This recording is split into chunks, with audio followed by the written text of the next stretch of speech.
everyone, welcome to this video on web development by Simplilearn. In this video, we will cover everything you need to know to become a web developer in 2024. Web development involves both front-end skills like what users interact with, like layouts and design, and back-end skills like the behind-the-scenes tech, managing servers and databases. So in this full course, we'll walk you through essential web development topics including HTML, CSS, and JavaScript, as well as popular front-end frameworks like Angular and React. On the back end, we will dive into Node.js, SQL, and MongoDB.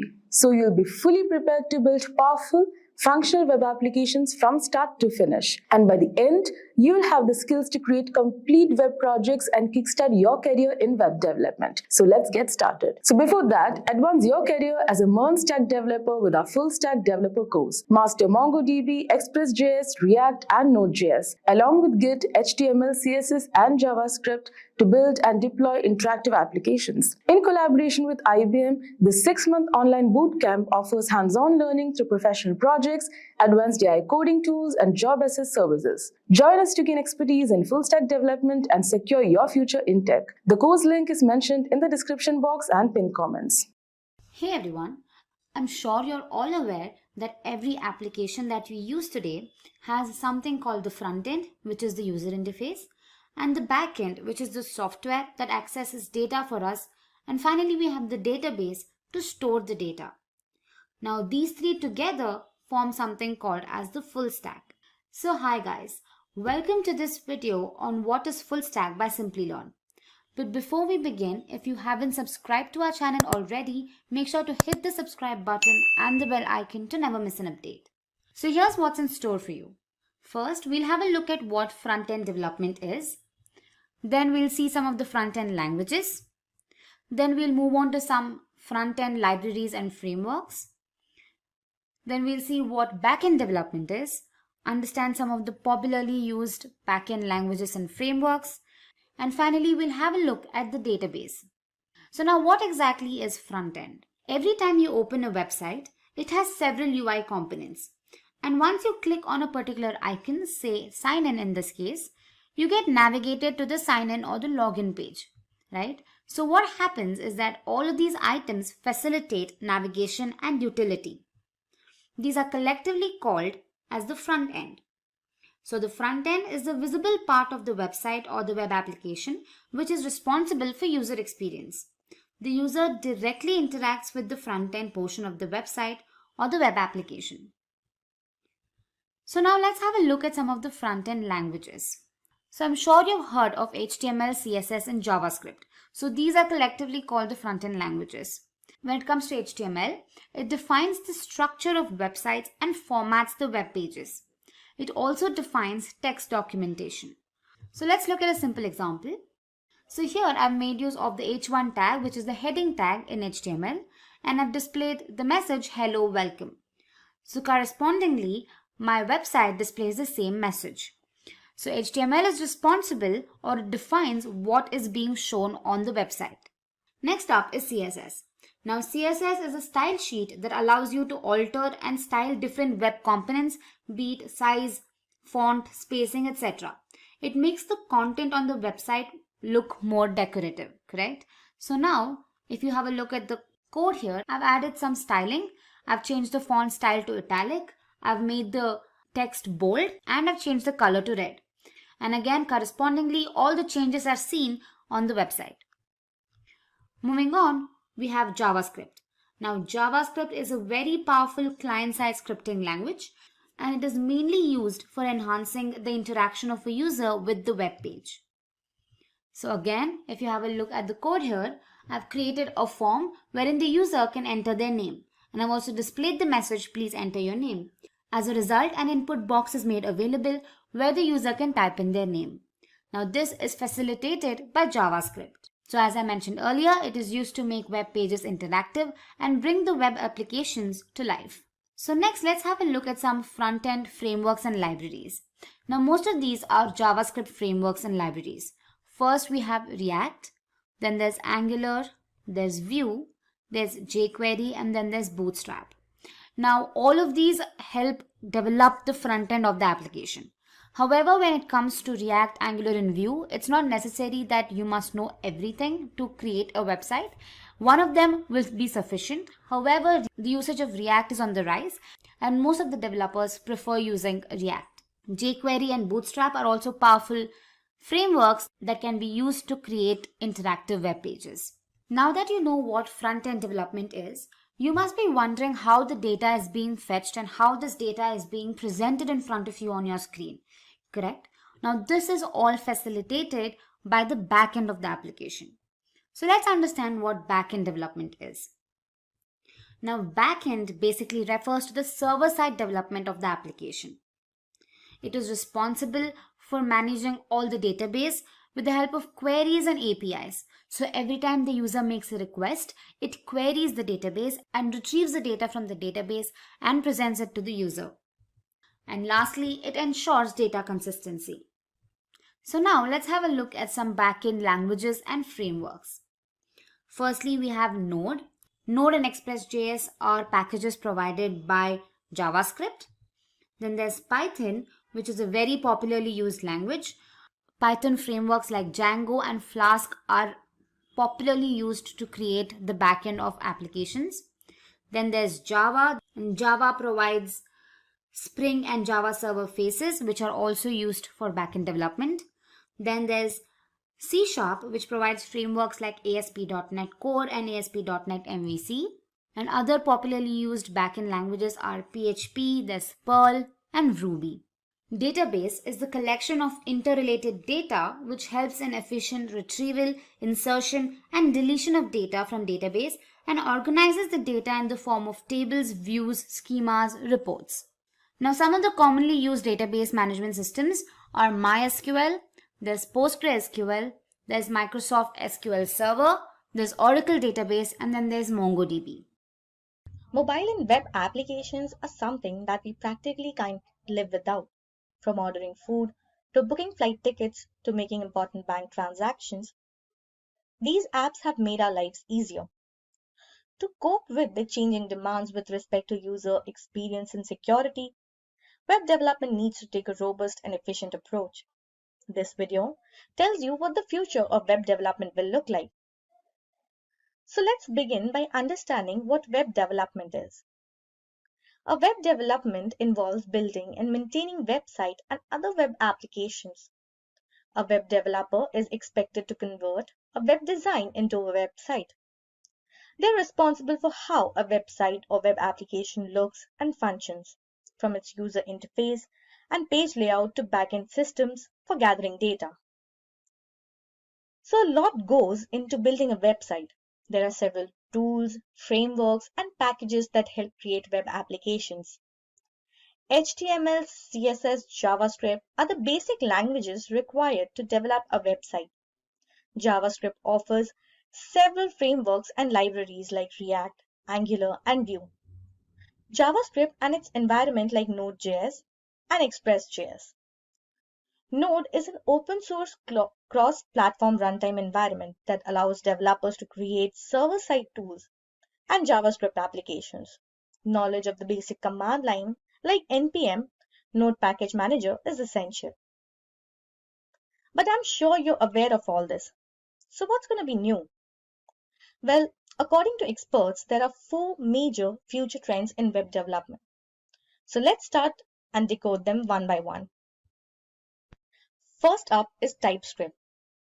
TypeScript is a superset of JavaScript and is an object-oriented programming language.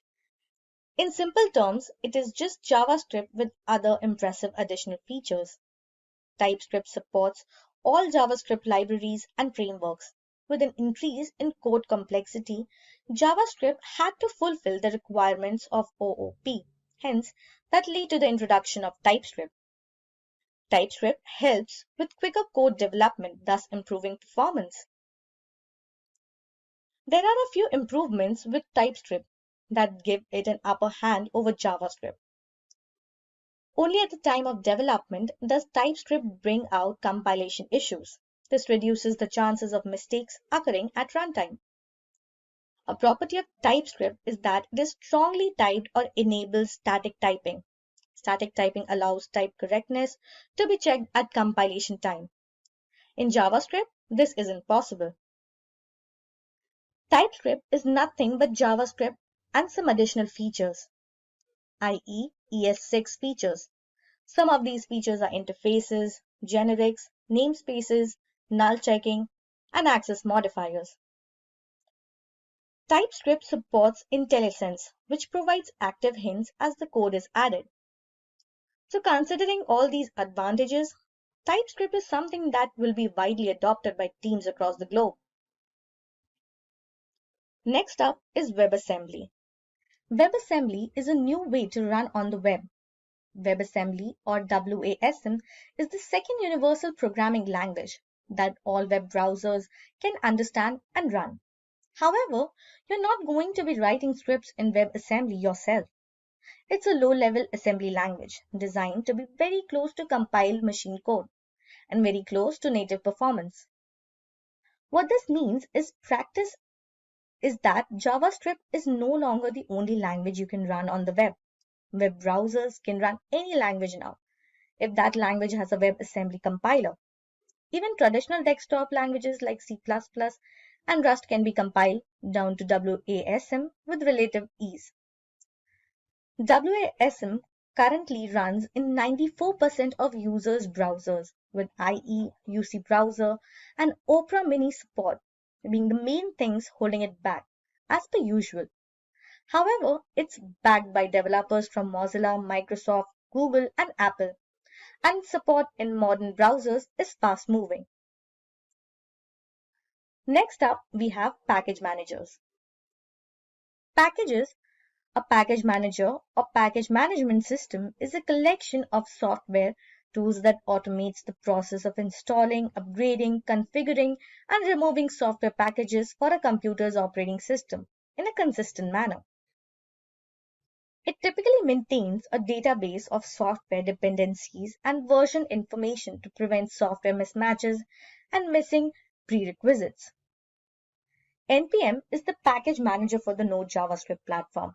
It puts modules in place so that Node can find them and manages dependency conflicts intelligently.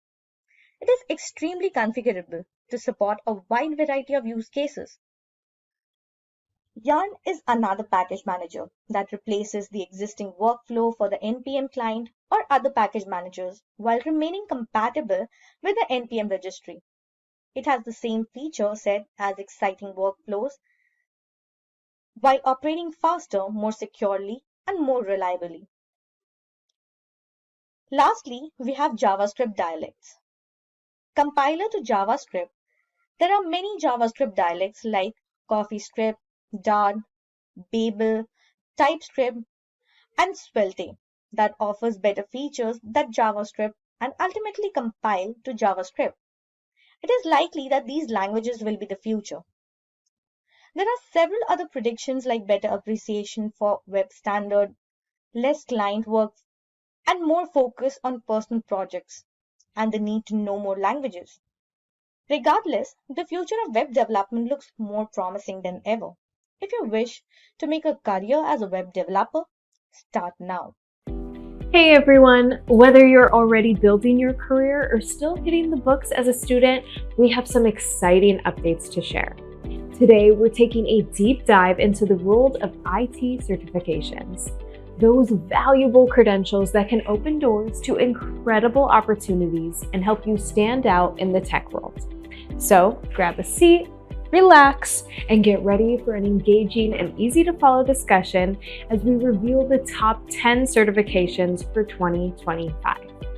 These certifications are designed to give your career a major boost, whether you're a seasoned expert looking to level up or someone just starting out in the field of IT.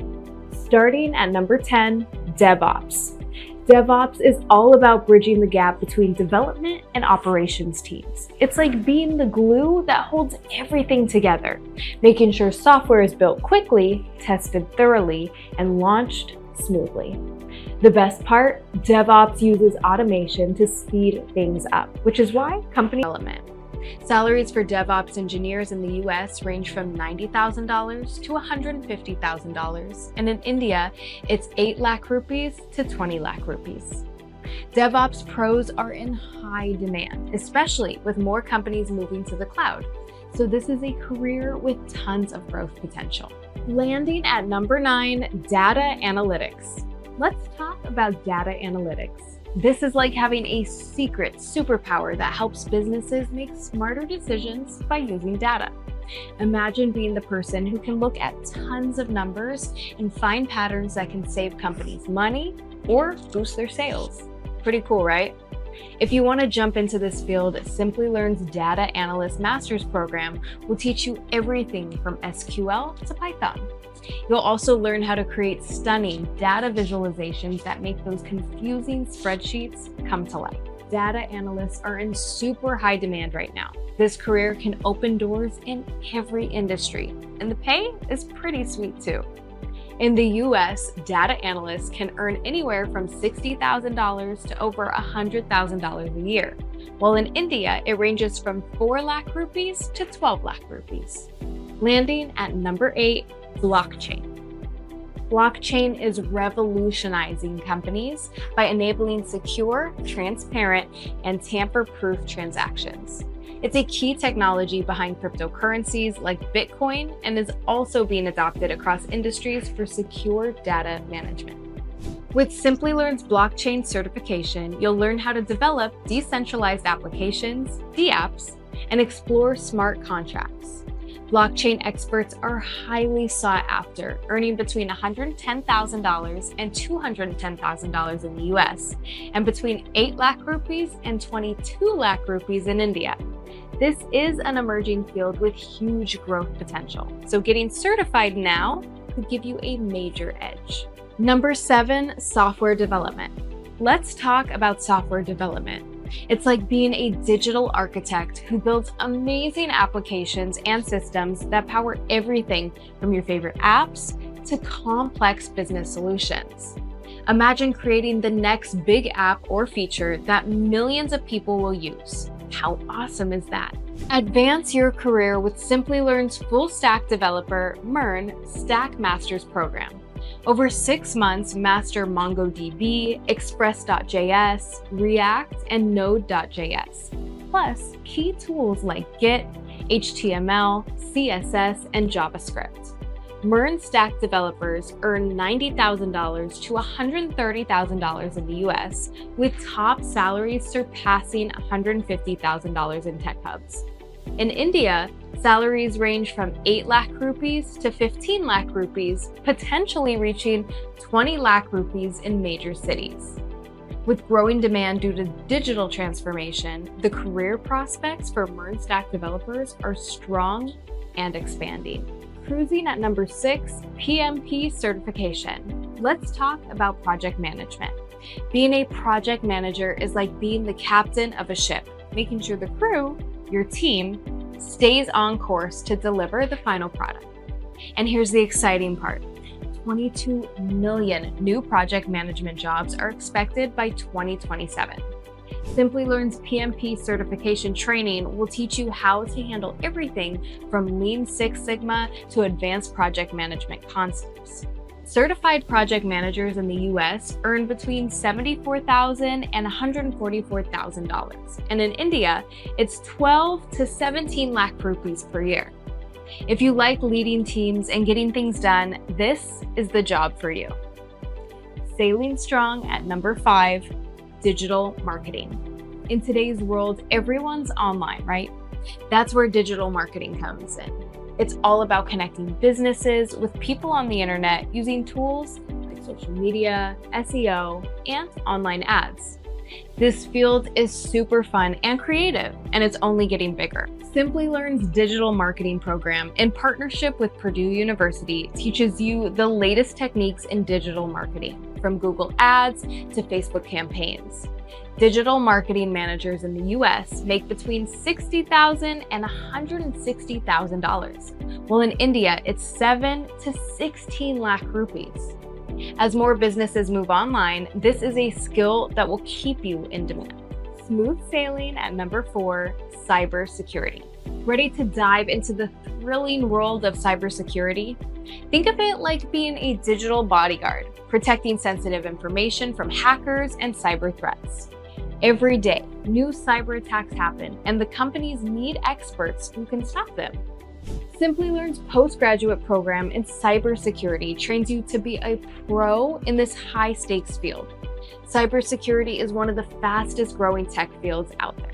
In the US, professionals make between $80,000 and $140,000 a year, with top roles exceeding $200,000. In India, it's 6 to 15 lakh rupees, with experts commanding even more.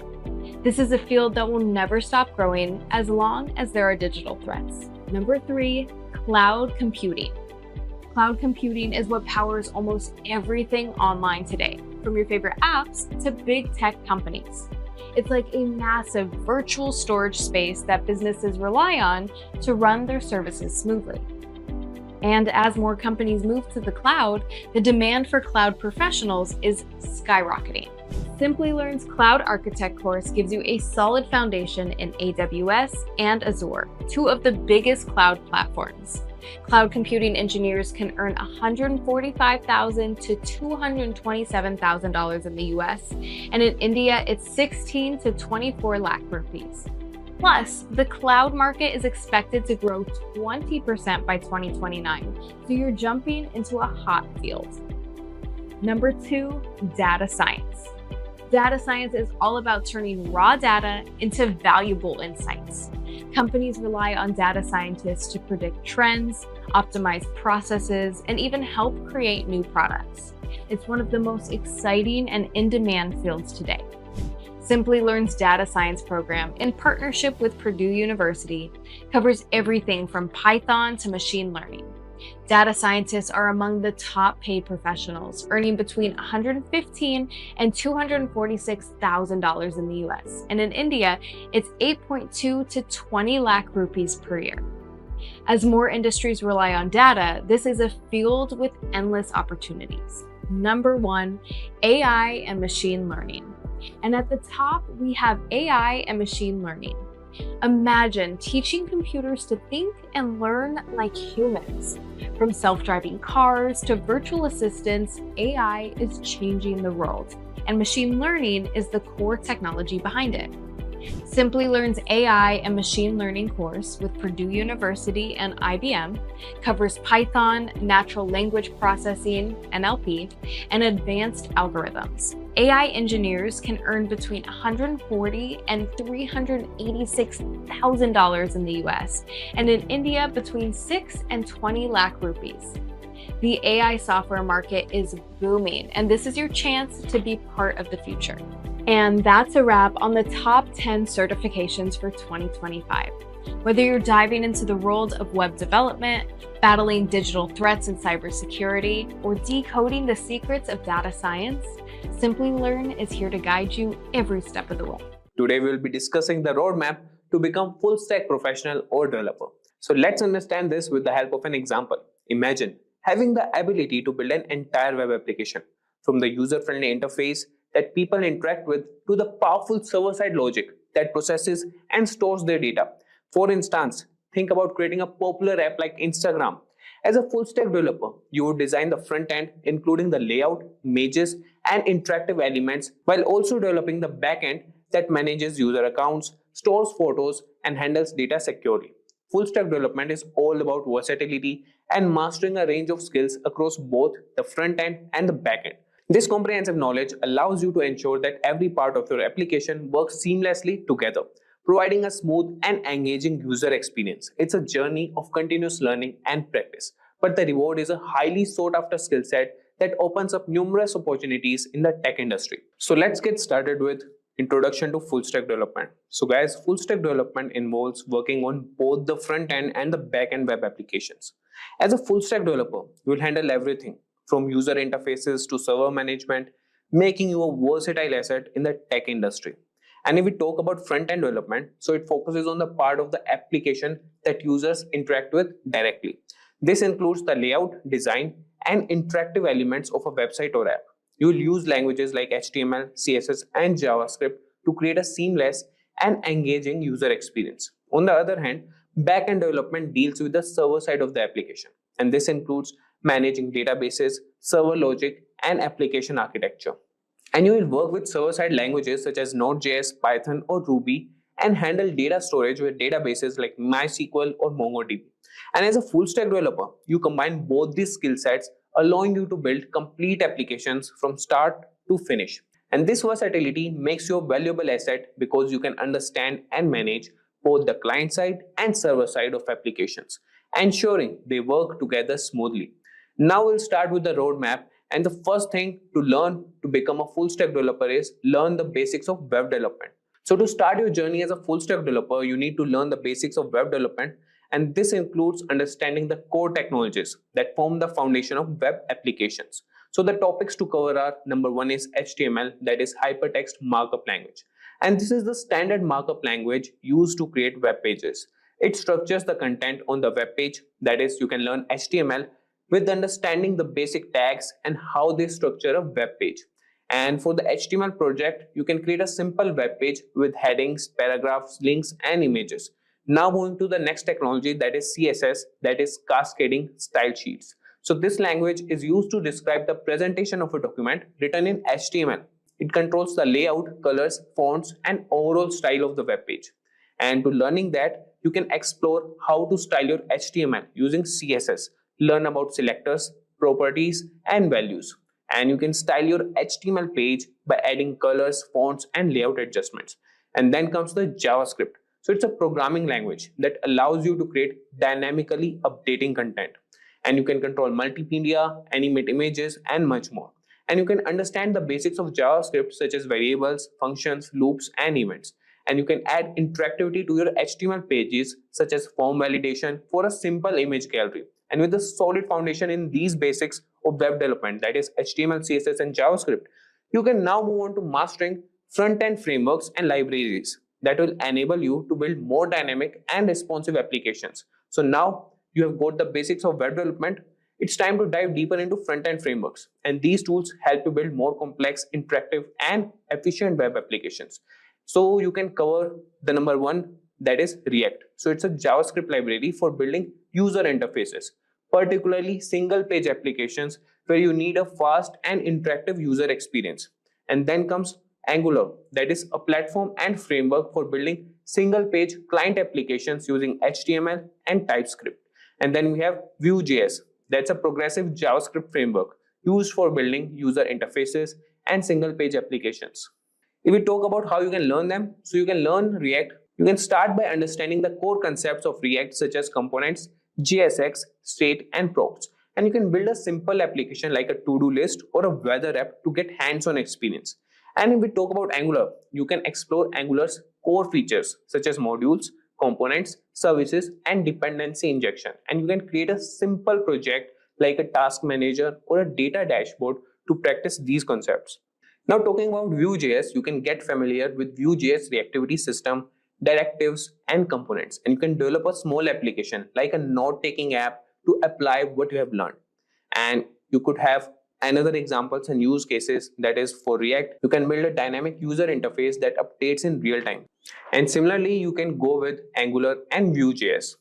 Now with a strong grasp of front-end frameworks and libraries, you have now equipped to create engaging and dynamic user interfaces. Next, we will explore the back-end development to understand how to manage server-side operations and databases. So understanding back-end development. So after mastering the front end, it's essential to understand back-end development. And this involves handling server-side operations, databases, and application logic, which are crucial to building fully functional web applications. And we can cover number one is server-side languages. So you can learn languages such as Node.js, Python, or Ruby. So these languages allow you to write the logic that runs on the server. And after that, we can learn the frameworks.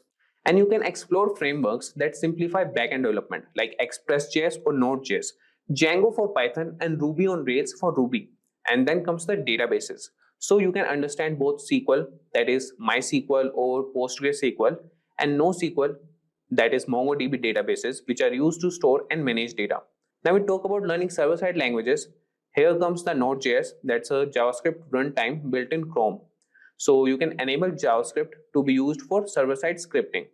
And you can start by building simple server-side scripts. For example, create a server that responds with hello world when accessed. And if we talk about Python, you could have a versatile language known for its readability and efficiency. You can explore basic scripting and automation tasks. And talking about SQL databases, you can learn to interact with relational databases using SQL and create and manage tables and write queries to fetch data. So with a solid understanding of backend development, you are now equipped to handle server-side logic, manage databases, and build complete web applications. Next, we will look into the how to manage databases more efficiently and integrate them with your applications. So now we'll learn database management. So to become a proficient full stack developer, understanding database management is essential, and databases are critical for storing and retrieving the data that your application uses. You can start with SQL databases like MySQL and PostgreSQL, which use structured query language to manage data in a structured format like table, rows, and columns, and learn how to create and manage databases and write queries to insert, update, delete, and retrieve data. Designing relational databases for various applications is crucial for managing structured data efficiently. For instance, you can design a database for an online bookstore with tables for books, authors, and orders. This will help you understand how to structure data and perform operations like joins and aggregations to retrieve complex data sets. Now coming to NoSQL databases. So on the other hand, we can explore NoSQL databases like MongoDB, which store data in a flexible JSON-like format, making them suitable for unstructured data. You can gain skills in creating and managing collections and documents and perform CRUD operations to handle data efficiently.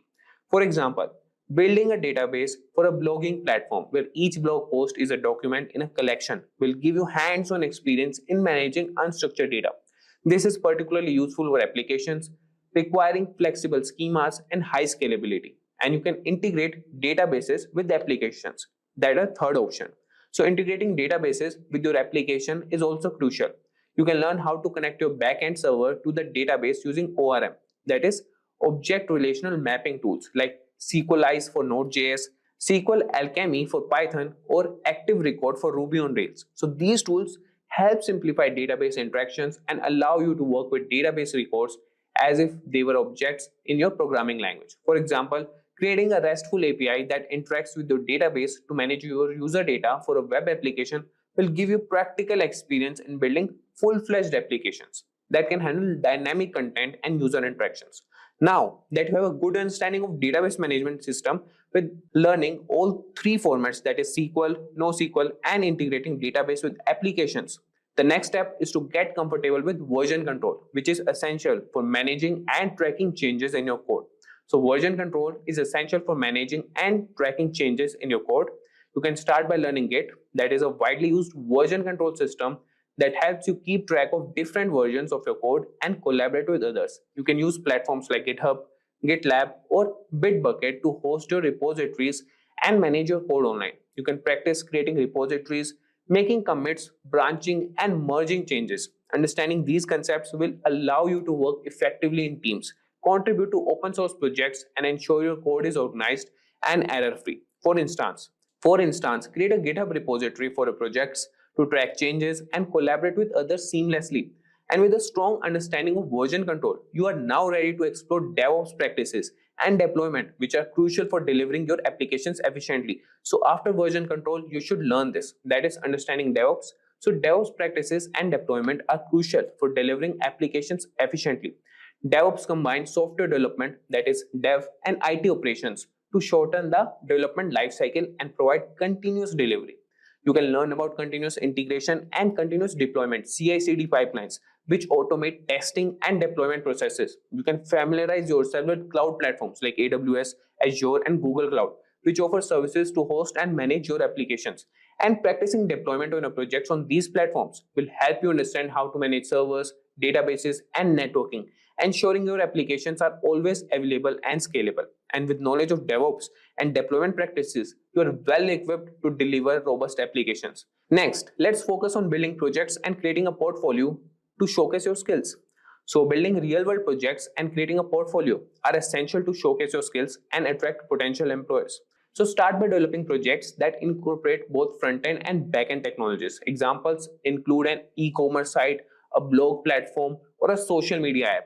Document your projects well, highlighting the technologies used and the challenges you overcame.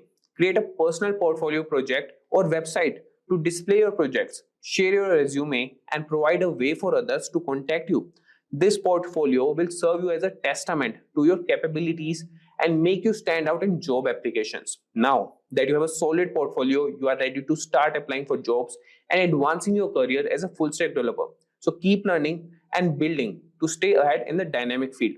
And now coming to last point, that is stay updated and keep learning. So the tech industry is constantly evolving. So it's crucial to stay updated with the latest trends, tools, and best practices. Join developer communities and follow tech blogs and participate in online forums like Stack Overflow and Reddit. And you can attend webinars, conferences, and workshops to network with other professionals and learn about emerging technologies. And you can continuously take online courses to keep your skills sharp and learn new programming languages or frameworks. So by staying updated and continuously learning, you ensure that your skills remain relevant and you can adapt to the ever-changing landscape of full stack development. So with that, guys, we have come to the end of this session. You can utilize free resources like YouTube tutorials, community forums, and documentation to guide your learning. And you can also join courses, as I mentioned in the starting, that you can have a Stack development certification. By 2025, if you are not using AI to code, you might be falling behind. That might sound extreme, but the truth is AI is changing how we develop software at lightning speed. Whether you are a beginner or an experienced programmer, AI tools are opening up new opportunities you might not have thought possible. In this video, I will show you the top AI coding tools that will make you feel like you have got a full team of developers at your disposal. No matter if you're working on web apps, mobile projects, or data science, AI coding assistant can seriously boost your productivity. Before we get into the list, let me quickly explain what AI coding tools actually are. These tools use advanced machine learning to enhance your coding experience. They can suggest smart code completion, generate full code snippets, and handle repetitive tasks for you. Think of them as a helpful assistant, always there to make coding faster and easier. So now let's check out the best AI coding tools used in 2025. So welcome to the demo part of best AI coding tools for 2025. So in this, I will show you top 5 coding AI tools, right? First, we will start with ChatGPT. So I'm not talking about the simple one because simple one is everyone know, but recently ChatGPT launched GPT 4.0 with Canvas. So we'll open this. Here I will write, give me login page code using HTML, CSS and CSS. Okay, see the magic. See, like this. So right now it's in beta version. Okay, so I guess those who have paid version, so they can use this. So now see here, what if I want to change these background color, only particular background color. I don't want to change all the code, but I just want to change these color, H2 color, or you can say display, it will block or something else. Okay, I want to change the padding of this particular class, right? So here what I will do, I will select this, and when pop-up will come, ask ChatGPT. So now you can just here you can write, please change background color to blue. I don't know which color is that, but again I want to change it to blue. See, it will change only the background color. See, rest will be the same, right? See here, edited. So this is the best upgrade I can see with ChatGPT with coding, for coding. Okay, so let's see one more. Okay, so here what I will do, let's change the padding. Okay, here I will write increase, what is this, border radius. Okay, see here is 8, it will increase. See, it did 16, and the rest all is same. So this is one tool. Okay, ChatGPT 4o with Canvas. The second is Gemini. Okay, I'm not going to use Gemini into Gemini prompt, but I will open one thing, Google Colab. Okay, so here is Google Colab, and I will open new notebook. So here you will get Gemini inbuilt. Here you can see Gemini inbuilt. But first you have to log in. See, start coding or generate with AI. If I'll click on generate with AI, so it will ask me like this. So I will write, okay, give me code to find odd and even in C++. Okay, you can write anything. So I will write enter. See, it's generating and code is here in minute of seconds. Okay, if I will write in Java, the code is here in minute of seconds. Okay, in seconds it will give you. So this is the second. You can use Gemini as well in the, see, while giving prompt here, or you can open Gemini, right? You can open Gemini as well, but it's better if you are using Gemini for code, so use in Google Colab. Why? Because you can use or you can run code directly. Okay, let's try to run it. Let me run it. See, it's running. Wait. Okay, some error is there. Invalid syntax. Why? Okay, why it's giving error? Because I opened this, it's notebook only. Okay, this is the Python notebook, right? That's why it's giving error. Okay, let me run this in Python. Oh my god. See, it's running nicely in Python because it's Python notebook. Okay, so these are the odd numbers and these are the even numbers, and numbers are already given here, right? So this is the second one, and the third one is Claude. Okay, I have to log in it first. So here, so in Claude as well, we have many models. You can say Claude 3.5 Sonnet and Haiku is there, and some more things are there. Okay, and here I will write, okay, please give me code to make snake game in Python. Okay, so see, now it's generating. So some tools are to generate code from the scratch, and some tools are the suggestions tools. Okay, we will see the next one, the suggestion tool, what I am talking about. Okay, so here all the details for this particular code, and yeah, so third model is Claude. So this is how you can use Claude. So there are many models of Claude, like I told you already, 3.5 Sonnet is there, Haiku is there, and there is one more. Okay, where I can't see. Okay, but again, it's it's paid thing. Okay, and the next is Codium. Okay, so I will show you Codium. This is the Codium, right? This Codium is this. So I have already installed this Codium into my VS Code. Okay, see, Codium generate control plus I. See, this is the command. Just write. This is again Python one. Okay, give me code to find the prime numbers in Python. Okay, just submit, and the code will be here. See, okay, code will be here. Or if you write here, find the prime numbers. See, it will give you suggestion. Okay, if I will write define prime, and then see, again suggestion. If I will write this, again suggestion. then yeah, code is complete.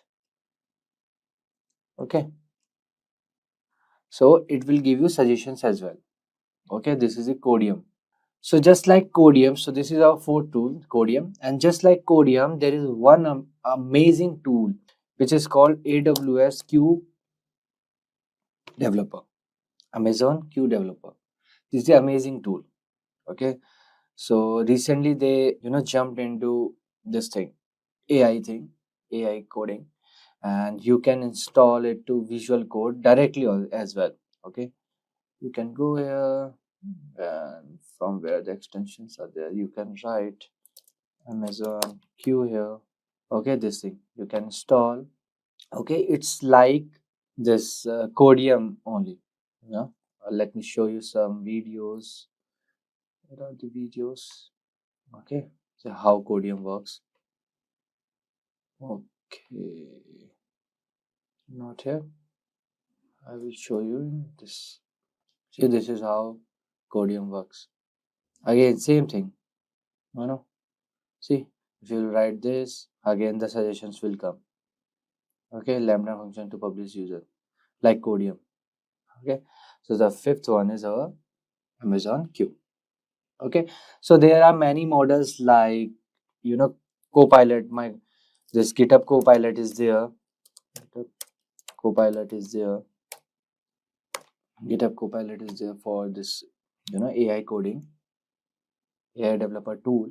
And if you are curious to make a website within a second, so there is one more app called, not app, this tool, you can say, WebSim. Okay, see what you like to create today. I will write here Amazon, but okay, let me first, yeah.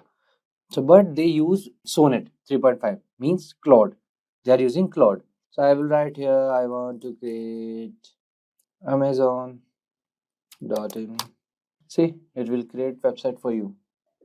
No coding, nothing, all directly it will give you website. Okay, it's loading, I guess. So this is how you can use WebSim. Right? See, OnePlus Node, this came. Okay, I just gave Amazon.in and the website is here within a second. Okay, so these are some important tools to learn or how to use them in 2025 for 2025.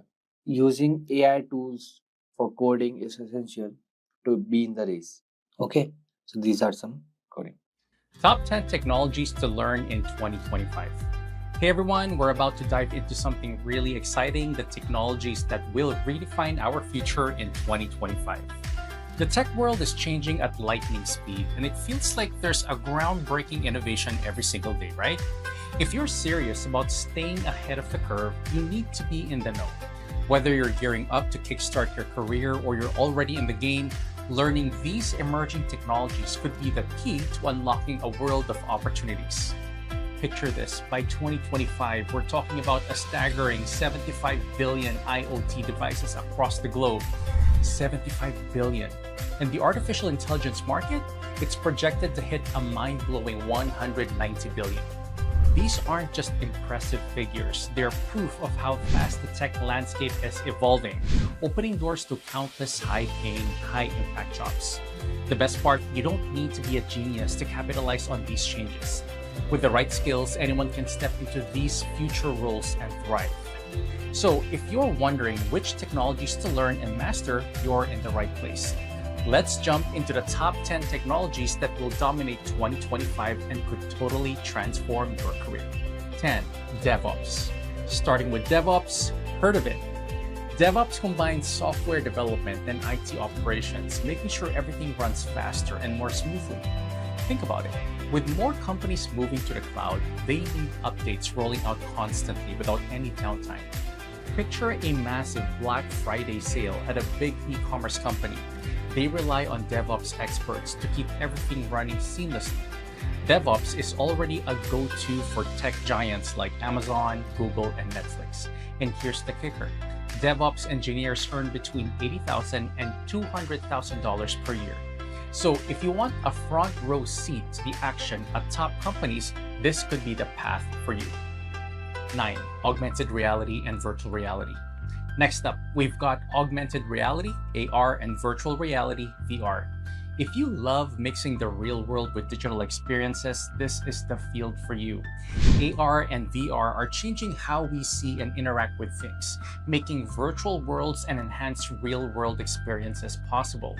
By 2025, AR and VR will be big in areas like gaming, education, and healthcare. Imagine doctors using VR to practice surgeries or businesses using AR to show off products in new ways. The possibilities are huge.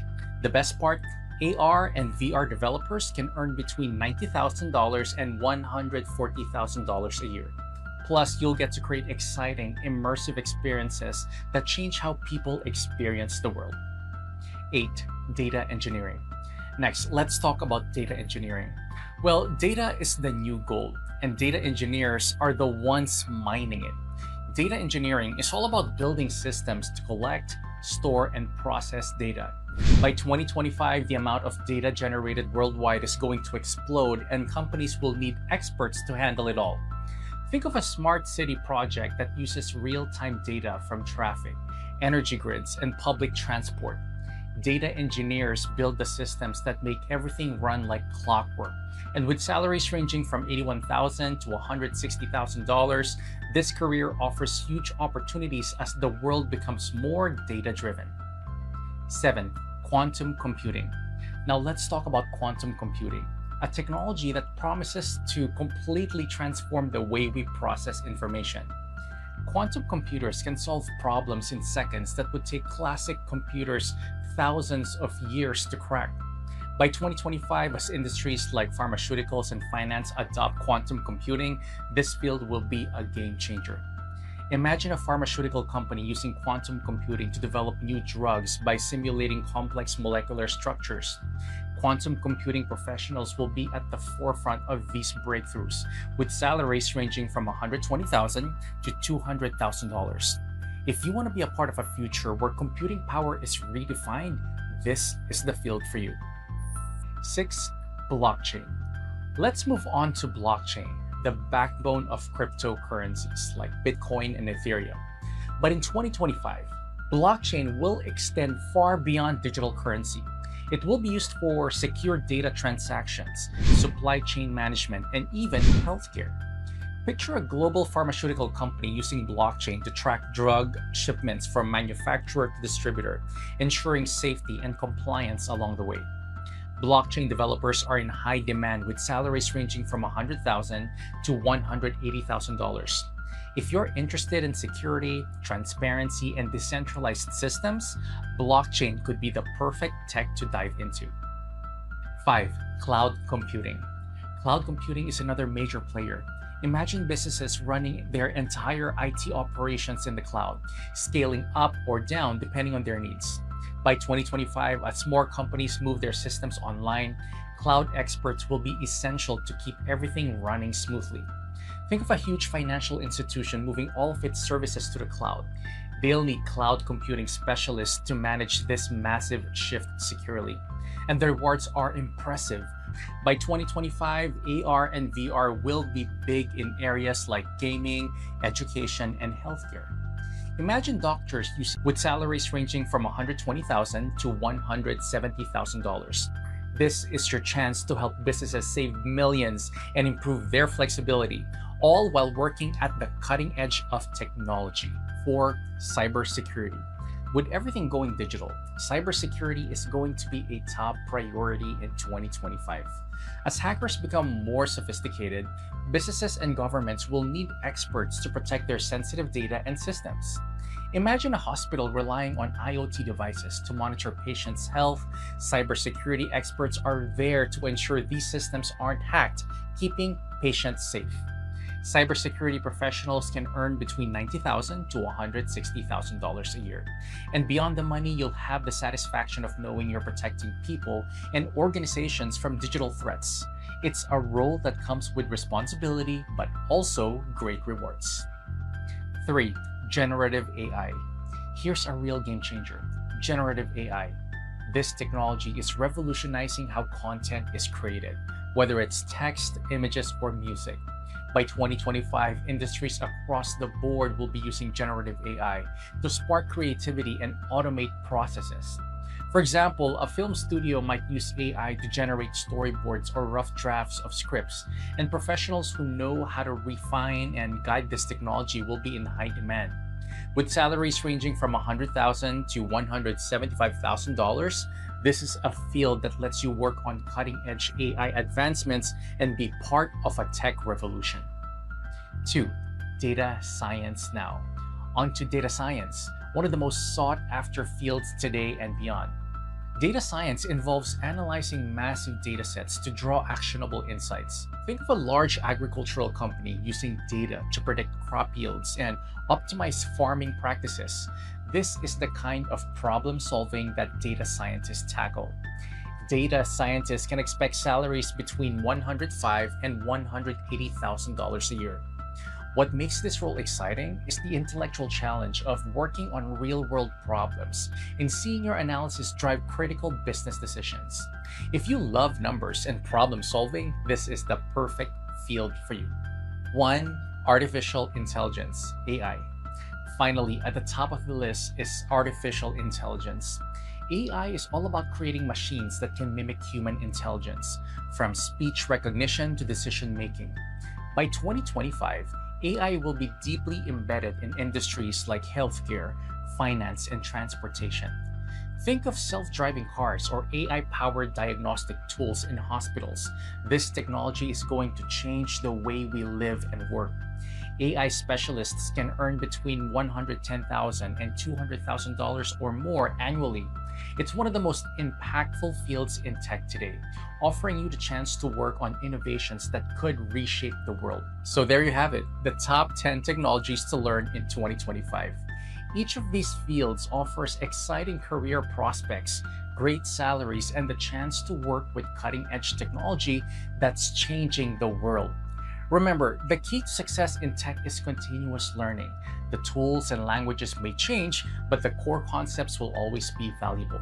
Start exploring these areas now, and by 2025, you could be at the forefront of technological innovation. The future is digital, and with the right skills, you'll be ready to thrive in it. Did you know that over 80% of Fortune 100 companies are using hackathons to spark innovation and drive their products forward? That's right. According to Forbes, these intense coding marathons are no longer just a fun challenge. They are a powerful tool to push boundaries and uncover new strategies. And here in India, the hackathon scene is booming too. Just last year, the Government of India awarded an impressive 2.1 lakh to the winning team of a national hackathon. Exciting, right? But here's the thing. Hackathons aren't just for big players. They are the perfect launchpad for students, startups, and entrepreneurs to turn their dreams into reality.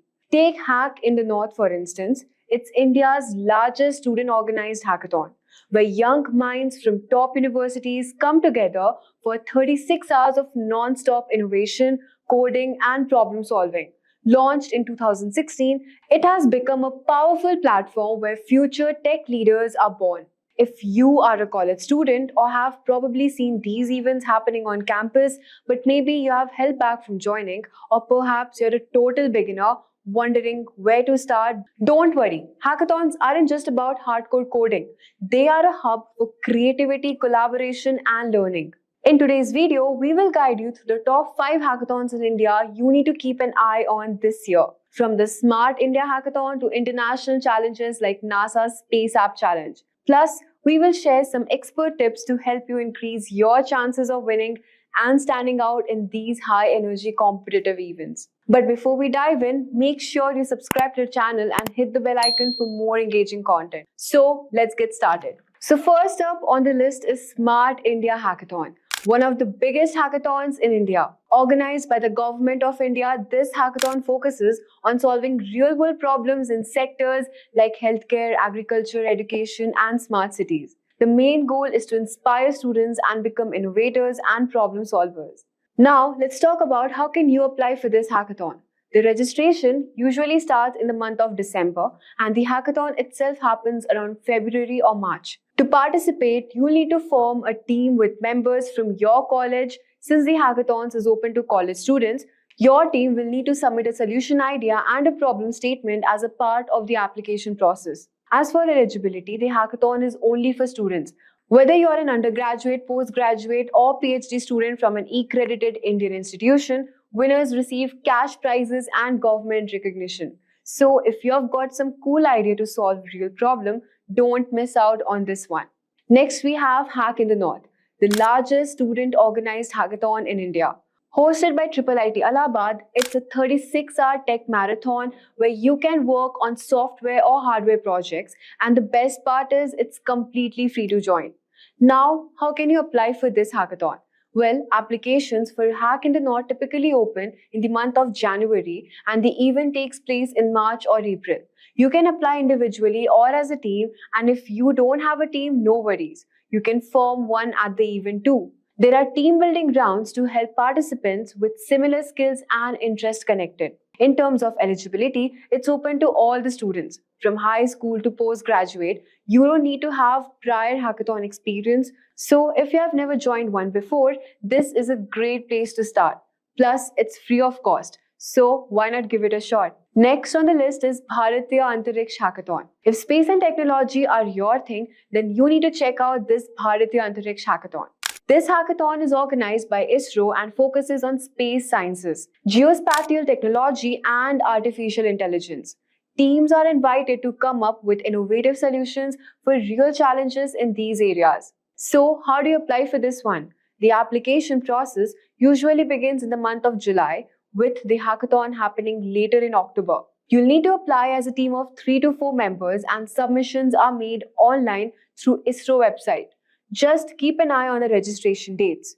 As for who's eligible, students from any background can apply. Whether you're a high school student, college, or even a professional with a passion of space tech, winning teams get the opportunity to present their solution to ISRO experts and can win cash prizes. Last year, the top team won around 1.5 lakh. This is an amazing opportunity. If you're interested in space technology, do give it a shot. Now, let's talk about NASA International Space App Challenge, a global hackathon where participants from all over the world work on real-world problems using NASA's open data. The focus this year is on climate change, and teams will develop tech solutions to help reduce its impact. So how can you apply for this one? Well, the applications usually open in the month of July or August, and the event takes place in October. You can apply as a team of 2 to 6 members directly on NASA's Space Apps website. If you can't attend in person, you can even participate virtually. So you can join from anywhere. As for eligibility, the hackathon is open to everyone. Students, professionals, beginners, anyone. You don't need to be a coding expert to join. Winners receive cool tech gadgets, software licenses, and mentorships from NASA's expert. Plus, who wouldn't want the chance to say they worked on a NASA project? Next on the list is Hack MIT. Lastly, we have Hack MIT, one of the largest and most prestigious hackathon in the world. Held at MIT's campus in the US, this hackathon is open to students globally. Teams work on projects related to a wide range of topics, from sustainability to healthcare and interactive media. Let's talk about how to apply. Applications for Hack MIT open in August, and the event happens in the month of September. You can apply as a team of up to 4 members directly on their website. And even though it's hosted at MIT, students from all over the world are welcome to apply. As for eligibility, only undergraduate students can participate. So if you're currently in college, you are good to go. Hack MIT also offers more than just coding. There are workshops, mentorship sessions, and fun activities throughout the event. It's a great way to connect with bright minds globally and create something amazing. Let's talk about how to boost your chances of winning. First, pick a problem that stands out. Judges love projects that solve real-world issues with creative solutions. Make sure your idea has a clear impact. Next, focus on creating a functional prototype. It doesn't need to be perfect, but having something that works will impress the judges. Time flies during hackathons, so prioritize the core features of your project and finally present your project well. Explain how you came up with this idea, what problem it solves, and why it matters. Judges are looking for long-term potential, so show them how your project can be applied beyond the hackathon.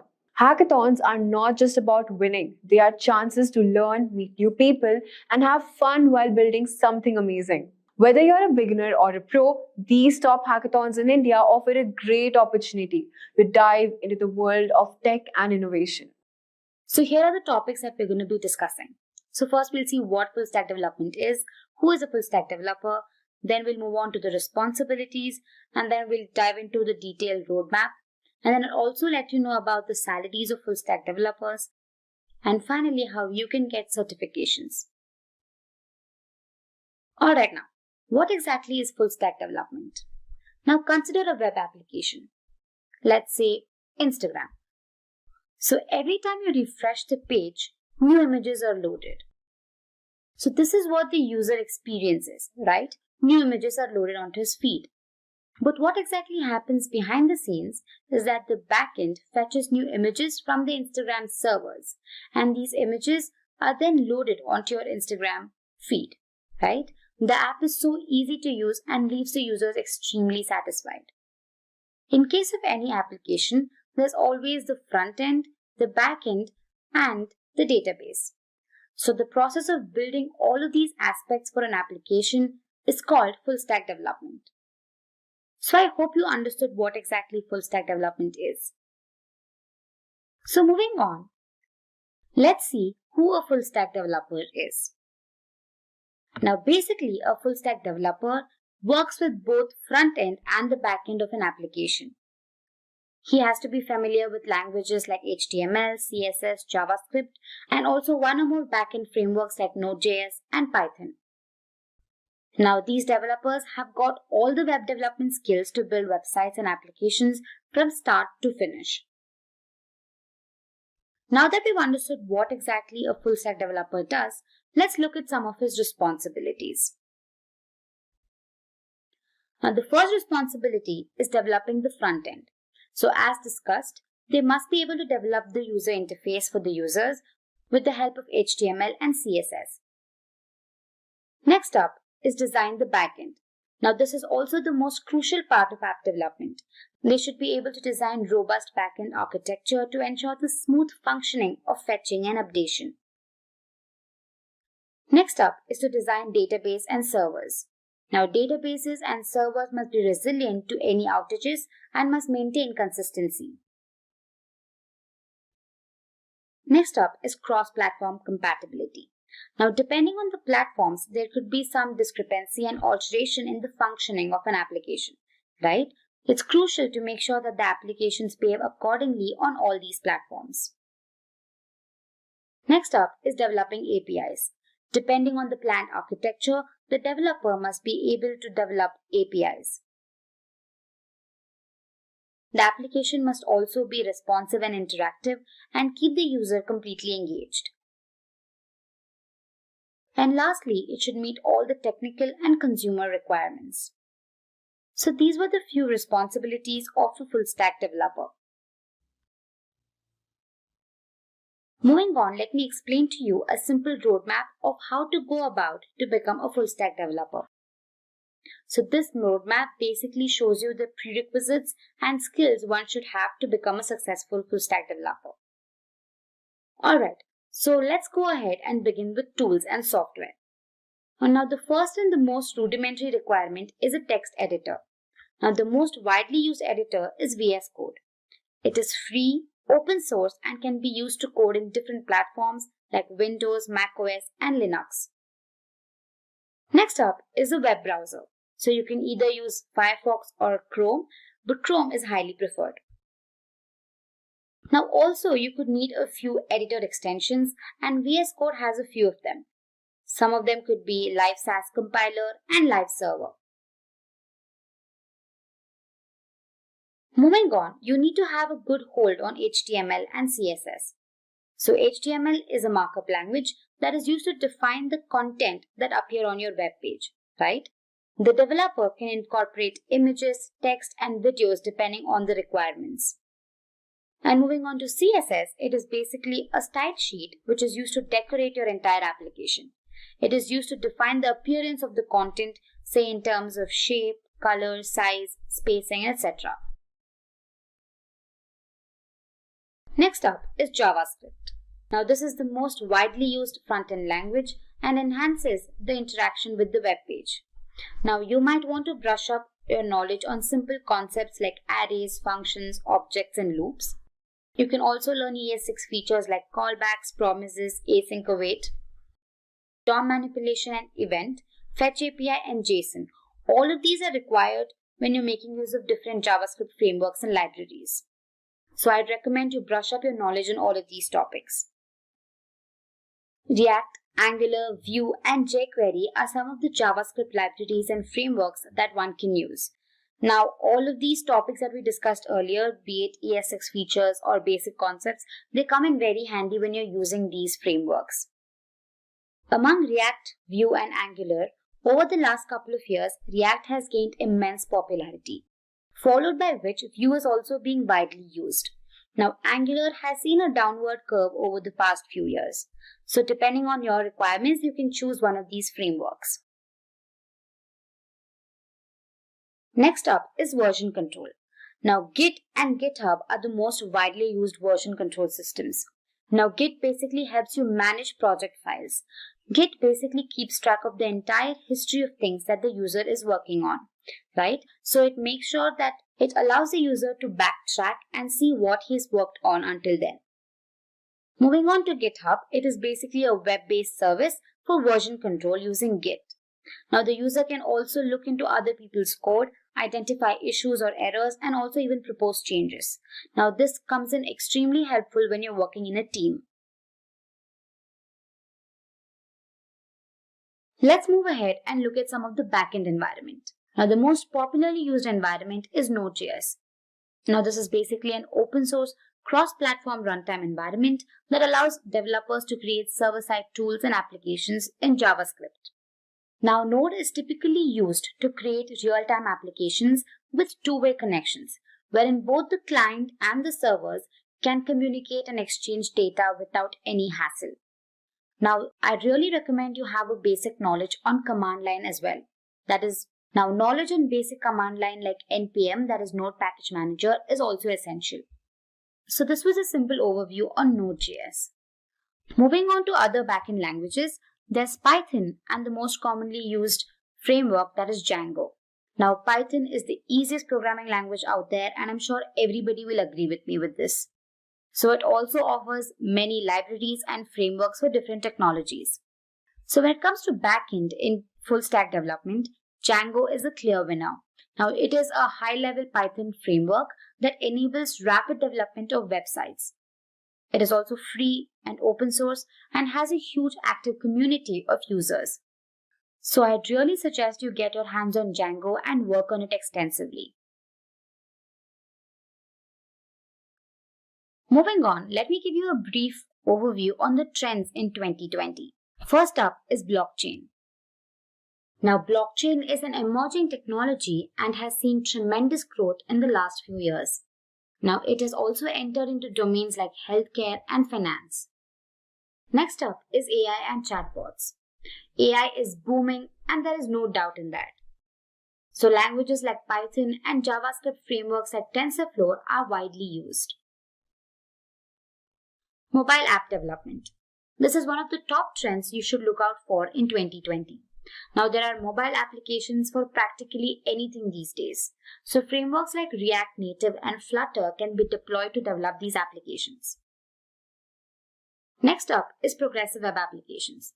Now, these are like a hybrid of mobile and web apps. They are faster to load and provide some amazing features like push notifications. Another important feature is their ability to work offline. Lastly, we have IoT. With the increasing number of devices getting connected to the internet every second, development of IoT applications is also on a rise. So these were a few trends that you should look out for in 2020. Moving ahead, let's look at the salary of full stack developers. Now, according to PayScale, The average salary of a full stack developer in India is around 5,90,000 rupees per annum. The average salary of a full stack developer in the US is around $75,000 per annum. Alright, so moving on to the fun part. Let's go ahead and look at a simple quiz. Now here is the quiz question. Which of the following is not a JavaScript framework or a library? Option A, React. Option B, Angular. Option C, Pandas. Or option D, Vue. So let us know your answer in the chat section. One lucky winner will get a voucher. So I'll keep this on the screen for a while.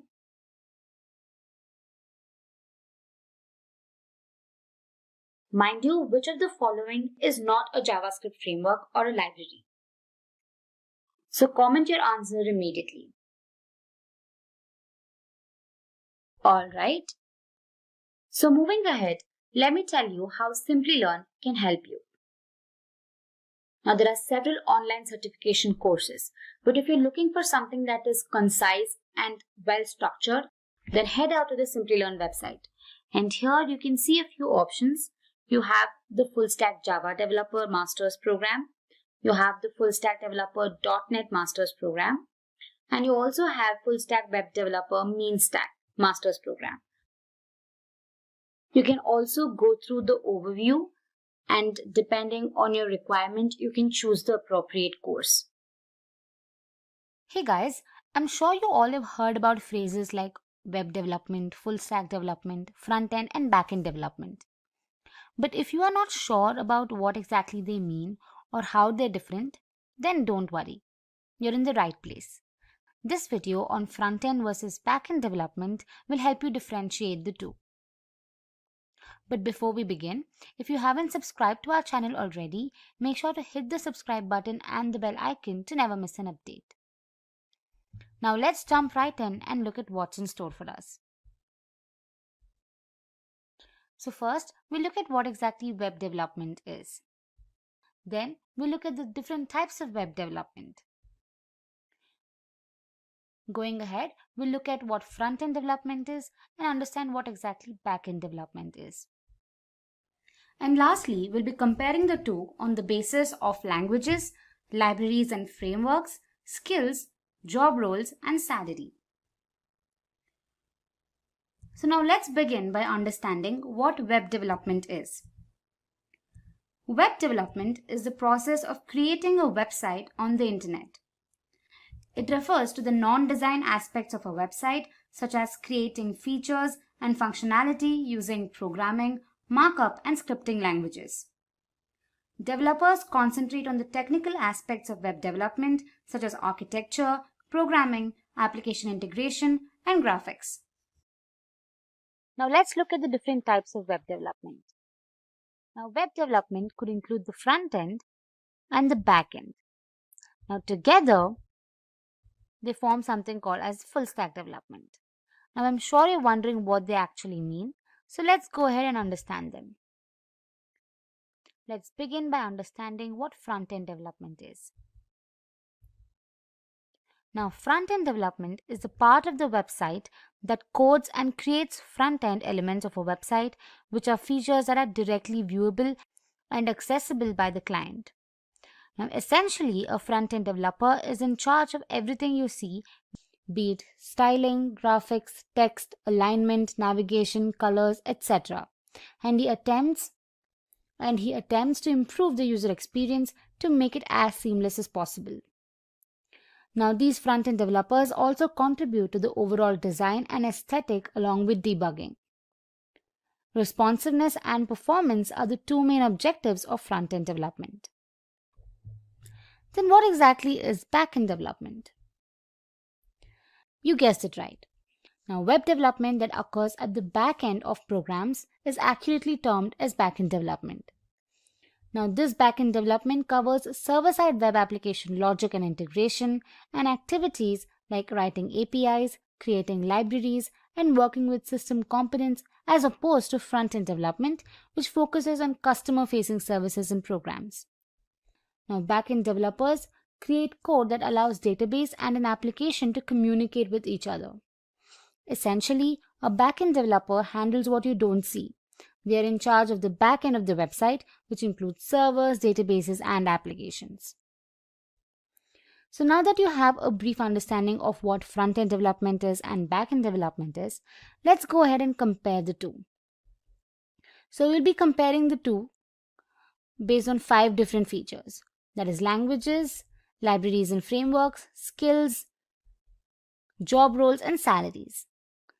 Now let's begin with languages. Now front-end development typically includes coding using languages like HTML, CSS, and JavaScript. Now, as you all know, HTML is a markup language that is a standardized system for tagging text files to achieve font, color, graphics, and hyperlinks. Now, CSS is used to format the layout of these web pages, and JavaScript is used to create interactive elements on the web page. When it comes to backend, the languages include Python, C#, Java, Perl, PHP, Ruby, and some JavaScript. Now, Java in particular was built from ground up to run on the server side, so Java is extremely useful. Python is also one of the most popularly used languages, and C# language is the preferred architecture for backend programming in Windows environments. Now, talking about libraries and frameworks, front-end libraries and frameworks include React.js, Angular, Vue, jQuery, and Bootstrap. While talking about backend frameworks, we have Express.js, Node, Spring, Django, Flask, JSF, ASP.NET, and .NET MVC.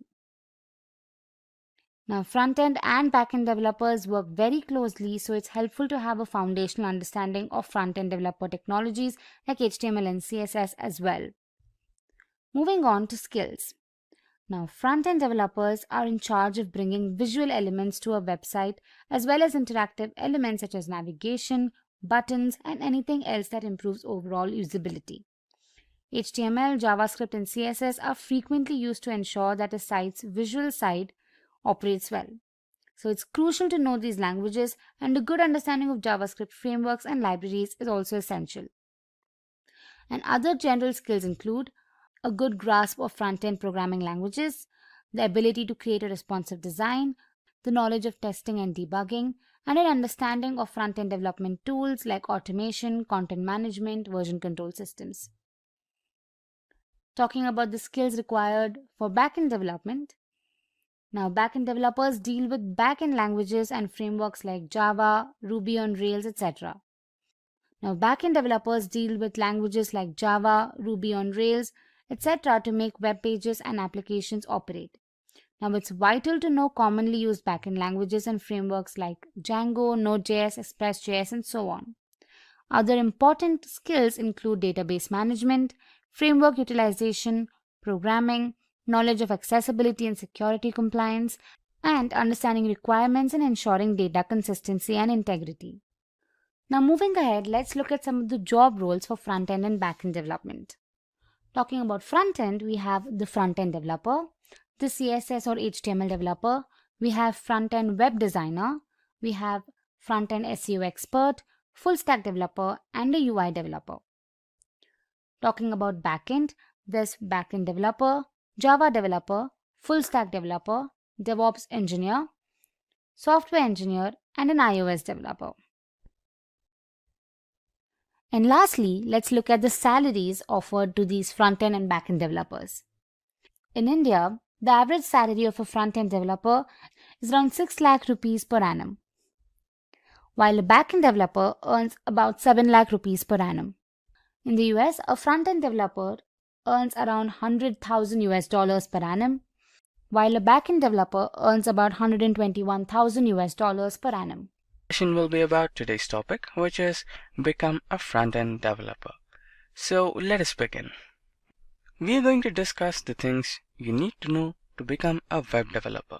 First, we will start with basic skills which every web developer must know before moving into more advanced web frameworks. Then, we will understand what React is and why it is so popular. After that, we will go through another web framework called Angular. Then, we will also get to know about a comparatively new front-end framework called Vue. In the end, we will go through the front-end developer salary trends, which will give you an insight of the job market. So without further ado, let's get started. First, the basic skills. Let us understand what basic skills are required to become a web developer. There are a few recommendations in that you must learn for either path. These are the common things every programmer should know. The first one is the GitHub. So Git is a free open source version control system that enables collaborations in a particular project. It is designed to handle both small and large scale projects. Git is a tool used to save code and create different versions to better manage the feature updates in the product or an application. So followed by the GitHub, the next important thing we have is the data structures and algorithms. A data structure is the location used to store and organize data. An algorithm is a collection of steps to solve a particular problem. Learning data structures and algorithms allow us to write efficient and fast computer programs. So followed by data structures and algorithms, we have the text editor. Get familiar with the text editor of your choice. Visual Studio Code is the top choice for most of the web developers, and my personal choice too, because of the large support of languages and, of course, the speed. The text editor is where you write all your code and the terminal is where you execute it. So followed by the text editor, we have the command line. The command line is an important tool to get familiar with. It is how you run your code after writing it on a text editor. The better you are on the command line, the more efficient you will be as a developer. So followed by the command line, we have the HTTP and HTTPS. The HTTP protocol is the backbone of the internet. It handles requests and responses from a web application. It is mandatory for a web developer to have good knowledge of both HTTP and HTTPS in order to build fast and responsive web applications. Now that we know what basic skills are required to become a front-end developer, let's discuss about the most popular front-end library, that is the React. Now, what exactly React is? So React is a front-end JavaScript library used for building beautiful user interface components. It is an open source, meaning it can be used in your commercial projects without any restrictions. It is also component-based, and these components can be used again and again, promoting code reusability. It is an MVC or Model View Controller architecture. React is the V responsible for how the application looks and feels for the end user. Now, why should you learn React? React has always been in high performance as it uses virtual DOM rather in real DOM. So basically DOM stands for Document Object Model and is used by every internet browser for rendering a web page or an application. React can also be easily integrated with other JavaScript frameworks like Node.js, resulting in the development of a completely new web application including front-end and the back-end. It is comparatively easy to maintain large-scale applications written in React because it highly promotes code reusability and code readability. So followed by React, the next important thing we have is the Angular. We have an idea of what React is, but it is not the only framework used for building user interfaces. So now let us know about Angular. So now what exactly Angular is? Angular, unlike React, is a fully fledged framework for web application development, which usually does not require additional libraries for implementing additional functionalities like routing. It is also open source and backed by Google and is regularly updated, resulting in constantly improved performance and addition of new features. In terms of performance, it was pegged to be much slower than React, but with the recent versions, performance seems to be on par with React.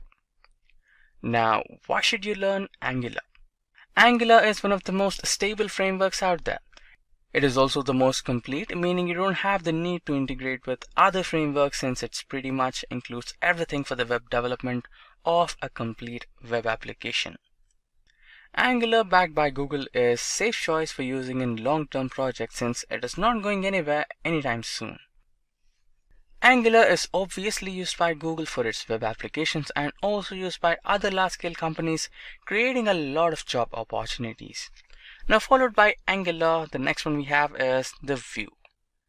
Now that we know quite a bit about the two popular front-end frameworks, namely React and Angular, let's now go ahead into Vue and learn a bit more about Vue.js library.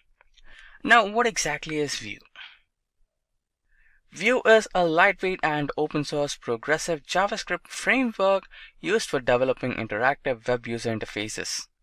It is meant to be integrated with other libraries to develop a complete web application. Like React, Vue.js is mainly focused on the Vue part of the web application, and hence it's a bit faster when compared to Angular, which is a complete web application solution. Vue.js is commonly referred to as Vue and pronounced as Vue.js, or Vue is rightly so. Now, why should you learn Vue? Any beginner web developer can easily understand Vue and start building their own web user interfaces. Like React, Vue also uses virtual DOM, resulting in better performance, and it also uses the component-based code design, promoting code reusability and code readability. Vue.js has become popular in recent times, and many companies are starting to use it, owing to its lightweight performance and easy integration with other web libraries and frameworks. Now with this, let's move into the next section where we will discuss about the front-end developer salary trends. Now that we know what skills we need to become a front-end developer, let's now have a look into the salary trends of a front-end developer. Front-end developers are always in high demand since new web applications are launched and managed continuously. There are generally offered generous salaries across the globe. The salaries also depend on the factors like frameworks, skills, and the work experience. The average salary of a front-end developer in India is 5,06,000 rupees per annum. The average salary of a front-end developer in United States is $76,929 per annum. Website architecture. Website architecture basically defines the design and structure of a website. A website contains two important parts, the front end and the back end. The front end of any website is something the user came across. We can also state it as the client side of any website. Whatever the user of the website sees while going through any particular website is considered as front end. HTML, CSS, and JavaScript are the three most popular and mainly used technologies which are responsible for the development of the graphical user interface. The combination of these three technologies is responsible for giving a smooth and appealing user experience. On the other hand, anything the user doesn't witness while going through the website but actually exists somewhere in the website and the server is known as the backend of a website. Whenever we visit a page and send a request for the content, the server goes through the database and then creates a response that is sent back to the browser.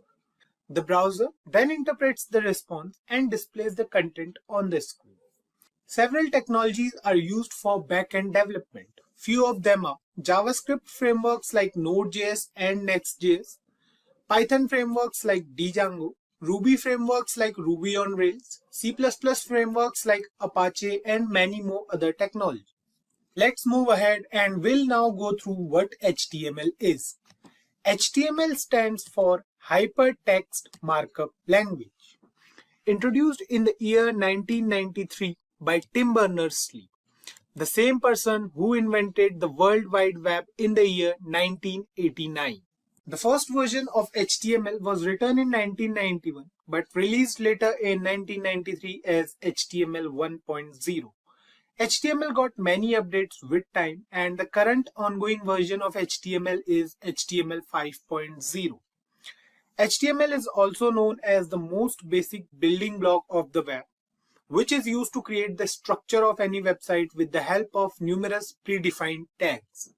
It helps the browser to understand the structure and style of a document or file for viewing over the internet. It allows our web pages to host videos, images, and other applications. It also facilitates navigation within web pages or between websites through hypertext. Hypertext refers to the links present in any website to connect different web pages and create a whole website. HTML has a lot of use cases. Web development. HTML code is used to design how a browser displays web page elements such as text, hyperlinks, and media files. Internet navigation. Users can easily navigate and insert links between related pages and websites, as HTML is heavily used to embed hyperlinks. Web documentations. HTML makes it possible to organize and format documents similarly to Microsoft Word. Moving on to the installation part. HTML does not require any special software to work. If you have Notepad installed in your system, that's enough to start using HTML. The best part about HTML is its ease of use. Let's move on to the editors part now, and we'll then download a particular editor for a complete HTML playlist. An editor or IDE, which stands for Integrated Development Environment, is a software application that comprehends facilities to a programmer for software development. Just like Photoshop makes it easier to edit photos, in the same way, IDE makes it easier for a programmer to write code. The number of IDEs present in the market today is huge. Some of these editors are Notepad++, Atom, and VS Code. These editors are free to use. On the other hand, editors like Sublime are free but with some limitations. To access all the features of Sublime, we have to go for the premium version for the license, and then we can use it for software development. My personal choice for an editor is the Visual Studio Code. There is a reason behind using VS Code as an editor. Let me tell you a few advantages of VS Code over other editors. First of all, it is free to use as it is open source software, so we can get it at no cost. It supports multiple programming languages. There's nothing like we need any web support or work on different editors for different programming languages. We can use VS Code for different languages as well. Extensions are also one of the main reasons behind using VS Code. Suppose we want to use a programming language, it does not support. All we have to do is to add an extension and we are good to go. It also does not affect the editor's speed as it runs as a different process. Besides all these properties, one main key factor behind using VS Code is its availability in different platforms, like it is available for Mac, Linux, and Windows. So I think there are enough features we have discussed till now. There are many more features that we'll discuss while installing and working with VS Code. Let's start with the installation part now. The installation process for VS Code is pretty simple. Just go to Google and write here VS Code. Press enter and the next page which will open will show us the results. Click on the first link over here and we are here at the website of VS Code. Right. Now you can see the download button in front of your screen. You can click on it and you can download the stable version for your operating system from here only, or you can go to the other download button present at the top right corner of your screen. Click on the button over here. So you can see here we have all the extensions as well. These are the top extensions. We have to download them inside VS Code once the downloading part overs. So here you can see the download starts. Now sit back and relax until the download finishes. Once the download completes, open the setup file from your downloads and it will take us to the license agreement page. Now agree over here, click on next and it will take us to the browser part. So here what we have to do is we have to choose a location for the VS Code file to locate. So you can choose any location. So for now I'm clicking on next over here.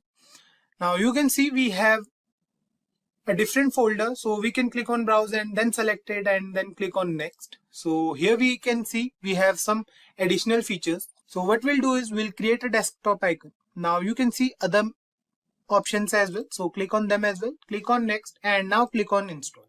The installation will start. Once we are done with the installation part, click on finish and the VS Code will start automatically. Fine.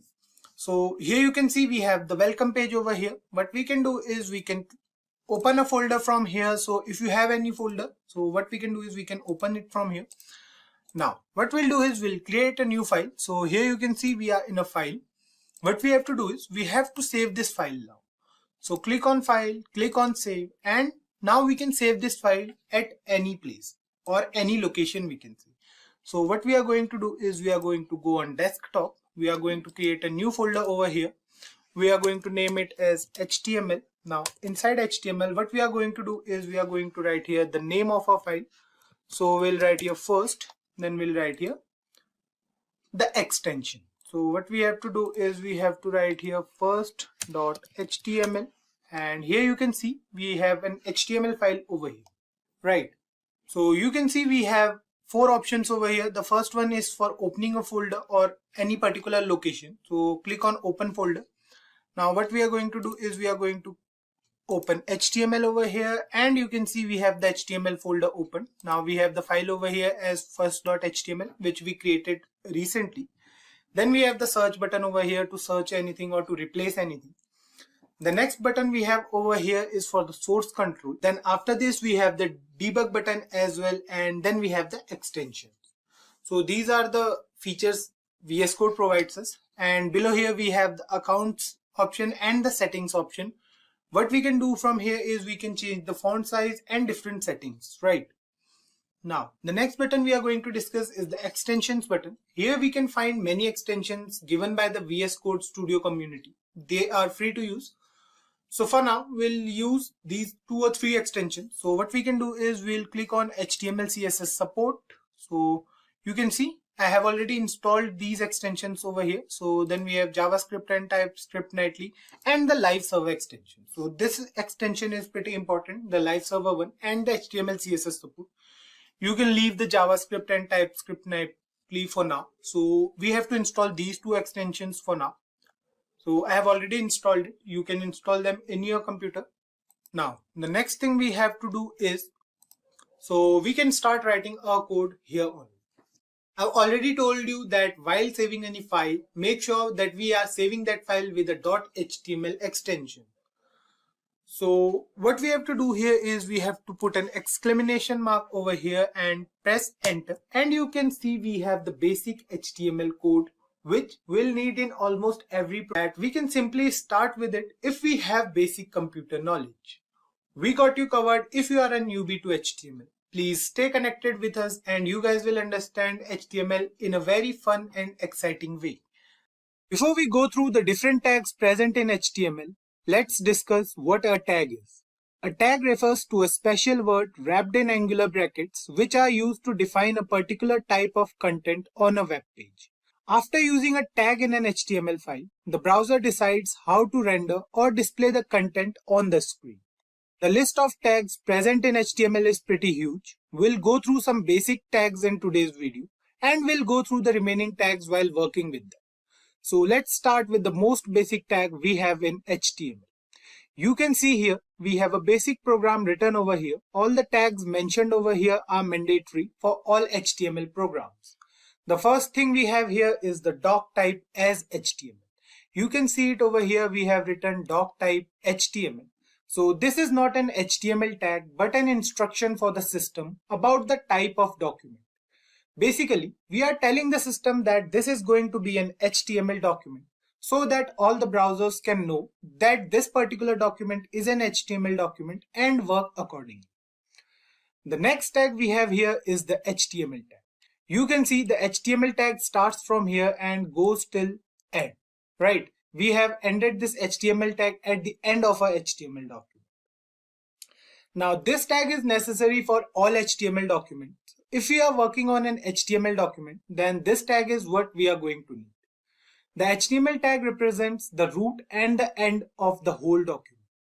This is a container tag that contains all the other tags within it. So this tag is pretty mandatory in all HTML documents.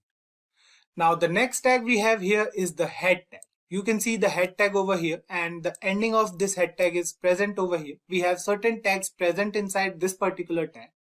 Now you can see that this head tag contains meta tags and the title tag, right? You can see the meta tag over here. We have 3 meta tags and then we have a title tag as well.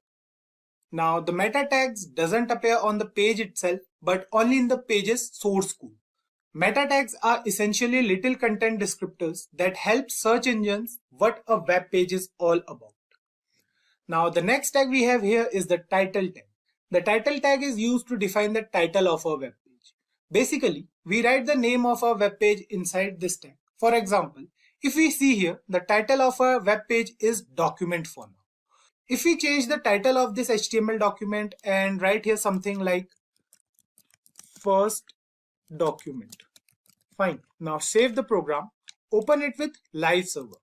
Now you can see it over here that the window name is changed to first document. There is no change in the web page itself. So what we are going to do is we are going to reduce the size of our VS Code and the browser. We are going to keep them side by side here, so that any changes we made in this HTML document are reflected in the web browser. Other tags we can use inside the head tag are the style tag, the script tag, and the link tag. Now the link tag is used to link any external CSS file to a HTML page. We have to provide the source of that file, and then any styling changes we make in that particular file will get reflected in the web page. For that, so let's create a CSS file first. What we are going to do is we are going to create another file over here. Let's name it as style.css. Now this particular file has .css as extension. This will tell the browser that this particular file is a CSS file and we are going to use it for styling purposes. Fine. So we have this style.css over here. Now we are going to link this with our HTML document. For that, what we have to do is we have to write here link. So this is the tag. Now we have to write here rel and we have to write here style sheet. Fine. Now the next thing we have to do is to provide the source code of this particular file. So for that we are going to use href. Href is going to be style.css. Now close this link tag. Now this rel tag over here specifies the relationship between the current document and the link document. Now you can see it over here, we have this rel as a style sheet. This means that this particular file is a style sheet and we are going to use this for styling purposes. Another important tag we have inside the head section is the script tag. This tag is used to declare or use any script within the HTML document. Basically used for JavaScript. So it's not necessary to use this tag within the head section only. We can use it anywhere, but for now we are going to use it inside the head tag. The syntax is also easy. We have to write it like script src. Now src is going to be the file name. So let's add another file over here. We'll write first.js. So this will tell the browser that this particular file is a JavaScript file. So we are going to write here inside this now. We are going to write first.js. Now we have to define the type as well. So type is going to be text and the file is a JavaScript file. So we'll write here JavaScript. Fine. Now close this tag and the script tag will closes automatically. You can see it over here. Fine. The script tag is closed. Keep one thing in mind that we have to close the script tag every time, but the link tag is not necessary to close. The next tag we are going to discuss is the body tag. The body tag defines the document's body. Now you can see it over here. If we go back to our HTML page, you can see the body tag over here.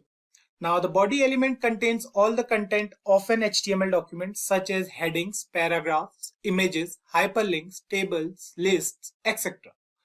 There can only be one body element in an HTML document. Any tag we are going to use within the body tag is going to define the structure of a web page. Now the next tag we are going to use is the heading tag. There are 6 different types of heading tags starting from H1 and goes till H6. H1 refers to the most important heading and H6 refers to the least important.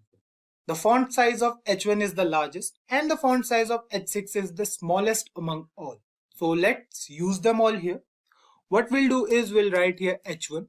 Now inside this H1 we'll write this is heading 1. Save the program and you can see it over here. We have a heading in our web page which says this is heading 1. Similarly, we have the H2 tag as well. So if we write here H2 and inside this if we write this is heading 2. Save the program. You can see the change in the font size. You can see the difference over here. The font for H1 is greater and the font for H2 is a bit smaller than H1. Similarly, we have h3, and for h3 we are going to write here this is heading 3. Fine. Then we have h4 as well, so we are going to write here h4, and inside this we are going to write this is heading 4. Fine. Similarly, we have h5 and h6 as well, so we are going to mention them first here. So we'll write here this is heading 5, and finally we have h6, which is used for heading 6, so we are going to write here this is heading 6. Fine. Save the program and you can see the difference in all the headings over here. The size for h1 is the largest and the size for heading 6 is the smallest. We can use any of these headings according to our needs. Similarly, we have the paragraph tag as well in HTML. It is used to write a paragraph or any content within the web page. The syntax is simple. We have to use the p tag for that. So if we write here p, and now inside this paragraph tag, whatever thing we'll write. So let's say we are writing here, this is a first HTML document. Fine. Now save this program and you can see it over here. We have some text present in the web browser, right? So these are the most basic HTML tags we discussed in today's video. As we said, the list of tags is large and we'll discuss them while working with them. So please go through these tags on your own and let us know if you face any issues. We have already discussed about tags in the last video. We came across several important tags in the previous video, like the HTML, head, and the body tags. A simple definition of tags states that a tag refers to a special word wrapped in angular brackets, which are used to define a particular type of content on a web page. After using a tag in an HTML file, the browser decides how to render or display the content on the screen, right?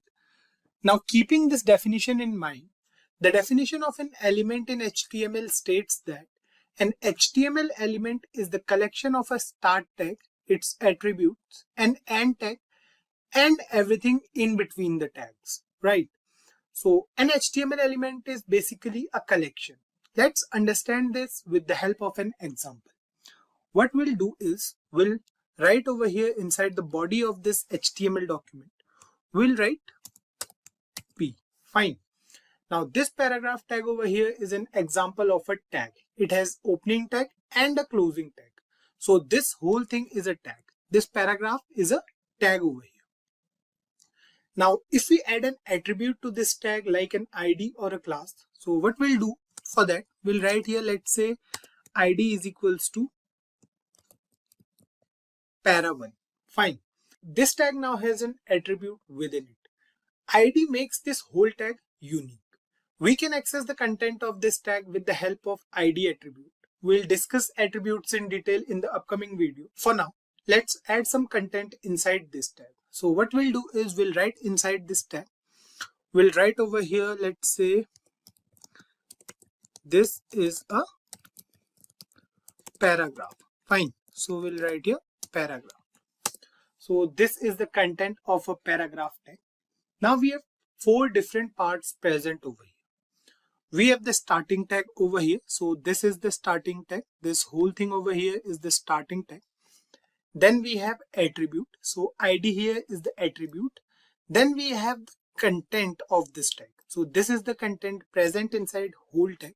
And then we have the end part of a paragraph tag. So this represents the end part, right? So the combination of these 4 things is known as the HTML element. Now let's talk about the case sensitivity of HTML tags. So HTML tags are not case sensitive. So you can see we have paragraph tag over here with small p present inside angular brackets. What we can do is we can write here capital P as well. So these 2 things are pretty same. So let's write something inside this as well. So let's say we are writing here, this is paragraph 2. Fine. So this is the content present inside this paragraph tag with capital P inside angular brackets. Now save the program And you can see we have two paragraphs over here. The first one says this is a paragraph and the second one says this is a paragraph 2. So what we have to do is we have to remove A from here. Save it now, and now it says this is paragraph 2. Fine. So I hope you guys got that HTML tags are not case sensitive. Fine. Now let's move ahead and we'll now discuss empty elements in HTML. Most HTML elements have a start tag and an end tag that indicate where the element begins and where it ends. For example, we have this paragraph tag over here. This is the start of this paragraph tag and this is the end part, right? So this indicates that this paragraph tag ends over here. Now there is a group of elements that are exceptions to this rule. So these elements are called empty or void and only have a start tag since they have no content present inside the tag. So they must not have an end tag in HTML. Example of empty elements are like the break tag we have image, link and many more such tags. The list is quite long. So what we'll do is we'll add an image using the image tag. So image tag is basically an empty element. So we'll use that particular element and you guys will understand what empty elements are. So as mentioned earlier that empty elements do not require any closing tag. So what we'll do is we'll write here inside angular brackets, img is the tag name. Then we'll write here src. So src over here is attribute. We'll discuss attributes in upcoming videos. So inside this we'll provide the path of our image. So let's say we have this image present inside images folder, which is a folder present in a system, so where we are saving all our HTML programs. So the next thing we'll write here is alt stand for alternate. So if the image is not shown over the browser, then the alternate text will be shown. So let's say we are writing here image1. Now we'll close this image tag. So that's all. We don't have to close this particular image tag. We don't have to write here like this. So you can see we don't have to write here like this anything. So if we not write it over here, that's fine because image element is an empty element. So let's save the program and you can see we have an image over here in the browser. So the image size is quite large. What we'll do is we'll reduce the size. So we'll write here this for now. We'll discuss all these things in the upcoming videos, so don't worry about it. For now you can see that we have an image over here. So this is our image.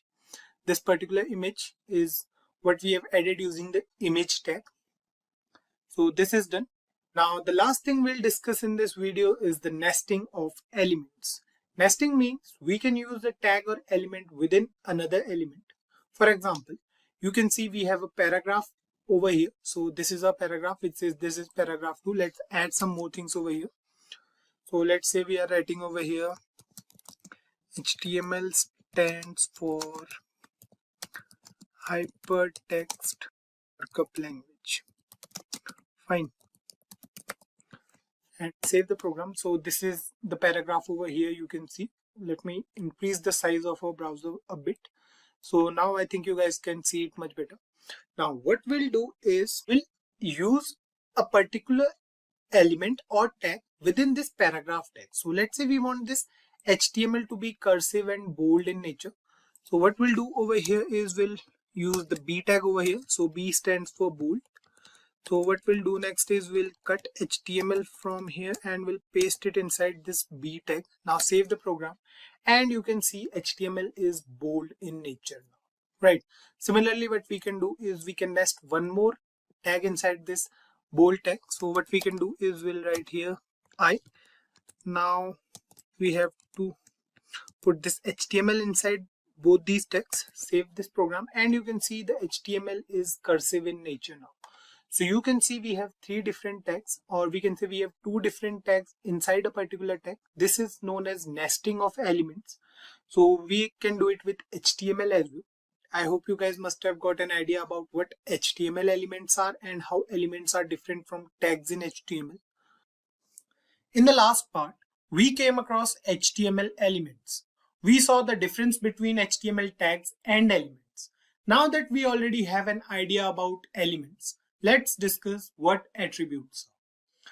Let me write the basic syntax of an HTML element over here first. So what we'll do is we'll write over here let's use the paragraph tag. So we are writing over here, this is a basic example of elements in HTML. Fine. I hope you guys must have got an idea about what this is. This is actually a basic HTML element. We have nothing else over here, just a simple example of HTML element. An element consists of a start tag, an ending tag, and the content within the tag, right? So this particular thing is an element. Now, attributes in HTML refer to the additional properties or characteristics of an element. For example, if we write here, let's suppose we are writing over here, let's say we are writing over here ID as para1. Fine. Now save this program and you can see over here that we have a paragraph which says this is a basic example of elements in HTML. Now we have this whole element with ID as para1, or we can give any ID of our choice. Now this ID is unique for this particular element. For now, you don't have to worry much about this ID or any other attribute. Just focus on what attributes are. We are going through the working of attributes basically. So we can use the ID of this attribute to style this particular element. So basically this ID attribute defines what this HTML element is. We have to use the style tag element, or we can say we have to use the style element for styling this particular paragraph. You will understand it once we go through the tag. So let's do it over here. What we'll do is we'll use the style tag over here. So we'll write here style. You can see this is a style element basically. It has start tag, it has ending tag. Now we'll write some content inside this particular tag. So let's say we are writing over here hash para1. Now inside this what we'll do is we'll define some styling properties. So let's say we are writing over here background color as red and we'll write here color. So this color here refers to the font color basically. So we'll write here blue. Now save this program and you can see the paragraph in our browser is changed. So what we did here is inside this style element, we access this particular ID. So ID is unique for each element. We'll discuss it later on. So basically this particular paragraph tag has an ID named para1. So we are using that particular ID. Then we have some CSS properties. So these properties are used to style a particular element. So we have used it over here. You can see it over here. If I zoom out a bit in the browser, you can see the background color of this whole paragraph is red and the font color is blue. Fine. What we want to say here is this ID over here is basically an attribute. It is used to identify or change a particular element. We have many attributes present in HTML. So we'll go through some of them. Let's say we are adding an image over here. So let's add an image and you guys will understand about HTML attributes here as well. So we'll write here img. So this is basically an empty element. We have discussed it in the previous part wherein we went through HTML elements. Now what we'll do is we'll write here src. Now src is also an attribute. This attribute is used to provide the system with the source of a image. So if we go back to this particular HTML folder, so here we have a HTML folder. You can see we have a folder here named as images and we have an image present inside this particular folder, right? So what we have to do is we have to provide this path inside a HTML file. So what we are going to do here is we are going to get back to VS Code and inside here we'll write images. So this is our folder name and we have a file name html.png present inside that particular folder. So src is the attribute and this particular thing is the value of our attribute, right? Now the next thing we are going to do here is we are going to write here alt. Now inside this alt, let's say we are writing HTML over here. Now this alt attribute is used when we add an image on. So basically what happens is when we add an image to a web browser, sometimes what happens is the image is not shown over the browser. So in that case, the alternate text will be shown. So if this particular image is not shown in the browser, then this particular text will be shown. So let's save this program. We'll open a web browser here side by side as well. You can see that this particular image is present over here in a web browser. The size of this image is quite large. We can change the size in two different ways. We can either use the ID attribute here as well and then use that particular attribute in the styling tag or CSS file to change the size of this image, or we can simply use the height and width attribute in the image tag over here. So that's the simple one. So what we are going to do is we are going to write here height Height is an attribute. We have to define the height in pixels. So we have written over here 300 pixels. Save the program and you can see the height of this image is 300 pixels now. Same thing goes for width as well. If we write here width and if we define the width as 300 pixels as well, save the program and you can see now the height and width of this particular image is 300 pixels, right? So guys, this is all about the basics of attributes in HTML. I hope you guys understood this. We'll go through each attribute while working on those attributes in the upcoming videos. So don't worry about it if we haven't covered all the attributes over here. We'll go through them in the upcoming videos. Before we move on and discuss the different formatting tags in HTML, let's understand what formatting is. Formatting refers to the process of making the text present on a web page more appealing to the user. For example, let's say we want to add a heading in our HTML document, and for that we want a specific font size. Let's say we want to add a heading with a bigger font size. For this purpose, we have the heading tag present in HTML, which provides us with 6 different font sizes, with H1 being the tag with the greatest font size and H6 with the smallest one. We have already discussed in the previous videos as well. Now we need to make sure which font size we want and we can use the heading tag accordingly. Let's understand this with the help of an example. Let's suppose we are working on a web page wherein we want a heading. So let's say the heading is what is HTML. We want the font size to be bigger. So simply we'll write here H1. We have already mentioned it that H1 has the biggest font size of all the 6 heading tags, right? So inside this we'll write what is HTML. So let's suppose this is the heading. Now on saving the program, you can see here on the browser that we have a heading with larger font size. So what we can do for now is we'll remove this heading from here. Now save it and you can see we have only one heading as of now. We have the heading as what is HTML.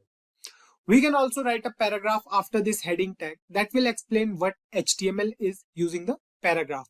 So let's do it over here as well and you guys will understand it much better. So here we are going to use the break element. So this is basically an empty element used in HTML for line break. So what we are going to do is we are going to put it over here. So this is the tag, BR tag or break tag we can say. Now what we are going to do is we are going to write here inside the paragraph tag, HTML stands for, let's write it in capitals. We'll write here hypertext markup language. Fine. So here we have a paragraph that says HTML stands for hypertext markup language. Now what we want to do is we want to add another heading to this web page, which will define the uses of HTML. So basically what we are doing is we are going through the sizes of heading tags. So we want another heading, let's say over here. Now the main heading of our web page was what is HTML and we want it to stand out among all the headings present in our web page. That's why we use the H1 tag for that heading. Now for the next heading or for the new heading, we'll have a little bit smaller size than the main heading.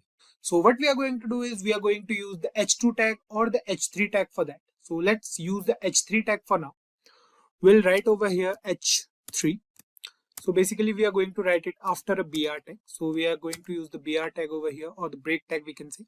Now we are going to write here uses of HTML. Fine. Now save the program and you guys can clearly see the difference in font size of both the headings. Let me zoom in a bit here in the browser. So now you guys can see it much better. There's a difference in the size of heading 1 and heading 3, right? So this difference is what we are talking about till now. There are 6 different sizes for a heading tag in HTML. We can use any of these heading tags according to our need. Figure out which one of these 6 tags is best suitable for your web page and use them. Simple and easy. Let's move ahead and we'll now discuss some more formatting tags present in HTML.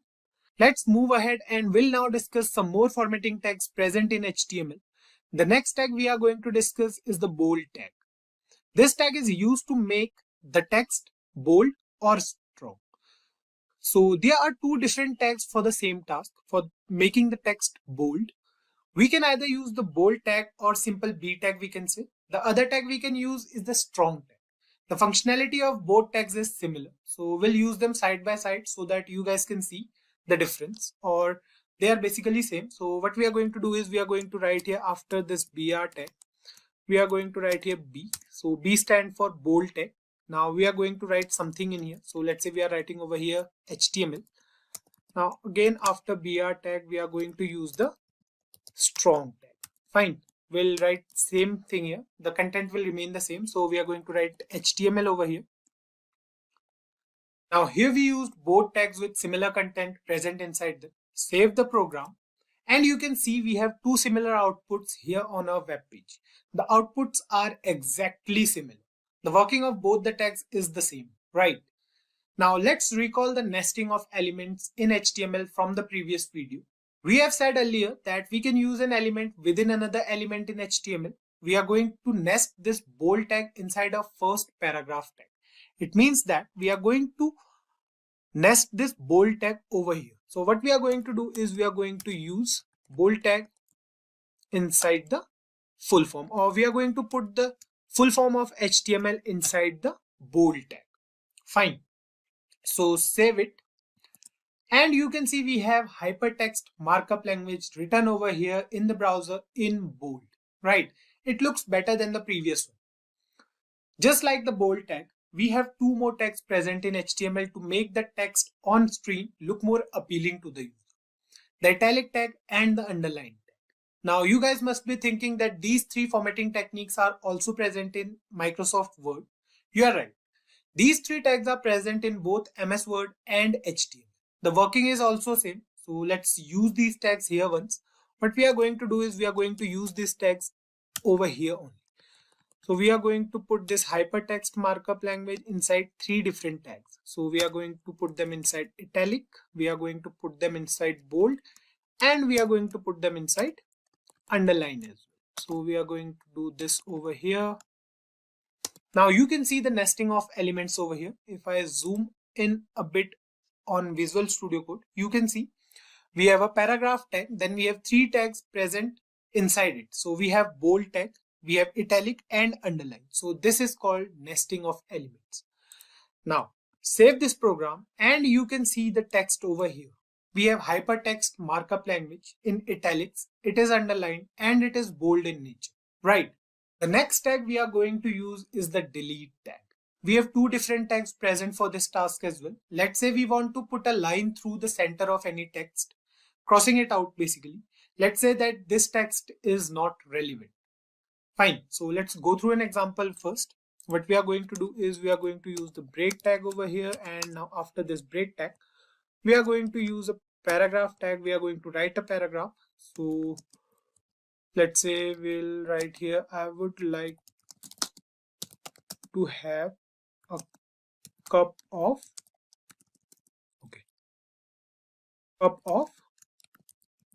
coffee. Fine, save it, and you can see we have this paragraph or sentence over here on the browser. Now what we want is we want to delete this particular word, or we can say we want to put a line through it.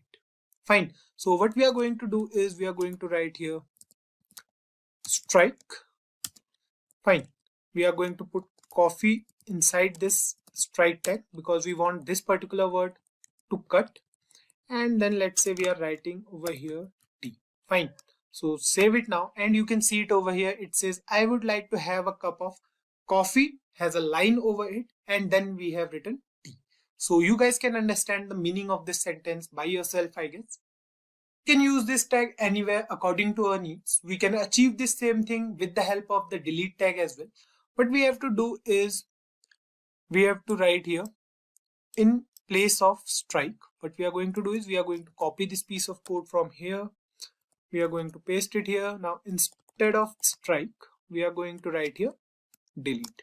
So del, this is the tag, and we are going to close this tag as well. Now we are going to write coffee inside it and save the program, and you can see we have the exact same output with this tag as well. Fine. Another tag we have in HTML for formatting is the mark tag. Now the mark tag in HTML is used to mark any particular text. The text will be highlighted with yellow color. For example, let's say we are writing something over here. or we can just paste this again, and we are going to remove this part. Now we want to mark the word coffee, let's say. So what we are going to do is we are going to write here mark. This is the tag, and inside this tag we are going to write coffee, let's say. Fine. Save the program, and you can see it over here. We have this sentence which says I would like to have a cup of coffee, and coffee is highlighted over here, right? So this is the mark tag, and we can use this tag for formatting. Now the last tag we are going to discuss in today's video is the font tag. The font is an inline element used to change font sizes, font colors, and font styles of the text in a web page. This element has its own attributes.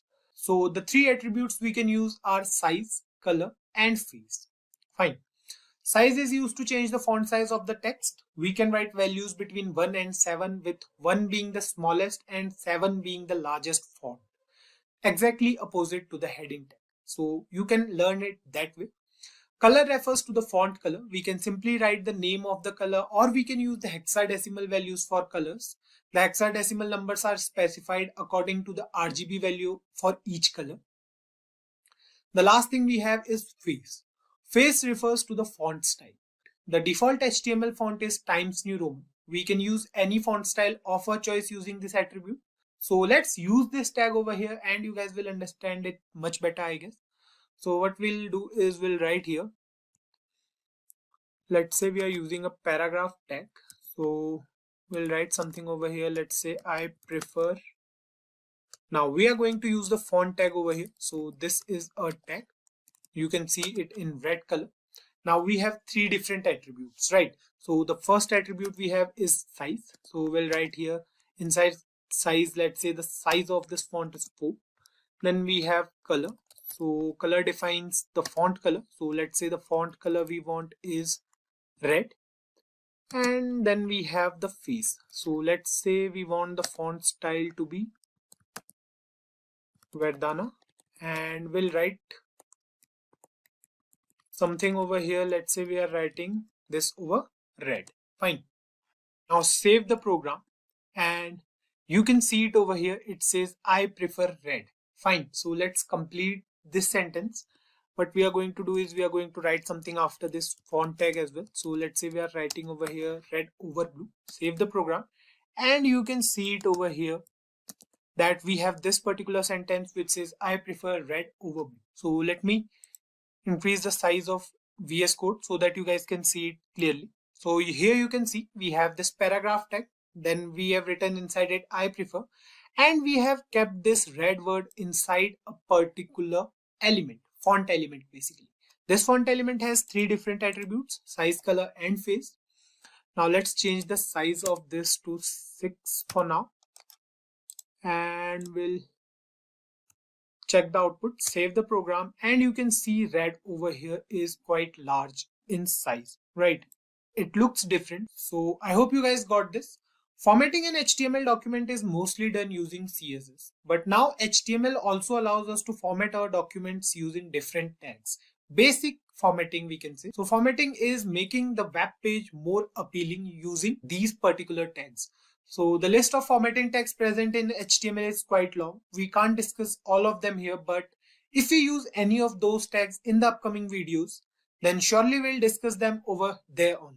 Now the task for you guys is to use these formatting tags and let us know if you find any difficulty in using them.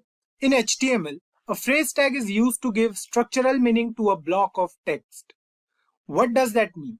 Let's try to understand this with the help of an example. We'll first take a paragraph for this example, a small one maybe. So let's do it here. What we'll do is we'll write here P. So we are going to use the paragraph tag. Let's write something over here. So let's say we are writing over here, hello everyone. Then I'll write this is caution. And let's suppose we are writing over here, please subscribe to a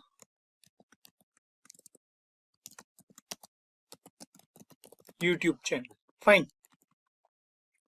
Save this, and you can see here that we have the same paragraph here on the browser. Now what we said earlier about the phrase tags is they are used to give structural meaning to a block of text, right? So here we have a paragraph and we want to provide meaning to a block of text. Let's say we want to put some emphasis on the word YouTube over here. Fine.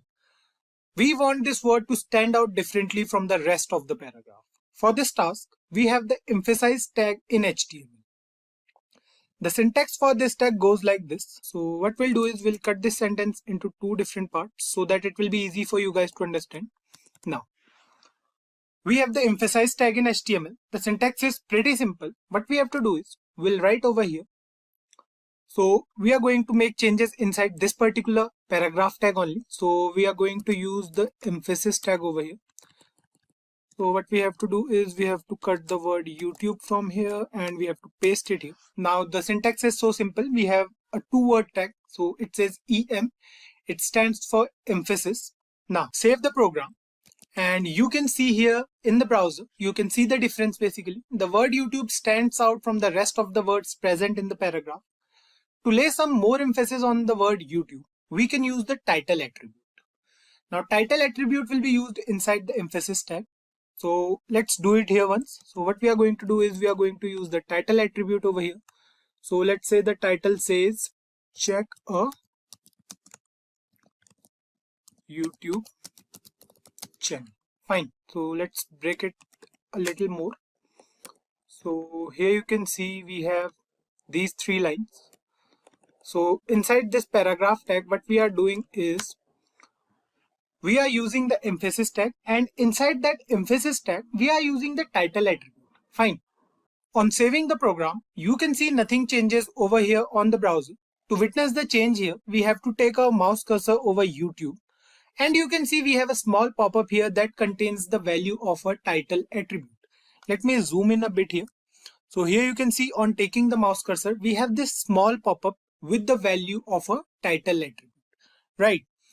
Another thing we can do for this task is we can add a link over here on the word YouTube. We'll discuss it in the upcoming videos when we'll go through text links in HTML.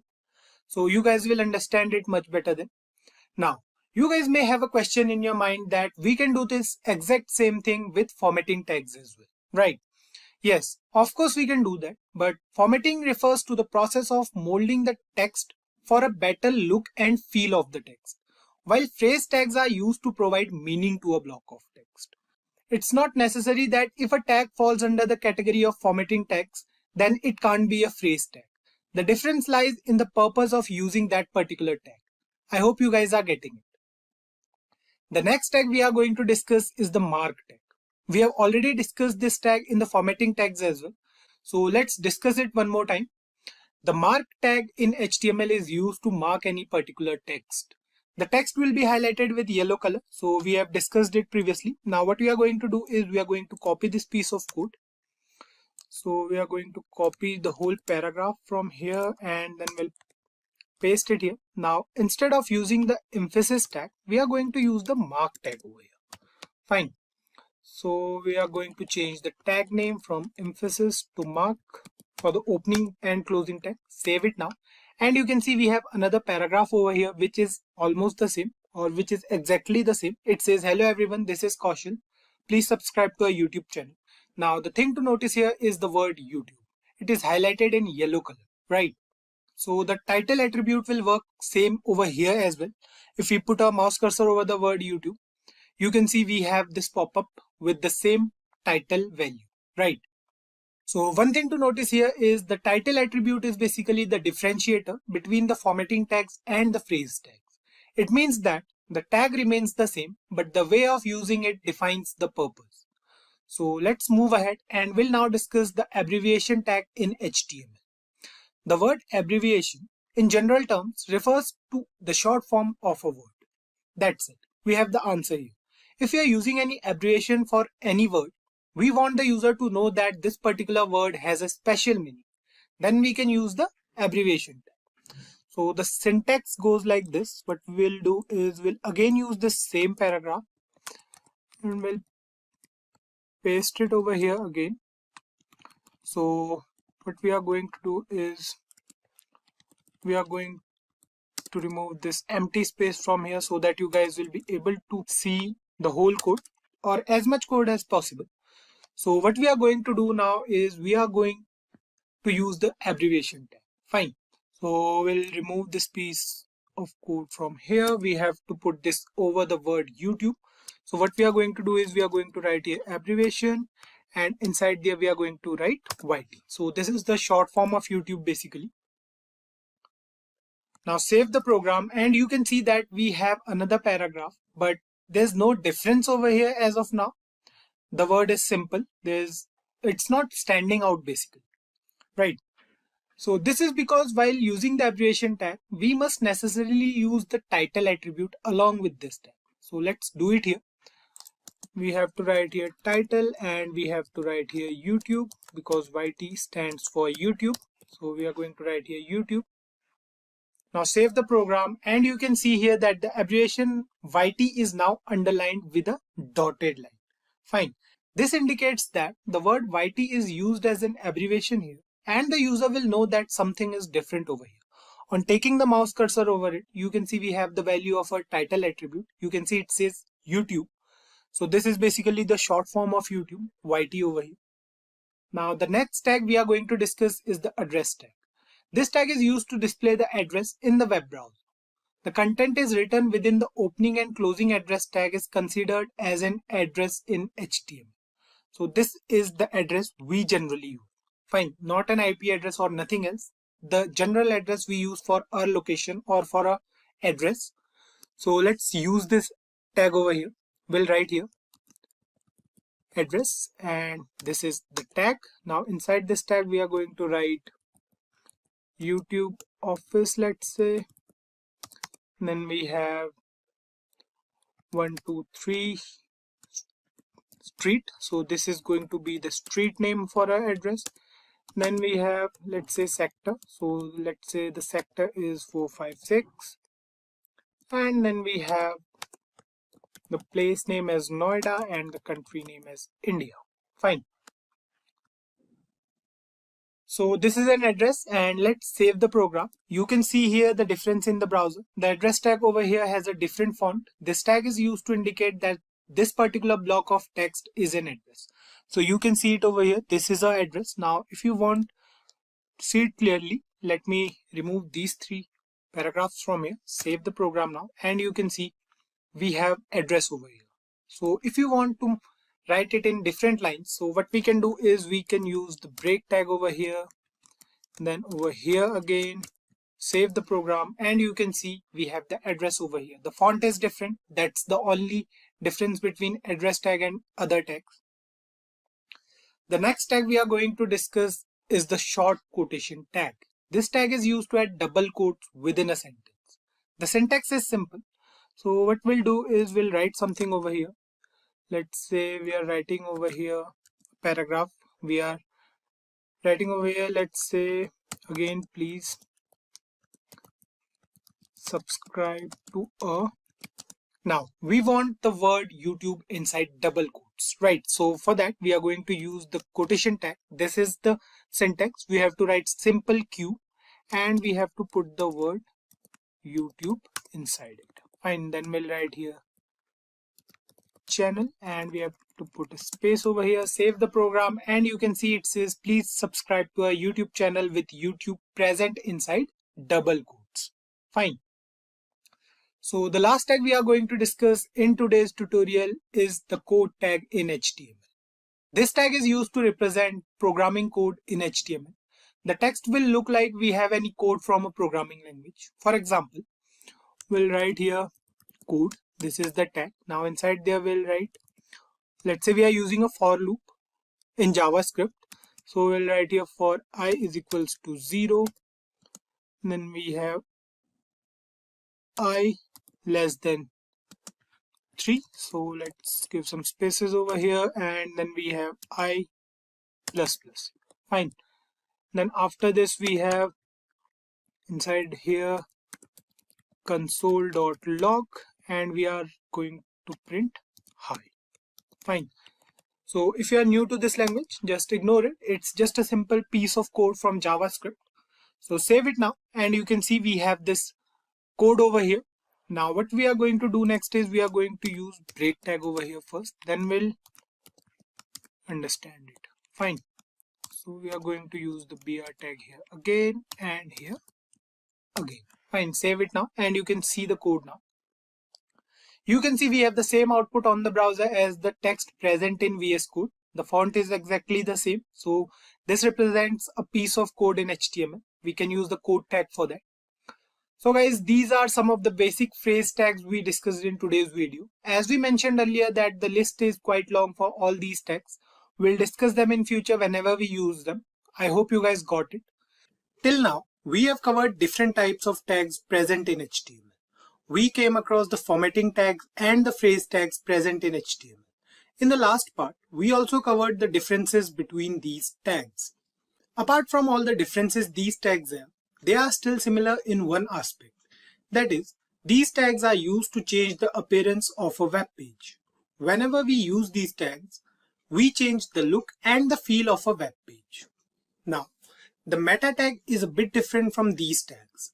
This tag does not impact the appearance of a web page. It is used in the head section of the HTML document and does not require any closing tag to work. What this tag does is, it gives information about the data we have on our web page. Meta refers to metadata. Metadata means data about data. For example, if we have a website that provides the user with some data, it can be any kind of data, and the user can go through it to gain some information. But the information about the data present on a website is given by metadata only. What does it mean to provide data about data? For example, if we go to Google and search for a keyword. Now, how Google works is it goes through the keywords present in any particular website and then shows the user that particular website. Those keywords here refer to metadata, and we have to put them inside meta tags in HTML. The description we get while searching for a website is also present inside the meta tag of any HTML document. Basically, what we are trying to say is this tag is used to give essential information about any particular web page. Meta elements can be used to include name-value pairs describing properties of HTML documents. For example, if you want to put any keyword for a web page, the name attribute inside the meta tag will contain the keyword and the value attribute will contain the actual keyword name. There is no closing tag needed in meta elements because these elements contain information within attributes only. We can use multiple meta tags for different information. An interactive web page cannot be created with just this structure. So, you will employ aiding technologies like JavaScript and CSS to bring interaction and beauty to your HTML respectively. That's where CSS comes into picture. Making web pages attractive is made easier with the help of CSS, often known as cascading style sheets. The style and experience of a web page are handled by CSS. The color of the text, the font style, the spacing between paragraphs, the size and arrangement of columns, the background pictures or colors used, layout designs, differences in display for various devices and screen sizes, and a variety of other effects can all be controlled using one single language, which is CSS. Although CSS is simple to grasp and learn, it offers strong control over how an HTML document is presented to the user. It depends how you are presenting your HTML document, how you are styling it, because the user will get an impression on the first view itself.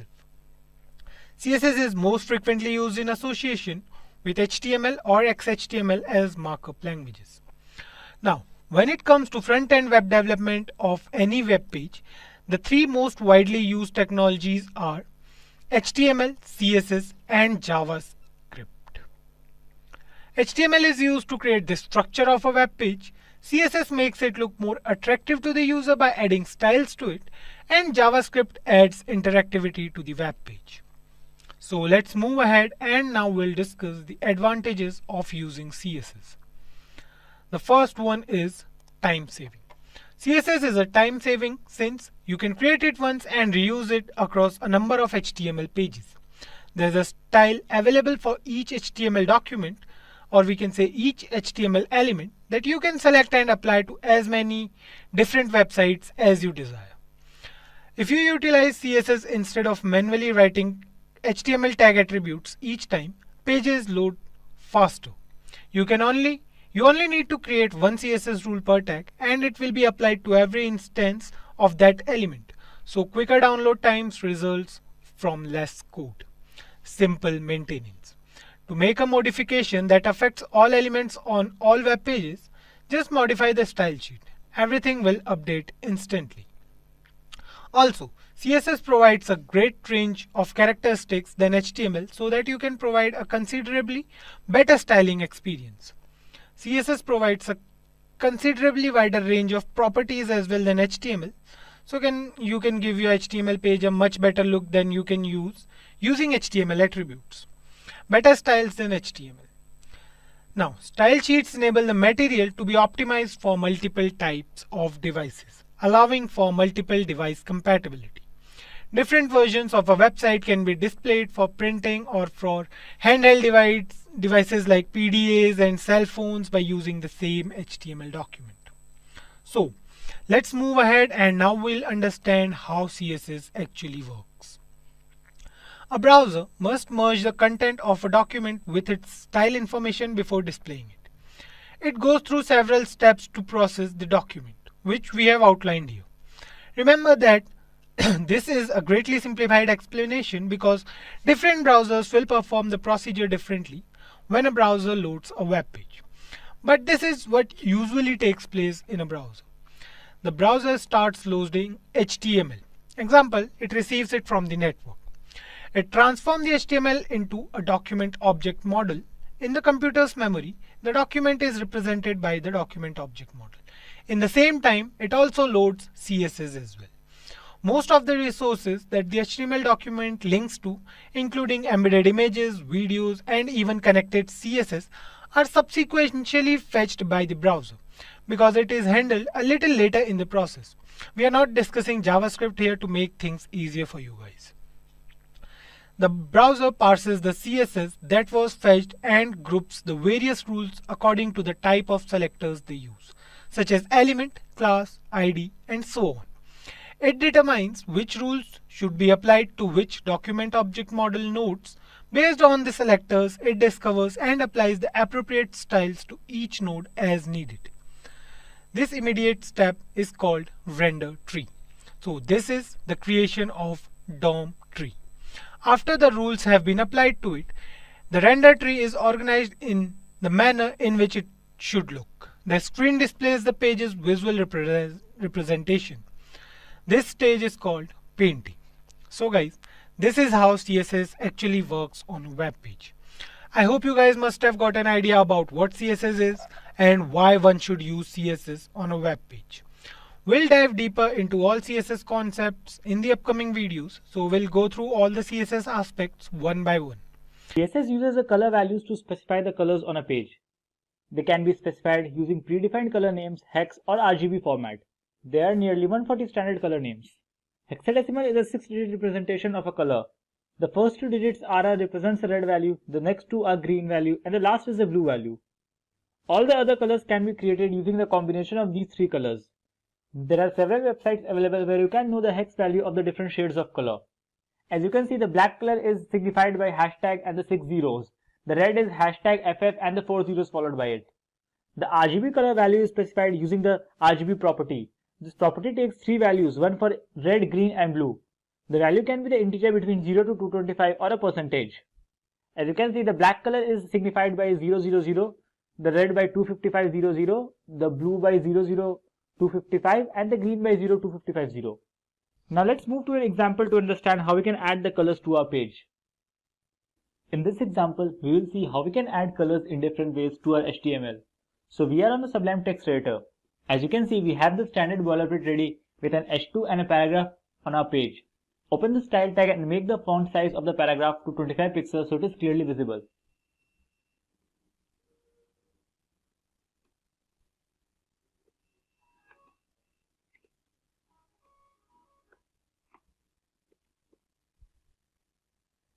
Let's start by adding colors to our text just by color names. HTML supports nearly 140 standard color names.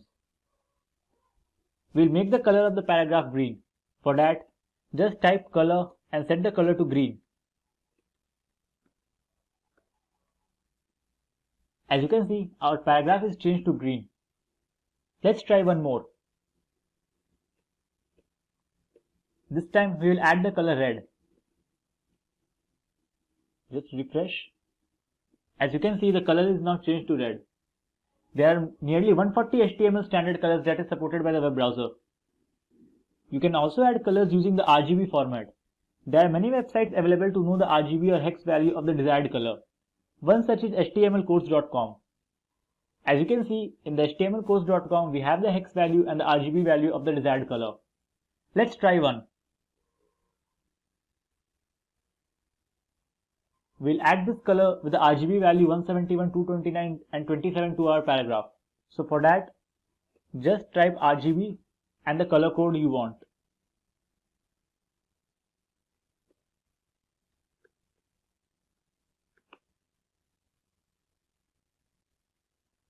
As you can see, the color is now changed to our RGB value.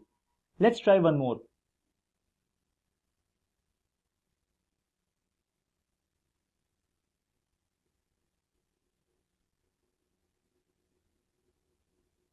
This time we'll use this RGB value to our text.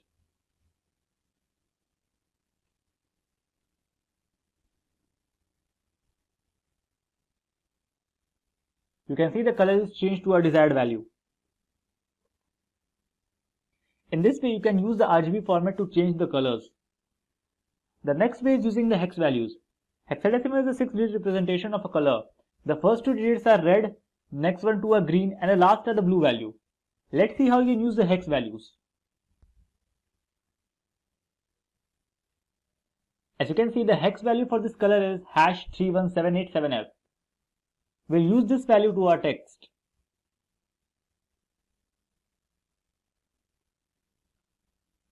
To add the hex value, you have to use the hashtag followed by the color code.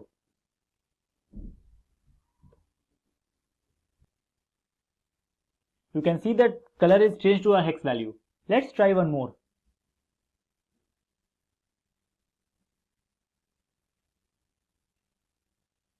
You can see the hex value for this color is #F14A07. Just copy the desired value to your file.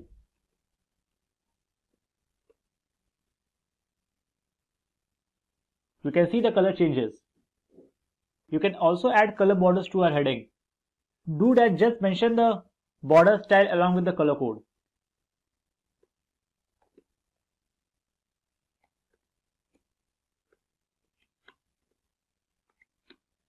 We'll add the border color red to our H2.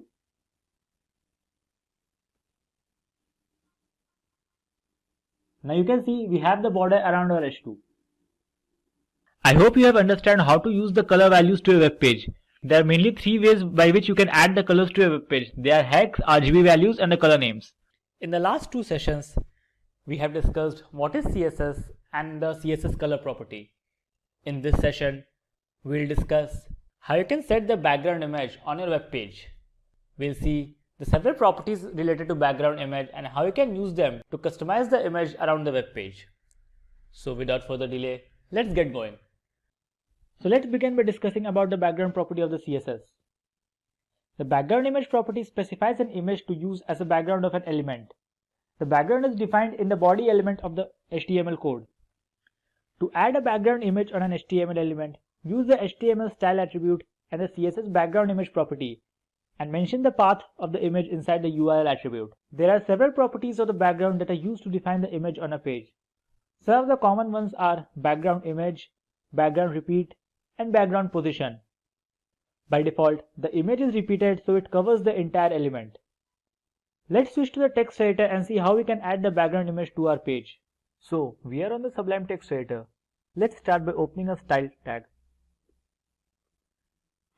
The background image is always set on the body tag. So type body and open the curly braces. The background image is always set on the body tag. So open the body tag with curly braces and start typing background image. Use the URL value of the background image to set the path of the image. Make sure the image is in the same folder as of the HTML file. Here we have our file nature3.jpg. So mention the path inside the double quotes.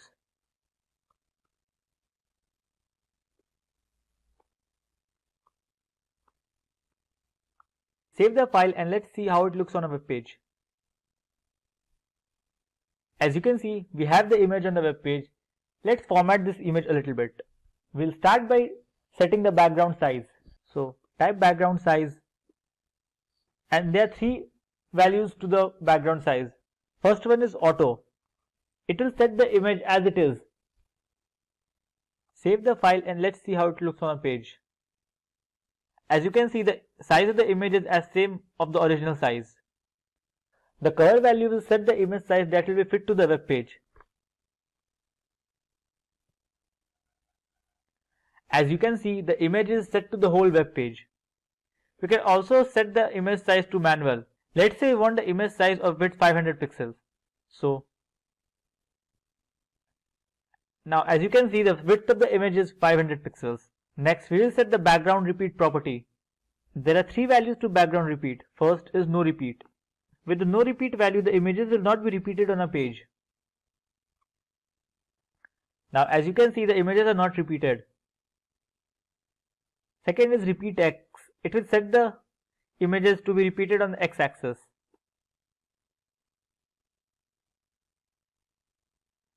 As you can see, the images are now repeated on the X axis. Similarly, repeat the images on the Y axis. As you can see, the images are now repeated to the Y axis. And there is a default value repeat which will repeat the images on the web page. So let's keep it to cover. So let's keep the background size to cover and set the background repeat to no repeat. Let's save the file and look it on a web page. Now as you can see, the image is fully fit to the web page. Let's add a text above our image to see how it looks like. So I'll add a paragraph tag and type some random text here.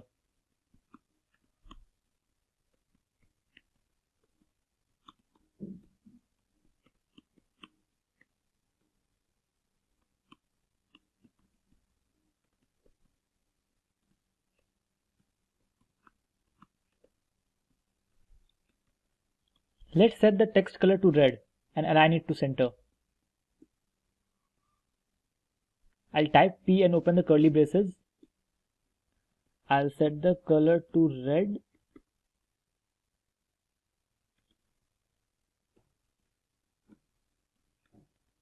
And I'll set the text align to center. Let's save the file and see how it looks on a page. As you can see, we have a text above our image which is centrally aligned and the text color is red. In this video, you will learn what are CSS selectors and what are their different types. So let's start by discussing the agenda for this tutorial. So in this tutorial, we will learn what are CSS selectors and what are their different types. We will also look at an examples to how to work with CSS selectors. So what are CSS selectors?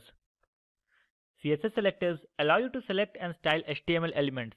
Selectors are used to find elements based on their ID, classes, types, attributes, value of attributes, and much more. Let's discuss the most common selectors. There are several different types of CSS selectors. The most common of them are CSS element selectors, CSS ID selector, CSS class selector, CSS universal selector, and CSS group selectors. So, what is a CSS element selector? The element selector selects element based on the element name. This is a CSS selector. It means it will select all the P elements on the page. It will style all the P elements to the central aligned having blue color. This is a CSS selector. It is set to P. This means it will select all the P elements on the page. It will style all the P elements to be center aligned having blue color. Let's look at what it looks on a page. So as you can see, all the elements are centrally aligned with the text color blue. CSS ID selector. The ID selector uses the ID attribute of an HTML element to find a specific element. An ID should be unique within the page. So you should use the ID selector to find a single unique element. To find an element within a specific ID, use a hash character followed by the ID of the element. So here we have used the hash para1. So all the rules will be applied to the HTML element with ID equal to para1. So this is an ID selector. It will be applied to all the HTML element with ID is equal to para1. As you can see, it is applied to the element having the ID para1 and all the other elements are defaultly styled. CSS class selector. The class selector finds the element with a specific class set by the HTML class attribute. To select an HTML with a specific class, use a period character followed by the name of the class. So this style will be applied to all the elements having the class name class1. This is a class selector. It is denoted by a period symbol. All the elements having a class name class1 will be styled with centrally aligned and color blue. As you can see, the element having the class name class1 is styled and all the other elements are set to default. CSS universal selector. The universal selector selects all the elements on a page. The universal selector is assigned by a star character. The universal selector selects all the elements on a style sheet. As you can see, it is denoted by a star mark. All the elements inside our web page will be centrally aligned and the color will be set to blue. As you can see, all the elements are centrally aligned and the colors are set to blue. CSS group selector. In style sheets, there are often elements using the same style. To minimize the code, you can group selectors. To group the selectors, separate each selectors with a comma. Here, we have group selectors for H1, H2 and P. So, style is applied to H1, H2 and P elements only. It is better to group the selectors to minimize the code. Here we have group selectors P, H2 and H3. So, style will be applied to only elements having P, H2 and H3. As you can see, so all the elements of P, H2 and H3 are centrally aligned and colored to red. Every element that can be displayed on a web page is comprised of one or more rectangular boxes. CSS box model typically describes how these rectangular boxes are laid out on a web page. These boxes can have different properties and can interact with each other in different ways. But every box has a content area and optional surrounding, padding, border and margin areas. The following diagram demonstrates how the content, padding, border and margin CSS properties determine how much space an element can take on a web page. The content area consists of content like text, images or other media. It is bounded by the content edge and its dimensions are given by the content box width and height. The border area is the area between the box padding and margin. Its dimensions are given by the width and height of the border. The margin area consists of spaces between the border and the margin. The dimensions of the margin area are the margin box width and margin box height. It is useful to separate the element from its neighbors. The padding area is the area that includes the element's padding. This area is actually the space around the content area and within the border box. Its dimensions are given by the width of the padding box and the height of the padding box. Now let's jump to an example to understand the box model better. So, we are on the Sublime Text Editor. To get started, I have created a box named Simplilearn with background color pink. The font size is 30 pixels and we have set the border to 0 solid green. Let's see how it looks on our page. So as you can see, we have a box named Simplilearn with background going all the way to the end. I have also removed all the padding and margin from the page so that the boxes are pushed just at the corner of the page. As you can see. Let's start by adding a padding of 20 pixels to the box.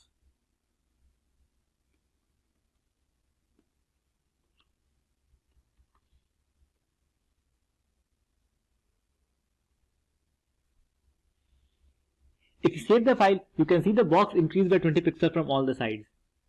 Padding occurs inside the background of an element. It goes around the content of the element. Most of the buttons inside the CSS is designed using padding so that the background of the button becomes wider than the actual text. The next thing we can do is change the border of the element. If we change this border size to 15 pixels, we will get a nice solid background of color green.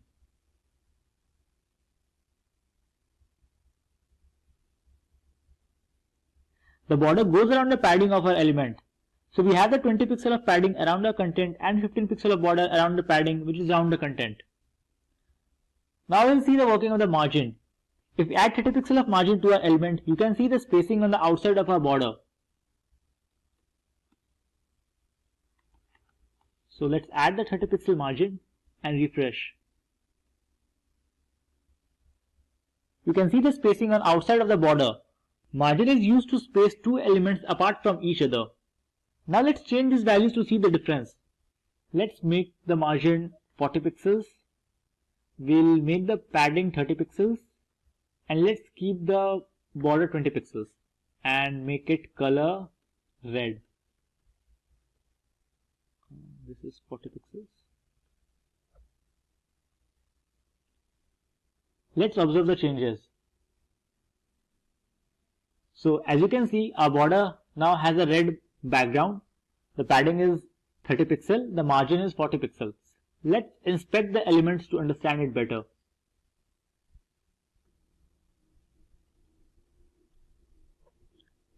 By clicking on inspect, you can see the different styles. Here in the computer tab, you can see the box model. This is the content area, this is the padding area, this is the border, and this is the margin area. We have the margin of 40 pixels around the border. So you can, when you click on this area, you can see the margin gets highlighted. The border area gets highlighted of 20 pixels. This is the padding and this is the content. You can change the size of the content by adding the height and width. So let's try adding height and width. We'll give the height 50 pixels and we'll give the width also 50 pixels. Just save the file. Now when you refresh, you can see the content area 50 into 50.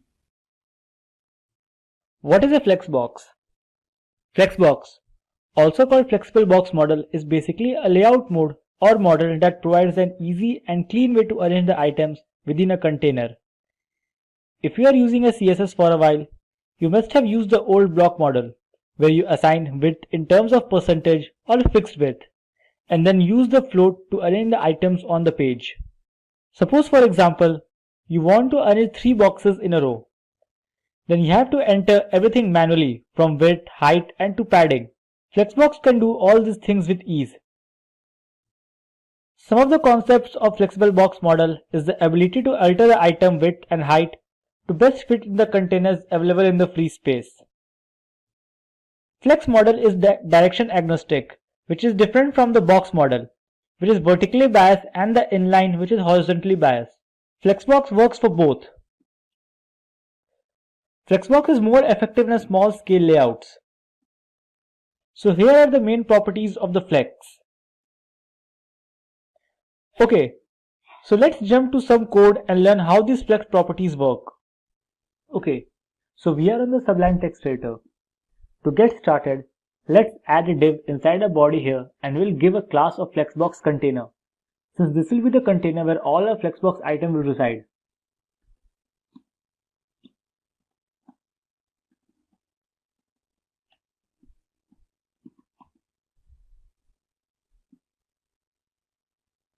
Then inside this container, we will add another div and give it a class Flexbox item and one more class Flexbox item 1, which will help us to understand which items we are referring to when we style our elements individually.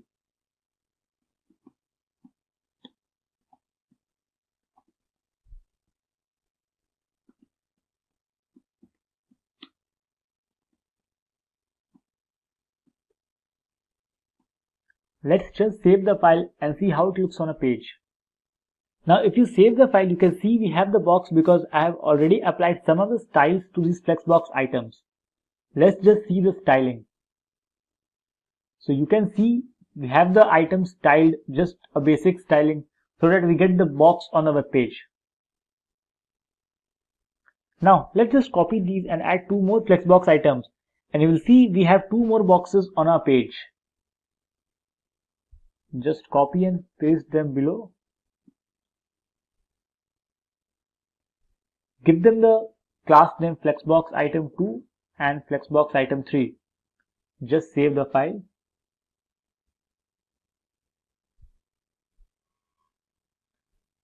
Now you can see we have 3 boxes on the page.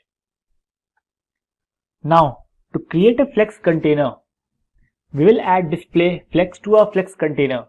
And this is how we create a Flex box container. So here we will just add display Flex. Just save the file. Now you can see all the items are in the same height and they are all in the same row. You will also notice that if we shrink our browser, The items adjust themselves accordingly to fit within the browser. Now, if we want to style the elements on the main axis, we will use the property justify content inside a flexbox container. Let's make it a center. Save the file. Now you can see that all the elements are in the center of the page. Another thing we can do is, if we want our layout to have a spaces between the elements, we will set the justify content to space between.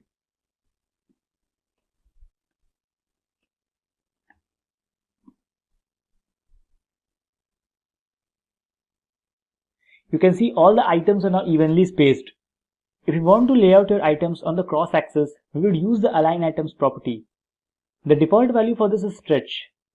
If we want to keep the size of our items, we will use the center, and then all our items will be centered vertically. Before Flexbox, aligning the items vertically inside the container was nearly impossible. With Flexbox, you can do it easily. Now you can see the items are aligned vertically inside the container. Now let's just delete everything and we'll just keep the display flex. Now if we want to have a column layout instead, we will use the flex direction and change it to column. Flex direction, column. Now if you refresh the page, you will see all the items are shown up in a column.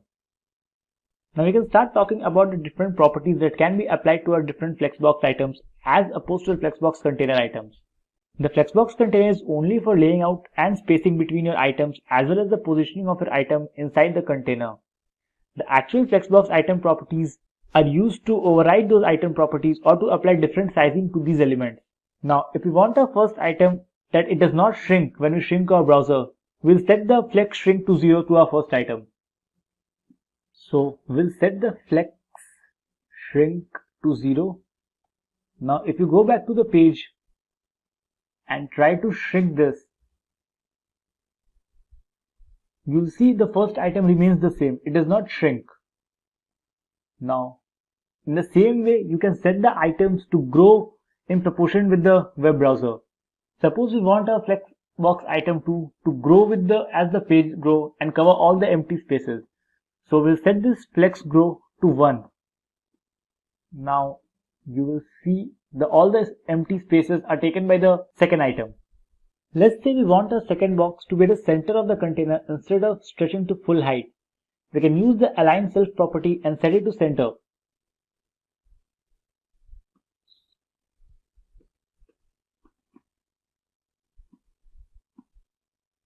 Now you will see that the align self property overrides the align content property of the container. You can see it is centrally aligned. So this is all you need to understand and get started to work with the Flexboxes. I hope you guys enjoyed this video and learned something new about the Flexbox and how you can use the Flexbox to create the dynamic layout for your site. What is a grid?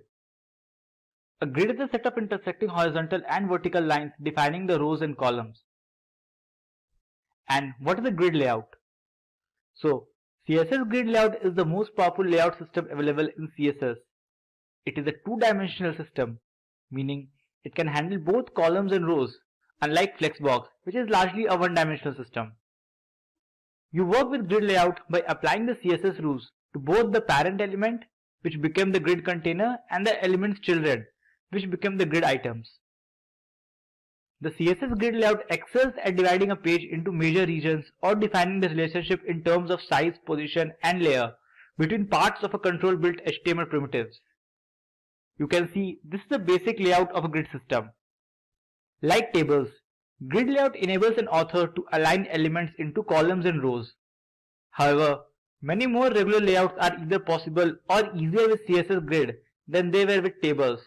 For example, a grid container's child element could position themselves so they actually overlap and layer, similar to the CSS positioned elements. So here are the features of the CSS grid layout. They are fixed and have flexible track sizes.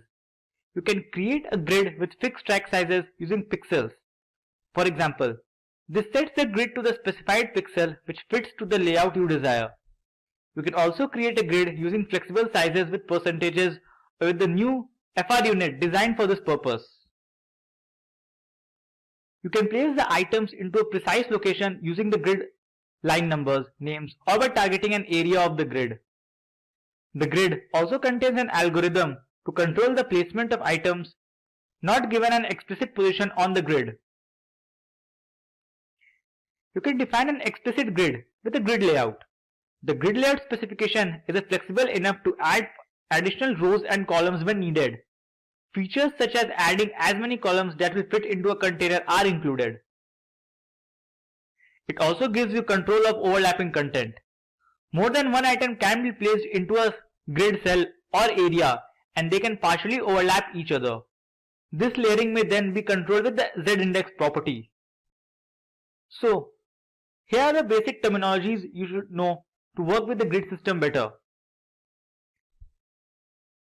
The grid line is the dividing line that make up the structure of the grid. They can either be vertical or horizontal and resides on either side of rows and columns. A grid column is a space between two adjacent vertical grid lines. The size of a grid column is determined by the grid template columns property. On the other hand, a grid row is a space between two adjacent horizontal grid lines.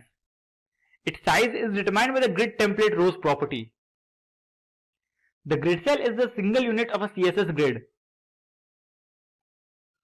And in grid design, a gutter is basically the width of the space between columns. A gutter margin is the white space formed by the adjoining inside margins of two facing pages in a book, or a space between columns on a page. So, with this, let's now move on to the hands-on demo and see how the grid system works in actual world. If getting your learning started is half the battle, what if you could do that for free? Visit SkillUp by Simplilearn. Click on the link in the description to know more. So we are on the Sublime Text Editor open with a project with some basic background styles and nothing inside the body. You can see this is the basic background style we have pre-applied just to have a good look of the box model. We'll start by creating a container and wrapping our grid items in it. So let's create a grid and give it a class named grid container.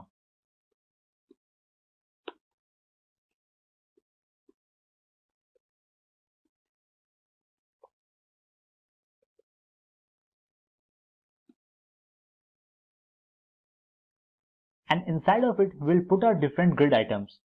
So we'll just create different grid items and give them a class grid item followed by a class number they belong to, so that we can easily distinguish between them.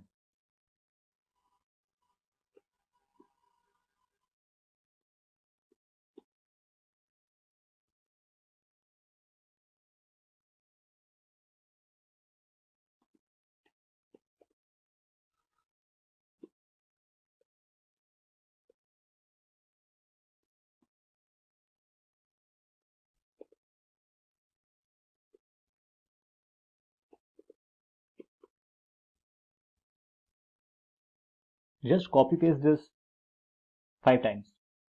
So we'll have the 5 elements on our page.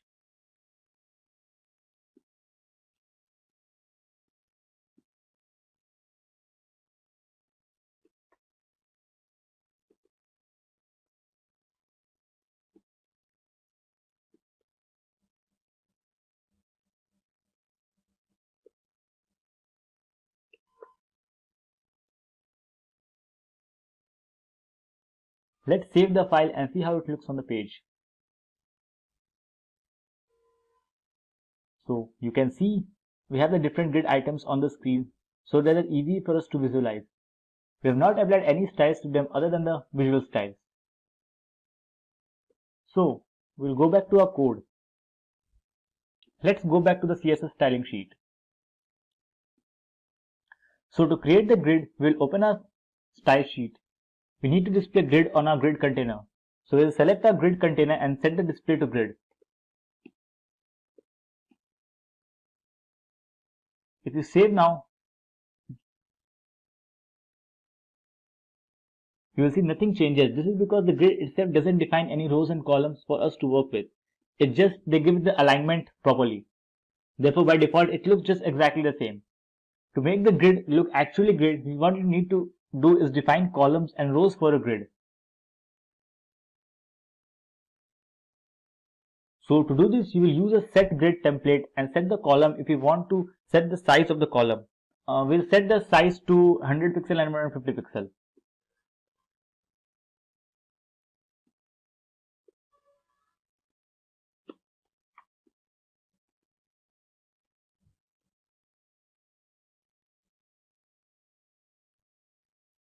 Now,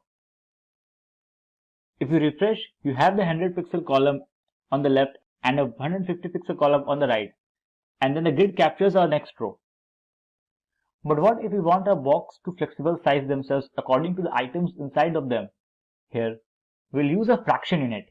Instead of a 150 pixel column, we want one fraction of our size, and instead of a 100 pixel, we want the two fractions of our size. So we'll just replace with two fractions and this with one fraction. Now if you save the file and go back to the page,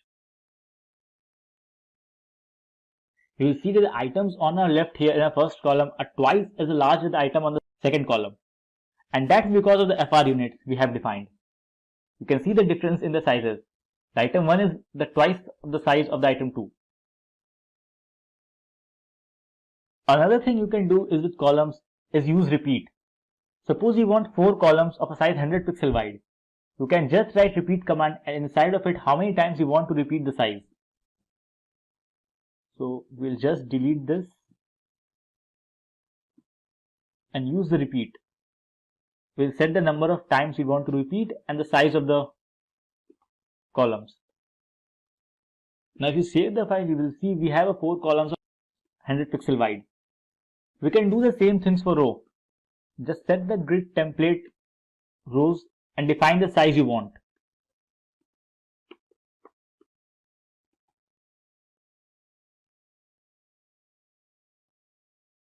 Now you can see we have the symmetric size all around our container. If you don't know how large your grid is going to be, you can use the grid auto rows and this will determine the size of all the rows that is added after the template rows. Suppose we want all our rows to be 100 pixels.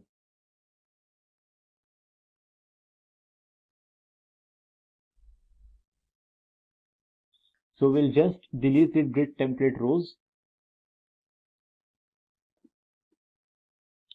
and set the grid auto rows to 100 pixels.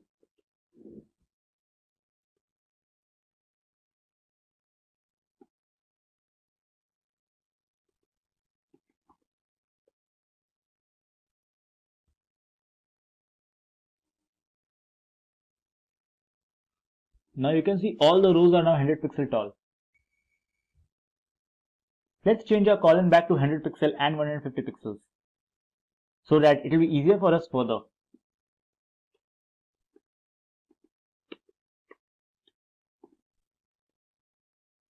We'll just delete this grid auto rows. Now we'll talk about the spacing of the rows and columns apart from each other. We can do this with the help of the grid gap property. Grid row gap will give some spaces between the rows. Similarly, the grid column will give you the spaces between the columns.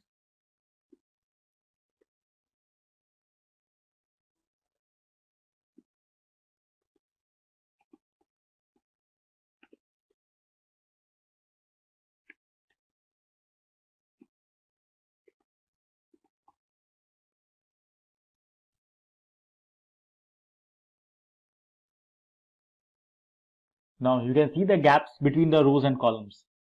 Now if we want the same value for both the columns, you can use the grid gap property and mention the space. We'll just delete this too. And instead of it, we will use just the grid gap.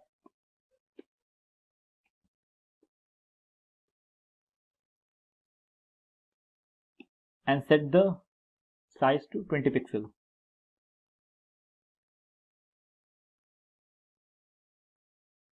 Now you can see the evenly spaces between the rows and the columns.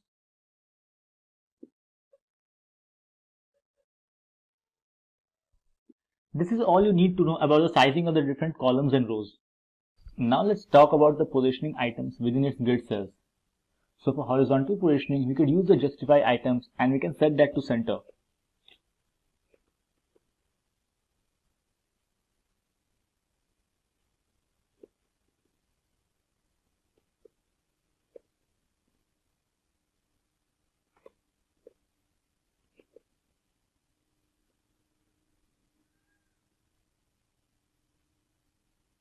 So that centers each item within the cell. By default, it is set to stretch. You can also set it to start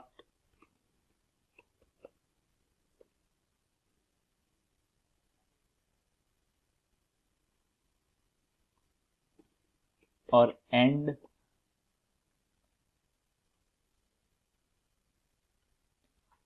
or space around.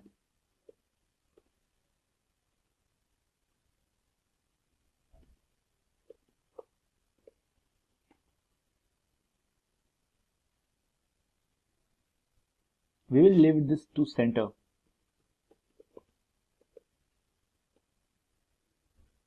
To vertically position the content, we could use the align items. The align items also accept the same values. We can set it to center. We can also set this one to start or end.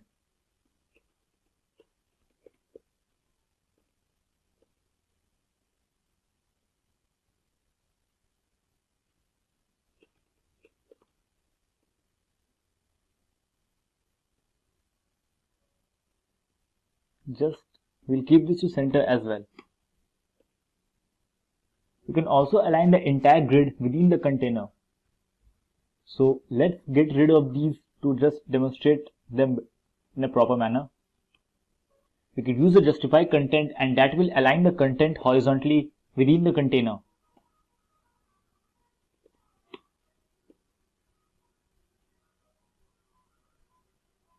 We can also set this to start or to end.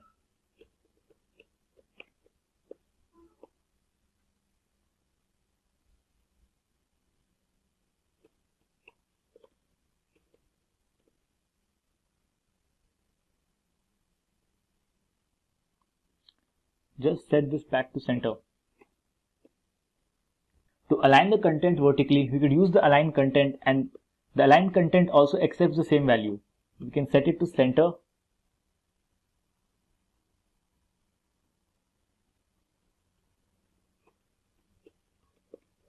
or start.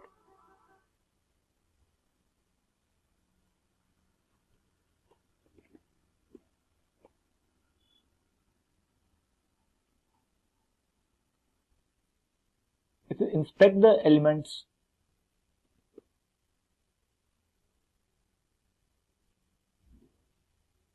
you can see they are aligned centrally between the container. We'll just close this. Okay, so this is everything you need to know to get started with the grid layout. Grid works very similar to the Flexbox, but it allows you too much in terms of laying your elements because of its 2D nature. Here you can see we already have the HTML file with us. In this video tutorial, we are going to create the structure of a form with the help of HTML, and then we are going to style it with the help of CSS. So before we begin with the programming part, let's discuss what is a form. Basically, forms are very essential part of any website. It is a way to take users' input and process the data acquired from the user. The form offers controls for almost every use of an application. With the help of form controls and several form fields, we can take small as well as large input data from the user, and then we can use that data. You guys must have seen it in different websites where we have login and sign up forms. So in login form, what we usually do is we enter an email and a password, or a mobile number and a password, a combination of any of them, and then the website allows us to open an account for that particular website. On the other hand, on a sign up form, we need different type of data. We need name, then we have to put a age and several other form of data, right? Like the phone number, email, everything we have to put in a registration form. So these are the types of registration form we usually see, but apart from that, we can create other forms as well. So let's discuss why CSS is necessary to create a form. As we all know, HTML is used to structure a web page. So with the help of HTML, we can create a form. But to make the form look more interactive to the user, we need to style it. That's where CSS comes into picture. CSS is used to style a form, and it will make a form look more interactive to the user as well. So without any further delay, let's start with the programming part, and we'll create a basic form with the help of HTML and CSS in this video. So don't worry, we'll create some more forms in the upcoming videos. So in this particular video, we'll see how CSS is used along with the form. So here you can see we are in the HTML part of a form. So we'll create a form first. So the most basic element, HTML element to create a form is the form element. Now we are going to take some unordered list or the UL element. Now we are going to take the li. So as you guys all know, UL and li, both the elements are used in combination always. So let's label the form. So we'll write label for. We'll take certain parameters and we'll write here name. Fine. This is going to be the name. We'll write here name, save it, and just refresh the page. So here you can see we have the name present on a web browser. So the next thing we are going to do is we are going to create some more input fields, right? So to create an input field, we have to use the input element always. So we'll write here input. We have to define type. Type is going to be text, and then we have to put a name. Name is going to be ID. So ID is going to be the name, and then we'll write here user name. Fine. So here you can see we have an input box. Let me just increase the size a bit. So here you can see we have an input box with name as the label, and then we have an input box. So similarly, we'll create some more input elements first. So we'll just paste them here for 4 times. So here you can see we have 4 different placeholders. So let's just remove this one, and we are going to keep it simple for this particular video. So we'll write here label for mail. Then we are going to take email from the user. So we'll write here email, and input type is equals to, we'll write here email. ID will also mention as mail, let's say, and name we are going to write here user email. Fine. So save it. Here you can see. Now we are going to do the same for another one. So here what we'll do is we'll write here message. So we are going to label this as message. We are creating another input field. So we'll write here input type is equals to, okay, let's just do one thing. Let's just remove this input tag from here, and we are going to use the text area in place of it. So we'll write here text area, ID as, let's say, message, and then we have to write here name user underscore message. Fine. Close it, and the text area is done. So here you can see we have a text area as well. We have 2 input fields and a text area. So we are going to create a form out of it. Fine. So we have all the HTML elements. Now what we are going to do is we are going to style this form basically. So before that, let me just create a button as well. Okay, so we'll write here button type is equals to submit, and we'll write here submit. Fine. Save it, and here you can see we have a button as well. So let's move to the CSS part of this form now. So what we are going to do is we are going to style this form with the help of CSS. Now we already have the structure of a form. So to style this form, we are going to use certain IDs, or we can say elements name, or whatever we want to use, we can just use them. So first of all, we are going to center the form on the web page. So we are going to, let me just show you in this way. So here you can see we have all the HTML elements present on the left side of our web page. So we are going to center them first. So we are going to put them here. For that, we are going to use basic CSS. So we'll write over here margin. Margin is going to be 0 and auto. 0 for up and down, auto for left and right. So then we are going to write here width, the actual width of our form. So let's say the actual width is going to be 400 pixels. Then we'll write here padding. Padding we are going to write as 1 em, and then we'll write here border. Border is going to be 1 pixel. Solid, and let's use any color for this form. So let's just write here this. Save it. So here you can see we have a border, the border of our form. So here you can see our form is present at the center of our web page. It looks different from what we had in our HTML part, right? So we have a border, all the elements are present at the center. Let's style it more. Then we are going to define the border radius. Border radius is going to be, let's say, 1 em. Save it, and here you can see the curved border. and we'll write here background color, give any. Let's use beach. So here you can see this background looks nice for this form. So we are actually done with the outer styling of our form. We have a form here. Now what we are going to do is we are going to style these elements as well. So we'll write over here UL and list style type. So we are going to remove these bullet points from here. So we'll write over here none for the first, and here you can see all the bullet points are gone. Then we are going to write here padding is 0 and margin is 0. Fine, save it. So here you can see we are done with the unordered list. Now we are going to write here form li, and we are going to do it for every list element. So we'll write it here like this. We are going to give margin top to every list element. So we are going to give margin top to every element. So let's say the margin top is going to be 1em. So here you can see it's equal for each element. So the top margin is also 1em. Then we have a difference of 1em between each input field, right? So that's how it works. Now we are going to style the label. So we are using a HTML element name, right? So here you can see now what we are going to do is we are going to align all the labels. Fine. So we'll write here display as inline block, save it, and here you can see. Then we'll write here width as 90 pixels, save it. So here you can see the width, it started taking the form of a form, the shape of a form basically.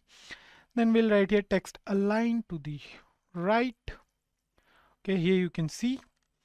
Now what we are going to do is we are going to take a input element and text area together. So we'll write here text area as well. So we need to make sure that all the text field have the same font settings by default. So what we'll do is we'll write here font 1em, and we are going to use sans serif here. Fine.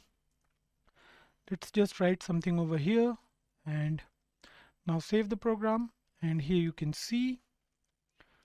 So the font size is changed, and the next thing we are going to do is we are going to give uniform text field size as well. So we are going to write here width as 300 pixels, and then we have box sizing property. Box sizing we are going to write here border box. So here you can see all the boxes are of same width. So here you can see the form looks nice now. And the next thing we are going to do is we are going to write here border as 1 pixel solid, and let's use this color, save it, and here you can see the border changed. Now what we can do is we can also use the focus property of CSS to focus on every input box, but we are not going to do it right now. So the next thing we are going to do is we are going to write some code for the text area, and we are going to align it vertically. So we are going to write here vertical align as top, and here you can see the message is now present at the top. It looks nice. And we are going to give height as well to the text area as 5em, and here you can see the text area is a little bigger in size when compared to name and email. Now what we are going to do is we are going to write here dot button. We are going to align the button with within the text field. So we'll write over here padding left. Basically we are going to declare it as 90 pixels, and here you can see it looks nice. And let's just use 95 pixels here, maybe, or we can use 93. Yeah, it looks aligned, right?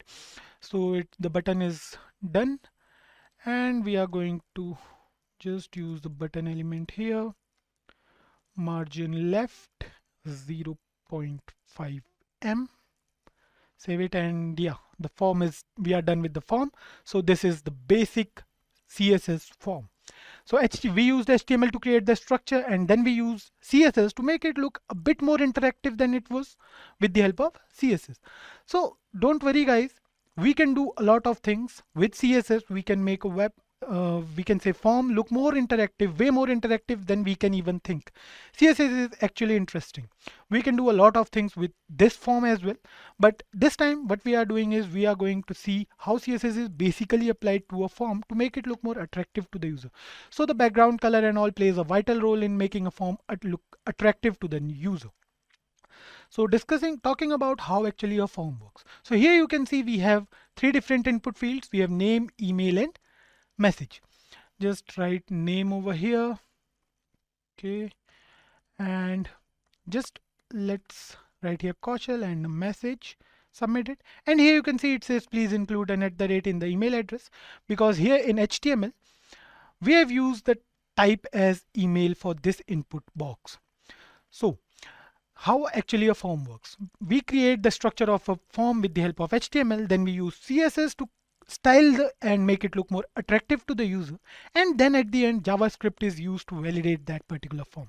But now HTML also provides some sort of validation to any form with the help of type and some other attributes. So here we haven't used JavaScript till now. So what will happen if we are going to create a full-fledged form with backend and front end both? We'll take input from the user, we'll submit it, and the data will be sent to the server, and then we can retrieve any data from the server, or we can submit the user data to the server as well. So HTML, CSS and JavaScript comes together to actually create a form. This time we are done with the HTML and CSS part. We have created a form and we have styled it with the help of CSS. JavaScript was developed in the year 1995 by a person named Brendan Eich. Brendan was working for Netscape Communications while he developed JavaScript in 10 days. There were a few changes in the name of JavaScript. Initially it was Mocha, which was later changed to LiveScript, and then it finally became JavaScript. The start of JavaScript wasn't that good, as so many developers who were using Java at that time. They considered JavaScript as a language for designers and non-engineers. No one ever knew that this small side scripting language would have a great future. Today, more than 90% of the websites out there, they are using JavaScript somehow. Many of you guys gets confused with Java and JavaScript. Let me clear it for you that both Java and JavaScript, they are different languages. They have almost nothing in common. Many people say that JavaScript was named after Java as a part of a marketing strategy to gain wider acceptance and recognition. In 1995, Java was a buzzword when JavaScript was developed. That's why they renamed JavaScript after Java. Let's move on to what is JavaScript. Have you guys ever been through a website where you can see images that slides automatically? One such website is Amazon. The home page of Amazon, where we can see different types of ongoing sales, is an example of JavaScript. In layman language, JavaScript is a lightweight scripting language used to make web pages more interactive and more lively. Earlier, when JavaScript was developed, it was only a side scripting language to do basic tasks, like you can add pop-ups in your web page or you can make your web page more interactive. Nothing more than that. But now, the whole scenario has changed. With the help of JavaScript, we can create applications as well. If we talk about applications, let's take an example. Let's suppose we want to create an app. We can create it in Android or in iOS. But we have to learn few different languages to create those apps. For Android, we have to learn Java and XML, and Swift we have to learn for iOS. But with the help of JavaScript, you can create hybrid applications which can work on any platform without any problem. Tech giants like Google, PayPal, Amazon and YouTube, they are using JavaScript these days. The evolution of JavaScript in the past few years was unbelievable. Suppose you want to create a single page website. Every one of us is familiar with Gmail, let's suppose. So Gmail is a single page website which looks more like a desktop software than a website. So Gmail is based on Angular.js. It is a popular framework by Google which is free of cost, and it is totally based on JavaScript. Now let's go over some of the features of JavaScript. These features are actually why it is considered that using JavaScript is advantageous over other languages. So let's start with some of these points. JavaScript is not a proper programming language. Indeed, it is a scripting language which works in the runtime environment just like Python. So there are few other languages like C++ and Java. They need a compiler to work. But with JavaScript, you don't need a compiler. Once you are done with the script, it will interpret and show you the output in the browser directly. Next up is lightweighted. JavaScript can provide programming facility to some extent. In JavaScript, you don't need to specify any data type or return type, which helps in making development more quicker. That's why it is known as lightweighted. JavaScript is both client-side as well as server-side technology. Client-side technology runs on the user's computer, whereas the server-side technology runs on the web browser. Initially, when JavaScript was introduced, it was introduced as a client-side technology. But with the introduction of Node.js in 2009, one can now work in the backend as well. There is a way to validate the user's data before sending it to the web server, and we can do that with the help of JavaScript. The data will be checked for correct form and value. All we have to do is start a loop, give it the condition to check the data. JavaScript is also platform independent, although originally designed to work on browsers only, but now it is a platform independent language, which means once you are done with the script, you can use it on any browser or platform without any problem. JavaScript is an object-based scripting language, although many programmers do not consider JavaScript as a true object-oriented programming language due to its lack of class concept. It does support other features of object-oriented programming, like it supports encapsulation, it supports polymorphism, and also it supports prototypal inheritance. The last but not the least feature of JavaScript is case sensitive. So when it comes to keywords, identifiers, names and functions, JavaScript differentiates between capital and lowercase letters. We have to keep this in mind while programming. Now I will quickly go over some of the JavaScript applications where JavaScript is currently being implemented. First one that comes to every person's mind is web development. It was also the main motive behind developing JavaScript. We have technologies like Angular, we have Node.js, we can create beautiful web pages.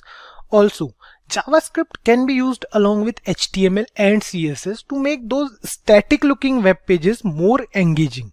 If we talk about other applications of JavaScript, we can use it in app development, either mobile app or web app. Like we took the example before that how hybrid apps made with the help of JavaScript can take over traditional Android and iOS app. One of the most important and unique application of JavaScript is in smartwatches.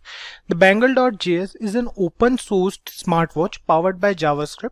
Gordon Williams, the man who is currently working on this project, it is said that this new open sourced stack built around JavaScript will replace the onboard firmware soon. The next application of JavaScript is client-side validation. As we discussed earlier, JavaScript is used to validate the user data, whether the user's input is correct or not, by cross-checking it with the given condition. Like the user wants to enter in your website and you want it to be a user with @gmail.com in his email ID. So you will give that condition to JavaScript and it will cross-check it with the user's information. Like when the user will try to enter in your website, it will check that if @gmail.com is there or not in the user's email ID. So it can validate the user also. Apart from that, one more application of JavaScript is game development. JavaScript can be used to make fully fledged 2D or 3D games using different libraries. Although most JavaScript game development focuses on creating games used in browsers only. Let's start this video with the introduction to DOM. DOM stands for Document Object Model. It is an API for HTML and XML documents, which helps JavaScript to understand what is there written inside the HTML document. API stands for Application Programming Interface. To understand API better, let's take an example of a restaurant. Imagine yourself in the restaurant. You are sitting at the table with the menu. The chef in the kitchen is also part of the system. The waiter here works as a messenger between you and the chef. That's what API does. It works as a moderator between JavaScript and the HTML document. DOM defines the whole HTML document in a hierarchical form to make it understandable for JavaScript so that other JavaScript functions can work over it. It represents the entire document in the form of object and nodes. Whether it be elements or text or anything stored in the document, the entire page content can be accessed or manipulated by JavaScript. DOM is not used with JavaScript only. Other languages like Python also uses DOM. DOM was designed to be used independently. To begin with DOM, there is nothing special you have to do. Different browsers have different implementation of the document object model. Every browser uses DOM to make the web page of the document accessible by JavaScript. Let's move on and see what is document object model with the help of an example. I believe you guys have the basic knowledge of HTML and CSS, a prerequisite for this course. Let's start things off with a basic HTML example. Here we have a code that consists tags like HTML, head, body, heading tag, etc. We have the HTML tag here, the opening HTML tag and the closing HTML tag. Inside the HTML tag, we have the head tag, which contains the document's header part. Inside the head tag, there is a title tag that contains the title of the web page. Then comes the body tag, which contains a heading tag and two div tags with IDs as div1 and div2. A div tag defines a particular section in the HTML document. The ID used within the div tag, it is an attribute basically that has to be unique within the document to make the element unique from other elements. Next up, we have a paragraph tag with a class attribute within it. CSS and JavaScript uses classes to select and access specific elements. Don't worry guys if you have no idea about it. Let us first see the output of this code before going to the document object model of this whole document. So guys, this is the output of the previous code we just came through. Here we can see the title of the web page as well as heading after it. There were two different div tags used in the code. Here is the output of both the div tags. The question here is, where are those ID and class attributes seen in the output? The answer to this question is there's nothing on this web page that can show both of them.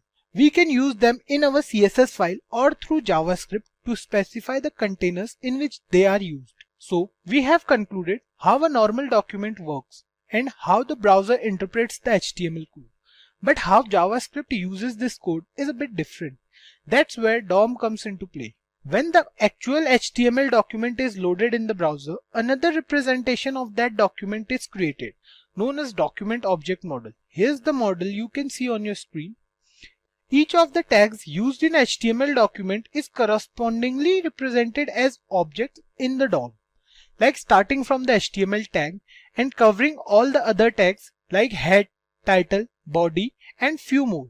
The same hierarchy as there was in the HTML document goes with the document object model also. Document object model is simply the same HTML document with different representation. The reason behind this different representation is that it's easy for JavaScript to interpret this format.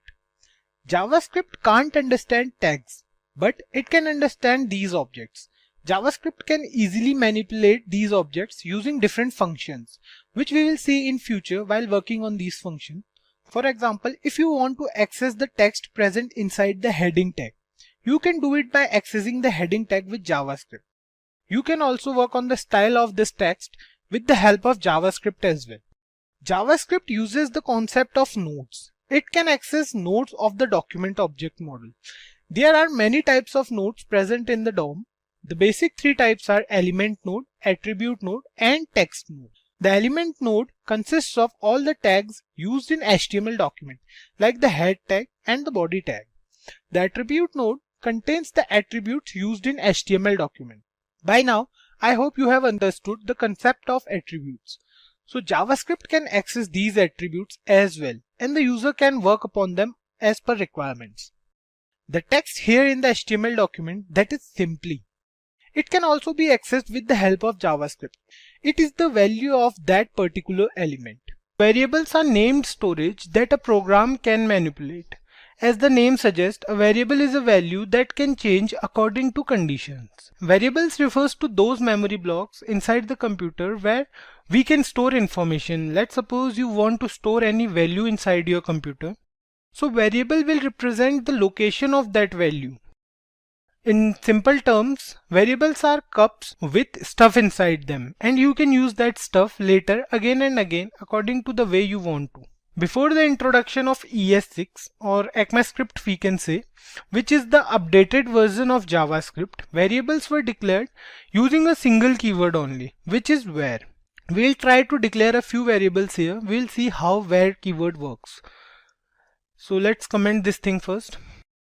So let's declare a few variables. Let's suppose where a equals to 15. We will declare where b and the value of b will be 6. We will declare where c and the value of c would be a plus b. So here we have defined three variables a, b and c. A is a variable with value 15 stored inside it, and so is b. The value of b is 6. But c is a variable that will contain the value of a plus b. Let's try to print this on browser. Document.write, and we will print the value of c.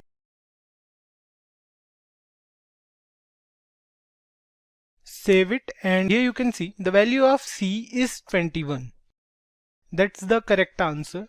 So similarly you can also print a and b as well. Let's print a and b as well here. What we will do, we'll copy this line, we'll paste it for a, and we'll update this here as well so it won't create any confusion. So here you can see the value of c is 21, the value of a is 15, and the value of b is 6. It shows the value of all the three variables we declared. But with the introduction of ES6 or ECMAScript in 2015, two more ways were introduced to declare a variable. These are let and const. We shall discuss these two terms in the later part of this session. Let me show you how to declare a variable. There are a few things you have to keep in mind while declaring a variable name. Here we have seen we use three variables a, b and c. That was an easy task to do, but giving a variable any name like something other than a single alphabet. So you have to keep a few things in mind while naming them. Start them with a letter, underscore or a dollar sign. You can't use any sign except underscore or dollar. So if you are giving a variable name, you can't use any other sign except the underscore or the dollar sign. You can use these two signs only. You can't use any other sign. You can't use a number in the starting. Apart from that, let's suppose you want to give it a name as 9BE. You can't do that in JavaScript. JavaScript won't allow you this. If you try to save it, it will throw you an error, invalid or unexpected token. So you can't do this in JavaScript. There is no limit for the length of the variable name. But you can't use reserved keywords in a variable name. Like let's try to create a variable with name as class. Class is a reserved keyword in JavaScript. We will save it and see here it throws an error, unexpected token class. But you can use a class with capital C. Let's save it, and here it will work fine. Why it works? Because JavaScript variables are case sensitive. If we try to create a variable with same name, let's see, we try to create a variable with var girl, and the another variable will be var girl with capital G this time. JavaScript will treat these two variables differently. These two are different variables for JavaScript, as JavaScript is case sensitive when it comes to variables. Let's declare a few more variables. Let's remove it. We'll declare a few more variables. Let's comment this part as well. We'll declare a few more variables. Suppose we declare a variable with keyword var, and we'll name this variable as bike name. Var bike name, and press enter. If we leave this variable without assigning it any value, the by default value will be undefined. Let's try to print the value of this variable. Right, we will try to print the value of bike name. Save it. Here you can see the value it shows is undefined. So the by default value of a variable, if you do not assign it any value, will be undefined. Let's try to give it a value. Let's suppose we try to give bike name. We use equals to operator to assign it a value. To assign, let's suppose we'll assign it Yamaha, semicolon, and press Ctrl plus S to save this, and here you can see the output as Yamaha. You can also assign a value to the variable during declaration, as we have done in the previous examples. Here we have assigned the variable's value at the time of declaration only. Let's move on to let and const. So we will discuss let and const, but first we will compare let with where. Let is also used to declare a variable just like where is used, but there is a limitation to use let. Let is not accessible outside the block in which it is declared. So we will use let here only. Let bike name equals, and we will change this value as well. We'll change it to hero, let's say. Save it, and here you can see the output as hero. But if we try to put this code inside a block, let's suppose we put this code inside this block, a pair of curly braces, and we will again try to access document.write. We'll try to access bike name again. From here, from outside the block, we try to access this, save it, and here you can see bike name is not defined. It is an error in line 18. So what's happening here? Basically, you can't access a let variable outside the scope. You can't access it from here, but it will work with where. If we try to replace let with where and save it, here you can see it says hero and hero, because first it will interpret this method and then it will interpret this as well in case of where. Due to its limited scope, let variables are used when there is limited use only. Like in for loop or in while loop, we will learn these loop in future. Let will not allow you to redeclare any variable. Let's understand this with an example. Here's the code as well. We have declared where bike name, and we'll remove this. And first we'll try to do this with where. Let's suppose where bike name equals to TVS. Control plus S. It says hero and TVS. So the variable name, the bike name is same in both cases, here and here as well. These are same, but with where keyword you can do that. Let will not allow you to do this. If we use let here in place of where, we'll write let as here as well, and we will change the value as well. We will give it as Kawasaki, and let's suppose Suzuki here. Save it. See, bike name has already been declared. So that's what let won't allow you to do. You can repeat the same let variable in different scope. It won't create any problem, but it will not allow you to redeclare any declared variable. So let's move on to const. We use const when there are values we don't want to change, or that will never change basically. So the keyword const is little misleading, as it defines a constant reference to a value, not the constant value. We can't change the primitive value, but we can change the properties of constant objects. Let's write another piece of code for const keyword. So let's declare a variable const x is equal to 5, comma y is equal to 7, let's say. Const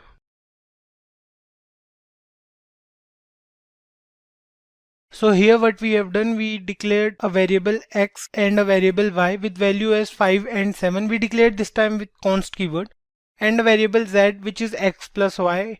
We printed z on the browser and it shows the value as 12, which is x plus y. 7 plus 5 is equal to 12. Now what we will do, const will let you do this, but if you try to update the value of x, let's suppose we try to update the value of x as x equals to x plus 10. We'll print x this time. Document.write x. Let's save this. It will throw an error, assignment to a constant variable, in line 24. So here you want to update the value of x. You can't do this with const keyword. You can do this with let and where as well, but you can't do this with const. Also, const won't allow you to redeclare any variable, just like let. So if you try to use const x again is equal to 10, save it. So here it says identifier X has already been declared. This thing you can do with const. The scope of const is the same as let. It can be used within the block where it is declared. Data types is an essential concept in every programming language. To work on any variable, you should know its type. It refers to the kind of data which is being stored inside a variable. The type of variable is holding basically. Every programming language has its own set of data types, which is unique in its own way. We discussed earlier that JavaScript is a lightweight scripting language because we don't need to specify any data type in JavaScript.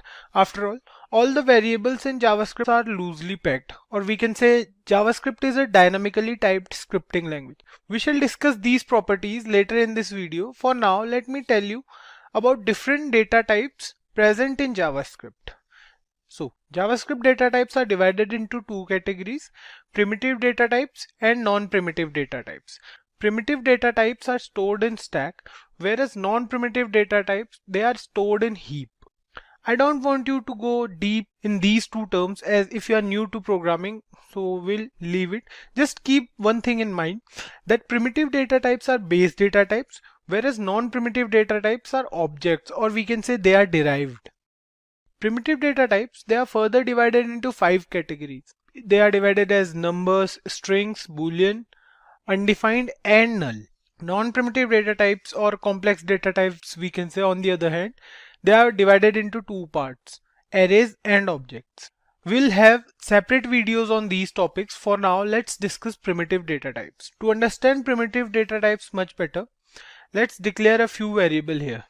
Let's say we declare var x and give it the value as 16. We'll declare var y and we'll give it value hello world.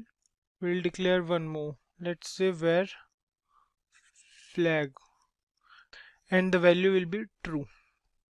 Here we can talk about those properties of JavaScript which I mentioned earlier. JavaScript variables are loosely packed and JavaScript is a dynamically typed scripting language. These 2 points refer to the same thing. Here you can see we have defined 3 variables: x, we have defined variable x, we have defined variable y, and flag as well. The values for all 3 variables is different from one another. See, variable x is holding a value that is 16, variable y is holding a value hello world, which is a string. So 16 is a number, hello world is a string, and variable flag is holding a value that refers to a boolean value. In place of true, we can also write false here. So what's happening here? Here you can see there is no data type. If you are coming from a C++ background or a Java background, this will be a little bit weird for you guys, because in C++ and Java, we used to do it like we'll define an integer. Let me show you. So how we will define an integer in C++ or Java? What we'll say, we'll use int x equals to 5 or something like that. We already had a data type. For string as well, we have char in C++, but here in JavaScript, we have no data type. We are only using the where keyword. That's what we call as loosely typed. This line means that you don't have to define the data type of the variable. What happens in JavaScript is whatever the type of value you will pass to the variable, the data type will change accordingly. So you don't need to worry about if you are passing a number or if you are passing a string. Just relax. Just when you pass the value to the variable, it will be determined automatically. So these are the 3 basic primitive data types present in JavaScript, which are number, boolean value, and string. So let's move on to the next one, which is undefined. We'll define a variable p and we'll leave it as it is. So this variable p has an undefined data type. It means that any variable which is already declared but has no value inside it, it has an undefined data type. I'll tell you a basic operator, the type of operator. We'll go through the operators in later videos, but just try to understand the basic need and use it with me. For now, this operator will help you know the type of value a variable is holding. See, let's use it here. We have declared a variable p. We'll check the type of p. So to use this operator, you have to use it with document.writeNow. So we'll do document.write and we'll use two brackets, and inside it we'll write type of, and whatever, like if you want to know the type of variable x, let's suppose we'll write here x semicolon, save it, and you can see here it says number. This means that this variable has a value which is a number. Similarly, we will check for all the variables present here. We'll check for every variable. We'll check for y, we'll check for flag, and we'll check for p as well. Let's copy this and paste it 3 times, and let's change the value here from x to y in this line, and from x to flag here, and here we'll change it to p. So we have done it. We'll save it and see. Here it says number first. Variable y, it says it's a string, because you know hello world is a string, it's a sequence of character. For variable flag, it says boolean, so it's defined as true or false. And for variable p, it's written here undefined. With this, we are left with only one primitive data type, the null data type. There's a difference between a null value and an undefined value. Undefined means lack of value, whereas null means the absence of any value. Suppose you are using null as the value for any variable. The type of operator will return this variable as an object. But if you are not giving any value to this variable, you are leaving it after declaration, the type of operator will return undefined. Here's an example for this. See, we'll declare one more variable here. We'll declare var num. Let's name this variable num, and we will give it the value as null. We'll use document.write type of, and we will check with the help of type of operator that what type of value the variable num is holding. So let's give here num. We are good to go. Press Ctrl plus S and see. Here it says it's an object. So a null value will always be shown as an object. We'll talk about the complex types or composite types in further videos. We'll have separate videos for each of these types, don't worry about it. The term control statement is pretty self-explanatory and straightforward, right? We came across JavaScript statements in previous videos. JavaScript statements are the instructions that tells the browser to perform specific actions. Control statements are also instructions, and they govern the flow of control in a program. So let's take a look at control statements with the help of an example. Let's suppose we have a piece of code that has n number of statements. Here, let's say we have this code, and so the conventional workflow will be, it will first execute the first statement, then second, then third, and so on till statement n, right? So this is the basic flow, right? From statement 1 till statement n, and it will execute each statement in between. However, in real world, the scenario is different. Like, we don't write the code in same manner every time. For example, let's suppose you are in line 5 and you want to print this line 10 times. So what should you do? You can write this line 10 times, or you can copy paste it, right? Okay, let's forget about 10 times. Let's suppose you have to use this code, or we can say, let's suppose you have to print this statement 100 times. Doing this, like copy pasting it for 100 times or writing this statement for 100 times, that's useless and unnecessary, right? So that's where control statements comes into picture. We'll discuss them in a while. Let's assume another situation. This time you want to make a choice based on certain conditions. You can use conditional operators, but then it has limitations, right? To tackle this problem, we have control statements in JavaScript. So these are the very basic reasons why we need control statements for performing a certain activity. Like if we want to perform a certain activity n number of times, or if you want to make a certain decision making kind of scenarios in your program, that's where we need control statements in JavaScript. In JavaScript, we have two different types of control statements depending upon what action we are performing. So we have the conditional control statements and we have the iterative, or we can say looping control statements. Talking about conditional statements, as the name suggests, we use conditional statements when we have to make decisions based on conditions. When we have two choices, or when we can say when we have two different conditions and we want to make choices accordingly. So that's where we use conditional statements. We have two different types of conditional statements, the if-else statements and the switch case. Talking about the iterative statements, as the name suggests, if you want to perform any action more than once or maybe n number of times, instead of writing them again and again, we use loops. So loops are basically statements. We use loops to perform any activity n number of times with specific conditions. So in JavaScript, we have four different type of loops. We have for loop, while loop, do while loop, and foreign loop. So the for loop, while loop, and do while loop, you might have heard about them earlier because they are also present in other programming languages. But this foreign loop, this is a new type of loop present in JavaScript. We use foreign loop with objects. We'll go through objects in upcoming videos, and of course we'll be looking at each of these control statements in detail. We'll have a particular video for each of these topics. Now let me introduce to you the break and the continue statement. They are not the types of control statements, but they do assist in other control statements. The break is used to exit a switch statement or loop. Like when used in a loop, it breaks the loop and continues executing the code after it. And on the other hand, the continue statement breaks a single iteration. When used in a loop, when we use continue statement in a loop, it breaks a single iteration, and it breaks the iteration only if the specified condition occurs, and then it will continue with the next iteration in the loop. So the if-else conditional statement is used whenever we work with condition.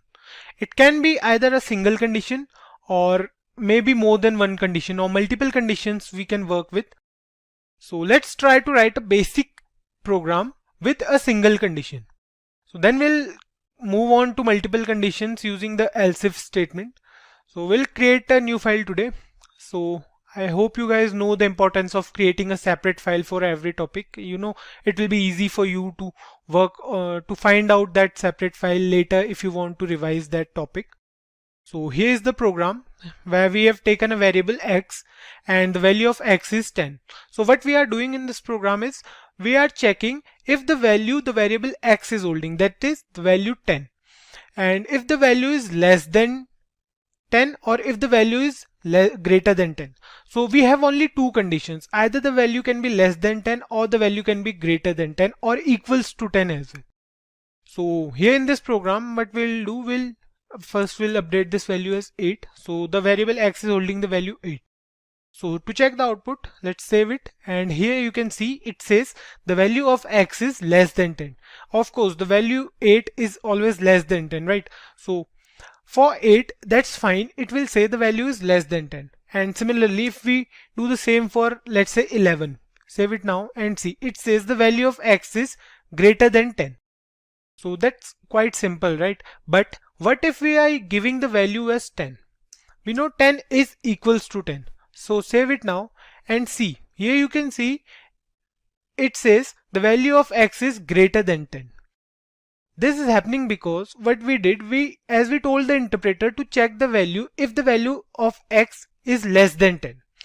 We didn't mention that what to do if the value is equals to 10. So it will check for only x is less than 10, not for equals to 10 or greater than 10. So here what it is doing, it is checking if the value is less than 10. So that it says okay, let's print this statement if the value is less than 10, or if the value is not less than 10, or if the value is equals to or greater than 10, it will print the value of x is greater than 10. To avoid this type of misunderstanding, we use an else if statement. So the concept of else if statement is the same as if statement. What we are doing, we are using multiple conditions, right? We are giving it more than one condition. So how to use else if? It's quite easy, and the syntax is also similar to the if statement. The only difference is that it contains an else before if. So it's an else if.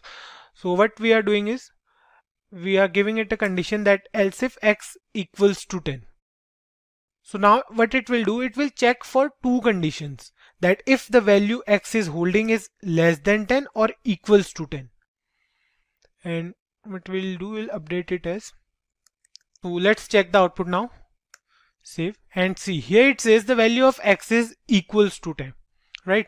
So I hope you guys are getting this. The execution flow for this program will be like, it will check for the first condition if x is less than 10. If yes, it will print the value of x is less than 10. If no, it will move on to the following condition. Like under the else if statement, it finds a condition that if x is equals to 10, it will check for it. If yes, if x is equals to 10, then it will print the value of x is equals to 10. Or if not, then otherwise it will move to else statement and print the value of x is greater than 10. We don't need to specify any particular condition for this, because we have already specified the two conditions, that if x is less than 10 or if x is equals to 10. Now we'll take a look at some basic programs. Other than this one, we'll take a look at a few more basic programs. So here's another program. What we are doing here is we are taking a variable x and the value of x is 5. So what we are doing is we are checking if the number is an even number or an odd number. The thing you have to keep in mind is the logic to find whether a number is even or an odd number. So to check whether a number is even, what we do, we'll divide that number with 2, right? What basically we want is we want the remainder as 0 when we use the modulus operator. So what we'll do, here we have written x mod 2 equals to 0. So if the remainder is 0, then the number will be an even number because it is divisible by 2. Else it will be an odd number. So that's quite simple, right? Let's save it and check the output. For 5 it says odd number. Yeah, 5 is of course an odd number, right? So that's for even and odd number. So here we are with another program. Here it says we have a variable y and the value of y is, let's say, 8. And what we are doing here is we are checking if a number is positive or negative or 0. So we have 3 different conditions. Either number can be positive or it can be a negative number. Any number greater than 0 is a positive number, right? And any number less than 0 is a negative number. And the third one is a number 0. It's neither positive nor negative. So let's check for the number 8, save it and see. Here you can see it is a positive number. Let's see for -2. Save it now. It says a negative number. For 0 it will say 0. So these two programs are quite simple, guys, right? The conditions are pretty simple. We use modulus operator, we used greater than or less than sign, and that's quite easy to use, right? So let's move on to the next program, which is a bit tricky than these two. So what we'll do in our next program is we'll check if a number is positive or negative, and at the same time we'll check for even and odd also. If we are giving any number as input, like let's suppose we are using 5, we'll check if the number is positive or negative and odd or even. So we'll do this simultaneously. Let's move on to this program. So there are two ways to check whether a number is positive or negative and odd or even. So the two methods, we'll discuss them one by one. The first one here is to use nested if, and the another one is when we use logical operators along with the if else if statement. So this one here you can see right in front of your screen is the nested if method.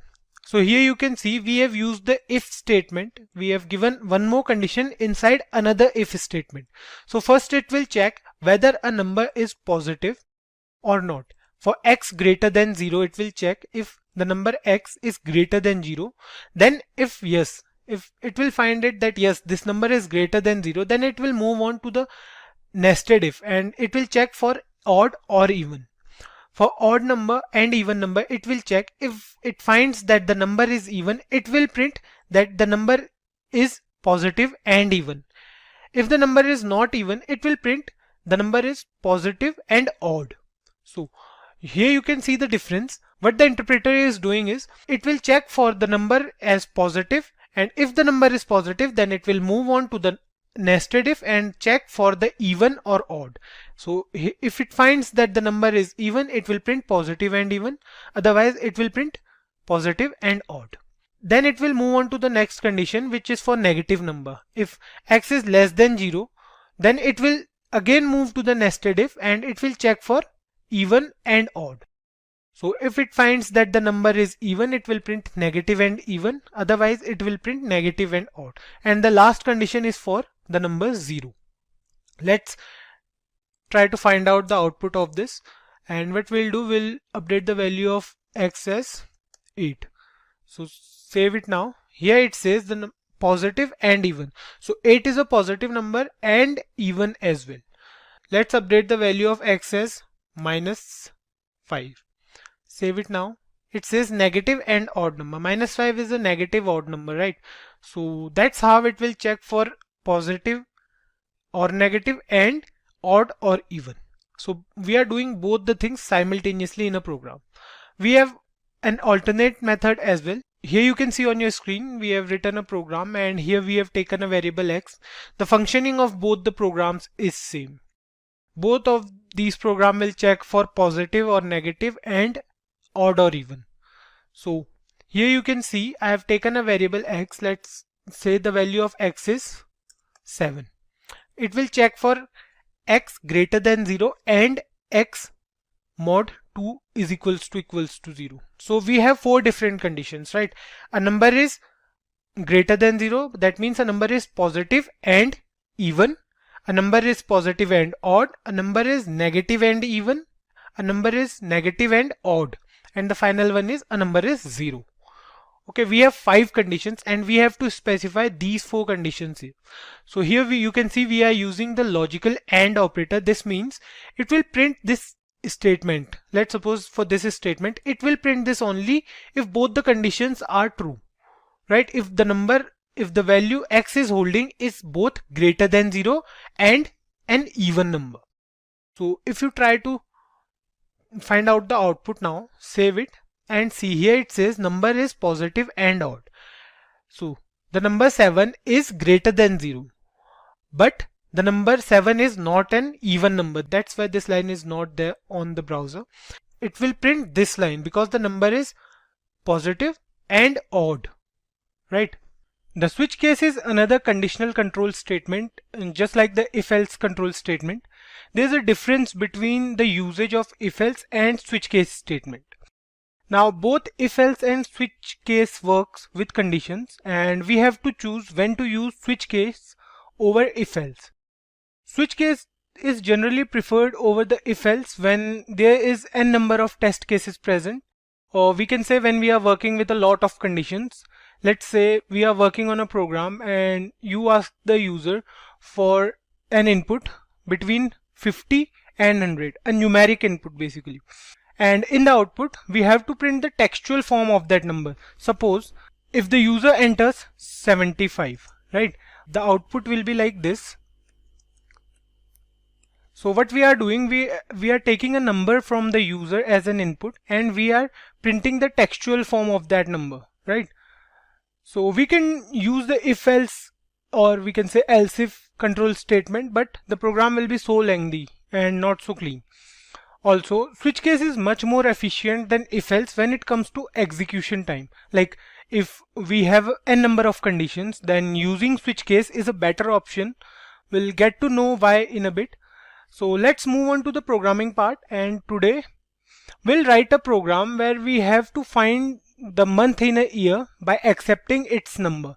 So we have 12 months in a year. For example, if we enter 4, then the output will be April. And if we enter 8, then the output will be August, because August is the 8th month of the year, right? So I hope you guys are clear with the question. Of course, we can do this program with the help of if-else statement, but we discussed earlier that using if-else in such cases is not efficient, right? We can use switch case in this scenario. So let's create a variable first. Let's say we are creating a variable where month, and you can give any value to this variable from 1 to 12. You can provide it with any initial value. So let's create a variable first. Let's say we are creating a variable where month, and the value we are providing it 1 as the hardcore initial value. For simplicity, again we are not taking the input from the user or from the browser. To do so, we have to first go through the DOM manipulations, and we'll go through it in later videos. So let's start with the switch case now. The syntax for switch case is quite simple. Just write down switch and pass the variable month. So we have to check in this round bracket for the variable month, because any value you are providing to month, the switch will check the program accordingly. So for now we have taken the value as 1 for month. We can take any value, like we can take 3, we can take 11, 12 or any value other than 1 to 12 as well. So whatever value you are providing to the variable, you can provide the variable to the switch statement, right? So next up we have an open and a curly braces. For the body of the switch case, we have to test for 12 different conditions inside this, starting from 1 to 12, right? So the syntax goes like this. You have to write case and then the value month variable might hold, like 1, 2, 3 and so on, followed by a colon, right? So we have to write the value 1 and a colon, not a semicolon but a colon. Keep this thing in mind, guys.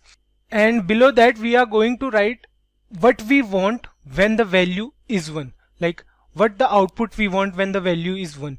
So we have to write document dot write and whatever you want as the output. Like for 1, the first month is January, so we are writing here January and a semicolon.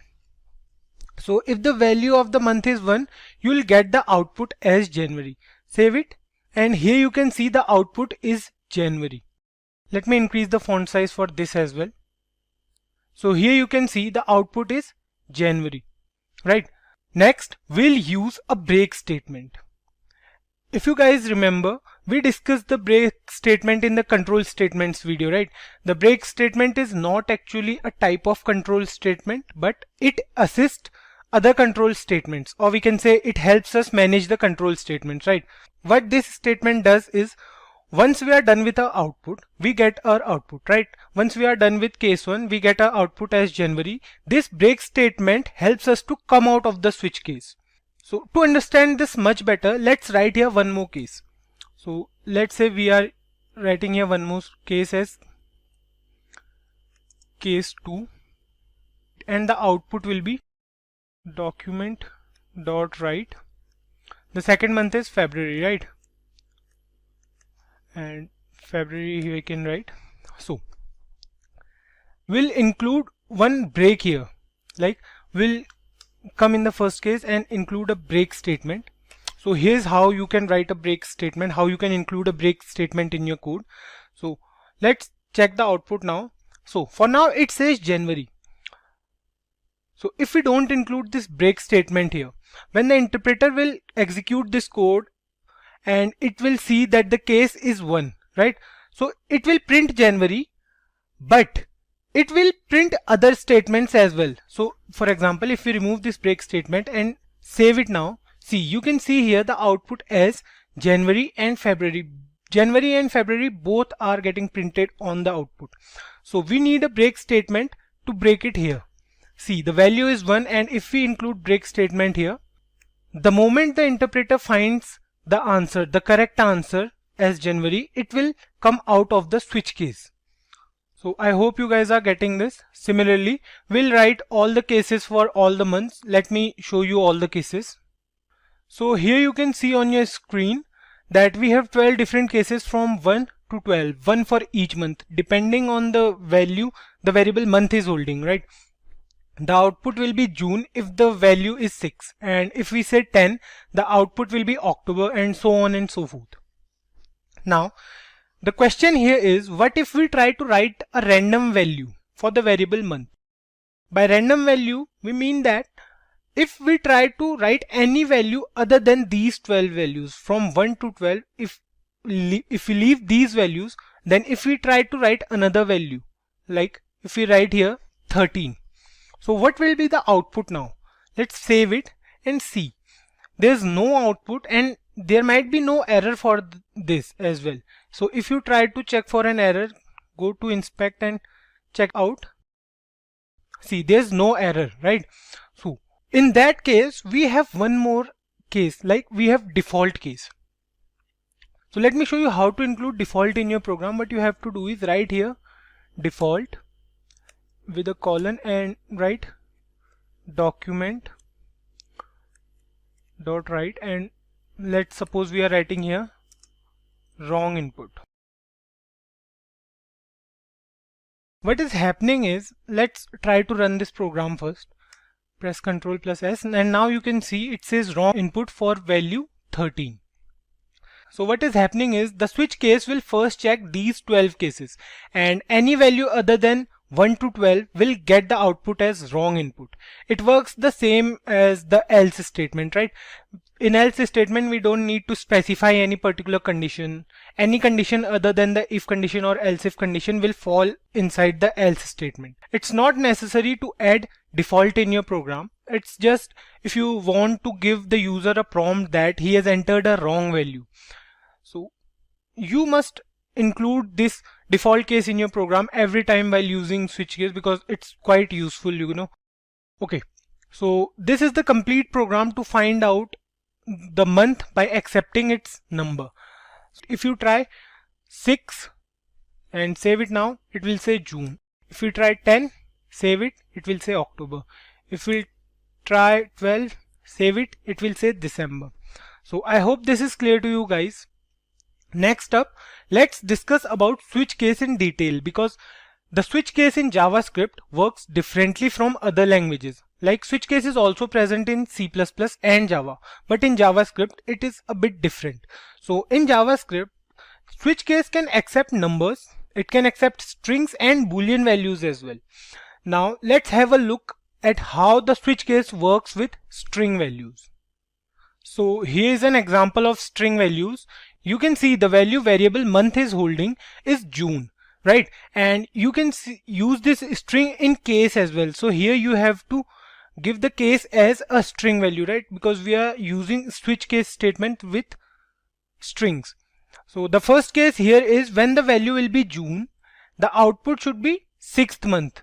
And when the value is July, the output will be 7th month. So let's check it out if this is working or not. Let's save this program and see. For June, it says 6th month. And similarly, we can check it for July as well. Let's check for July. Save it and see, it says 7th month. You can include the default case as well if you want to. It will be similar, like there's no difference for default case. Let me show you how. We'll write here wrong input.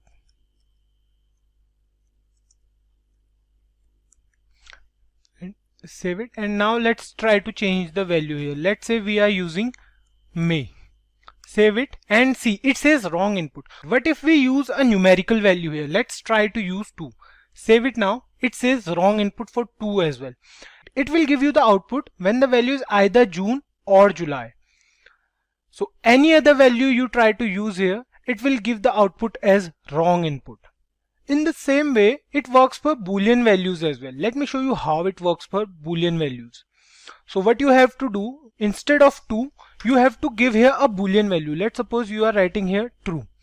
And for true, you have to change the case as well. For true, you have to change the output as, let's say for true, the output will be 1. Okay, and similarly for false, the output should be 0. And the output should be wrong input for any other case, right? So save it now and see. Here for true, it says 1. The output you can see here is 1. And if you try to do the same for false, like let's write here false, and now try to check the output. See, here it says 0. You can see the output is correct, right? We will discuss our first iterative control statement, that is the for loop in JavaScript. So iterative statements or looping statements, we can say, are used when we want to perform an activity multiple times or n number of times. So we don't have to copy paste that code every time, but we can use iterative statements.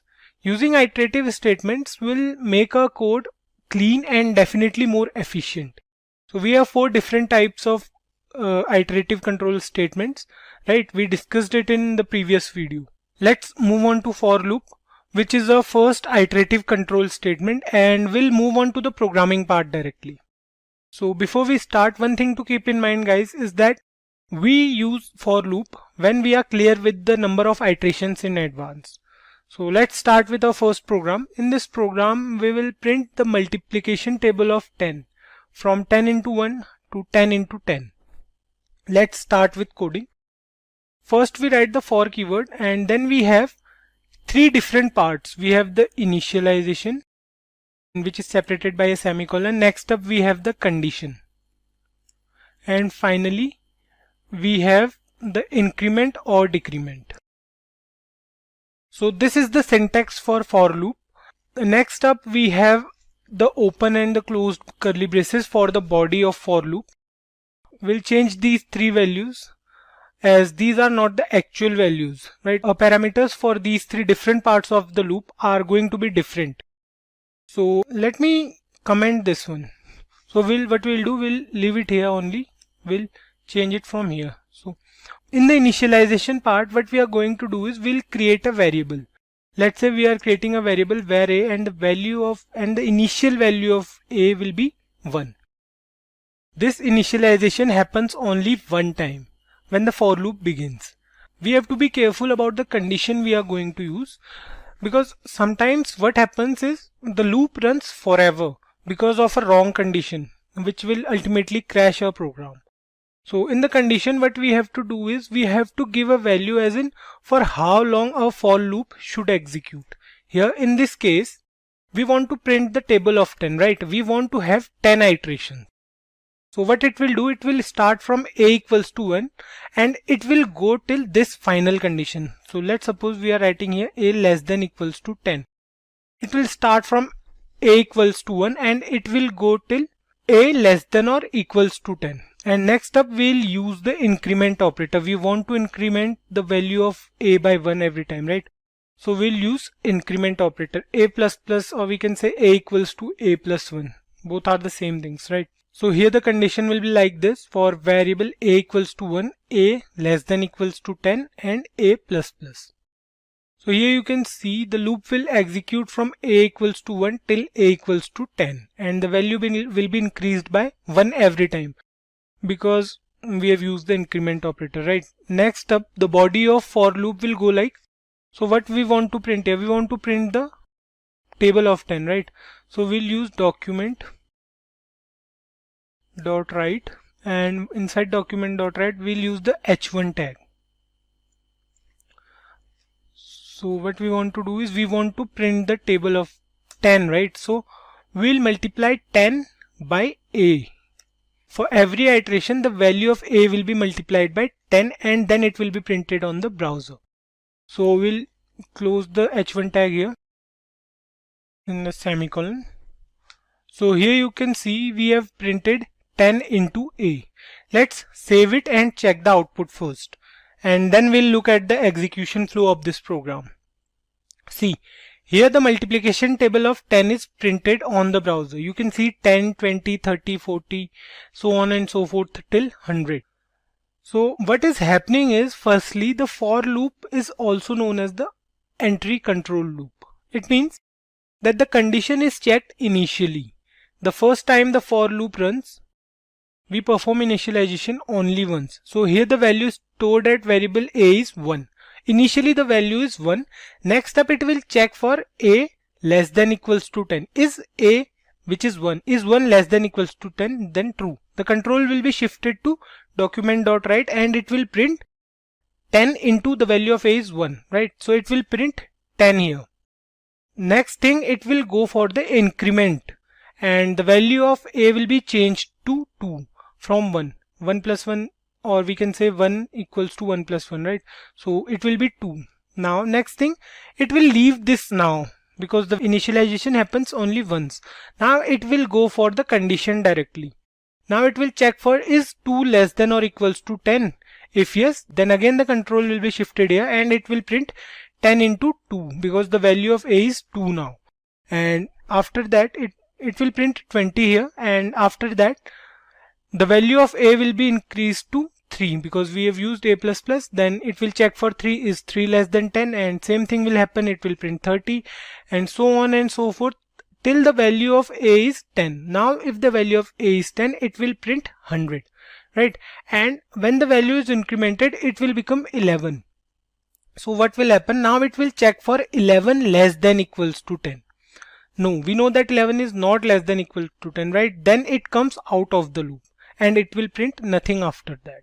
So this is the basic working of the for loop. We'll go through one more program wherein we'll print the odd numbers between 1 and 10.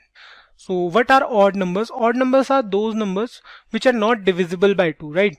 So we have the odd numbers as 1, 3, 5, 7, 9, and we want to print them. So the difference between each number is of 2. The 1 plus 2 plus 2 plus 2 till 9, right? So what we have to do is we have to write here a plus equals to 2. We have to increase the value of a by 2. And instead of writing here 10 into a, because this time we don't want to print any multiplication table, we want to print a number only, right? So we'll use a only. Save it and check the output. It says 1, 3, 5, 7, 9. So these are the odd numbers present between 1 and 10. Keep one thing in mind, that you have to give the condition wisely every time. So next up we have the while loop. Like the for loop, while loop is also an entry control loop, which means that the condition will be checked first. So the question here is how while loop is different from the for loop. If you guys remember, when we discussed that we must know the exact number of iterations, then only we can use the for loop, right? So the while loop is preferred when we are not aware of the number of iterations, or we can say we don't know if the condition will be true for a certain number of times. We'll start with the programming part now, and then we will discuss more about when to use while loop over for loop. So let's start with the program. In this particular program, we will print odd numbers up to a specific number. Let's say we want to print all the odd numbers up to 50. So we want to print all the odd numbers from 1 till 50, right? We came across the same program in the previous video as well, but this time we will use the while loop instead of for loop. So the syntax for the while loop is relatively easy to use. The code goes like, we start with the while keyword, then opening and closing round brackets, and finally the body of while loop in curly braces. If you guys remember from the previous video wherein we used the for loop, we had 3 different parts, right? We had the initialization, we had conditions, and the increment decrement part. Here we have only one condition, and until this condition holds true, the while loop will be executed. For example, here we want to print all the odd numbers from 1 to 50, right? So we'll first initialize a variable. Let's initialize a variable first. Let's say we have a variable x and the value of x will be 1. We used here 1 because 1 is the very first odd number, right? After that, inside the condition, what we want to do is we want to print the odd numbers up to 50. So while the condition will be like while x less than equals to 50. So the loop will go till x is less than or equals to 50. Or we can say x less than 15. That depends on us if we want to check for 50 or not. So the odd numbers will go like 1, and then we have 3, then we have 5, then we have 7, and up to 50. So the last odd number will be 49. So inside the while loop, we will print the value of x. So here we will print the value of x. Let's print it. Document.write. And inside this, we will print the value of x inside the h1 tag. Suppose we try to run this program now. It will go on an infinite loop. And the reason for this is we are not doing anything to increment the value of x. Just like in for loop, if you remember, we had the initialization first. We had the initialization here as well. Then we had the condition. We have a condition here as well. And then finally it has an increment or decrement part, right? So here we don't have that same increment or decrement part. We have to do it separately. So we'll increment the value of x here only. So here we will write x plus equals to 2, or we can say it is same as x equals to x plus 2. You guys are aware of it, right? So the reason is simple, because we want to go from 1 to 3 to 5 and so on. That's why we use x plus equals to 2. We incremented the value of x by 2. Save it here and let's check the output.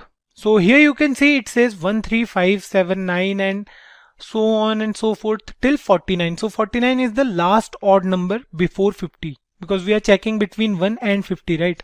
So 49 is the last odd number. Let me show you how the program goes into an infinite loop. So for that, what we have to do, we will comment this whole line here. Let's check the output now, save it, and here you can see it is refreshing forever. And this is basically how a program in an infinite loop looks like. The output of this program is the program will ultimately crash. So what we have to do, we have to open a new tab and then again we have to run the program with correct increment part. So here you can see, you can wait for it to become responsive or exit the page. So here you can see we have all the odd numbers from 1 up to 50 and the last one is 49. Coming back to the difference between the while loop and the for loop. We did the same program previously, right? Using the for loop. So where to use while loop over for loop? So consider a scenario where we are taking input from the user and the input from the user is y. We want to do something. Let's say we want to print something on the screen. Or if the input from the user is n, we want the process to be stopped. We can give the condition in the while loop, which will go like when the character y becomes n, the process will be stopped. We'll go through one such program once we are done with the DOM manipulation part, wherein we take the input from the user. Let's move on to the do while loop in JavaScript. In the previous videos, we have already discussed that both for loop and the while loop are entry control loop. That means the conditions are checked first, right? But the do while loop is a bit different, or we can say it is an exit control loop, wherein the condition is checked after the execution of the loop's body. Thus, an exit control loop executes at least once. Even if the test condition fails, or we can say the condition is wrong, the loop will execute once. Using the do while loop is relatively easy. It seems like we are giving the system a command to do something while the condition is something. So let's start with the syntax now. The syntax goes like this. We write the keyword do and we have a pair of curly braces for the body of the loop. And after that we have the while keyword and here we will write the condition. Make sure you are using the semicolon after the while loop. It's necessary while using do while loop. Keep this thing in mind. So we have two parts in the do while loop, the do part and the while part, or we can say the condition part. While part is the part where we write the condition. So let's define a variable first. Let's say we are using a variable. We are using a variable x and the value of x will be 5. So here we have taken 5 as a random value. You can take 1 as well. Now inside the condition part of the do while loop, this is the condition part where we are using the while keyword. So we'll give a condition. Let's say we are using while x greater than 5. It will check for the condition that if the value of x is greater than 5 or if the value of x is smaller than or equal to 5, it will come out of the loop. In the do part, we will write what we want to do. Let's say we want to print a single sentence here. We write document.write and whatever sentence we want to write. Let's say we are using welcome to Simplicode. So here you might be thinking that the condition is false, but the condition will be checked after the first iteration in the do while loop. So no matter what the condition is, the first iteration will happen always. So if we try to save this program and let's try to run this. Here you can see the output is welcome to Simplicode. A single line is printed. What is happening here is, although the condition we used was wrong, but the condition will be checked only after the first iteration. When the do while loop will perform this particular statement, when the document.write will be performed, after that it will check for the condition if x is greater than 5 or not. If we use here 6 instead of 5, let's try to write here 6 instead of 5, and if we run this program now, it will go into an infinite loop because we are not performing the increment decrement operator here, right? As we have discussed in the previous videos, the importance of increment decrement part. So we need to do it here after the document.write part. So what we'll do here, we'll write x minus minus. Today we are using x minus minus, and for the other two loops we use the plus increment operator, right? So the x minus minus is the same as x equals to x minus 1. Let's check the output now. Save it. Here you can see the output is still welcome to Simplicode. The execution flow of this program will be like, it will first perform the iteration before checking the condition, and it will print here welcome to Simplicode for the first time. When the loop will start executing, it will first perform this statement and it will write here welcome to Simplicode.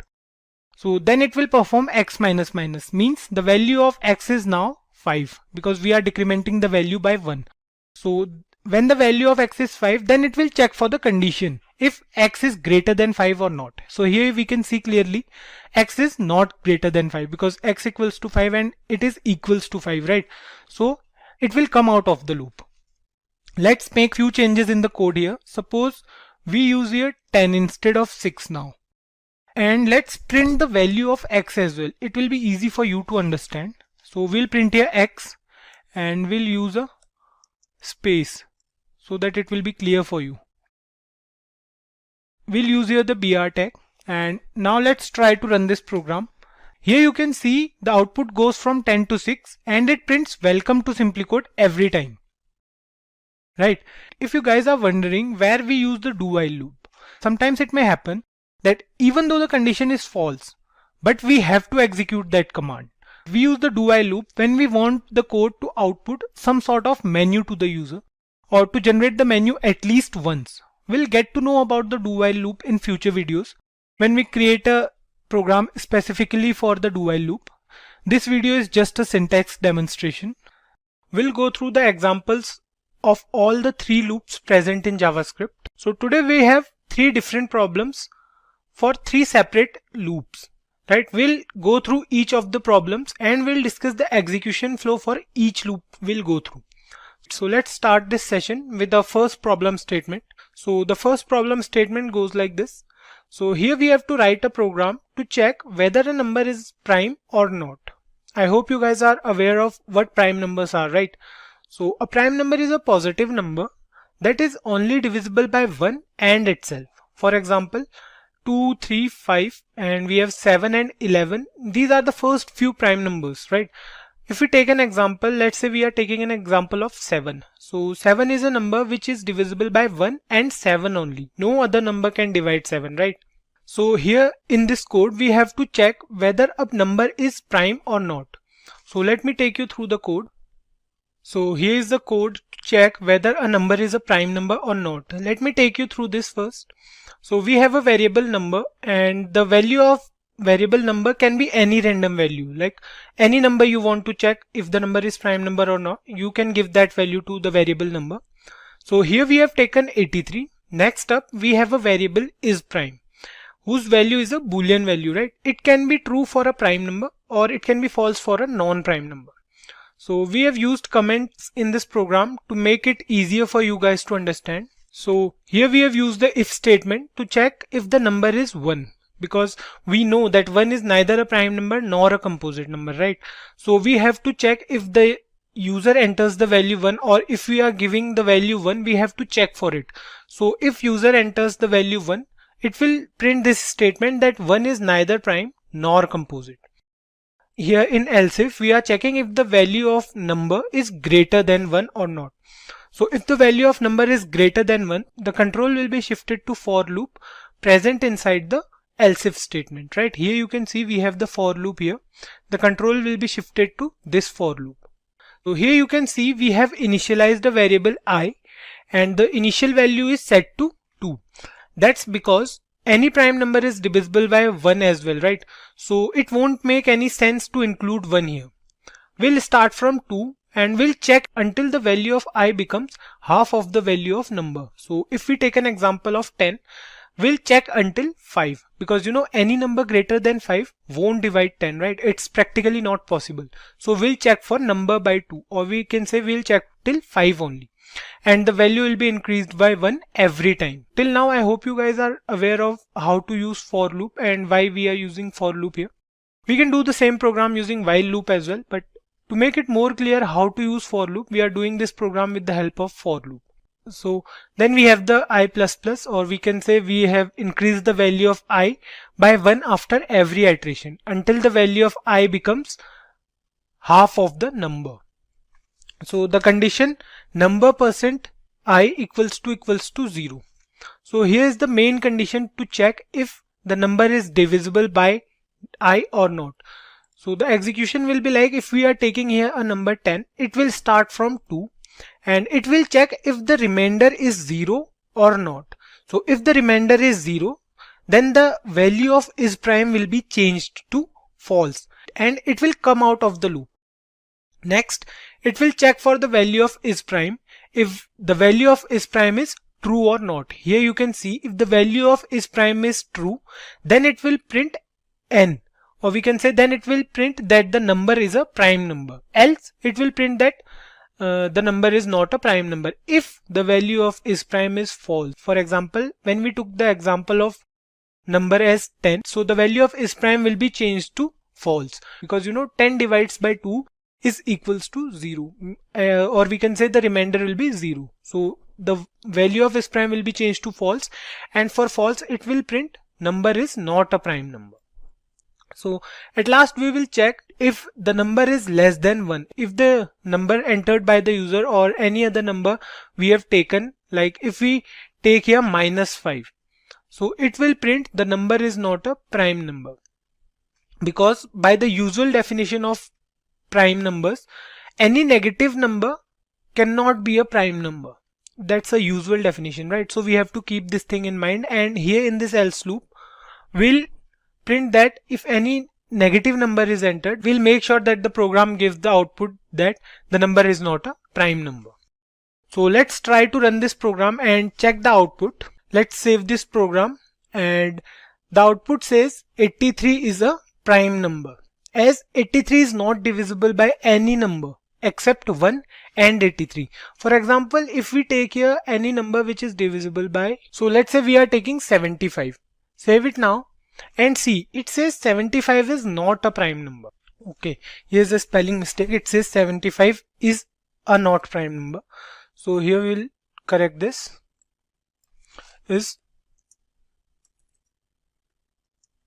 So we are done with it and save it now. Now it says 75 is not a prime number, as 75 is divisible by numbers other than 1 and itself, right?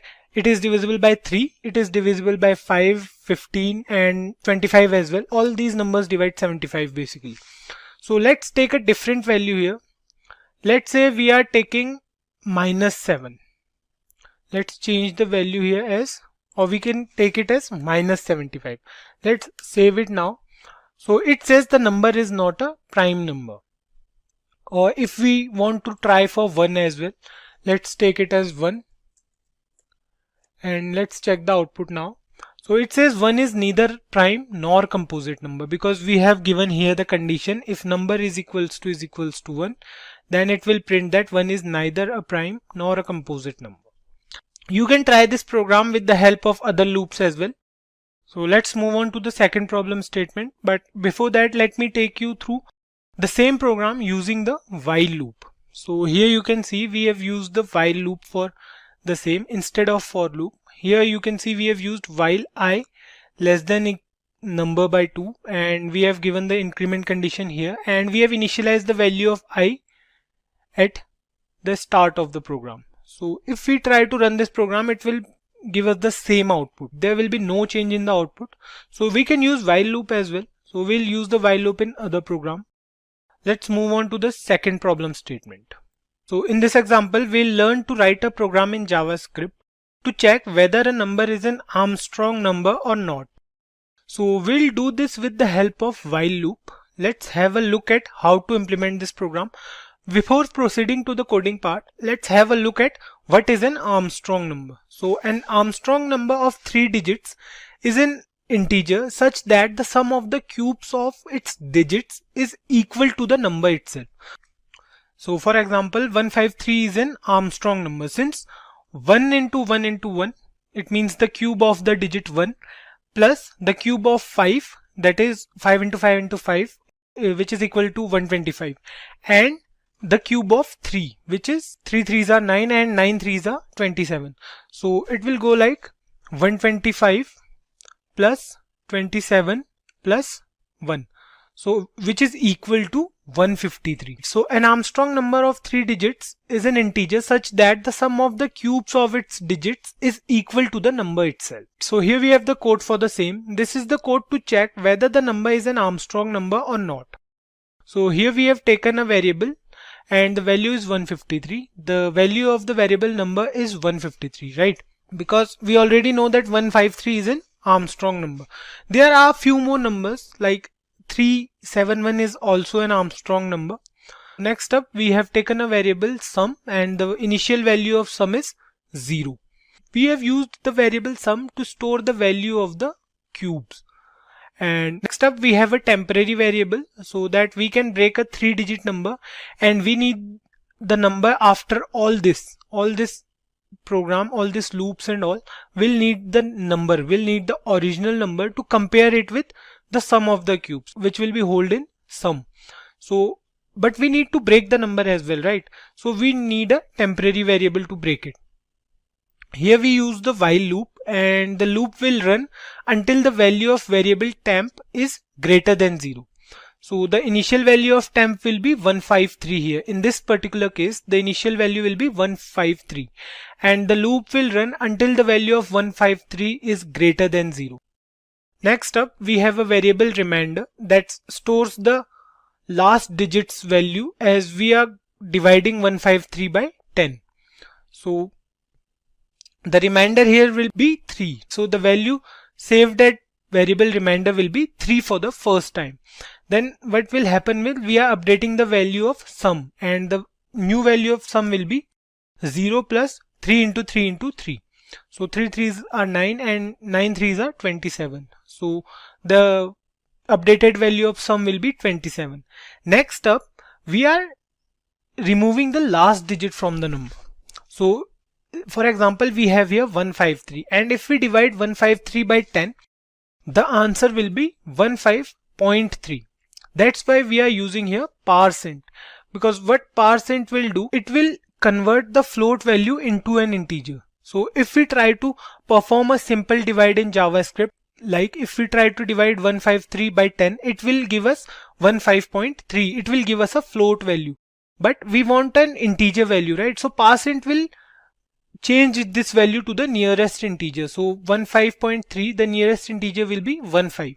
So the new value of temp will be 15. Then again this loop will be executed, and for this time the variable remainder will hold the value of 15 modulus 10, and the remainder will be 5, right? So the new value of remainder is 5, and the value of sum is 27 plus 5 into 5 into 5, which is 27 plus 125, right? So the new value of sum will be 152. And then again it will go to the temp and it will divide 15 by 10, and it will change the value to an integer. So 1.5 will be changed to 1. And next up, the final value of temp is 1, which is greater than 0, right? So it will divide 10 by 1 and the remainder will be 1. So next up, it will add 152 plus 1 into 1 into 1, that is 153, right? And then it will divide 1 by 10 using the %, but this time the value will be 0 because there's no remainder, right?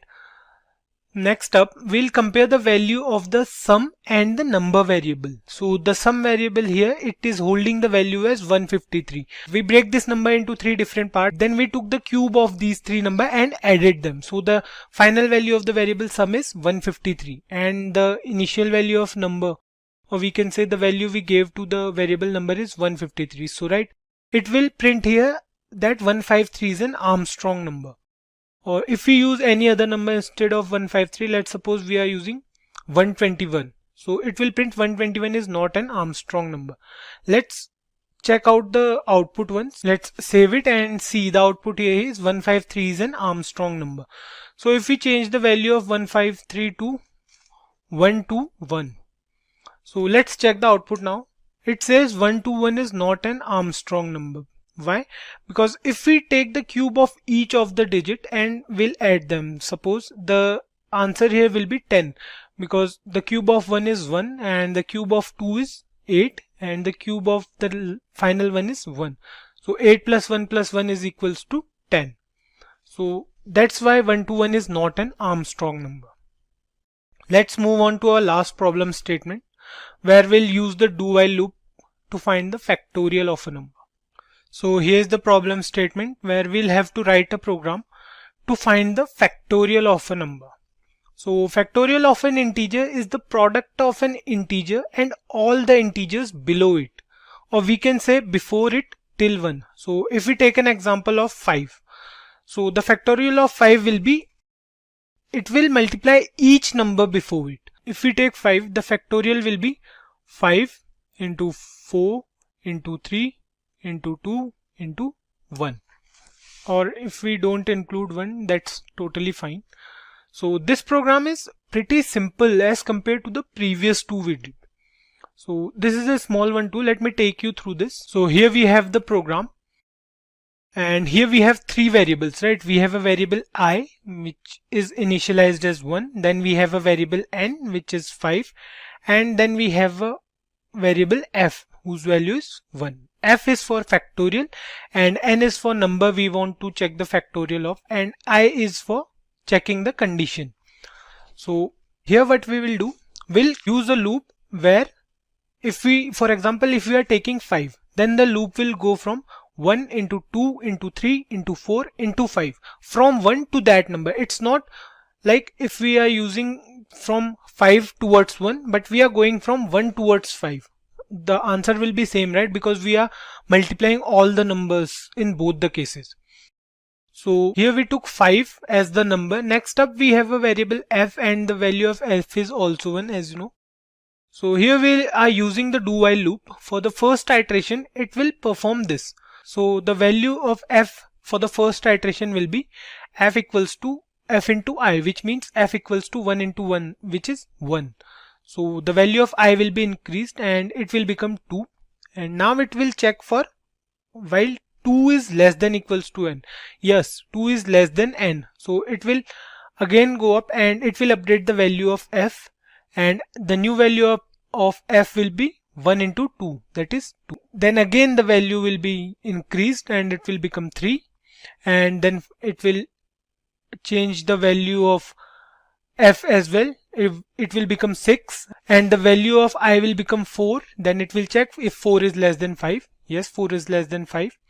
And then it will multiply 4 with 6 because the value of f was 6, right?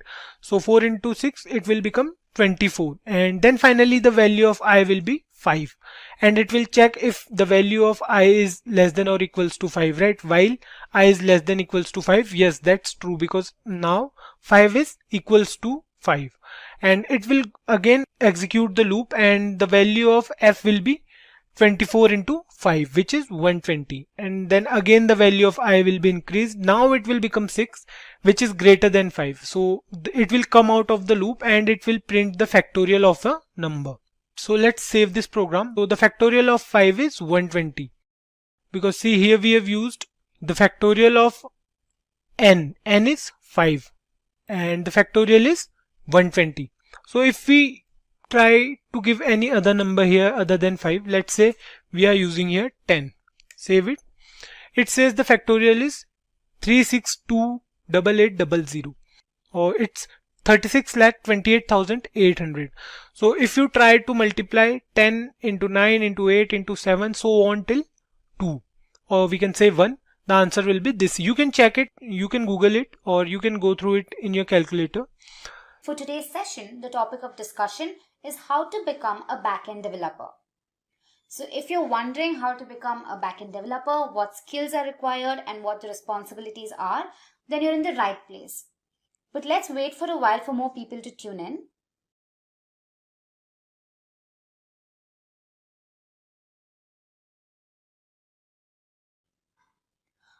I'd also like to thank all our viewers for actively participating in these sessions.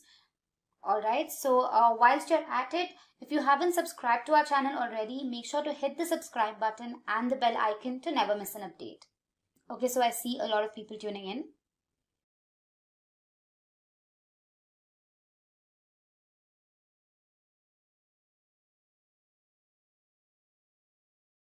Alright, so I think we're good to begin. Now, I'm sure all of you use social media applications. Now, every time you click on a video, scroll through a feed, perhaps search for something, the corresponding information is displayed on your screen. Now, these applications provide an excellent user experience. But how is this achieved?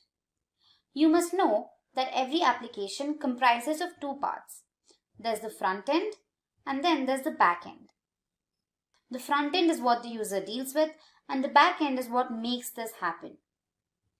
In other words, the back end includes an application, a server and a database. The back end application fetches the data from the database and processes all client requests. The result of this is made visible to the user. So now the question arises, who is a backend developer? A backend developer's role is to focus on details like building an effective website architecture, scripting and writing code that serves as a means of communication between the website's database and the browser, and lastly, to ensure data integrity and consistency. So now, let's look at the skills required to become a backend developer. It is vital for you to have good understanding of programming concepts like data structures and algorithms. This includes stacks, queues, linked lists, trees and graphs, sorting algorithms, and search algorithms. Next up is programming languages and frameworks. One of the most critical skills of a backend developer is a depth of knowledge in backend programming languages. This includes proficiency in JavaScript and its environments like Node.js and Express.js. Next, there's Java. This language was particularly built from the ground up to be run on server side. Popular frameworks include Spring and Java Server Faces. Next up is Python, which is the most popularly used language today. It is flexible and easy to use. Python frameworks like Django and Flask are used for backend development. And lastly, there's C# and its frameworks like ASP.NET Core and ASP.NET MVC. Other languages include Perl, PHP, and Ruby. Now, because backend and frontend developers work so closely together, it is also helpful to have a foundational understanding of front-end web languages like HTML and CSS. Now, proficiency is essential not only for performing daily tasks, but also for working alongside front-end developers for developing solutions. Next, we have database management systems. A backend developer writes code that is used to perform relational mapping to fetch data from the database. Some popularly used DBMS are MySQL, SQL Server, and PostgreSQL. Next up is version control. Again, popular ones are Git and Subversion. They help manage the project files and keep track of the entire history of things that the developer is working on. And lastly, there's cloud hosting platforms. These platforms allow you to deploy your product on the cloud service provider so that it can be accessed from the World Wide Web. Most popular ones are Amazon Web Services, Google Cloud Platform, Heroku, and Microsoft Azure. Of course, there are non-technical skills that are required of backend developers. Those who choose this profession should be comfortable with analytical processes, have well-developed problem-solving capabilities, be interested in emerging technologies, have good communication skills, and be able to work independently and sometimes as a part of a collaborative team. Now that you're familiar with the skills, let's have a look at the responsibilities of a backend developer. First up is forming an understanding of the performance needs and goals of the website to develop effective, successful solutions. Development and management of application programming interfaces. Development of systems for websites to accept and securely store data, such as those required for payment processing systems. Then there's writing code, testing and development solutions for code-related issues. Then there's organization of system logic. Other responsibilities also include development of site architecture using proper methodologies like Agile Scrum framework, and also providing solutions to system problems. Lastly, let's have a look at the salaries of a backend developer. The average salary of a backend developer in the United States is around 102,000 US dollars per year. The average salary of a backend developer in India is around 7,23,000 Indian rupees per annum. In this session, we're going to cover the topic of what is Angular. I'm sure all of you use mobile and web applications, be it from social media to healthcare, e-commerce, and net banking. These apps are used by billions of people across the globe. Now, the main reason we use these apps is that they offer seamless user experience and interface. But how are they developed to provide such reliability? One of the frameworks that is widely used to build such robust apps is Angular. So let's dive into the session now. So here is a list of topics that we're going to be covering. First up, we'll see why Angular was introduced. Then what is Angular? Features of Angular, Angular architecture, advantages and limitations of Angular, the learning curve of Angular, and finally, we'll look at some of the companies that deploy Angular. So without further delay, let's begin. Why Angular? Now, JavaScript is the most commonly used client-side scripting language. It is written into HTML documents, enabling interactions with web pages in many unique ways. So, as a relatively easy to learn language with almost pervasive support, it is exceptionally well suited to develop modern applications. But the question arises, is JavaScript ideal for developing single-page applications that require modularity, testability, and other features? Perhaps not. However, we have a variety of frameworks and libraries designed to help us with such things. With respect to front-end development, Angular and JavaScript together bring in structure and consistency to your web applications and also provide scalability and maintainability. Now, Angular is specifically developed for single-page applications. So now the question arises, what exactly is Angular? Angular is an open-source JavaScript framework written completely in TypeScript. Now, it was primarily aimed to develop single-page applications and is maintained by Google. Angular as a framework provides a few advantages while also providing a standard structure for developers. It is designed for web, desktop, and mobile platforms. Now, if you have a doubt here as to what exactly single-page applications are, let me help you with that. Now, these single-page applications are basically applications that get loaded just once. So the main page gets loaded onto your browser. So any further interactions does not lead to loading of subsequent pages. Anything that has to be done further is just an addition to the already loaded page. So these single-page applications are primarily developed using Angular. Moving ahead, let's look at the features of Angular. We have 4 features that we're going to be discussing. We have the document object model, TypeScript, data binding, and testing. Now let's look at them one by one. Now the document object model treats an XML or an HTML document as a tree structure. Now here every node in the tree structure defines an object representing a part of your document. Angular uses the regular DOM. Now let's suppose you've made 10 updates on a single HTML page. So every time you make a change, the corresponding DOM or the tree structure needs to be updated. Now Angular updates the entire tree structure of HTML tags. Moving on to our next feature, we have TypeScript. Now TypeScript defines a set of types to JavaScript, which helps you write JavaScript that is easier to understand.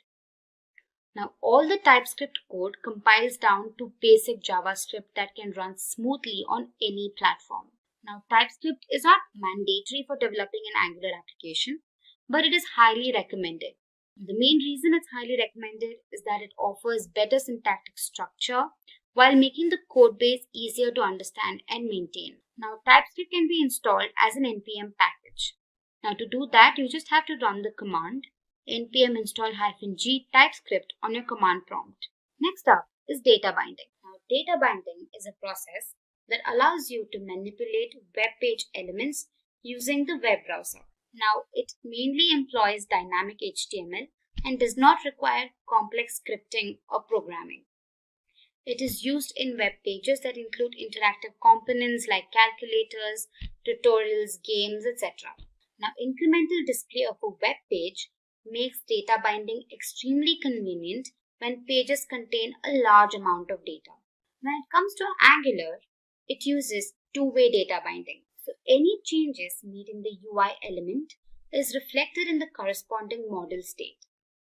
And conversely, any changes made in the model state are reflected onto the UI state. Now, this allows the framework to connect the DOM to the model data via the controller. The last feature we're discussing is testing. Angular uses Jasmine to run its various tests. The Jasmine framework allows various functionalities to write different kinds of test cases. Karma is a task runner for the tests that use a configuration file to set the startup, reporters, and testing framework. So with that, we've covered the features of Angular. So let's go ahead and understand the architecture of Angular. Now, Angular is a full-fledged MVC framework.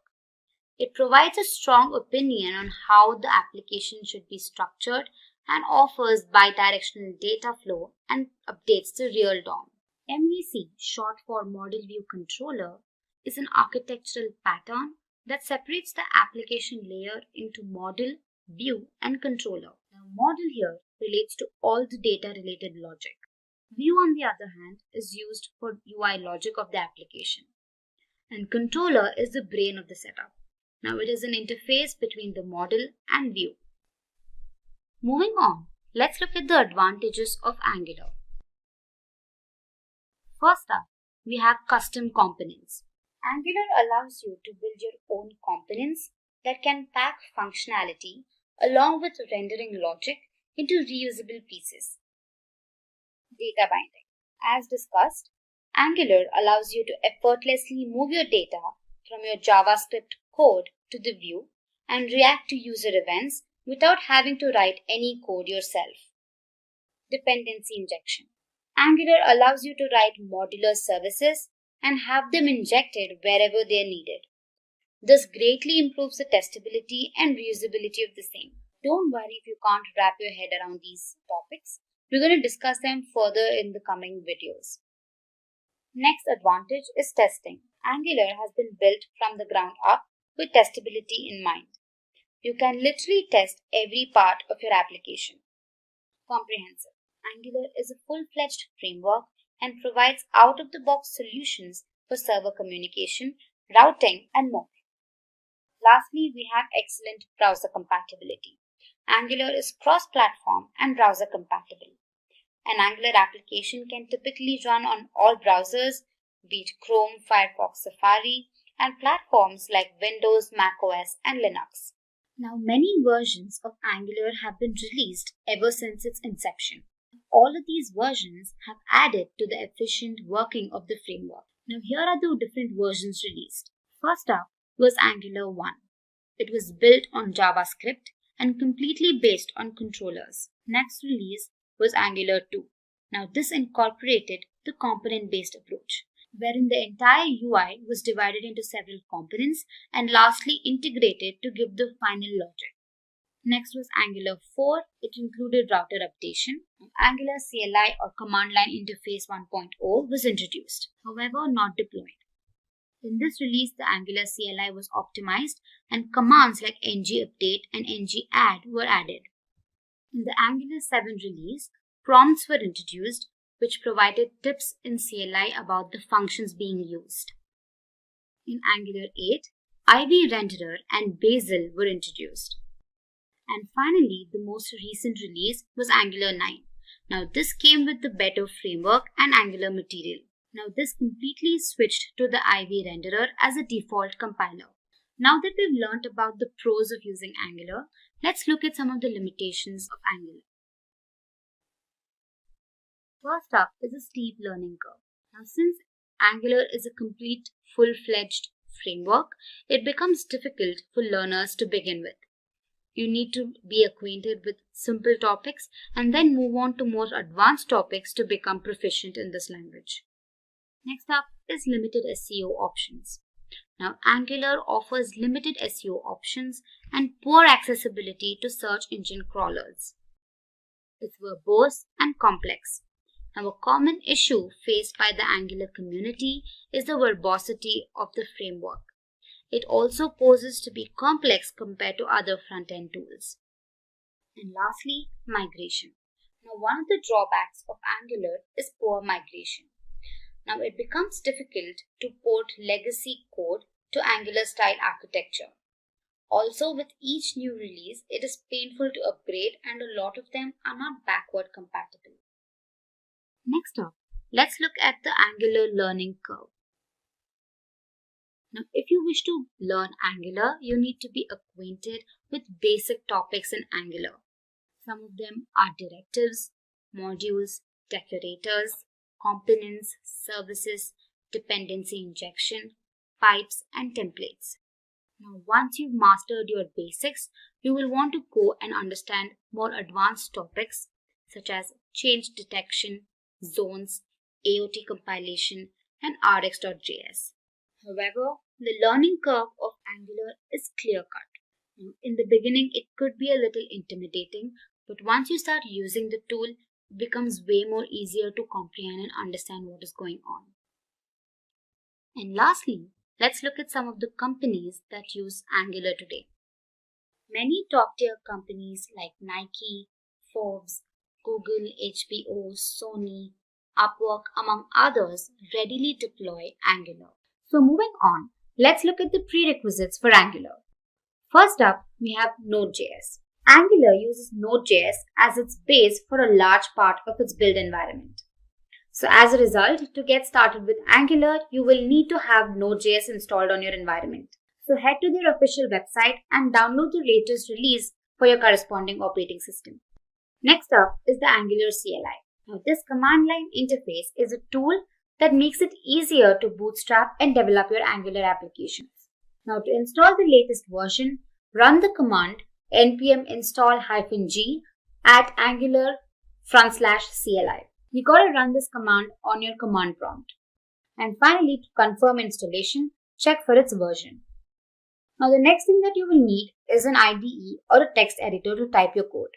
Now there are several IDEs that you can choose from, but in this series we've used VS Code throughout.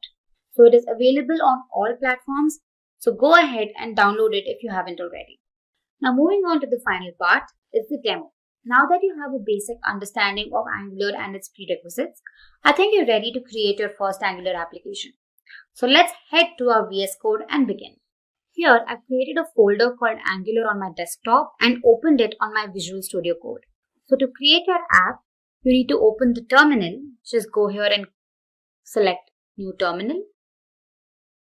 And now type in the command ng new and provide the name for your app. So I'm just going to say hello world. So now this is going to create, just say yes. So basically what happens is that when you run the command, it will automatically generate a skeleton application under the folder that is hello world in our case. And it includes a bunch of files and installs all the necessary dependencies for the Angular application. So this could take a while. So once you've created your application, to run it, first change the directory. So let's say cd hello world. And now use the command ng serve. Now once it's compiled, you need to go to your browser and type in localhost 4200. And once you do that, you can see your UI. You can see that the application has been loaded onto your browser and it says hello world app is running. So this is how you create your application. So let's go back to our VS Code. Now as you can see here, there are many files and folders that are created, right? So let's look at a few of them. Of course, we can't explain everything, but I'll brush through a few of them. So the first main component is basically the root component. Now the root component here is the index.html. So here if you open the file and see, it's a very small, crisp code, right? But the most important thing in the file is this app root element. So what this does is it's basically the marker for loading your application code. So this is extremely important. So the next important file is the main.ts. Now this is the part of the bootstrapping piece. Alright, so the index.html file is responsible for deciding which files are to be loaded, correct? The main.ts file, on the other hand, identifies which Angular module is to be loaded when the application starts. So this is just a brief explanation as to what they are doing. Next, we have the app folder. Now here, we have the app.module.ts file. Now this application module file can be thought of as the code configuration of your application. So here's where the source code starts from. And moving on, we have the app.component.ts. So these are all TypeScript files, hence the extension TS. Now this file basically is the root component of your application. And then we have the HTML file for the same, which defines the appearance of what you can see on your browser. So let me just change the message that is being displayed. So I'll say, hey, welcome to this Angular tutorial. So let's save this. And when we go back to our browser, we can see the message, hey, welcome to this Angular tutorial being displayed. So like this, we can make a simple change and then it gets rendered onto your browser. So this was just a brief explanation of what happens in the background of your application. First, we'll get acquainted to what exactly Angular components are. Then I'll help you create an Angular component by showing a quick demo. And lastly, we'll learn about component decorator metadata. But before we begin, make sure to subscribe to our channel if you love watching new and interesting technology videos. Also, hit the bell icon to never miss an update. So what exactly are Angular components? Now, I'm sure everybody uses web applications. And one of the most widely used applications is Gmail, correct? Now, to help you understand what components are, consider them as Lego blocks. Now, they basically are combined together to form the final application. So in this case, here we have the logo component, then you have a sign-in component, an image component, and then a create account component. Now, all of these components generally don't affect the working of each other. But however, when embedded, they define the UI of your application. So I hope you understood what components are. So to go ahead, let's discuss some of its common features. Now, firstly, they are the building blocks of an application. Generally, you have a root component, which is basically the app component, and then it branches out into other components, creating a hierarchy. And these components are a subset of directives. Now, don't worry about what directives are because we'll cover them later on in the series. But to give you an idea, there are three types of directives. You have the structural directives, the attribute directives, and the component directives. Only one component can be instantiated per element in a template. Now, components are typically custom HTML elements, and each of these elements can instantiate only one component. Now, don't worry, you'll understand this better when I show you the demo. Nextly, a TypeScript class is used to create a component. Now, this class is then decorated with the @component decorator. Now, the decorator accepts a metadata object that gives information about the component. Now, a component must belong to the ng module in order for it to be usable by another component or application. And finally, components control their runtime behavior by implementing lifecycle hooks. So this was just a brief introduction to what Angular components are. Now, you will only be able to understand the working of components when I show it to you practically. So let's head over to our Visual Studio Code. Now here, back in my VS Code, I've created a folder called Angular Demo, within which I've created an Angular application called Demo Components. Once executed, the browser looks something like this. So if you haven't watched our previous video on getting started with Angular, that is Angular Hello World, I highly suggest you go through that video first. It helps you create your first Angular application. So now let's go ahead and create our first component. Now the command used to create our component is ng-gc and your component name. Once executed, it creates 4 different files. Now let's just see how this works on our VS Code. Now what you can do is head to your terminal and type in the command ng gc and provide a name for your component. For example, I'm going to just call my component text component. All right. So what it does is that it creates 4 different files. You can see you have 4 different files that have been created, and finally it updates the file that is app.module.ts, indicating that this new component has been created. So here in your source folder, within which there's an app folder, and again here you can see that your 4 different files have been created. First is the HTML file, wherein you can define all the code that you want for your component. Next you have the CSS file for your styling. Then you have the .ts file, which includes the component decorator. And finally you have spec.ts, which is basically a unit test file. Alright, and then in your app.module.ts, you can observe that the component that you've created, that is text component, has been imported. That is what the message conveys here. Alright, now let's go back to our app.component.html. Now this basically has all the code for your application, so let me just get rid of it. And I'm just gonna display a basic heading saying hello, welcome. Alright, so let me save it. And if you go ahead and look at your browser, hello, welcome message is displayed. Now let's go back to our component.html file, and here let me provide a message. Let me say h3, and let me display a message saying welcome to this tutorial on Angular components. Alright, now in your text component.ts file, which is your TypeScript file, the selector mentioned here is app-text component. Now go ahead and copy this, and in your final component.html, go ahead and create your custom HTML tag with the selector that you just copied. Now this indicates that the component that you just created, that is the text component, is being incorporated in the final render.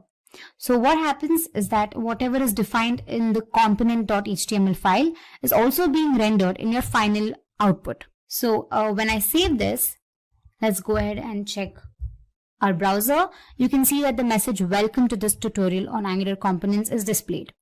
So this was a simple creation of a component. Now for this, let's give it some styling. So here, go to your .css file and provide some styling. Say for example here I just say text align,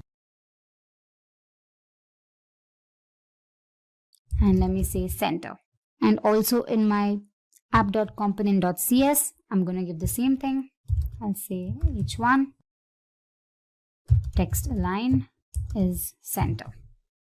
Alright, so let me save this, and there we go. Now you can also create multiple components and define the tags in the app component. Now the components are executed sequentially.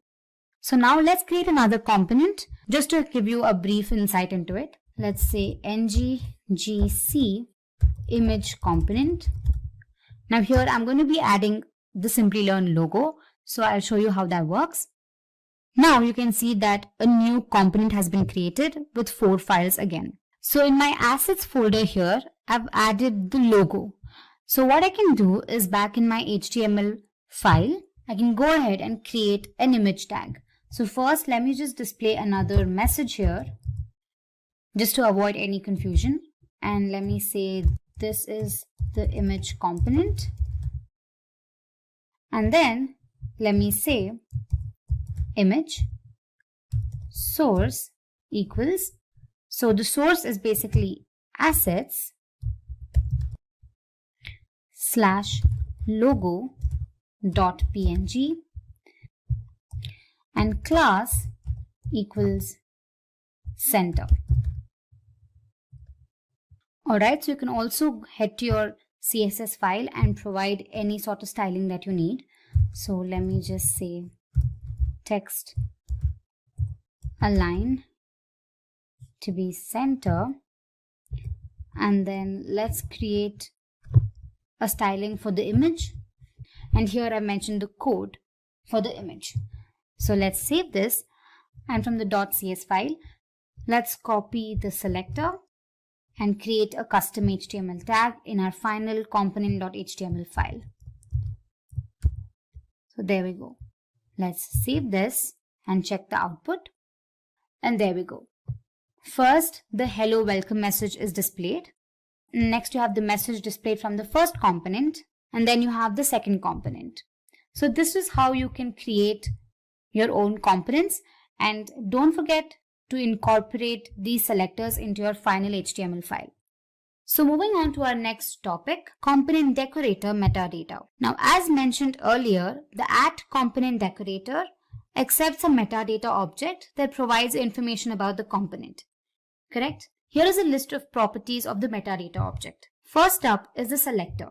Now, basically, the selector is a CSS selector that identifies this particular component in a template. Now, this corresponds to the HTML tag that is included in the parent component. You can create your own HTML tag. However, the same has to be included in the parent component. So to help you understand that better, let's head back to our VS Code and say, for example, in our text component here, the selector says text component, correct? For the time being, let's change it to say n component. All right. Now, when you save it and look at the browser, the message is not displayed.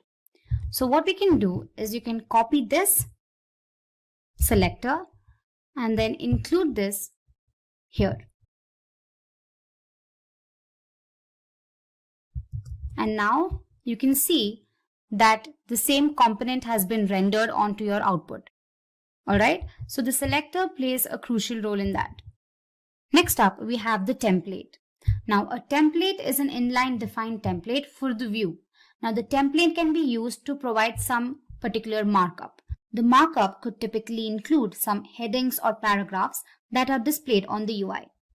Next up, we have template URL. Now, it is the URL for the external file containing the template for the view. So here you can see, this is basically the external file that contains the template for the view. Next up, you have styles. Now, these are also inline defined styles that can be applied to the components view. So any code that you provide in the .css file can also be included here. Next, you have the style URLs. Now, this is a list of URLs to your style sheets that are applied on your components view. Next up, you have providers. Now, this is again an array where certain services can be registered for your component. Lastly, we have animations. As the name suggests, these are animations that can be listed for your components. First, we'll understand what exactly dependency injection is. Then we'll understand the demerit or the drawback of not using dependency injection. Then we'll understand dependency injection as a design pattern. And finally, I'll help you understand the entire concept with the help of a demo.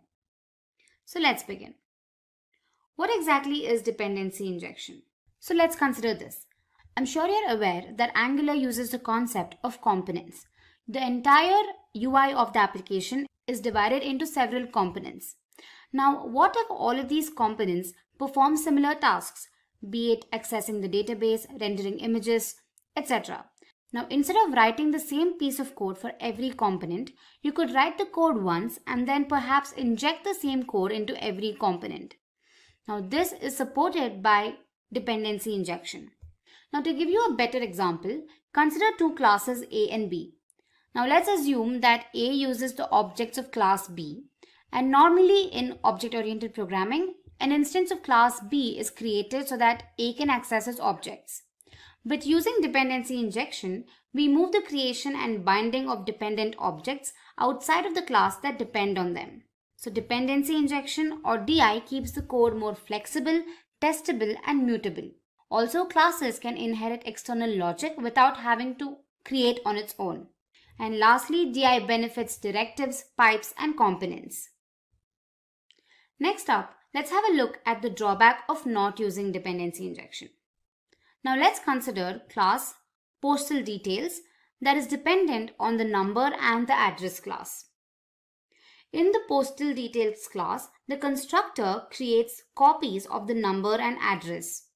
So when you instantiate a new postal details class, the constructor instantiates a unique number and address. Now, although this looks simple, there's a problem with this code. Let's assume that the number and address class constructors now accept parameters. When we change the numbers class, the postal details class gets broken. Now, to overcome this, what we need to do is we need to pass parameter to the number constructor. So this applies to address as well. The first drawback of using this traditional method is that the code is not very flexible. Anytime the dependencies change, the postal details class needs to be changed as well. And the second drawback is that the code is not suitable for testing. Once you instantiate the new postal details class, you get the same number and address.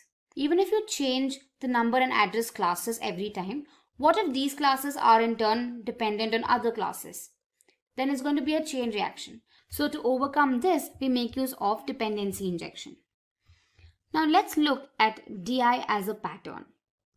Dependency injection, as you all know, is a coding pattern where a class receives its dependencies from an external source rather than creating them on its own. So here in the above example, we have moved the definition of dependencies from inside the constructor to the constructor's parameters. So the postal details class doesn't create the dependencies anymore. It just consumes them. So the postal dependencies class doesn't create the dependencies anymore. So with that, we overcome the drawbacks of not using DI. So now that you know what exactly dependency injection is and how vital it is, let's look at a simple demonstration to understand the concept better.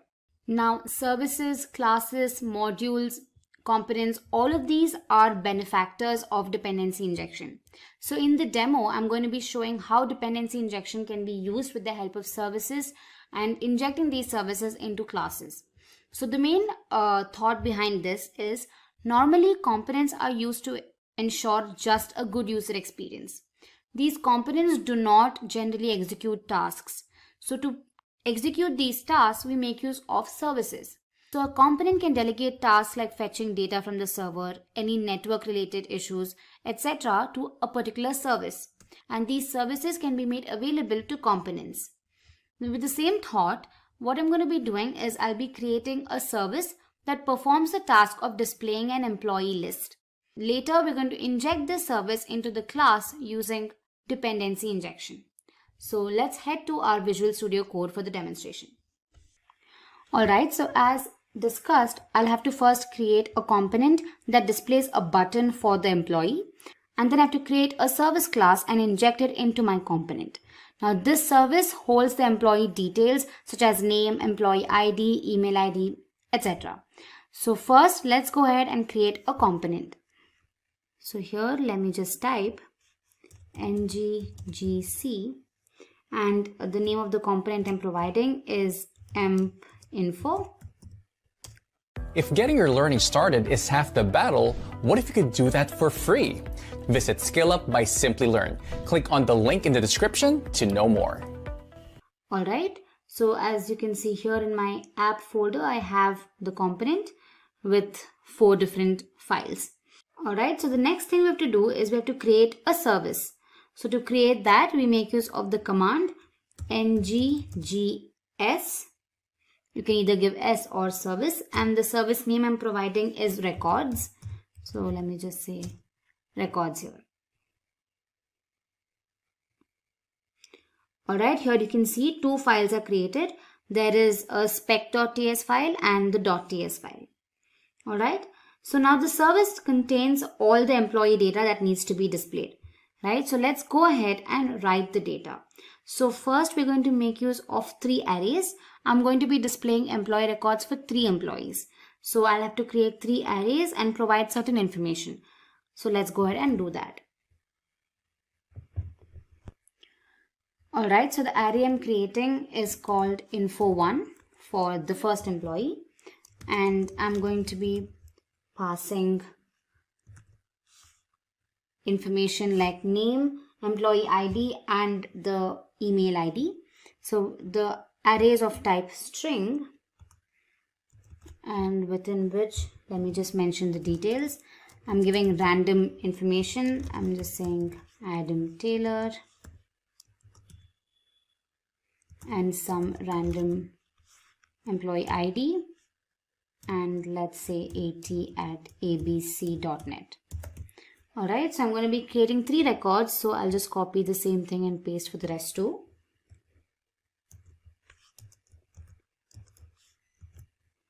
Let's just change here, provide a different name here.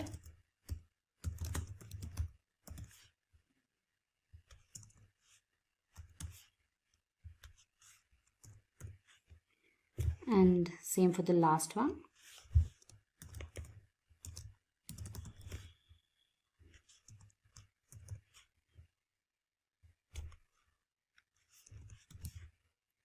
And let me change the name of the array as well. Alright, so with the agenda to retrieve this data in our component, we make use of the method for the same, right? So this method returns the employee data. So let's go ahead and create this method. I'm going to call it getInfo and then just say string, and then this will just return this.info1. Alright, I'm going to be calling it getInfo1 for better understanding. Same for the rest too as well.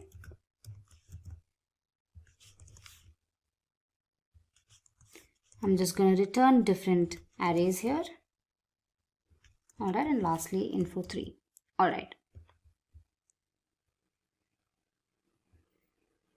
Now in order to retrieve this information in our component, we need 3 more arrays, right? 3 more arrays that will receive this data. Let's go back to our component.ts file here and then type in the following code.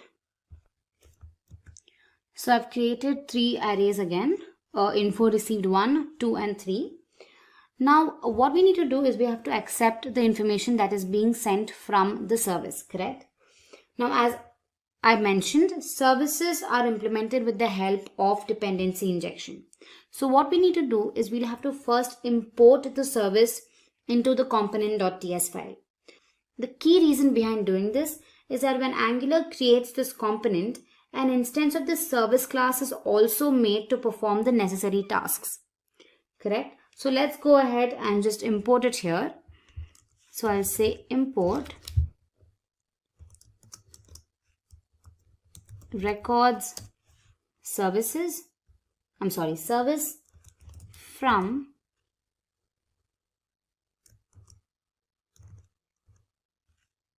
and let's say records.service. Alright, and what we have to do next is that we must also declare this instance that is being created in the providers array of the component. Alright, so let's just say providers and then say records service. Alright, now we've created the instance of this class, right? However, to access this instance, an object is also created. So this object will in turn access the methods and variables of the service class. So for that, we have to create another object. So let's do that here in our constructor method. Let's say constructor private, and the object I'm creating is called our service. You can give a name of your choice, and then I'm going to just say records service. Alright, now this object will help me retrieve data from the service. So let's go ahead and use this in order to get the employee details. Alright, so I've created 3 different methods here: get info from service class 2, 1 and 3. And these methods will retrieve the data and add it to our array here, that is info received. Alright, and lastly we'll have to create an unordered list in our HTML file here. We haven't added anything, so let me get rid of this. So now I have to create 3 different buttons for 3 different employees, and when the user clicks on the button, the data is retrieved from the service and then displayed on the UI, right? So as you can see, I've created buttons for 3 different employees, and then I've made use of a bootstrap class called list group info, and then I've interpolated info which displays the contents of the info variable. Alright, now in order to call the methods in the .ts file, we have to bind them with the button. So since it is bound with the click event, every time you click on the button, the information is displayed. So now the last thing we have to do is we'll have to create a custom HTML tag for the component and then add it to the main component. So let's just do that. Let me copy this here. And then in my app component.html, let me get rid of this. And then let me just create this. I've just created the custom HTML tag for my component. And now just to beautify the code, I'll write a heading. And let's say employee details. And then I'll also add the Simplilearn logo, say image source. I've added the image here, so let me just say logo.png.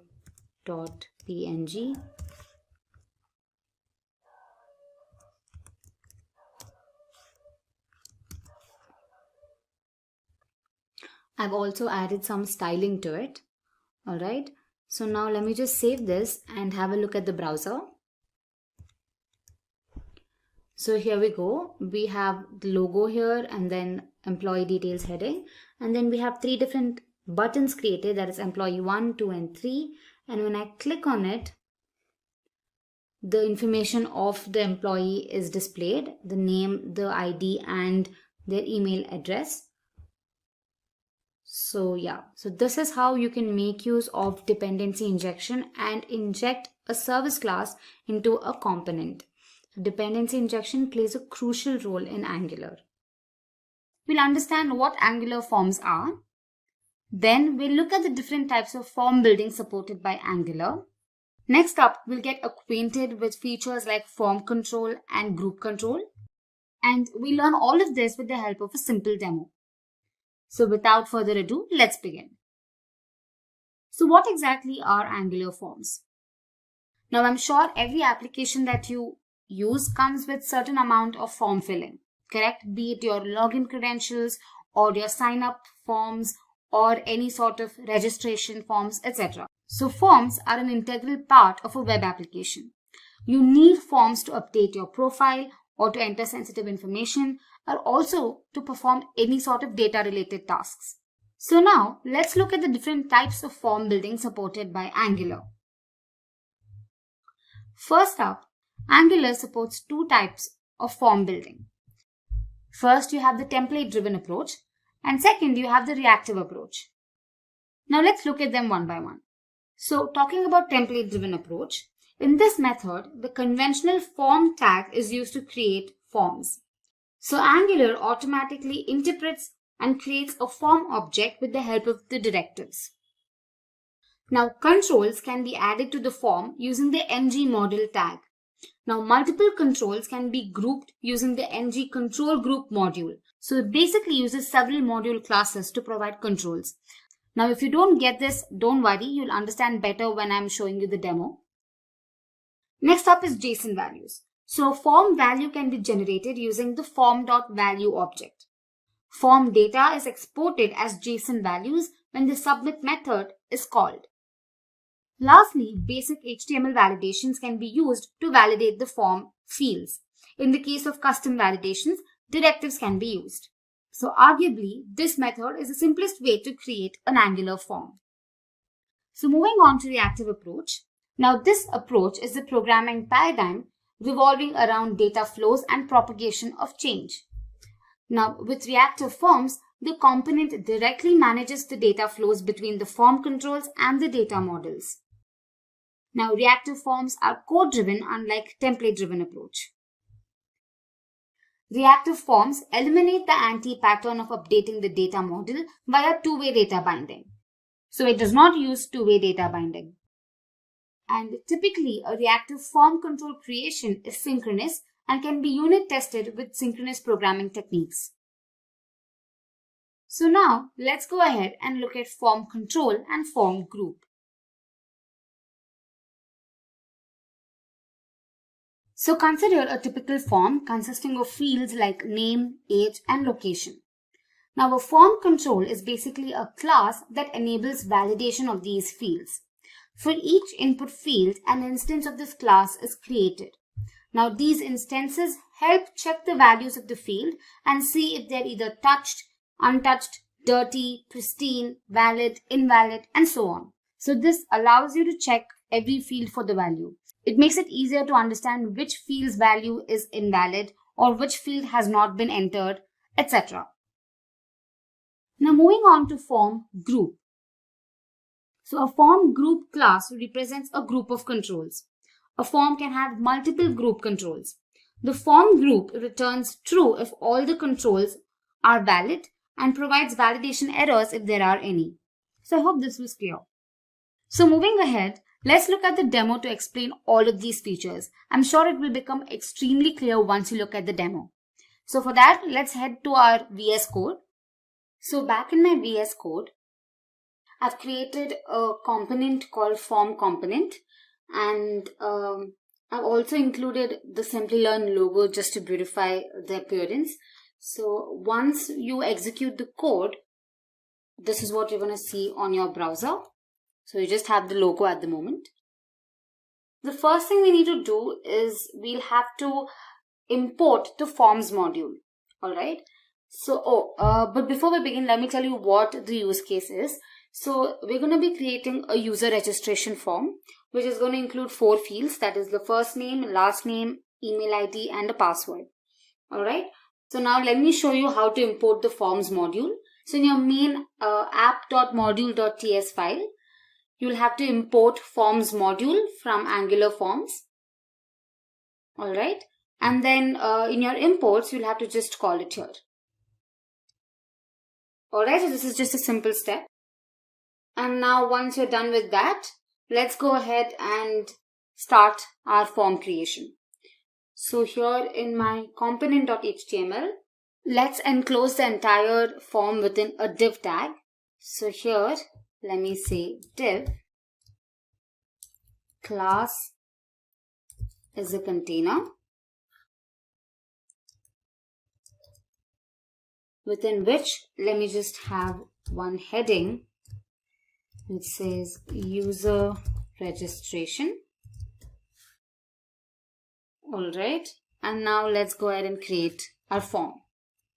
So first let me just say form. Now I'm going to create a div class for every field. So say div class equals form group. I'll explain it to you a little later. Now first let's create a label. So label tag for, basically it's the first name. So let me just say first name. And the tag will basically have first name again.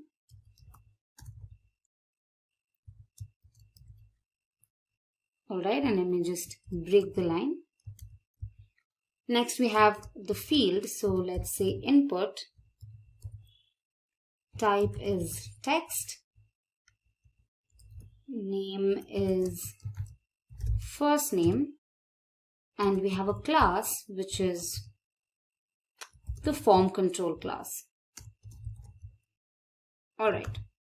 So this we'll have to do for all the other fields. So let me just copy this and paste it like 4 times. I'll also add the tag pre for spacing. Let's do that here. And finally, we'll have the button. So let's just add that here with a type submit, and let's just say submit on the button. So now let's go ahead and change these values here. So here let me just change it to last name. Here as well, and here as well. And in this case, it is going to be email. So let me just change it here.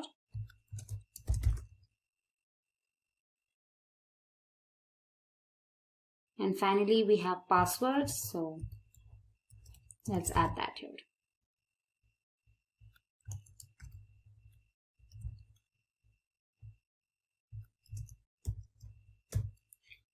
Alright, so let's save this and just have a look at our browser. So there we go. We have our user registration form ready, but I would like to align it to the center. So let me just do that. So here in my CSS file, I'm just going to align all the div tags to the center and the label tag to the left. So let me save this and look at the browser now. And there we go. We have our registration form with a logo. So this is how you create a simple form. Now we'll have to add a directive called ngModel. Now this directive, when added into the input tag, will provide form controls to every input field. Alright, so here let's just go ahead and say ngModel. That is it. So let me just copy this and paste it for every other field. Alright, let me save this. And back in my browser, let me inspect. And here you can see different types of classes like ngUntouched, ngPristine, ngValid are added. Right? So this indicates that Angular has recognized the form tag and it has added these classes to the form as well as all the fields. So this is achieved when you add the ngModel directive in your input tag. Now, back in my VS Code. Now every form has an output property attached to it called ngSubmit. Alright, so this property can be bound within a method called the submit method. So once submitted, this method is called. Right, so once we click on the submit button, this method has to be called. So to include that, we'll have to just say form ngSubmit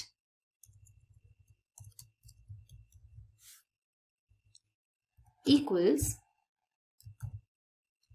submit. Alright, so now we'll have to define the submit method in our component.ts file. So here, let me just go to our component.ts file and let me just get rid of unnecessary code here. And let's define a function called submit. And then here, let me just console log form submitted. Alright, so let me just get rid of this as well. It's unnecessary here. Let's save this. So what it means is that every time you click on the submit button, this method is called. Alright, so let's just have a look at the browser. So first let's go to our console. And when I click on submit, it says form submitted. Alright. So the next crucial step is to generate JavaScript representation.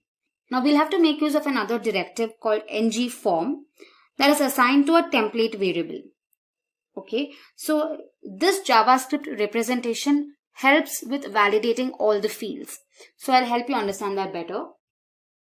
So back in our HTML file, let's just create a variable first. Let's call it login. Alright, and say ngForm.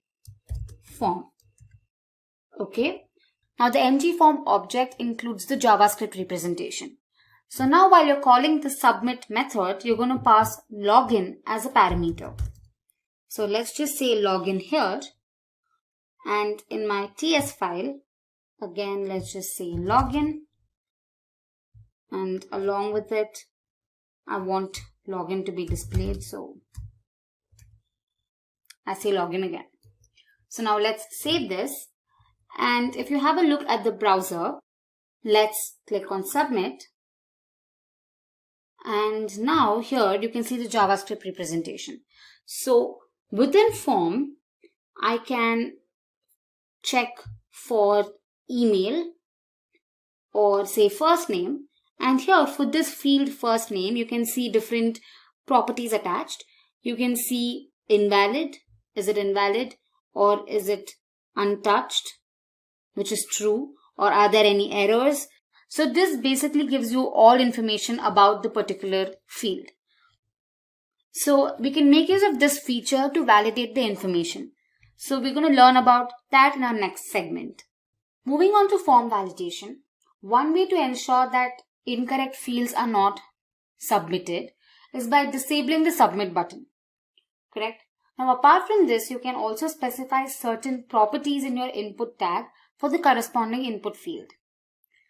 Now let's say that the fields can't be empty and the form only accepts names with a minimum length of 2 and the maximum length of 7. Alright, so here in my input tag, I just mention required, meaning this field cannot be empty, and min length to 2 and max length to say 7. Alright, so to check this, let's go to our browser, and here let me submit the form without filling the first name, and evidently there has to be an error. So when I submit it and I look here within forms and here controls, and my first name, you can see that an error is shown. Here it says required equals true. That means that there is one error. Now you can make use of these form control objects. You can leverage form control objects to ensure field validation and display a message whenever an error occurs.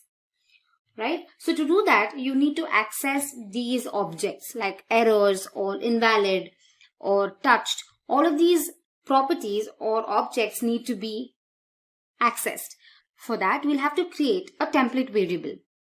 And then this variable is assigned to this object. So back in our VS Code, let's create a variable. Let me call it name. And let's say ng model. Alright, here the variable name receives the control object. So here back in my browser, when I submit again without the first name, you can see that the invalid property is set to true. Correct? So this helps us use this property to alert the user with the help of a simple if logic. So back in my VS Code, let me create another div tag within which I mention ng if, within which I'm going to use a simple if logic. So let's say ng if name, which is our template variable, name dot touched and name dot invalid is true, right?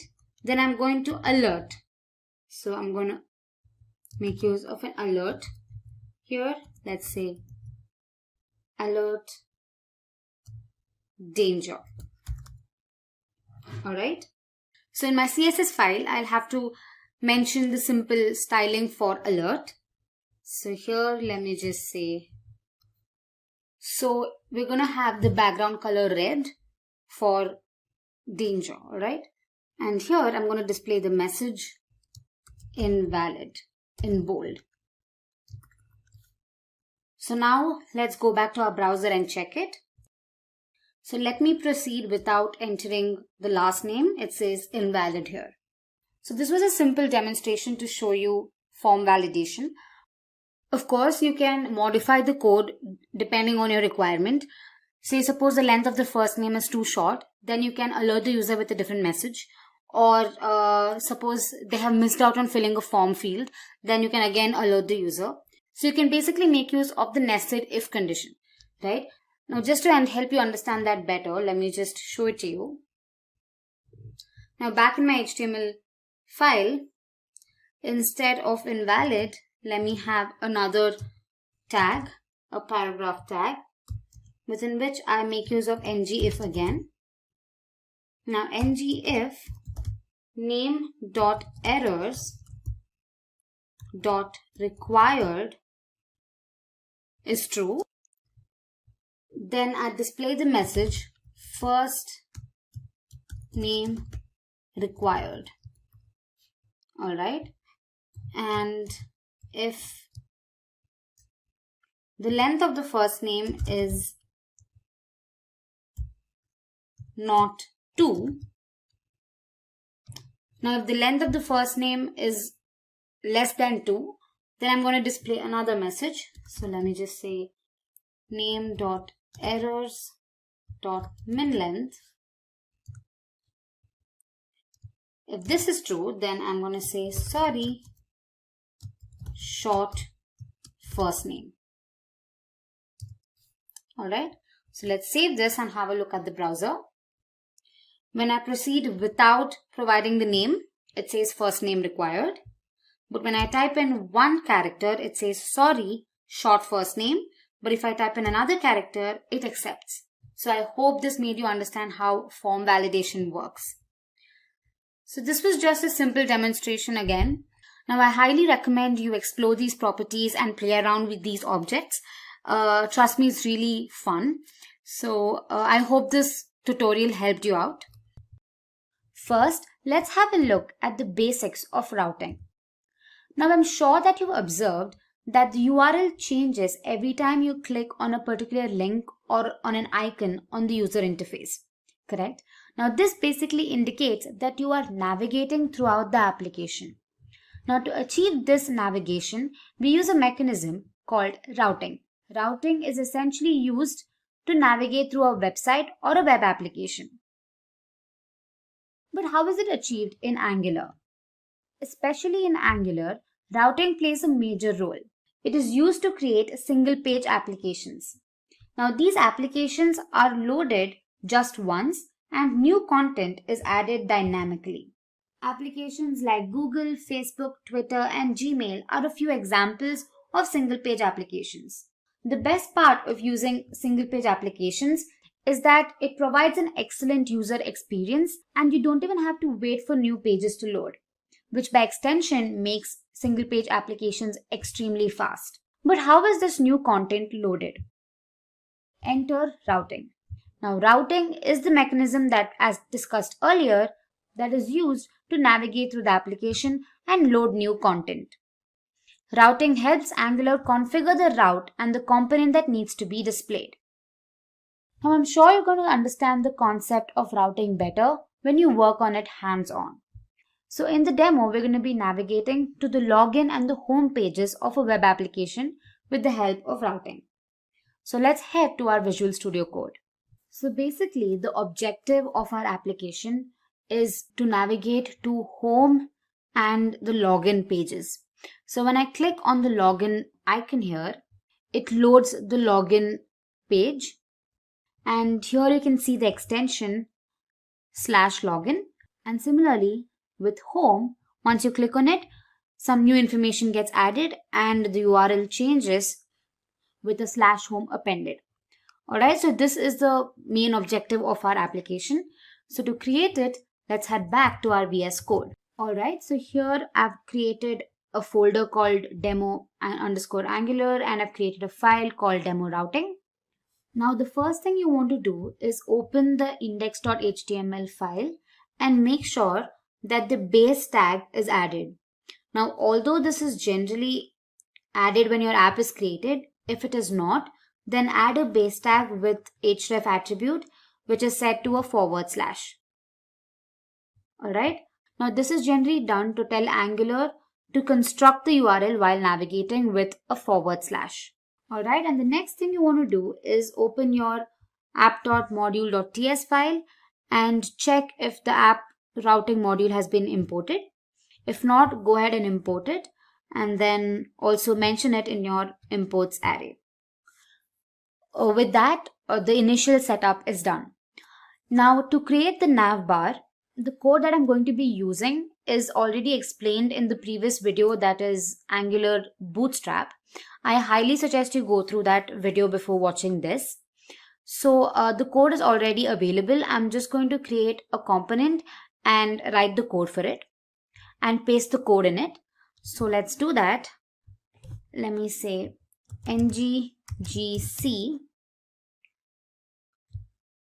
navbar.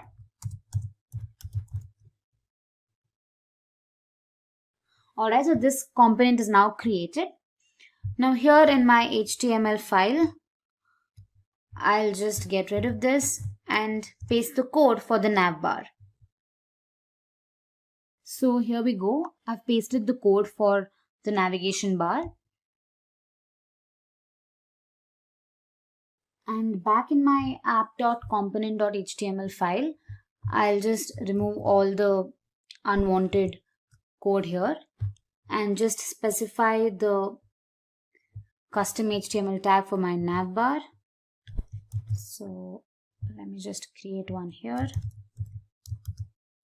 Alright, let me save this. Let me just run the application and see if it's displaying correctly. Alright, so when I open the browser, the navigation bar has been created along with these different options, that's home, about, services and login. Alright, and we also have the Simplilearn icon here. Alright, now the next step is to generate the components to display the login page content and the home page content. Now again, I have used Bootstrap to define the user interface for these files. You can easily find the code online. Just search for Bootstrap login templates, and depending on your requirements, you can choose the appropriate one. So first, let's create the components for my two files, that is for the home component and the login component. So let's go ahead and do that. nggc, I'm just going to call it login for my login component. Alright, and then I'm going to say nggc home for the home component. Alright, so I'm just going to copy the code for the login component. So back in my login.html file,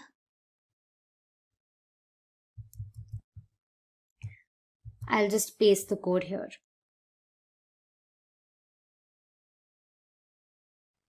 Okay.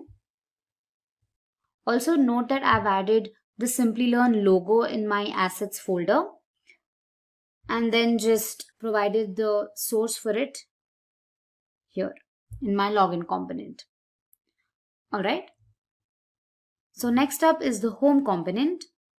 And if you've seen the previous video, that is Angular Bootstrap, you might have seen that we created three different components, that is intro, courses and footer, which included the content for the intro message, for the courses and the footer message, correct? So here we're going to just paste the code for all of these three and then just display it when the home button is clicked.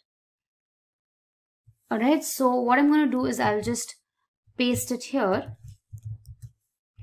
So this basically has all the content.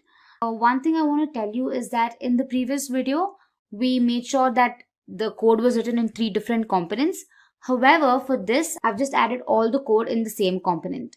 Now, I agree that this is not the best practice. So if you want, you can go ahead and create three different components and separate the code into these three components and just add the custom HTML tags in your home component. I'm just hoping you're following me right now. And also here in my assets folder, I've added a video and the YouTube logo that needs to be displayed when the home icon is clicked. Alright, so now that we've created the home and the login components, the next step is to configure the routes for the application. Right? So here you can see that we have a file called app-routing-module.ts file. So here we have the routes and the router module that is imported. And we also have a constant called routes, which is strongly typed to routes from the router package. Alright. Now this array is used to define all the possible routes in the application. Now each route is basically an object with a path. So here in my routes array, I'm just going to go ahead and create the paths. That is, we have two different routes, right? One is for login and one is for home.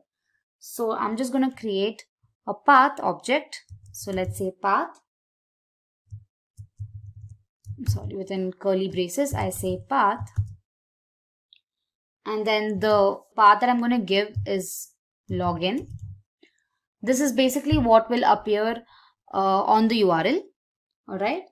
And the component that needs to be navigated to is nothing but the login component.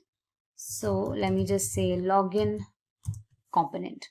As you can see, the login component has been automatically imported. Now same with the home path. So let me just say path home, and the component that needs to be rendered is the home component.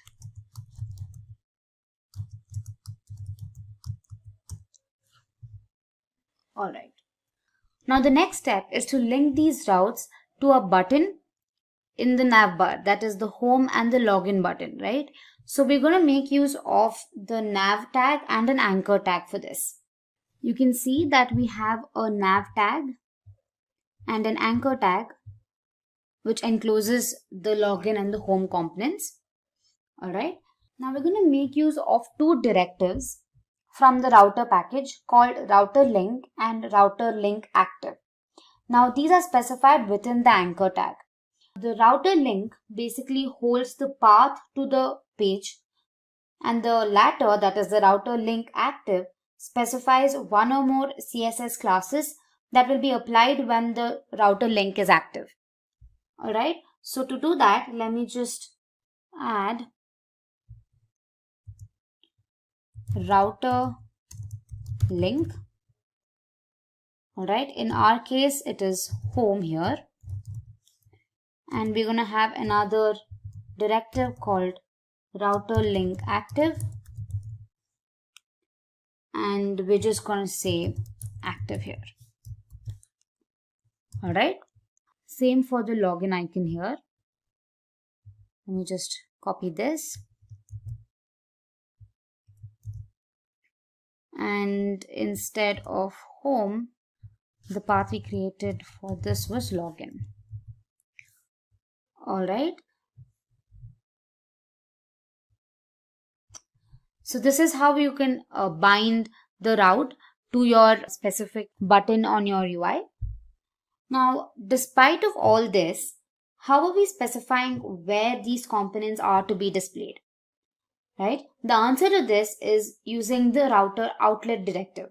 Now again, this directive is available in the router package. So we have to add that in our app component.html file.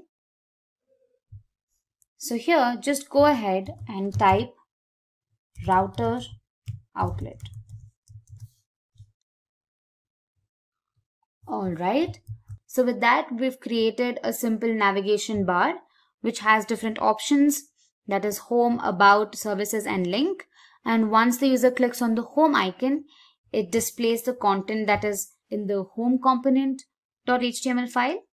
And once the user clicks on the login component, it displays the content in the login.html file. Alright, it's as simple as that.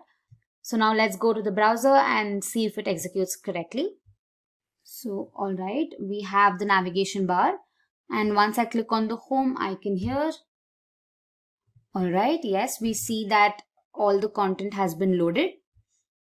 You can see we have the intro section, we have the courses section and the footer section, As discussed, and in today's video, we'll be learning all about React.js. So let's jump in and see what's in store for us. So we'll be covering topics on what is React, why React, features of React, React prerequisites, and its industry trends. Let's go ahead and begin with what is React. React is a JavaScript library used to build fast and interactive user interfaces for both web and mobile applications. Now, one thing that makes React extremely powerful is the fact that it's open source. Any user can access its source code, modify it, and enhance it. In a typical model view controller architecture, React defines the view part of the application. It is also responsible for how the app looks and feels. Fun fact, React was built by Jordan Walke, an engineer at Facebook. Now let's go ahead and see how React works in real time. Consider a typical web application, say Instagram. The entire UI of the web page is divided into several components. We have the search component, a profile description component, stories component, and a post list component. These components make the code easier to debug and always remain discrete. Components also make development and maintenance of web applications faster, as multiple developers can work simultaneously on different components of the same web application. Now let's see why React is so popular these days. React helps in creation of dynamic web applications. It also provides performance enhancements. Now there are several performance enhancements like virtual DOM and one-way data binding. We'll learn about these topics a little later in the video. React uses reusable components. Now this helps decrease the development time. React involves unidirectional flow of data. React also has a small learning curve. Compared to other frameworks like Angular, React is much easier to learn. React can also be used for mobile applications. React recently released an extension called React Native that is used for developing mobile applications that are cross-compatible. It also has dedicated tools for easy debugging. Now let's dive in to the features of React. First, let's understand JSX. JSX is a syntax extension to JavaScript. Using JSX, we can add HTML to the JavaScript file. All coding in React is done using JSX. It also helps in making the code easier to understand and debug. Ultimately, JSX is a combination of JavaScript and HTML. Now let's consider a small example. Const simple here is a JavaScript notation. H1 tags indicate HTML. Again, the semicolon indicates JavaScript. Note that the semicolon is not mandatory. However, it's a good practice to include it. Moving on, the next feature is virtual DOM. DOM, which is an acronym for Data Object Model, actually defines how documents are accessed and manipulated in a web page. It represents the entire structure of the web page in the form of a tree. Now let's see how this actually works. React creates a virtual DOM that is the exact copy of the real DOM. Traditionally, whenever something changes in the web application, all objects in the real DOM are updated. This makes it extremely slow. Let's see how React counters this. Now consider two objects whose states have been changed. React now compares the virtual DOM with the virtual DOM snapshot that was taken right before the update. By comparing the new virtual DOM with the pre-update version, React figures out exactly which virtual DOM objects have changed. Now React only updates those objects on the virtual DOM. This makes a big difference when it comes to speed. Coming to the next feature, performance. React uses virtual DOM. As discussed earlier, virtual DOM impacts the speed of the web applications. We also took an example of Instagram and learned how multiple components can affect the development time. They help improve performance drastically. The next feature is one-way data binding. This means information flows in only one direction. One-way data binding is specifically used when information is displayed and not updated. Remember that the components of React are functional in nature. That is, they receive information through arguments and pass information via their return values. The next important feature is extensions. React has many extensions that we can use to create full-fledged front-end applications. It provides server-side rendering, which means that the application is rendered on the server rather than in the browser. React Native, which is a React extension, is used for developing mobile applications. There are many other extensions that React provides for every scenario in web development. Now let's look at a few of them. React Native lets you build mobile applications using only JavaScript. A React Native app is a real mobile application and not just a web application running on your mobile devices. Thousands of applications like Facebook, Instagram, Pinterest, Skype use React Native. The next popular React extension is Flux. Flux is the application architecture that Facebook uses. Flux implements a unidirectional flow, which makes it easier to understand what actually is going on. Now let's see how it works. When we trigger an action, the dispatcher will get notified. The dispatcher receives actions and dispatches them to the stores. A store is what holds the data of an application. Stores will register with the application's dispatcher so that they can receive actions. Data from stores is displayed in views. Actions define the internal API of your application. They capture how anything might interact with your application. The last feature of React is debugging. React applications are easy to debug thanks to the large and active developer community. You can practically debug React codes within your browser. Now notice the small React extension icon at the top right corner. This developer tool allows the user to inspect the code and also easily debug it. Moving on, let's learn about the building blocks of React. Components, state, and props are the essential concepts that one should know before implementing React. They are the foundation on which React is built. Now, what exactly are React components? Components are the building blocks of any React application. React divides the user interface into multiple components, wherein each component defines how a particular element is viewed in the application. React components remain discrete and are processed independently. Another feature is reusability. Components can be reused multiple times across the application. This reduces the development time. Consider the following code snippet. A component is implemented as a JavaScript class having some state and a render method. State is the data which we want the component to render. The render method is responsible for how the UI looks and feels to the user. The next concept is state. State of a component is an object that holds some data. This data influences the output of a component. Every time the state of an object changes, the component is re-rendered onto the screen. Now let's see what props are. Props, or short for properties, allow us to pass arguments or data to components. Properties help make components more dynamic. It is important to define all the properties, their types, and their default value. Props are passed to components in a way similar to that of HTML tag attributes. Now consider the following code snippets. This shows exactly how properties are passed to components. Also, detailed illustrations on components, props, and state will be shown in the upcoming videos, so stay tuned for that. Moving on, let's go through some of the things that you should know before you can actually start working on React. You should be familiar with programming concepts like functions, objects, arrays, and classes. One should also have a basic knowledge of JavaScript and a familiarity with HTML. Don't worry if you feel like you're not good at them. Once you start working on them, you'll get a good hang of it. Finally, let's go through the impact of React on the IT industry and get insights into the salaries of React developers. Statistics show that React developers earn way more than other web developers. According to PayScale, the average salary for a React developer in the United States is a whopping $91,000. The average salary for a React developer in India is 7.25 lakhs per annum. Over the recent years, React has gained immense popularity and is being adopted by many companies. According to the data by Google Trends, React has had a better growth scale compared to other frameworks like Angular and Vue. Statistics show that front-end developers have wholeheartedly adopted this lightweight framework, foregoing other available options. If you are skilled and have a knack for front-end development, React can help you gain fantastic career opportunities. Lastly, talking about a few companies that use React devotionally, we have Facebook, Instagram, Netflix, Dropbox, WhatsApp, among others.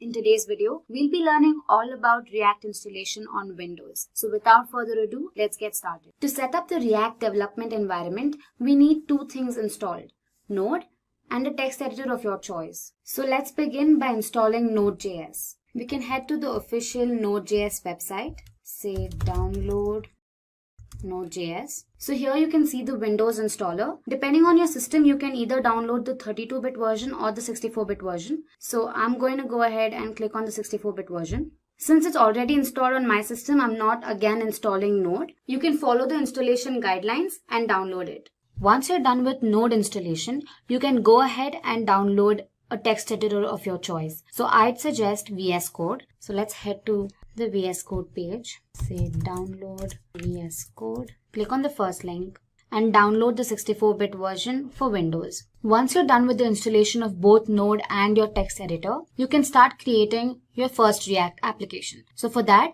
let's create a folder.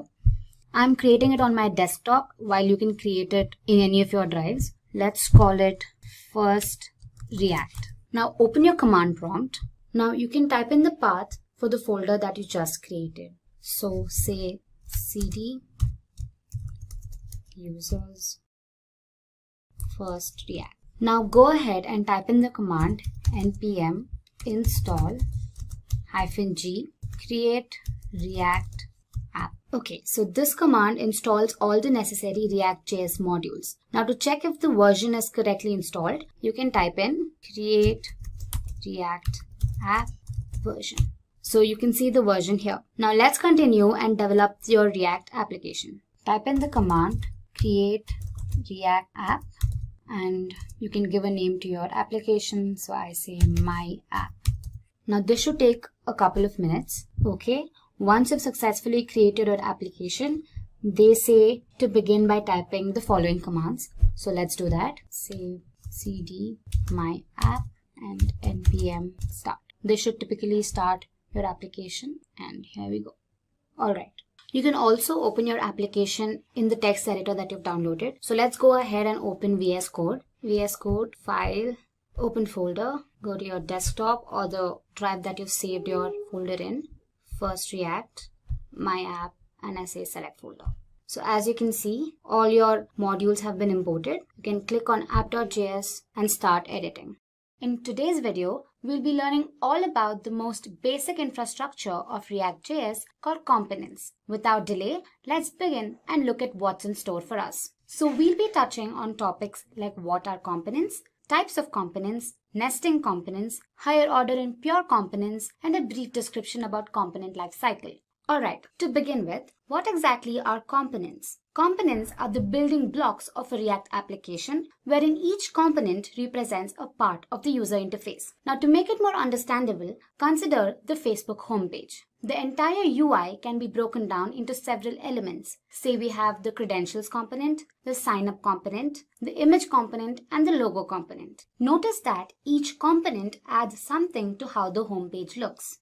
Alright, reusability is one of the salient features of React components. One component can be reused several times across the application, and this improves the development speed. Components can also be nested. One component can internally consist of several other components. In its minimal form, a component must define a render method that specifies how exactly the application looks and feels. A component can also receive properties from its parent components. Also, you'll get a better understanding of all of these when we start working hands-on, so don't worry. So, moving on, let's look at the different types of components. First, we have the stateless functional components, and then we have the stateful class components. Now, functional components are typical JavaScript functions that return HTML. Now, they can be contained in a .js or a .jsx file. Coming to class components, these are regular ESX classes. However, it's mandatory that they contain a render method that in turn returns HTML. They can also be contained in .js or a .jsx file.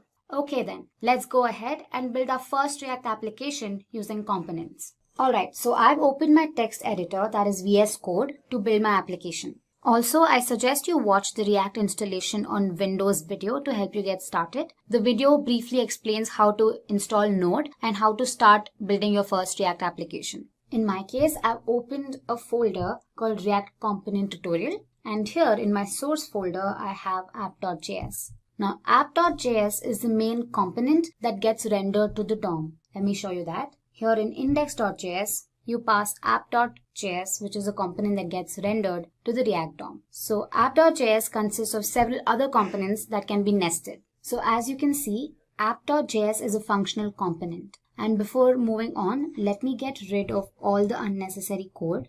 So let me delete all of this and return an h1 tag that says hello, welcome to Simplilearn. Let me save it, and if you look at the browser, you'll have hello, welcome to Simplilearn. Now let's go ahead and display another message. Say h1, this video is about components. Right, let me save it and let me check the browser.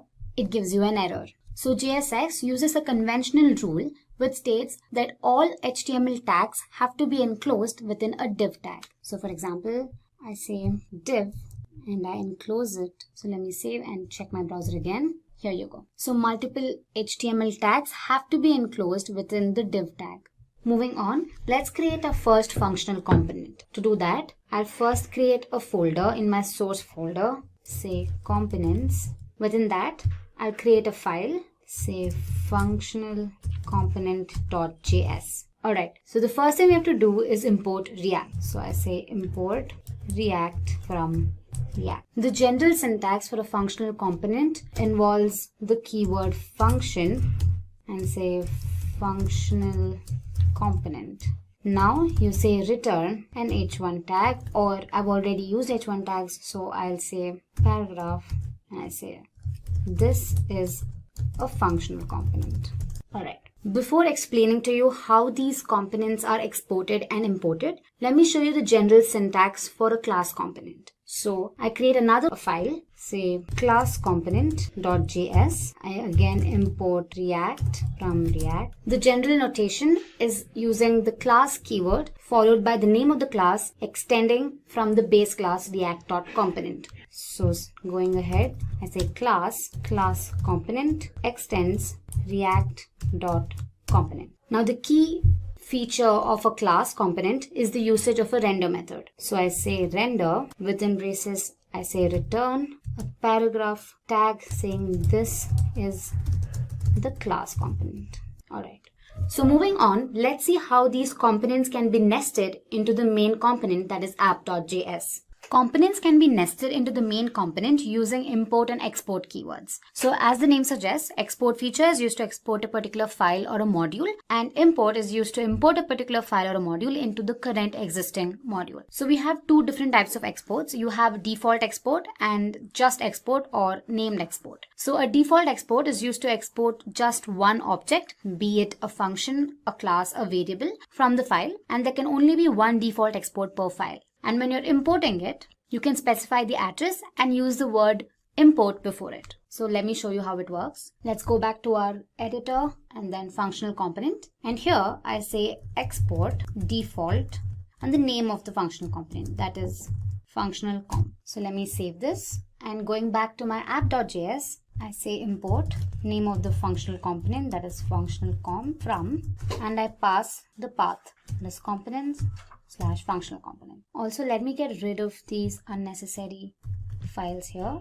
Now let's define functional component in our app.js component. So here I say functional comp. Let's compile it and check our browser. Here it says this is our functional component. Moving on to my class component, it's the same syntax here as well. I say export default name of my component, and in my app.js I import it. Import class comp from the path, and again I'll have to define it in my return method. I say, so let me compile it and check my browser. It says this is the class component. One unique feature of default export is that I can rename the file while I'm importing it. So for example, I can rename it as say FC, and while I'm defining it, I'll have to make sure I use the same naming conventions. So I say FC again. And when I check it, it says this is the functional component. There's literally no difference. The next type of export is the named export or just export. So a named export can be used to export multiple objects, be it functions, class, etc. from a file. Now there can be several named exports from a single file. One hack is that while you're importing, it cannot be renamed. So let me show you how this works. Okay, so let's create another class in our class component. So I'll just copy paste this. Let me give it another name, say class comp1. And the message that I want to display is, hey, I'm another class. Alright, so when I'm exporting it, I don't want default. So let me take it off and say export here. Alright. In my app.js, while importing it, I want to import both the classes. So I'll include them within curly braces here. I say class comp, comma, class comp1. And then again, I define it here, class comp1. Let's compile it and run it, and here we go. Here you can see, hey, I'm another class. So we've successfully exported both the classes from the class component and imported it back in our app.js component. One advantage of using named export is the fact that I can choose to import the classes that I want to. Now say for example, I do not want to import class component here. So let me take it off. And here, let me comment this. Now let's compile and see. Hey, I'm another class. The second class got imported while the first class I was defined earlier is not imported here. Alright, so next up we have higher order and pure components. Now I won't get into the nitty-gritties of it because they're advanced topics, but to give you a brief insight, higher order components are basically functions that take in a component and return a new component. The whole ideology behind higher order components is to facilitate the reusability of component logic. Okay, so let's see how this works. Let's go back to our code editor. Let's create a component. In our components folder, let's call the component click.js. Alright, so here we define a class. I use the snippet RCE. Here we go. We get the entire format using the small snippet RCE. And here I'm going to make use of a button. Now say I use the tag button and I'll say clicked one time. Every time the user clicks on the button, the value gets incremented. So for this, I'm going to use a variable say count, and I'm going to use the concept of states. So let's go ahead and define our variable count and initialize it to 0. So for that, I'm going to use another snippet called rconst. And here, this dot state equals my variable count, initializing it to 0. So let's define the count variable in our render method. So I say const count equals this dot state. So every time we click on the button, the count value has to get incremented, right? So we make use of an event called onClick equals this dot update click. Now update click is going to be another method that we have to define now. So every time the button gets clicked, this method is called. So let's go ahead and define the function.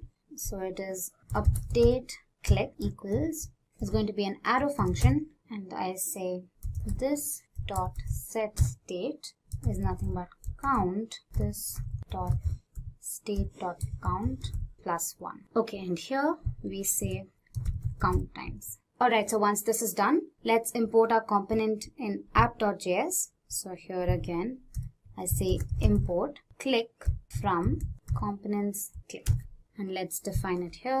So let's check our browser.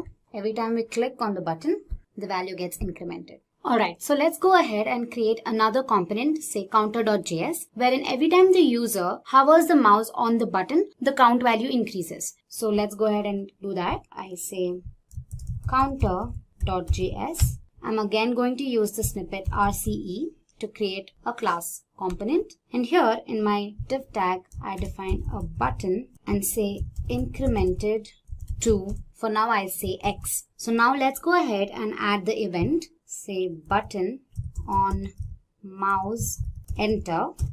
I'm going to call the method this dot increment count. Okay, so once you're done with that, let's go ahead and define the increment count method. I'm going to copy the same code that I've mentioned in my click.js. So I say copy this. Alright, so one change is that I'll change the name of the method and call it increment count.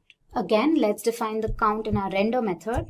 So I say const count equals this dot state. And here I change X to count. Now let's go ahead and import it in our app.js. So I say import counter from components and counter. And let's define it here. Alright, let's save it and let's run the code. Okay, so as you can see, you see another button here incremented to 0, and every time I move my cursor on the button, it increments. Mind you, I'm not clicking, I'm just hovering my mouse. Okay, to learn how higher order components work, we'll have to pass counter.js and click.js as parameters to give birth to an entire new component. So for that, let's go ahead and create another component for our HOC. Let's call it higher order.js. Okay, so I say import react from react. After that, I say const updated component equals original component. That's going to be an arrow function again. And within curly braces, I define my class. That is class, say new component extends react dot component. Inside, let's define a render method that returns the original component with a modification, that is, I want to type the user. I want to append the user before the actual message is displayed. Alright, so let's go ahead and close the tag and return new component, and let's export this. Say export default updated component. Now we import higherorder.js in our counter.js and click.js and pass these components as parameters. So let's do that. Let's go to our counter.js, and here I say import updated component from ./higherorder component. And here, while exporting, I say updated comp and pass this as my parameter. Let's do the same to click.js. Here I import updated comp from higher order component, and here I pass this as a parameter. Now here in our higher order component, we've defined a property name and initialized it to the user. So we'll have to include this in our other components, that's counter and click. So let's do that. And here, right before incremented to, I say this dot props dot name. Let me save it. Let me do the same thing here and say this dot props dot name. So if you go back to our browser, here you can see it says the user clicked 0 times and the user incremented to 0. Okay. So this basically shows how React implements reusability of components. Moving on, our next topic is pure components. Now, another way to create class component is by extending pure component from React. A pure component avoids unnecessary re-renders. Now, how does it do it? It does not implement the should component update method. Now, you'll learn about this method a little later in the video. Now, this method enables re-rendering of components to the DOM. But a pure component, on the other hand, ensures a shallow comparison of states and props and checks if a re-render is actually necessary. Only then does it render to the DOM. A React component can be considered pure if it renders the same output for the same state and props. So let's take an example to explain pure components. So let's go back to our VS Code and create two component classes, one for a regular component and the other for a pure component. Now using this example, I'll show you exactly how pure component is more helpful. Okay, so let's create a pure component.js file. I say purecomp.js. So here I'm going to use a snippet rpce that is going to create a pure component class. Let me get rid of this export. And here in my div tag, I'll display the text, say I'm the pure component. Alright, now let's go ahead and create a regular component. I may call it regular component.js. And here I'm going to use the snippet RCE. And the message that I'd want to display is I'm the regular component. So to draw a comparison between the regular component and the pure component, let's create a parent component for the two. So let me create one here. I'll call it parent component.js. And this is again going to be a regular class component. And here I display the message, I am the parent component.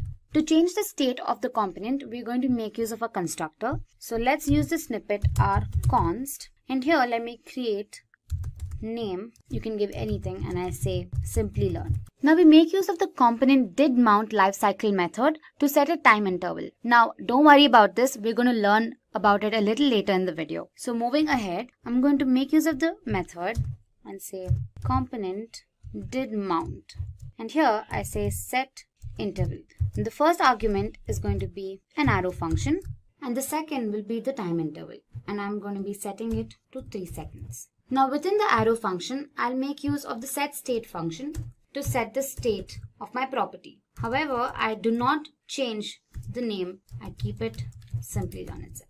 Moving on, let's import pure component and the regular component into our parent component and then pass name as a property. So to do that, first import purecomp from pure component and then I say import regular comp from regularcomp.js. And here let's say regular comp name equals this dot state dot name and I say pure component name equals this dot state dot name. Now let's include the property name in both our regular and pure components. So to do that, let's just say this dot prop dot name and here I again say this dot prop dot name. And finally, let's import parent component into our app.js component. So here I say import parent comp from, okay, and here let me define parent comp. So now if you look at the browser, we have I'm the parent, I'm regular component Simplilearn, and I'm the pure component Simplilearn. We've got the result as expected. Now to check if the pure component is actually re-rendering or not, let's include simple console.log statements. So here I say CLG snippet, and here I say pure component render. And in my regular component, I do the same thing. I say console.log regular component render. Now let's do the same in our parent component as well. Here I say parent component render. Alright, so let's go back to our browser and inspect it in our console.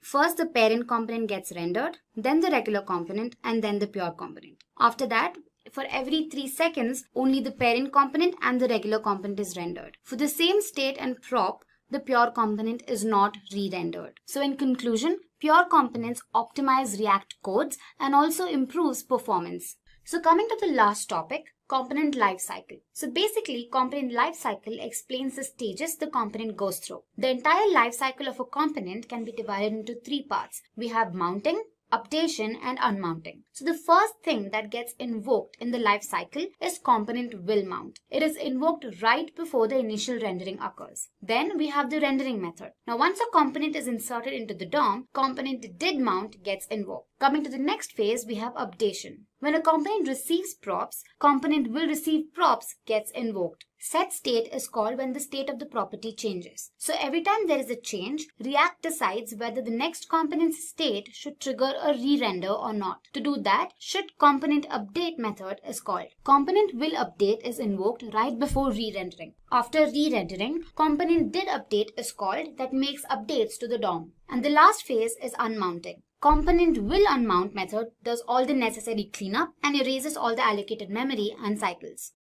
In our previous video, we learned about React.js components in detail. And now, moving ahead, let's learn about another striking feature of React.js called props. Props, short for properties, allow the user to pass arguments or data to components. A parent component can pass additional information to its children using props. Properties help make components more dynamic. Props are passed to components in the way similar to that of HTML tag attributes. Now we'll look at this a little later in the video. Props in a component are read-only and cannot be changed. One thing to remember is that props are sent by the parent to the children components. Hence, the children components cannot make any changes to these props. Now that we've learned about props in brief, let's go ahead and create our application using props. If you're new to this tutorial, I suggest you go to the React installation and React components video on our channel. So back in my code editor, that is VS Code, I've opened a folder called React Props. And now I'm going to create a component, a class component, and I'll call it class props.js. So let's create the class component. I give RCE, the snippet. And here I display a message saying an h1 tag basically. Alright. Now let me get rid of export here and import it in my app.js main component. Here I say import class props. Alright. Now we define the class component in our render method. Let's say. Alright. Now if we go back to the browser, you see hello learners, welcome to Simplilearn. Now let's say we want to individually welcome every student. Instead of retyping the message for everybody, we can pass their names as props. Now let's see how to do that. Now we pass the name as a property from the main component, that is app.js, to the child component and render this onto the browser. So let's do that. So here, while I'm defining my child component, I say name. I save it, and here in my child component, instead of learners, I use the keyword this dot props dot name. Let me save it, and if you look at the browser, we'll have hello learner 1, welcome to Simplilearn. Now let's go ahead and welcome learner 2 and learner 3. So I again say class props name equals learner 2. Alright, so if we save and look at the browser, we'll have all the 3 learners displayed on the browser. We can also pass multiple props to the child component. Now say for example we want to welcome the student from a particular place. So we say welcome learner 1 from place X. So I can here define another property, say place, and say place. Similarly I can do it for the rest too, say place Y. Now let's go back to our class props.js component and here say hello learner 1 from this dot props dot place. Let me save it, and if you look at the browser now, we have hello learner 1 from place X, place Y and place Z. We can also display whatever we want between the opening and closing tags when invoking a component. Now this is facilitated using props.children reserved keyword. Now let me explain to you how it's done with an example. Here, let's split the self and closing tag into an opening and a closing tag. And in between them, let me display a message within the paragraph tag. Let me say, and in my child component, after my h1 tag, let me use a paragraph tag, and here let's use the reserved keyword this dot props dot children. So let's save it, and now if you look at the browser, you can here see the message displayed child component. So props.children can be used when components do not know about their children ahead of time. This is commonly seen in components like sidebar and dialog that represent generic boxes. So let's go ahead and create a button tag and check again. So here I'll split it and add a button tag and say click. And let's check our browser. Here we go. We get the output as expected. Alright, we saw the usage of props for class components. Similarly, we can use it for functional components. So let's go ahead and create a functional component. Let me call it, I say import React from React, and then I say function props, and here I return an h3 tag. I'll say this is functional component, and I'll return another h3 tag saying hello learner. So let me save this. And let's export it, export default, function props, and import it in our app.js again. Import function prop from function prop. And here in our render method, let's define it. Let me call function prop name. Let me give learner 4 and place say A. Let me close it, and back in our functional component, instead of learner, I say props dot name. Let me save it. Now if you look at our browser, it gives us an error. It says props is not defined. So let's go back to our code editor and pass props here to our functional component. Also, let me define hello props.name from props.place. Let me enclose it within the div tag here. Let me save it. And now if you look at our browser, here we go. We get the output as expected. So let's begin and learn what exactly is a state in React. Typically, a state is an object that stores the values of properties belonging to a component. Now, these values can change over a period of time either via user interactions or network changes, and the state helps facilitate this functionality. Every time the state changes, React re-renders the component to the browser.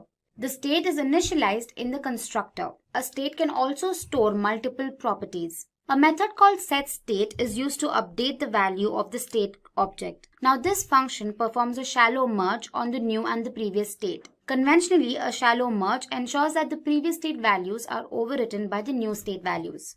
Moving on, in our previous video, we learnt about props. And although props and state dictate and control the behavior of a component, they have significant differences. So let's go ahead and draw a comparison between the two. Firstly, props in a component are used to pass data and event handlers to its children, while state on the other hand is used to store the data that has to be rendered on the web page. Props are immutable. Once set by the parent, they cannot be changed. State holds volatile data and can be changed over time. Props can be used in functional and class components, while state is restricted to class components. Props are set by the parent component, while a state is generally updated by event handlers. Now that we've learned all about state, let's go ahead and build an application to see the working of state. Alright, so in my code editor, that is VS Code, I've created my application, say state, and here in my source folder, I have my app.js file. Now here, I'm going to get rid of all the unnecessary code that I'm not going to be using. Also, I suggest you go through the React installation on Windows video to help you get started with creating your first application. So let's create our class component, say class app extends react.component. And inside, I have a render method that returns an HTML tag. Let's display a message, welcome. Let's follow the JSX conventions and enclose all the HTML tags within the div tag. So I say div class name equals app. We also have to import the app.css file, import app.css. And so we save it, and if you look at the browser, we have welcome. Now let's beautify our code. To do that, let's add some styling. So here in my app.js class component, I say styles equals, and I say font style, and I set it to say bold, and I say color, say teal.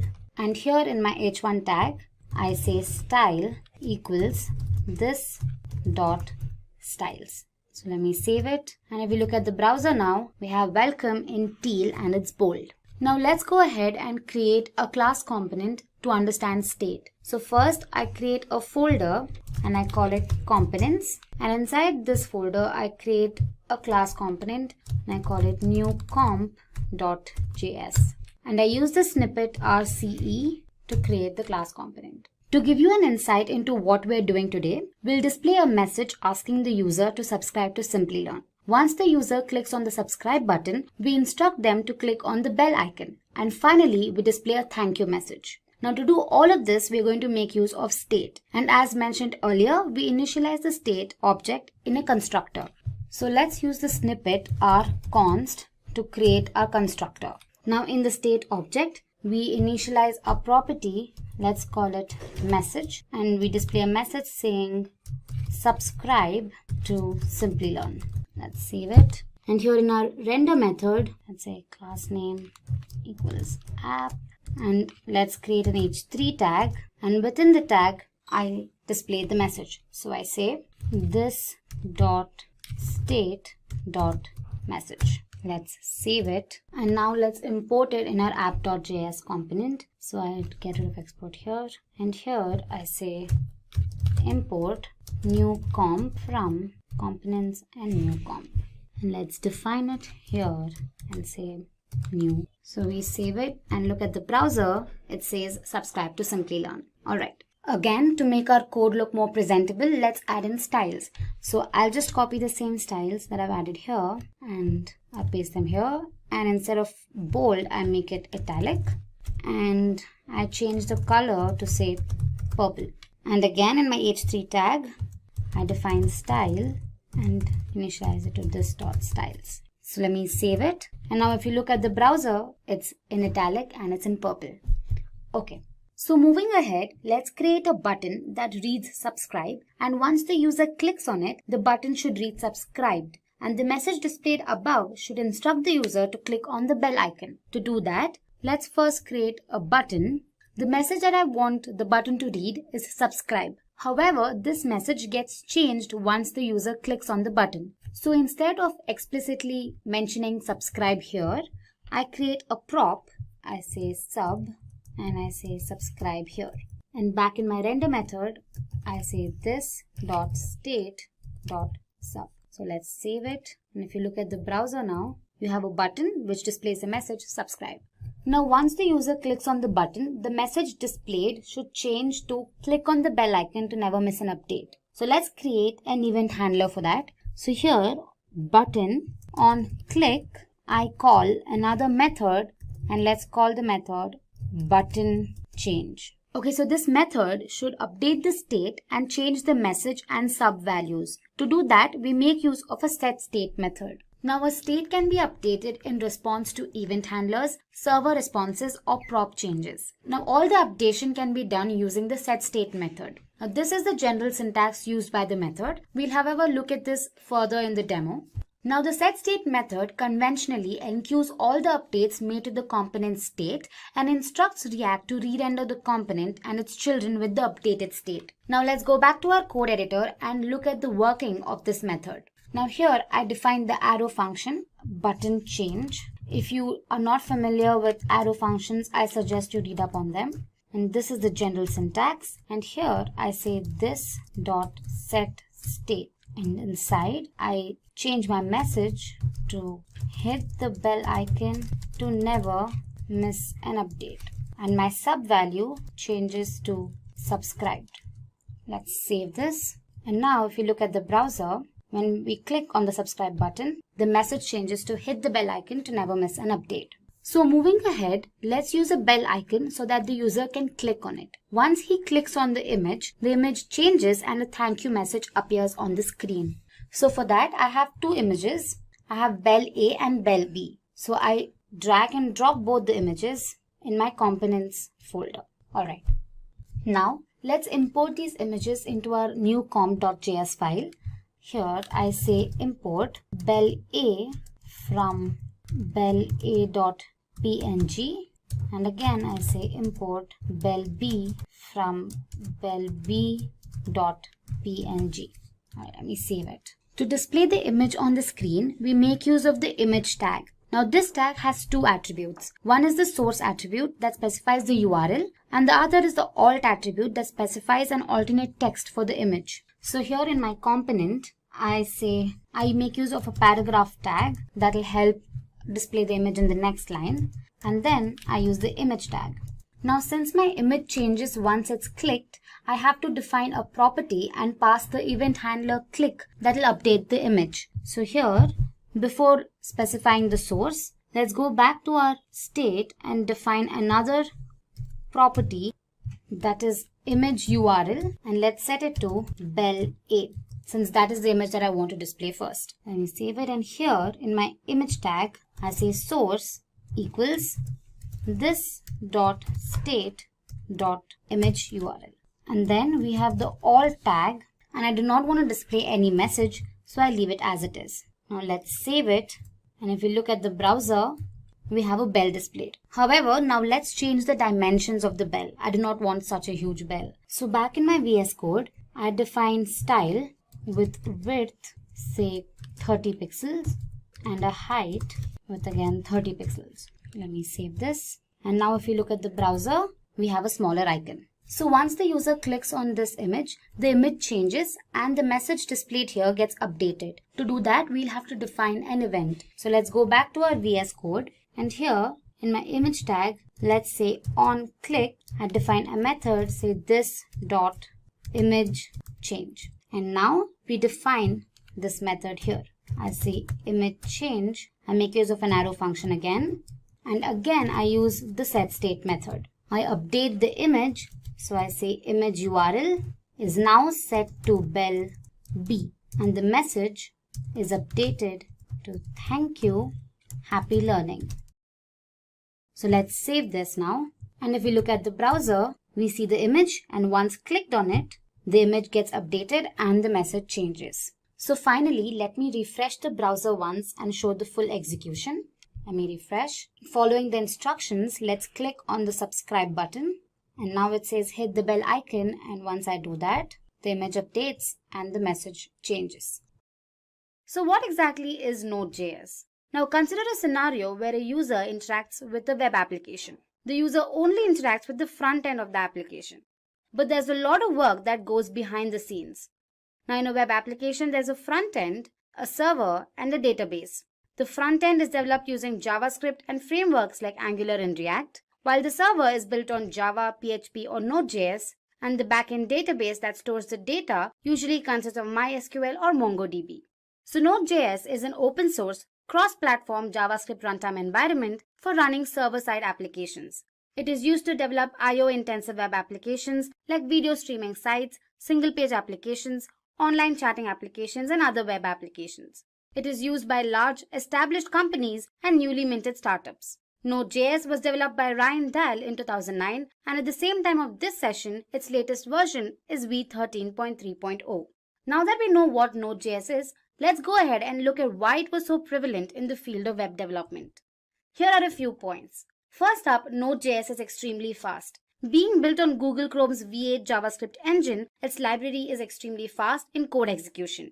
Node Package Manager has around 50,000 bundles for developers, so whatever functionality is required for an application can be easily imported from NPM. All APIs of Node.js library are asynchronous, that is non-blocking. It means a Node.js-based server never waits for an API to return data. Node.js dramatically reduces the processing time while uploading video and audio files. It is also an open source platform and is easy for beginners for web development. The above reasons more than justify the popularity of Node.js platform and why it is being adopted by a large number of organizations and businesses today. So now moving on, let's familiarize ourselves with the parts of Node.js. Node.js consists of several components. Now let's look at them one by one. First up, we have modules. Now modules are like JavaScript libraries which are used in a Node.js application to include a set of functions. Now we can use required function with a parenthesis to include a module in a Node.js application. Node.js application has many modules to provide basic functionality needed for a web application. Some of them could be HTTP, util, fs, URL, query string, stream, and zlib. Next up, we have console. The console module provides a simple debugging console that is similar to the JavaScript console mechanism provided by web browsers. Now the console can print messages to stdout that print standard output messages and stderr to print the error messages. The next component is cluster. Now Node.js is built upon the concept of single threading programming. A single instance of Node.js runs in a single thread. To take advantage of multi-core systems, the user will sometimes want to launch a cluster of Node.js processes to handle the load. A cluster can be added to an application in this way. Here's a small code for you. The next component is global. Now global objects in Node.js are available in all modules. Now these objects are functions, modules, strings, etc. Some Node.js global objects are mentioned in the table. You have dir name, that is the directory name, file name, exports, module, and require. The next component is error handling. Now Node.js applications experience 4 types of errors. We have the standard JavaScript errors, system errors, user-specific errors, and assertion errors. Now errors in Node.js are handled through exceptions. Now for example, let's handle an error that would occur when we divide a number by 0. Now this error would crash the Node.js application, and so we should handle this error. Here's a small code for you. Next up, we have streaming.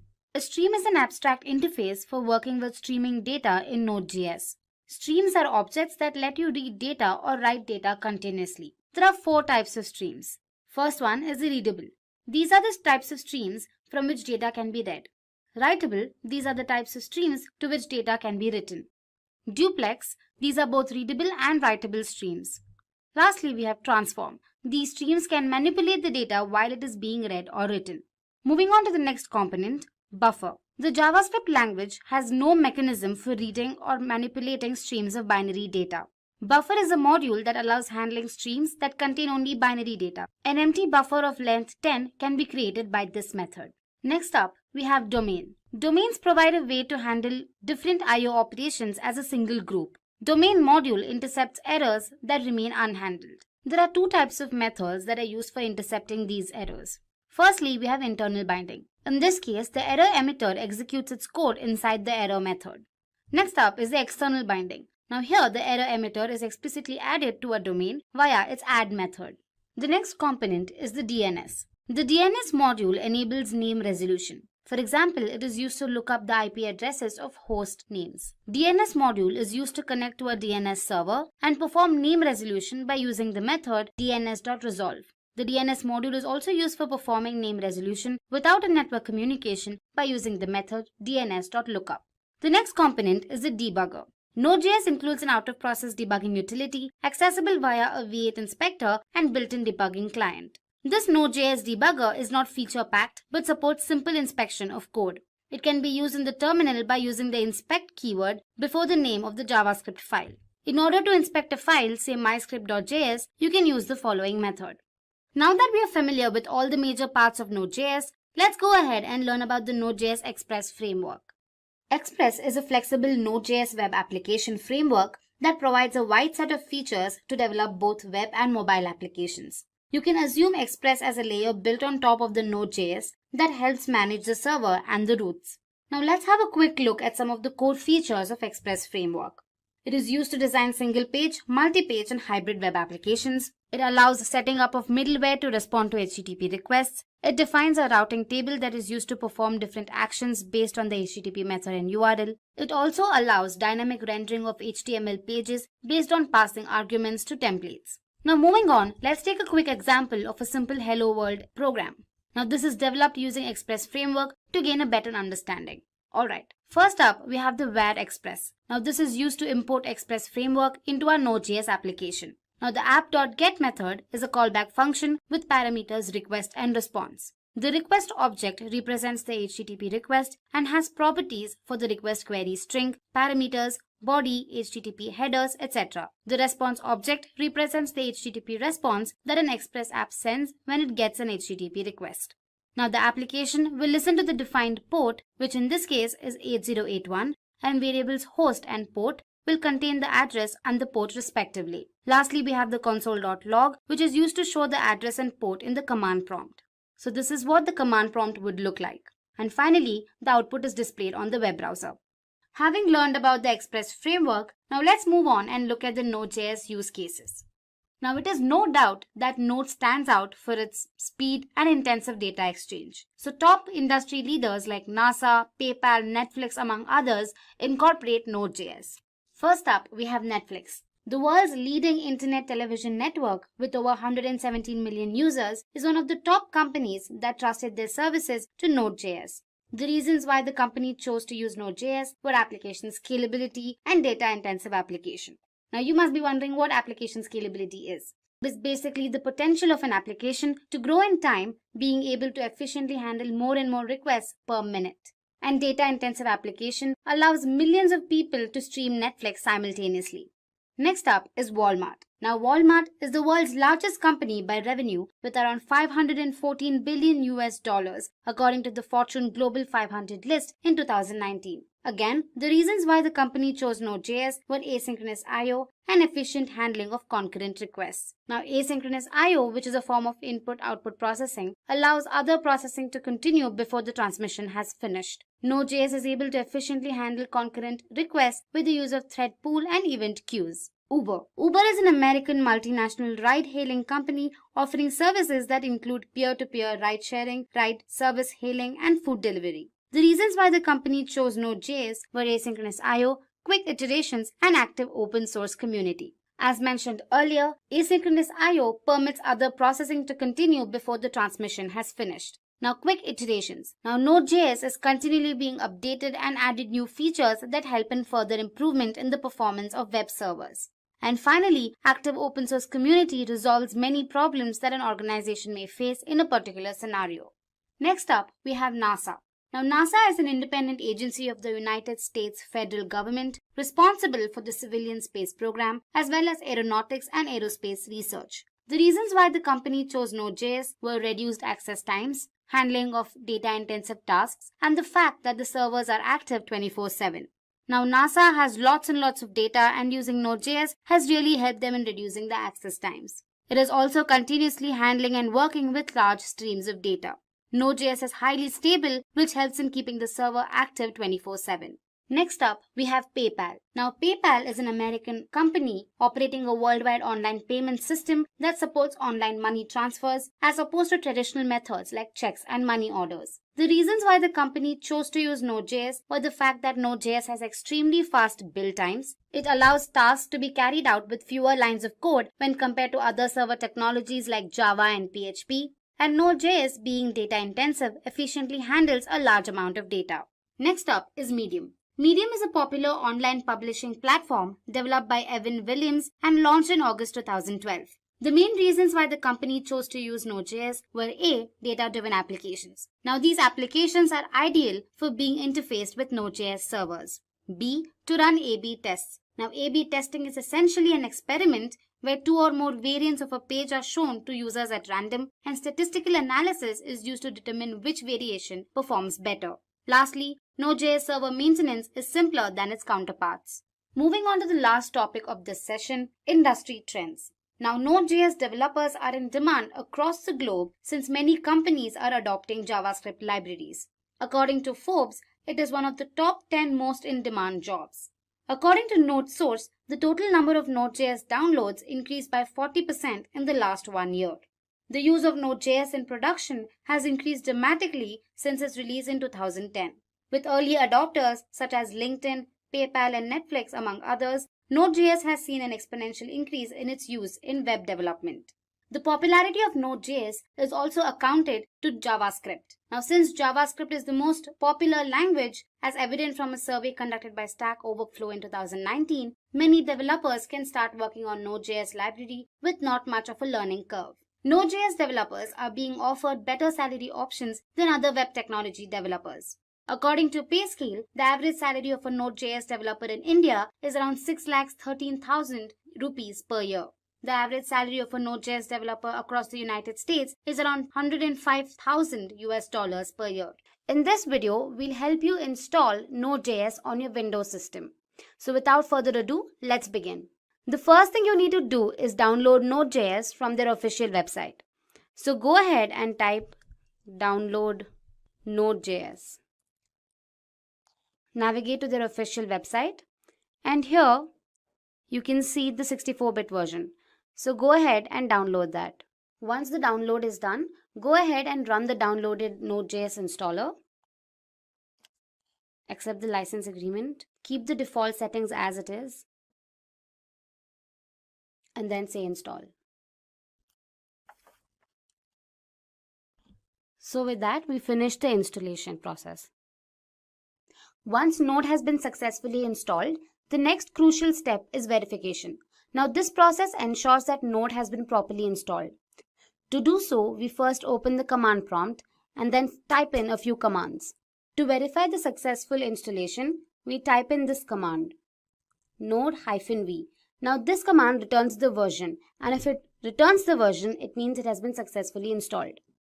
So here we go, it returns the latest version. Now the final step is to update the Node package manager. Now this NPM is bundled with Node.js, which consists of all the repositories and packages required for development purposes.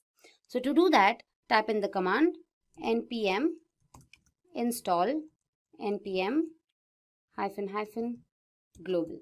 Now that we're done with the installation of Node, let's go ahead and implement a small program. For that, we make use of a text editor. In our case, we've installed VS Code. So go ahead and download VS Code. Once you're done with the installation, this is what VS Code looks like. So go ahead and click on File and create a new file. It's going to be a simple program where you're going to print a hello world message on the web browser. To do that, we make use of HTTP modules. So Node comes with built-in HTTP modules to transfer data across it. So for that, we make use of a require method. We create a variable first, say var HTTP equals require, and just say HTTP within single quotes. Now the HTTP module can create an HTTP server that listens to the server ports and gives a response back to the client. To do that, we make use of the create server method. So let's go ahead and type the code. Say http.create server, and internally it consists of a function. Now the parameters to this function are request and response. Now the response is basically used to write to the client. So we say response.write, and here we type in the message. So say hello world, welcome to this tutorial. Once you're done with that, you end the response. So the server listens to a port number to display the message. By default, it listens to the port number 8080. So we keep that as it is and we end it. Save your file, say demo.js, maybe demo1.js, and say save. Now to run the program, you have to open the command prompt. So open your command prompt and mention the path to your file. So in our case, it's our desktop, say it on the desktop. So cd desktop. And now to run it, say node demo1.js. Now you navigate to your browser and say localhost 8080, and here we go. Our message is successfully displayed. So let's talk about the Node.js architecture and understand why it's so good. So to begin with, Node.js has what's called a single-threaded event loop architecture, and this allows you to be able to handle many concurrent clients at the same time. It's just a very flexible way of being able to scale up your support for many clients. And then in addition to that, we have the JavaScript event-based model along with the JavaScript callback mechanism that allows you to have this standard approach to being able to connect with and talk and discuss interactions between the client and the server.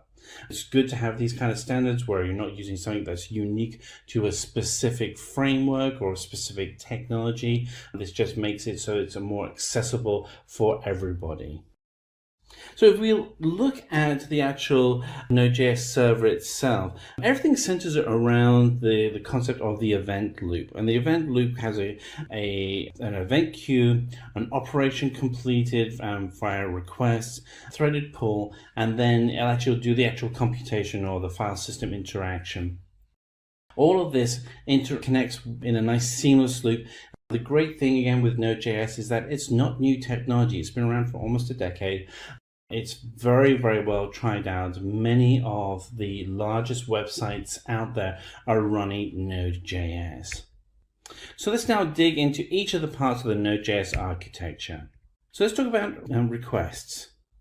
So the way that the request works is that you have your framework such as Angular on the client, and that will then send a request to the web server. And there's many ways that those requests can happen through web workers, through forms, and through other interactions. But at some point, a request is sent to the server. And so these requests can be for data, they can be for deleting data, they can be for updating data, they can be for interacting with services as mentioned before, but the goal is to have some kind of request. Now, once that request actually hits the server, and then we start actually getting into the queuing and threading process that centers around the event loop. And this is where Node.js really excels because it's able to use that single-threaded model to be able to manage from just even a few requests to tens of millions of requests. So it receives the actual request and starts the event queue. And this is where that single threading process starts, is by queuing everything up appropriately. And then it maintains the threads within a pool. So you have the queuing process as one action, and then you have a threaded pool which manages those threads as well. And then we have an event loop which goes through and actually receives and processes those requests. And then finally, what we're doing is we're actually then going to be interacting with a system, and that could be a database, it could be a cloud system, it could be an API, file system, but we're interacting with something that's outside of the Node.js server. So the Node.js server itself is doing some actions on the server, but then it's also interacting with things outside of its own server environment. And so let's talk a little bit about that workflow.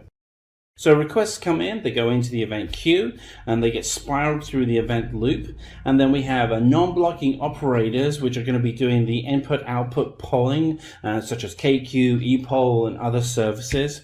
And from there, we're also going to be then interacting with the threaded pool, and we're using the blocking operations to manage that threaded pool. And that threaded pool is going to now then go outside of the server and interact with something beyond the server. So whether that is a database or file system or API or microservice, these are the things that can be interacted with. So let's go through what NPM is. So NPM itself stands for the Node Package Manager. No great shakes there. As the name says, it's responsible for all the packages and modules that are bundled within Node.js. So the Node Package Manager itself really has two key functionalities. The first is that it is a central repository for all packages and modules, which you can then search through online. You can go to search.nodejs.org and you can find all of the packages and modules that are out there. The second is that it's also a command line or terminal line utility that allows you to install those packages, so you can actually go through and you can see the version management and dependencies within those packages, and you can actually control the packages themselves. So why would you use NPM? So NPM is really useful for being able to extend the project you're working on. So when you're building out a project, one of the concepts I like to use is the concept of Lego bricks. Big fan of Lego. And what's great about Lego bricks is that they're all individually by themselves, very small, very specific functionality. But if you actually get a whole collection of Lego bricks together, you can build like crazy cool things. So think of when you're working with the Node Package Manager itself, is that each of those individual pieces that you're working with, each of those individual packages are their own Lego bricks, and by themselves you can then edit and update and maintain that piece separately from the whole environment. As long as your inputs and outputs, really the piece where you snap the Lego in or when you connect the Lego to something else, are interacted and open and well documented, then you can actually then use those modules effectively throughout your project. So you can actually then be able to do that. You can do version control on your codes and dependencies. You can do testing very easily. And then once you actually get to the point where you go, yes, I want to release a new module, you can do that effectively using NPM, and it will actually go through and do the actual deployment for you. So let's go through the NPM installation. So the actual package manager itself is included with the installation of Node.js. So if you've installed and you're running Node.js locally, then you've already installed the package manager. But you can also access it through command line or terminal window on your data server or in your server farm or via the cloud. If you haven't now downloaded Node.js, here's the website where you can go down to install it, and there's Windows and Mac versions of that code as well with the installers, which allow you to get up and going very quickly. You want to be able to run the installer and accept all the default settings. To begin with, you want to kind of have the standard setup so that you are most familiar with the normal settings before you start getting to the point where you're a master and you're tweaking things. There is a way that you can open up the command window or the terminal window. And once you've actually installed Node.js, to verify that it's actually installed, you can write the command node-version, and it'll actually then pull out the version of Node.js that you have installed, and then you'll be able to see that you've got it actually up and running. And then you can also do the same thing for NPM. You can do npm-version, and it actually will then show you which version of the Node Package Manager you have running, so you can actually take full advantage of that program and verify that it's actually up and running. Now, so we're actually going to go ahead and actually run a demo of using NPM. And to do that, I've got three windows in front of me right now. So I have this window here, which is my terminal window, where I'll be doing all of my instructions. Then I also have a folder which shows where I'll be putting all of the files. And then finally, I'll actually have a text editor. In this case, I'm using VS Code because it's free, but you can use any text editor you like to be able to go in and show what the code that's been created by NPM in the JSON file, so you can actually see what it looks like. and then we'll modify it a little bit. So first thing we want to do is we want to go ahead and create a new project folder. So I'm going to go in, I'm just going to move into, I'm going to do change directory, and go into the project folder, and we'll see down here that we have an empty project folder, but for this one I'm actually going to go ahead and I'm going to create a new directory in this one, and I'm going to call this one Simplilearn, and there we are, we've created a new Simplilearn folder, and we are going to move into the Simplilearn folder. And so we're now in the Simplilearn folder. There's nothing in there right now. So the first thing we want to do is we want to go ahead and initialize this folder as a project folder for working with NPM. Now to do this, you will have to have already installed NPM. If you have Node.js, NPM comes with it. And if you want to see whether or not you have NPM installed, so you can just do npm-version. And that will actually tell you what the version of NPM you have installed is. And it also verifies that NPM is installed. So I've gone ahead and I've been able to validate that I have NPM installed. So what I'm now going to go ahead and do is I'm going to initialize this folder. So to do that, just do npm init. And you'll see that the path is that we're already in the Simplilearn folder. And then when you do that, it's going to ask you some questions. So what is the package name? We're going to go with the defaults for right now, and then I can show you how we can edit those in a little bit. We're going to go with just say yes to all of these just by hitting return. And you'll see here that we're going to create a new folder called a package.json folder. This is the instructions that we have in the folder. Do we want to go ahead and create this? We want to. And it's going to go ahead and do that. And we can see now in our folder here that we actually have package.json. So we go ahead and open this up with VS Code. Here we are. We can actually see what all of the information is. We can go ahead and we can actually go and update this metadata if we want to. I'm going to leave it as is for right now because I want to show you a couple of other things. So a lot of times when you're actually working with NPM, and the reason why you're using NPM is that you want to take advantage of packages that are freely available in the open source community that are supported by Node.js. And one of those is a package called Express. And Express is a lightweight framework for building out web applications, similar in concept to Angular or React.js. I like using it, and it's also a great way to be able to show how we can install this using npm. So to install this, you just start with the command npm and then you type install. And then we type the name of the package. And we hit enter and it goes ahead. And what you'll actually see is a couple of things. One is we have a dependency in our package path.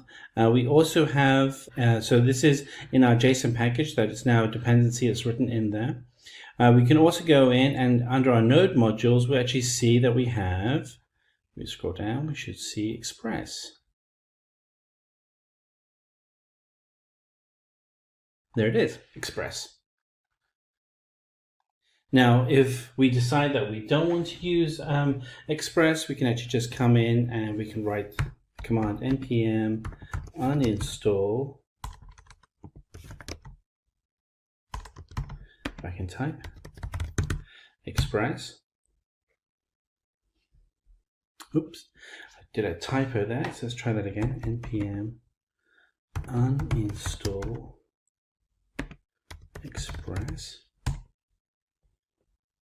And a couple of things can happen. One is in our JSON file, the dependency for the Express file has now been removed. And we can also see that under our node modules, there are no extensions there. So this is kind of cool. This allows us to be able to see that we can easily add and remove packages. So let's just go ahead and I'm going to install Express again. So install Express. Oops. npm install Express. Alright, so it's gone ahead and it's installed Express. Now, one of the things that will often happen is that when you're working with a package, the actual JSON package, so you'll receive this file, and you want to be able to go ahead and install all of the sub-modules that come with it. So you can go through, you can manually install them like this, or you can actually run an install command so you can actually install all of them at once. I can just show you what that looks like, because we're going to actually go ahead and simulate as if we're going to install Bootstrap, which is another popular framework. Bootstrap. And we're actually going to go with, and then we'll save that. And what we'll see is under the packages that Bootstrap isn't listed in there. We do have Express. There it is right there. So if we now come over to our new commands, we can actually write the command npm install. And now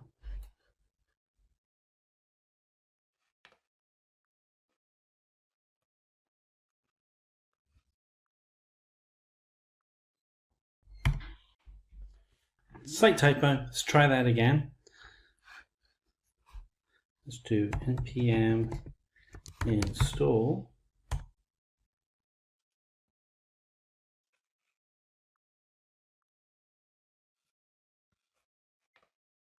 Okay, it does help to save your file, so let's go ahead and let's run npm install. And when you do that, what we'll now actually have is not just Express, but we'll also see that Bootstrap has also been added. Now, I don't recommend that you use the star symbol, which will install the latest version of Bootstrap, because you obviously haven't tested your application against that, but it gives you an idea of what's happened here. Now, if we want to, we can actually go in here and we can say uninstall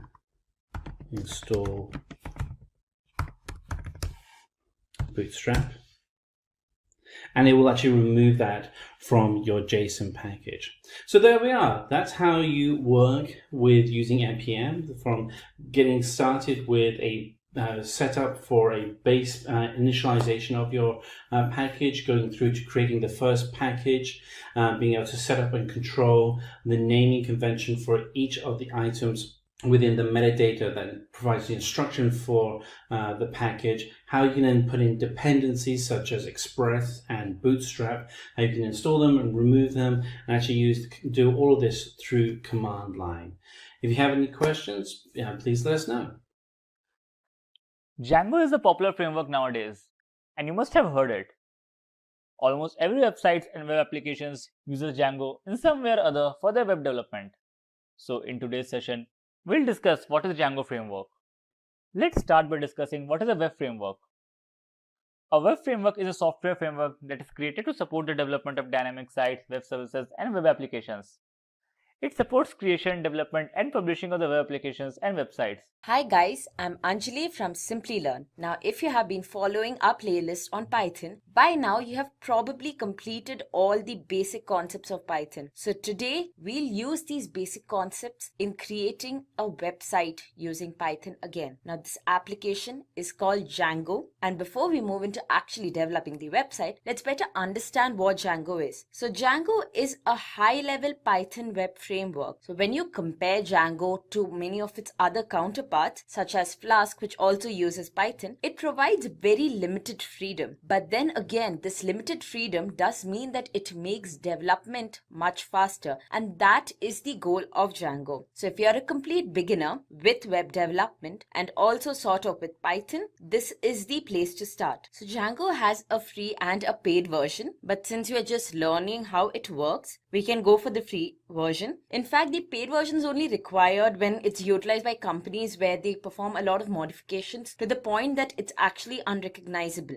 Now, some of the companies which are using Django are Instagram, Bitbucket, Pinterest, and even NASA. Now, there's another important thing that we need to understand about Django, which is its design pattern. So, Django follows the MTV design pattern, where MTV stands for Model Template View. These terms may seem very remote to you right now, and I don't think there'd be a point of me explaining what they are as of now. So once we move on to the demo, where I'll be teaching you how you can create the web framework, we can better understand how this design pattern works. And with that, we are finally ready to move into actually creating our website. So there are certain prerequisites to Django. To perform these, open your command prompt. So the first thing we need to ensure is that your system has Python installed. Now, of course, if you're learning Django, you probably already know Python. And for this purpose, you would have had Python installed previously itself. We'll just check. So type in Python version, and if you do have Python installed, your version number will appear here. Now the other thing we need installed is pip. So once again, pip would also be installed on your systems. It comes with Python itself, and so yeah, I have pip 19.0.2 version. Now once those two things are done, we'll move on to a virtual environment. So a virtual environment is basically this environment that we create to isolate our application. Now this is necessary in Django because often we make applications, we have completely built the application and now we do not want to touch them. We do not want to create anything new. We do not want to update any packages that are already being used. So if you're creating a new application for which you need to update the packages, we don't want the implementation of that to hamper with the implementation of our current application. So this is why we completely isolate them. So for that, the first thing you do is you need to install the virtual environment wrapper. We'll use the pip command to do so. So pip install virtual env wrapper. So if you're using any other system such as Linux systems, and then press enter, but in case of Windows, put a dash and win, which signifies Windows. So I already have my virtual environment installed. So now we have Python, we have our pip, and we have the virtual environment. Now let's create a virtual environment. So to create the virtual environment, type in mk virtual env and the name for your virtual environment. So previously I had made a virtual environment py1. This time I'll go with py2, and that should create your environment. So a virtual environment is created, which is py2, and as soon as it's created, you'll notice that now your commands start running in py2. So when you're creating an application, the application itself is not created at this place. It's just the environment files that's stored in here. So now all this is done. The final prerequisite is of course to have our web framework. We need to install Django. So let's get to that. Pip install Django. So now that Django is installed, we are finally ready to start our project. So the command to run to start your first project, Django-admin start project, and followed by the name of your project. So I'll just name my project the Django project. So I just cleared my screen. Now, if you go to this location where we created our project, you'll see the project folder is created here. And inside the folder, there's yet another folder with the same project name and a manage file. Now, this manage file is usually what we will be running to compile our programs. And then within the folder, you have certain Python files. So we'll open all this in our IDE, and I'll be using PyCharm, but you can go ahead with any other Python IDE. In fact, you can even use a notebook. So you can select your project from here, the panel on the left, or you can opt for open, browse through your folders, and then select your project. So the project we created just now is the Django project, which is this one. So I'll open it, and your project will appear on the left side panel here. You can see within it, there's another folder with the same project name, and there's the manage.py file. Now within this folder, again, there's another folder .idea, and then there is the init settings URL and the WSGI file, although we won't be making changes or modifying any of these files. So we'll check out what these files are one by one, although we won't be making modifications to most of them. The idea folder probably won't be existing in your project. You can completely ignore that. Now we'll have a look at what each of these Python files do. So the first file, which is the init file, as you can see, it's empty. The reason is that the very presence of this file is only to inform that this package here, this is not any ordinary folder, it's a Python package. So you don't really need any content within this. Now the next file that we have here is the settings file. So the settings file is the central configuration file. This is modified only when your application goes into the real world. Other than that, we just leave it as it is. So some of the values that you would be modifying is, for example, the debug value. Now when the debug value is true, which in our case it is, whenever an error occurs in any of your code and you're trying to run that page, all the errors appear on the page. But now if you are putting your website into the real world, you do not want that all your errors will be displayed on the page for obviously security reasons. So then you can just change this value to false just before you upload your page. Next, you have the URLs page. As from the name, it's very clear. The URLs page is where you have your URL stored. So basically, this file maps the URL of a page to the function that the page will be performing. So now you have the wsgi.py code file. So this page contains an application callable which the application server uses to communicate with your code. And finally, we have the manage.py page. This is the page used to interact with your project. So we never ever touch the manage.py page. The settings page does change when your website goes into the real world. The URLs page we will be actually modifying during the course of our project. Again, the wsgy.py page, we leave it untouched. So now that you know the basics of what each file already present does, we can start our demo. So before we start coding our website, there's a dummy development server which is provided with Django. So we'll just check that out first. Just go to your command prompt and move into the path of your project. And then you just type Python manage.py run server. And as you can see here, the development server has started and it's at port 8000. So go to your browser, open any browser of your choice, localhost, and at 8000 port. And as you can see here, since we have installed our Django and we ran our server, so our Django page has appeared here and it says that our installation worked successful. So far all good. We can now start building our project. So what website are we creating? Well, I was thinking of a very basic website where you'll have the front page. The first page would have probably like 3-4 genres, and within each genre you'll have a piece that is an article, a novel, or even a poem of that particular genre. So the user gets to click the genre on the first page, and the minute he or she does so, we move on to the next page where we have our article within that genre displayed. We'll also include a registration page just to see how that works with Django. So before we move on, guys, I want to tell you that this tutorial will completely concentrate on how Django works. So we will not look much into the details of how our page is displayed. That is, we won't go in depth into HTML, CSS, and so on, but rather just stick to Django and its functionality. And another thing that we need to know about Django before we start developing is that every page in Django is called an app. So when you go to a website, say Facebook for instance, you have multiple tabs, right? So there's a tab for the profile. You click on it and it immediately takes you to your profile. Now, if this entire thing, that is Facebook, was built on Django, then your profile would be one app. And then there's another tab which takes you to your messages. The page where all your messages are displayed, that would be a second app. So that's how Django works. Every small thing, every component or every page of your website is an app, and you need to ensure that you can describe exactly what an app does in 1 or 2 sentences. So a page should not have multiple things happening on it. If a page is for displaying messages, that should be the sole purpose of the page. So yeah, that's the basic of apps and how they are a part of Django. So how do we create this app? Just open your command prompt, move on to the path where your project is stored. Now in here, you'll type in the command to create your first app. So that's Python manage.py,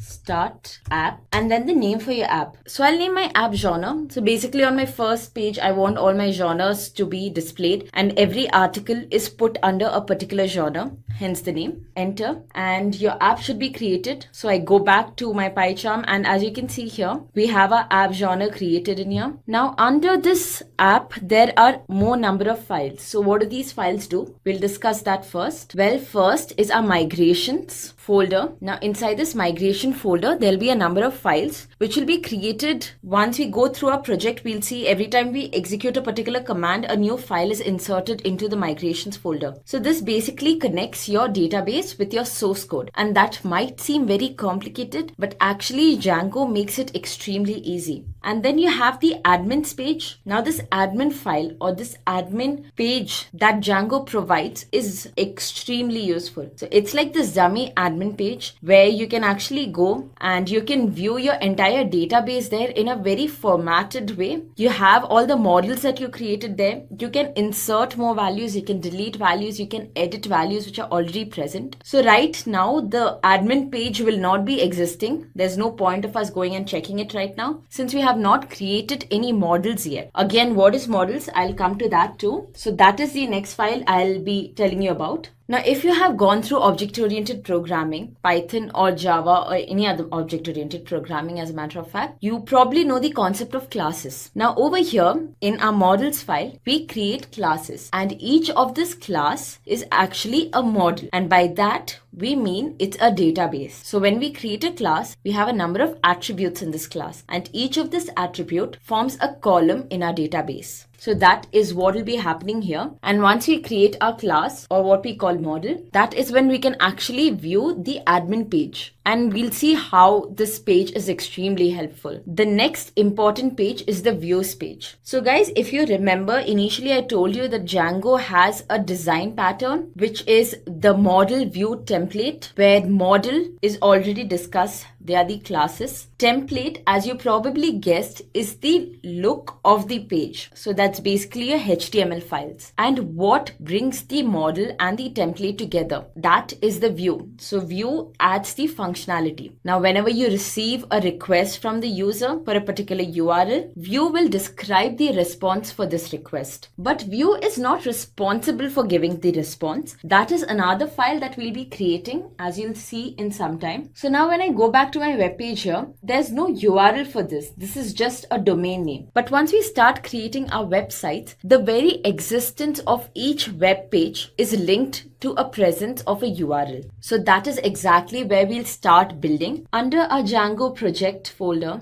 we have this URLs page. There's already a URL path present here. It says admin, which is, as you guessed, it's the URL to the admin page that is by default provided by Django. And over here, there's this another parameter. So what this parameter is, it's the response that is to be given for the request that you receive. Now, just in this manner, we need to add the URL for our first page, which is going to be the genres page. So I say path, genres. And then in here, I'll insert the action. So I've not created any action yet. So I don't know what to put in there either as of now. But guys, think about this. So if our website has 10 pages, does this mean that we'll have 10 different URLs going in here? That would be quite haphazard, wouldn't it? So we need a more organized way of doing this. And for that very purpose, we will use genres, the app, as our base app. So if from genres, we are moving on to our second page. So say our genres has our 3 genres, which is fiction, inspiration, and something else. So the user clicks on fiction, and this immediately takes the user to the second page where the content in fiction is displayed. So then our second page should be a sub page of genre in a way.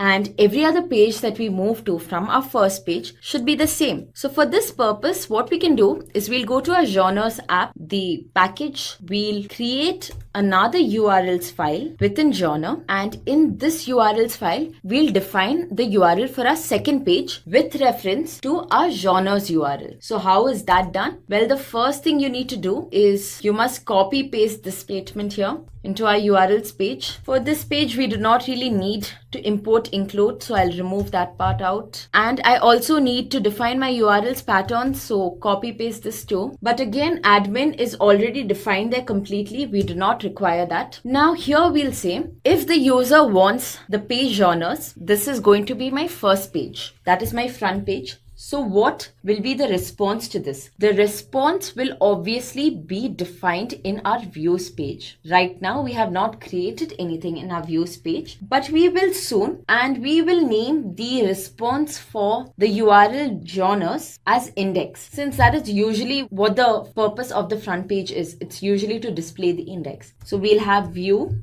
dot index, and then following this we'll also give a name to this very particular call, and the purpose of that I will explain later. Just name this index for now. It's not view, it's views. And also we need to now import views. Okay, so we define that if the user goes to this page genre, then we will be displaying whatever's defined under views.index. Of course, we have not created that yet, and we'll move on to that in a while. Now, the problem is every request that is made by the user, the first thing Django does is it checks the URLs page under your main project, which is this page.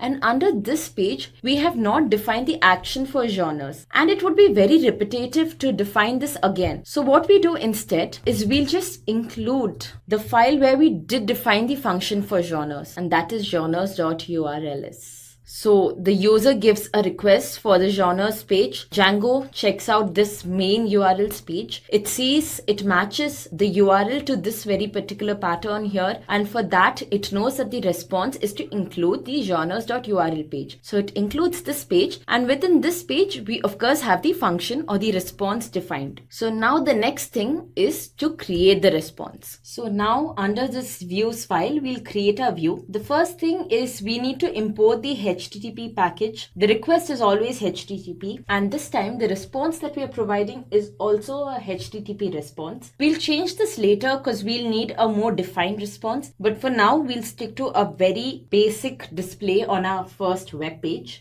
So let's import django.http, import HTTP response, and now we can define a function which will tell what response to provide for the particular URLs. Now here we say that if the user gives a request for this URL, our response is views.index. So within views, we need to define a function named index. So def index, and this one takes request as a parameter and returns a HTTP response. And that response could be a simple text. Of course, you can also have HTML tags, and just for the purpose of formatting so that our text looks pretty bold, I'll put this into our header. Just say hello world. So that's done. This is the response that we'll be providing for that particular URL. Now the thing is, we have this page here, settings, and in settings, if you scroll down, you'll see there's a list of apps which are installed, and in this list, our app genre is not mentioned. So before we run our server, we'll add our app to this list. So that's done. Now go to your web page, the one where you ran your local host first. And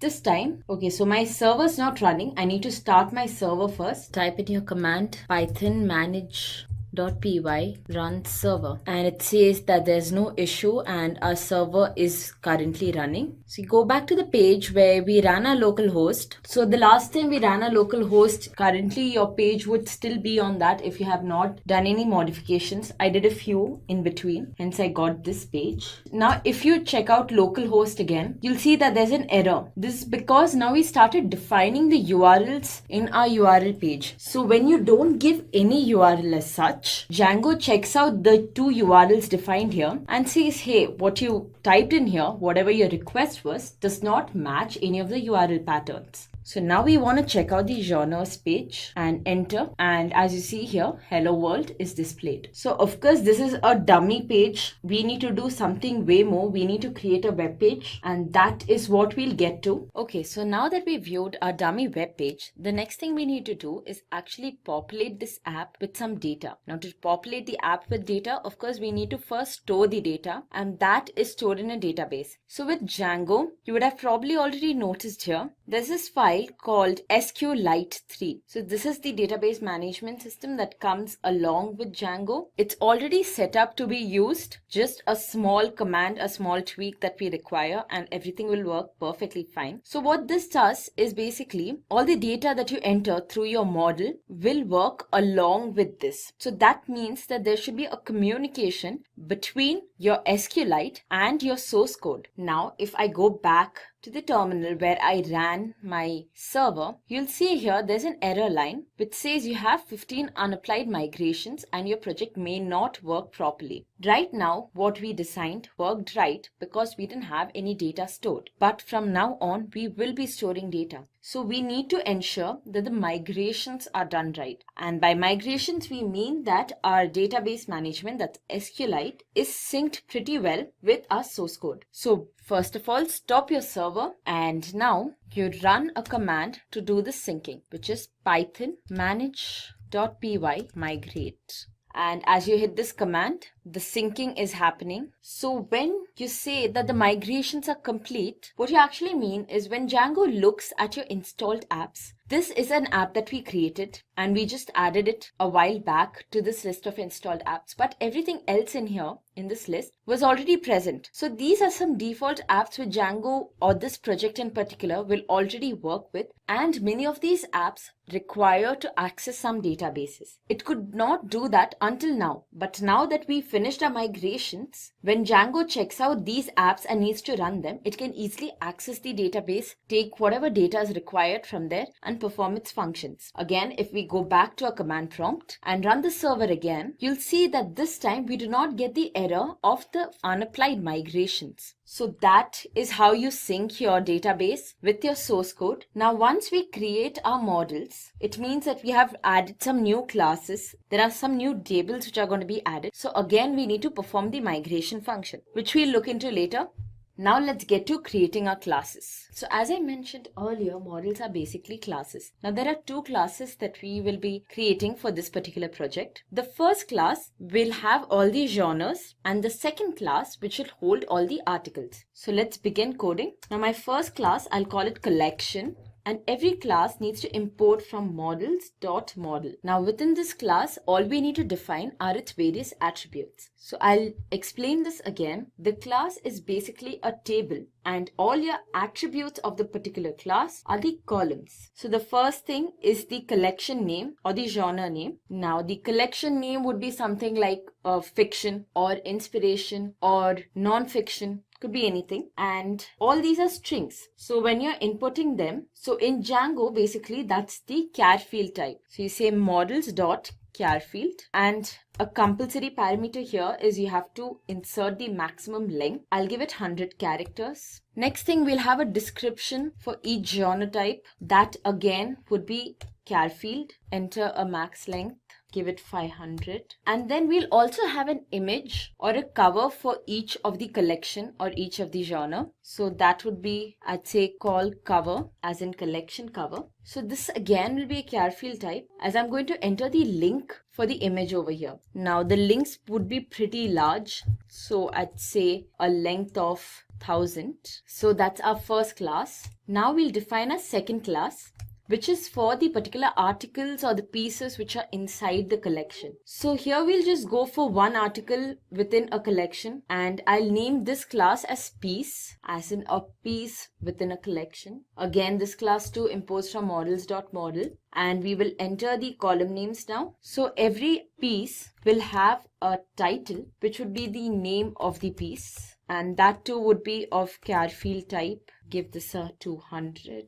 And then all of these will have a particular type. That is, whether it's a book, it's a novel, it's a poem, or it's a blog post. That is what will go in our type variable. Next, we'll have the artist name. For a book, that would be an author. For a poem, that would be a poet. So we'll go for the general term, which is artist. The year it was published. Now the year would be an integer. So we have a different field type here, the integer field, and that does not require a max length. And finally, again, for each piece, you'll have a cover. So I'll name that piece cover.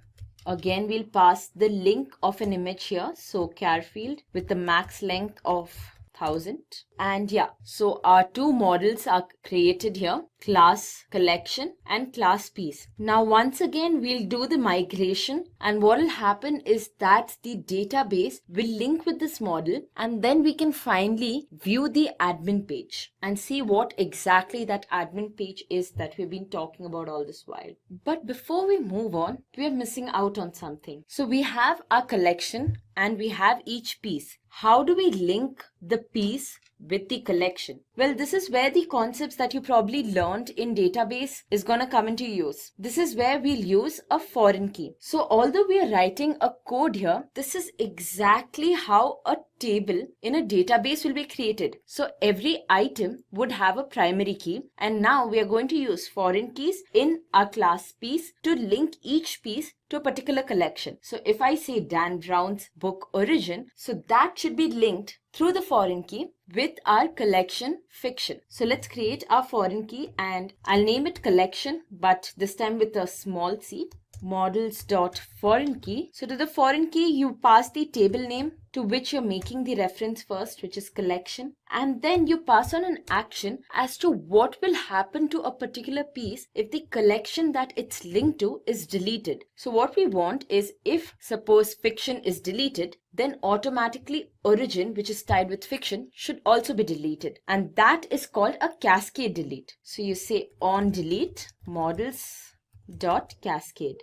And now we are finally done creating our models. So now that our models are created, we know these particular models are created for our application or our app genre. So you go back to the settings page, and here we had previously inserted this app genre, but back then it was not really required. It was just that there is this other app that is not included in the default apps given by Django. So let's put in the name there. But now that we actually have a database associated with this app, we need to specify this app in its complete structure, that is the configuration. So if you go under genres, and then there's this file apps, and under apps you can see this class genre config. Copy this, go back to settings. So genre.apps.genre config. So now when you run your server, Django will check the list of installed apps and will be able to access the database associated with our newly created app too. But there's more to it than that. Remember how previously we made migrations so we can link our database with the source code? Now we got to make those migrations again, because now we created new models. So every time you create a model or you make some changes to your models, you always need to do your migrations. And this time, since our migrations is specific to a particular app, the syntax is slightly different. So you can also use this terminal down here. It works just the same. And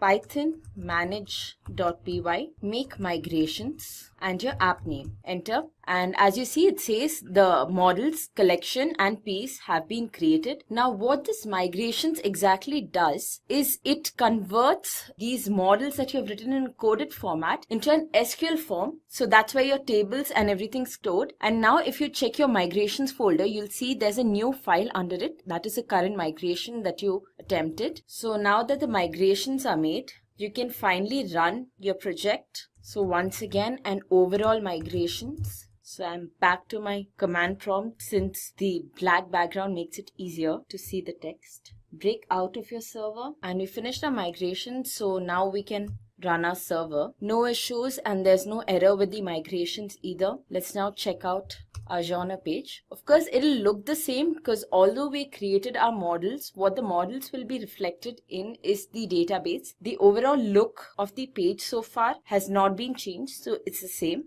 So I'll repeat that once again. Every time you make a change to your model or you add some new class to your model, first run the migrations for that particular app. That is Python manage.py, make migrations, and your app name, and then you run a migrations in general. So that's Python manage.py migrations, and then you can run your server. Okay, so our database is created, but right now it's empty. So our next step is to populate our database. For that, again, open a command prompt, and now you need to enter into the SQL's shell. So the command for that is Python manage.py shell. But before that, I'll just go to the path where my project is stored. And now in here, I'll execute my command. So once you get these 3 arrows, you know that you have entered the shell, and over here, you can execute your SQL commands. Now, before we input values into our tables, what we need to do is we have to import these tables, because even within this project, there are multiple number of tables. There are some tables which were in there by default too. So from genre.models, import collection, piece, which are the name of our tables, and enter. So our tables are now imported. Now first we'll populate our table collection. Okay, so collection has 3 columns. There's the collection name, there's a description, and there's a cover image. So go back to your shell. So we'll have an object here, collection1, which will be equal to collection. So this would be the constructor for our class collection. And within this, we'll insert our values. So our first attribute is collection name, and that's equal to fiction. Our second attribute is the description, and we'll say enter the world of fantasies for the description of fiction. And finally, we have the attribute called cover, which is the collection cover. And in here, I'll just enter the URL of an image I found online. So that's it. We have entered the values for our 3 attributes. Now press enter. Now let's view if this is actually stored in our database. So for that, you execute the command, your table name, which is collection.objects.all, and it's empty. So what's wrong? We created an object in which we inserted all the values, but then still our database seems to be empty. So this is because so far this collection object that we created is only stored in our shell's memory. We have not actually committed this to the database. So the command for committing this to the database would be our object name, which is call1.save. And once again, we'll execute the command to check everything that's present in our database collection. And now you can see finally that there is an object present. And now we can also check the value of the various columns in our table collection for this particular object. You can say call1.collection name and gives you the collection name. Similarly, you can also check its description. Now, as I mentioned previously, every object that you create in a table has a primary key associated with it. So the primary key basically holds the uniqueness of that particular row. So we can also check the primary key for a particular row or an object. Just go for call1.pk and it says the primary key is 1. Now the primary key is also known as the ID of the object, so you can identify it as ID2. Again, you'll get the value, which is 1. Now if you want to change the value of any of these columns, that can also be done very easily on the shell.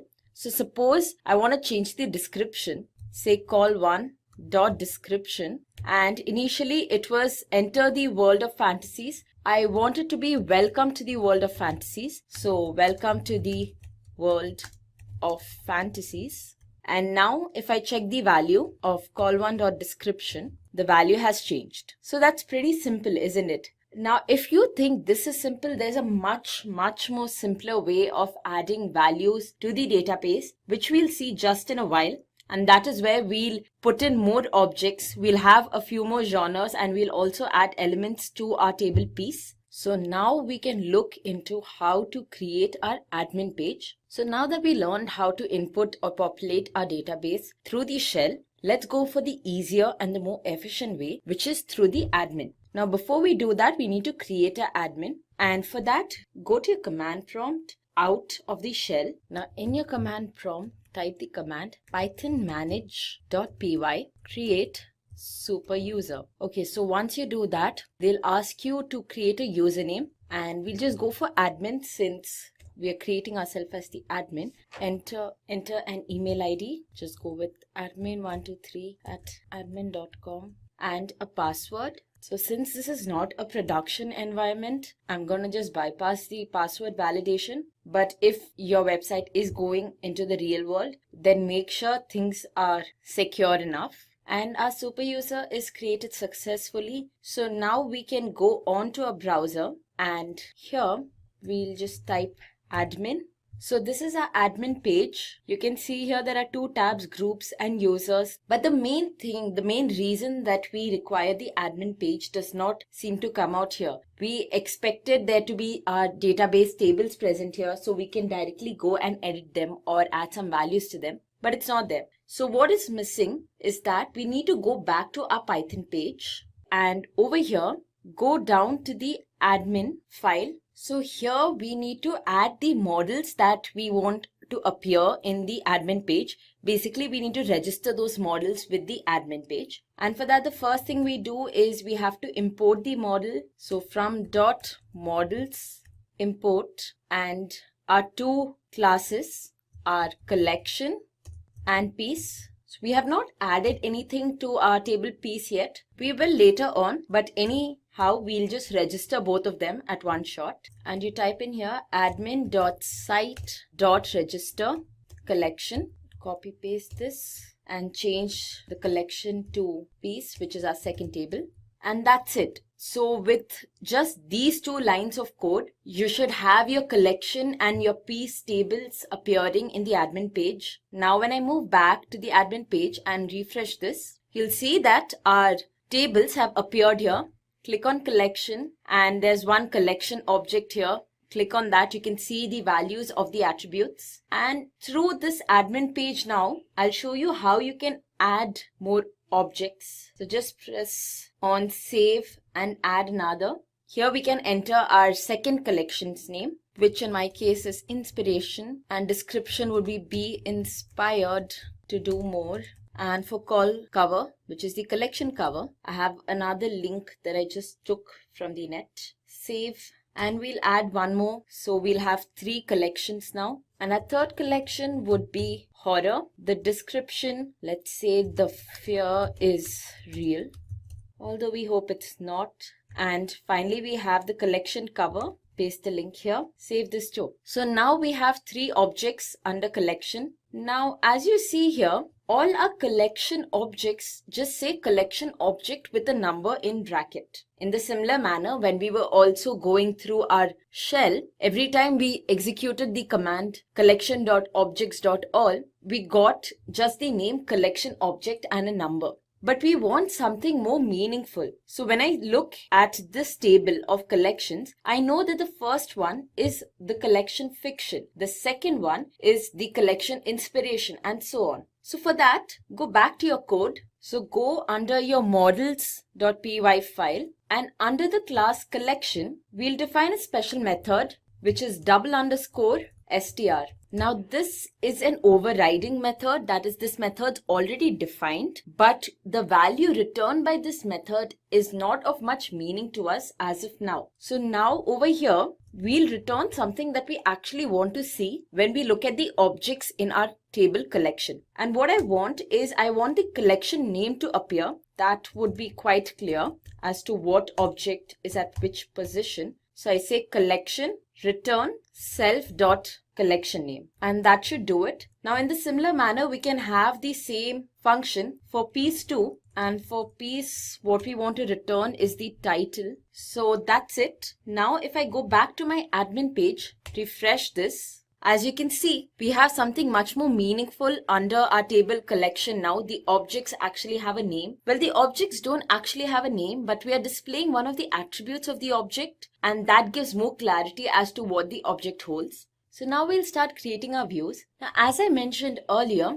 our website would be such that the first page that the user goes to is probably going to be the genres page, which will have the URL genre/ and with nothing following it. So the function for that particular URL or the response for that particular URL we defined in here in our URLs page under the genres app, which is we'll be calling the index function in views. That is this function. Now from that page, there will be certain links, and when the user clicks those links, he or she can move to another web page, and that is the web page where the particular article present inside our collection would be displayed. So I'll just put down in comment what pattern of the URL we are matching for each of these parts. So the first one that we are matching is just genre followed by nothing. Now our next path would be genre followed by a number. Now this number 1 here is actually the ID of the collection that the user chooses. So if the user chooses the collection fiction, which is our first collection,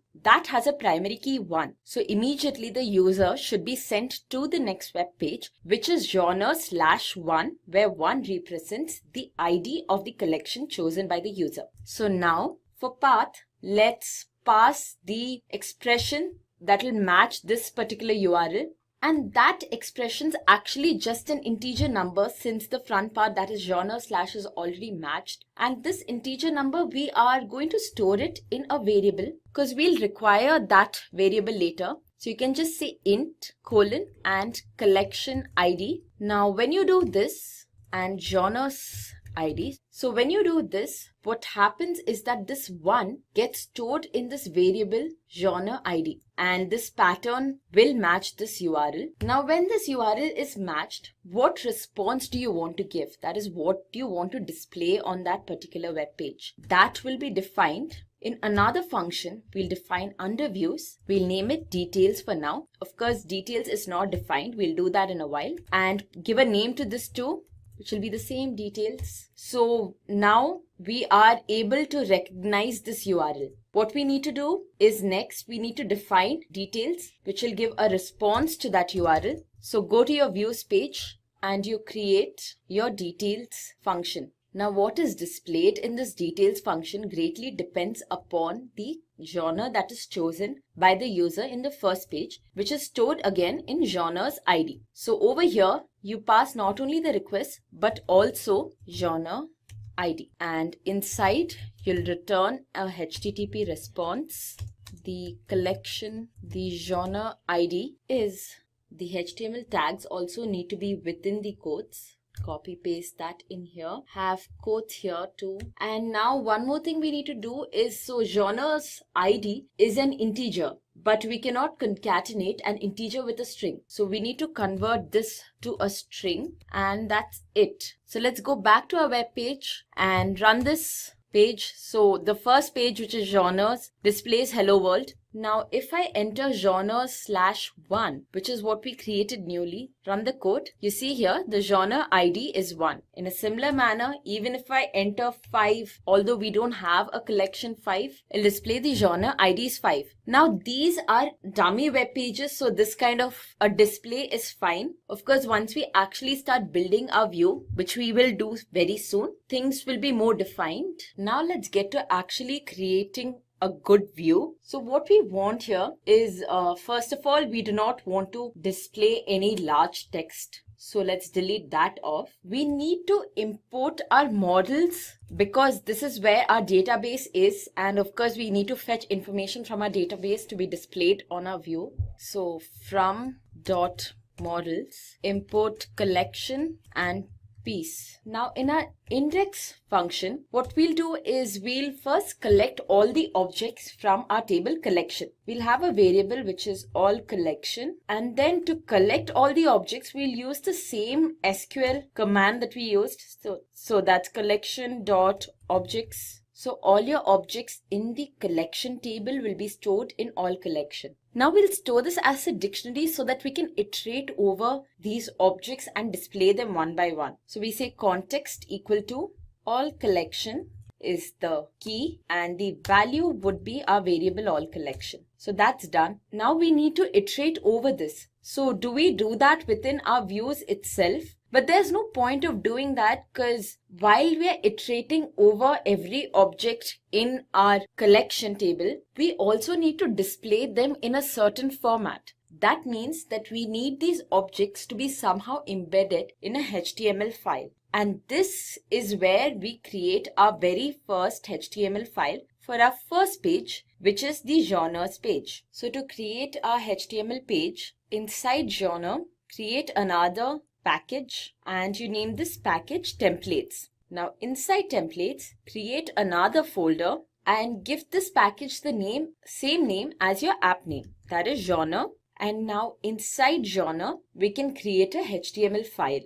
I'll name this file genre template. So all our template or our HTML files will be in this path. Okay, so before we actually develop the genre template HTML file, we'll go back to our view and complete this section off. So now what we are saying is that we have a template, we have a HTML file, and that file will define how we need to display the objects in our collection database or our collection table. All we need to do here in our index function is actually pass these objects to our HTML file. So for this, we have a function render, and before we actually use the function, we need to import the library django.shortcuts, under which we have this function render. This is already imported on top. I did not see that, so I'll just remove that part out.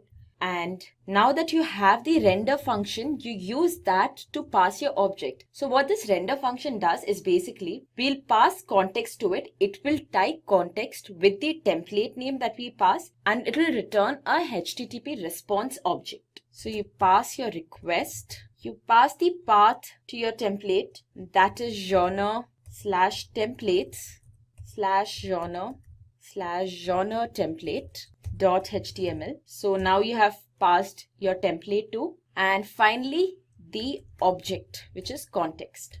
So that's pretty much all you need to do for your very first view under the views file. Now we need to develop our genres template. So for our HTML file, first thing we'll change the title. Let's display our app name. So in this particular case, since I'm making a dummy website, I'm not giving it a name or anything, just going with our app name. Okay, so now we need to display our objects which have been passed from the views folder. Now the render function basically passes an object which is called object_list. So we'll create a for loop, say collection in object_list. So this way we can iterate through all the objects in our object list. And now see, this is an HTML file, but this line of code here, this is the Python code. So pretty often this will happen that you need to embed a Python code within your HTML file. So what you do is you insert your Python code within curly brace followed by the %sign. This will tell your compiler that, hey, although this is a HTML file, this line here is actually a Python instruction. So now we're able to extract each genre. In fact, I'll name this variable as genre obj. Now we need to decide how exactly we want to display these objects. So what I want is, first I want the image of that particular collection or the genre to be displayed, which is what I've stored in one of the variables. And then just below the image, I want the name of the genre to be displayed. Now this name should be clickable so that the minute the user clicks on it, we can move on to another page. And then just below the name, I want the description for that genre to be displayed. Okay, so first we have the image, img source, and in here I need to insert the link for that particular image. So the link I actually already stored in my database. As I showed, we did that through the shell and then later on through the admin page too. So how do we access that particular link? Well, just like you would in a Python code, you can access it through the variable name, and every time you're accessing or you're displaying just the value of a variable, you insert the variable name within double braces. So double braces and then genre obj dot call cover. And now I'll give it some height and width to make it look a little more appealing. We'll have minimal formatting here because the objective of this tutorial is not to show you how to write your HTML code, but how Django works. And next I'll have the name. As I said, this particular name would be clickable. So inside href, I will insert the URL of the page the user should be taken to once he clicks on the name. So that URL is what we defined here. Okay, so it's genre followed by the primary key or the ID of the category that he clicked. So that would be genre slash, and we stored it in genre ID. So that's the link the user will be taken to. And now the name that will be displayed. And then after that, finally, we have the description to be displayed. So that'll be in a h3 header. Again, double braces because we are going to just print out the value of a variable. And then after each object's details are displayed, we'll break a line. For better formatting, what I'll do is I'll have all of this embedded within a div and have it aligned to the center. So that's it. We have created our HTML file here. One more thing, I'll just say end for. So that's it. Our HTML file or our complete display for the first page has been created. So once again, I'll explain what will happen in the case of our first page only. When the user enters the URL /genre followed by nothing, Django will first check this URLs page, the main URL page. It'll see the path has matched here and the action for this has been defined as you include the genres.url page. So it goes to the genres.url page, includes this, and in this there's a function defined as a response for this particular URL, a very well-defined function, which is in our views file. So it goes to the views file, and in the views file we have completely defined our function index. Over here we collect all the objects in our collection table. We convert that into a dictionary so that it's iterable. Then we pass it using the render function. So the render function will take your template and it will tie that along with the context, which is the dictionary, and it will pass an object, a response object, to our HTML file. This response object will be called object.list and it is iterable. So we'll iterate through the object. We will display each object in a sort of formatted way, and that is it. And then the render function will pass this object, all collection, to our template. And over here, we will iterate over the all collection, which is the dictionary. And using this HTML code here, we'll print out the objects in all collection in a formatted way. So that's it. And one more thing, make a small correction back in the views file. So initially I had inserted the entire path to genre template.html. So the thing with the render function is that it automatically knows that it must look into the templates folder. So you have to only give the path after the template, that's genre/genre template. Now let's go back to our browser, and in here put in your URL.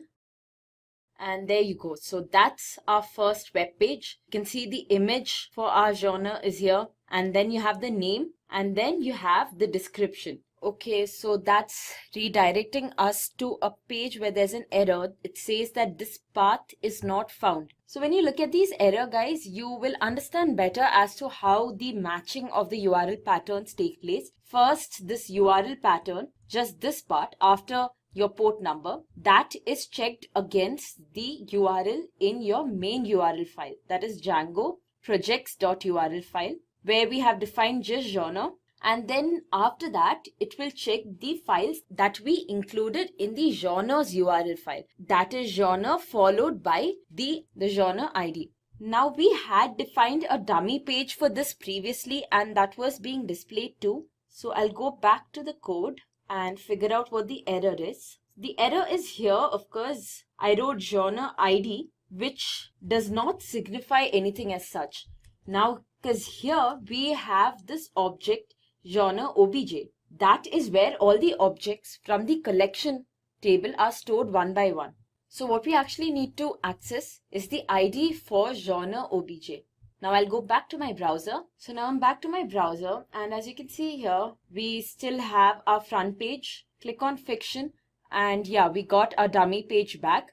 So now our next step is to design this page. Go back to your code, and again, designing the page means we need to start putting content into our details function. Now before we start designing this function, we need to populate the piece table. So again, let's go back to our admin page. We'll add the data through the admin page since that's much easier.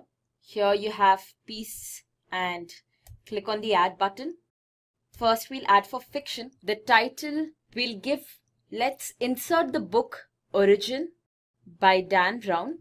So the artist would be Dan Brown, and it's a novel, and the year is 2017. That's the year of publication. And for the piece cover, I'll just put the book Origins front page cover. I'll just put in the image here, a link, save and add another.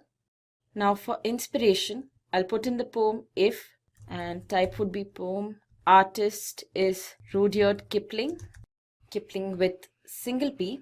The year of publication would be 1895, and for the piece cover, another link. And finally, we'll add one to horror. The title would be The Pet Cemetery, written by Stephen King. And again, this is a novel. It's published in the year 1983. And then link. And we save this. So we are done for each of the categories or each of the genre. We have added a single article. So now that our table piece is also populated, we can start designing the view for this. So for our details page, let's start with removing this HTTP response here. So first what we need to do is we need to extract the object that the user selected from our genres page.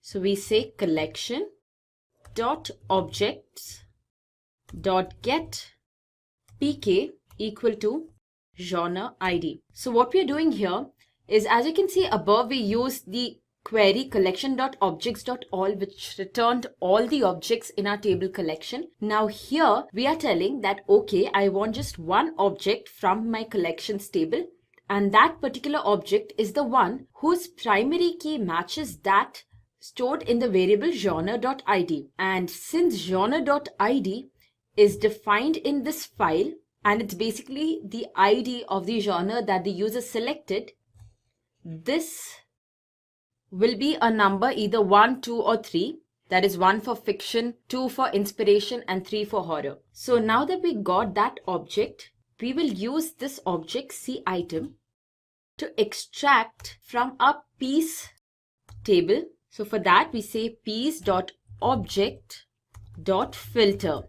and to this we pass, and the category that we filter on is the collection. And that is our foreign key. So remember, when we created our table piece, we had a foreign key named collection. So we are saying if collection is equal to cItem, then extract that particular object from our table piece. And then we will return this again through the render method, pass the request. And in here, we'll have the path to an HTML file, just like we did in the previous case. But this time a different HTML file, because we want to display this slightly differently. And then finally, we need to pass the context. So we haven't created the context yet, which we will. Now, although this is just one item, every time you're passing it through the render function, you need to make a dictionary out of it. So just copy paste this here, name this pitem, pass in here pitem.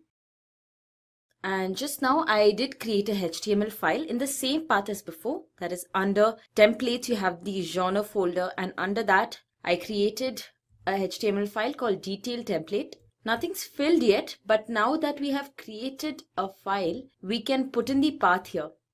So just copy paste this and change the genre to detail. So that's done too. Now all we have left is to actually code the HTML file. So I'll just copy paste this here and then make the required correction. So in pitem, and this would be piece object, you align its center, and piece obj is the cover. We do not really need a href here, so delete that part out, because this is the final page. We are not redirecting to any other page from here. Of course, when you're building a complete web page, this ideally, when you click on the name of an article, the article should open. We wouldn't be including that part here though, because it does not bring out any new functionality of Django. Piece obj, and here, so piece obj dot title dash, and then we'll print out the author or the artist name. So piece obj dot artist, and finally we can have the year, also what this particular article is, that is the type. So that's pretty much it. We'll change the title to. So now that this is done, we'll just end the for loop. Also, this is not called cover, but now we got to change it to piece cover. And now we'll go back to our browser. So this is our genre page. Refresh it once again. And we'll click on one of the genres. And yeah, as you see, the particular piece related to that genre gets displayed. The Pet Cemetery by Stephen King, which is a novel published in the year 1983. So now we're back to our code, and well, our first and our second page is designed. It's working fine. So now we are not going to create something new. Instead, what is already created, let's modify that. Now, so far, the functions that we wrote work just fine. But Django provides this thing called generic classes or generic views. What this does is it makes writing these functions extremely easy. So now you have 4 lines of code. The exact same thing can be done in like 2 or 3 lines of code. In fact, it's not just the easier method. This is also recommended. So I'll tell you how that is done. First of all, we need to import the generic package. So from Django.views, import generic. And now let's delete this entire thing. So our first function is basically listing out all the objects in the table. So you have multiple objects, all of them are being listed out. Now this kind of a function would belong to a generic class.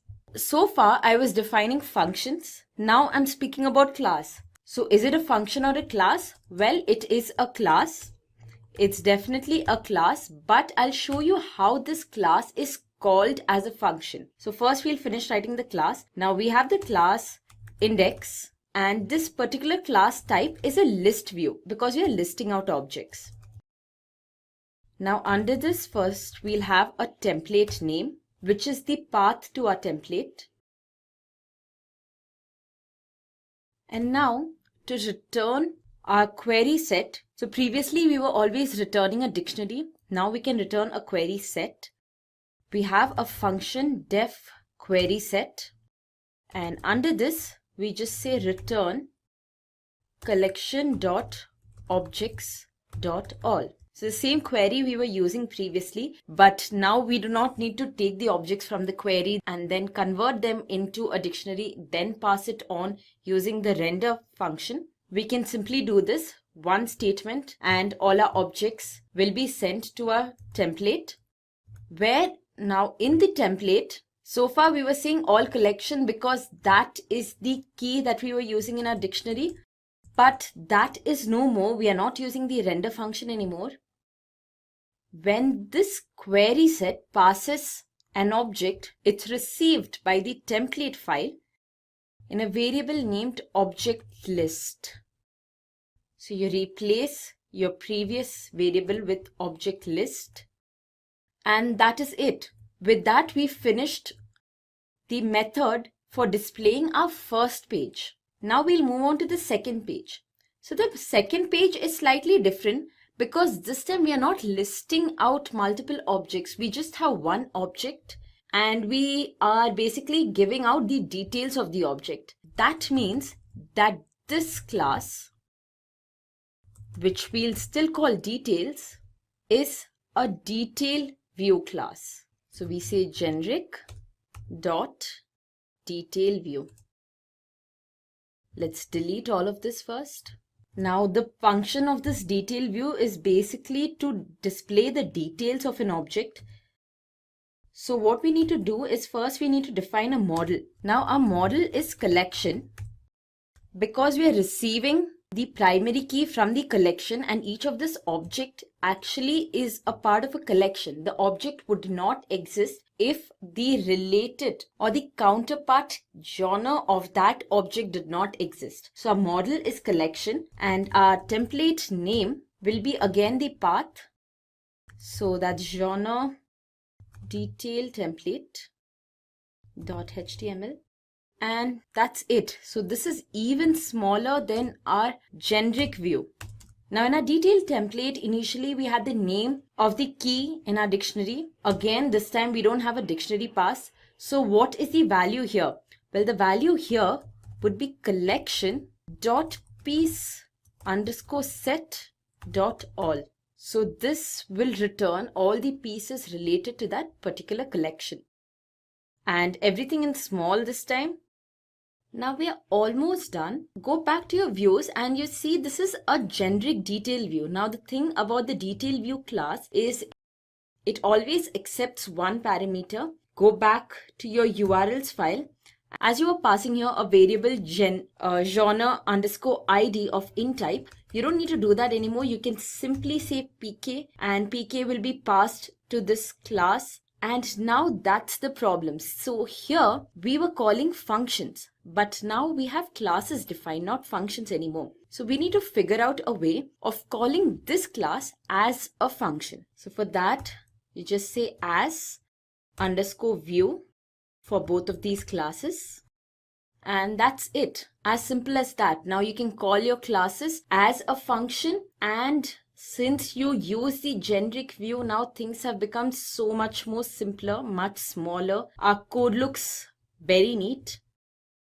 Now let's go back to our browser. Go to our front page. Let's see if everything's displayed right. Yes, it is. So our changes worked out just fine. Click on one of these tags and as you can see, the page has loaded. So much less code, very few lines of code, but things work just as fine as before. So our web page is all built, but let's add something new over here to make it look a little more like a website. One of the most common things that you find in every website you go to is a navigation bar. So let's add the navigation bar. Go back to your code. Now in here, we need a navigation bar in both our pages. So typically what you might think is the way to go about it is add the code for navigation bar in your genre template and detail template. But as you know, whenever you code, repeatability is something that you should be always against. Minimum repeatability.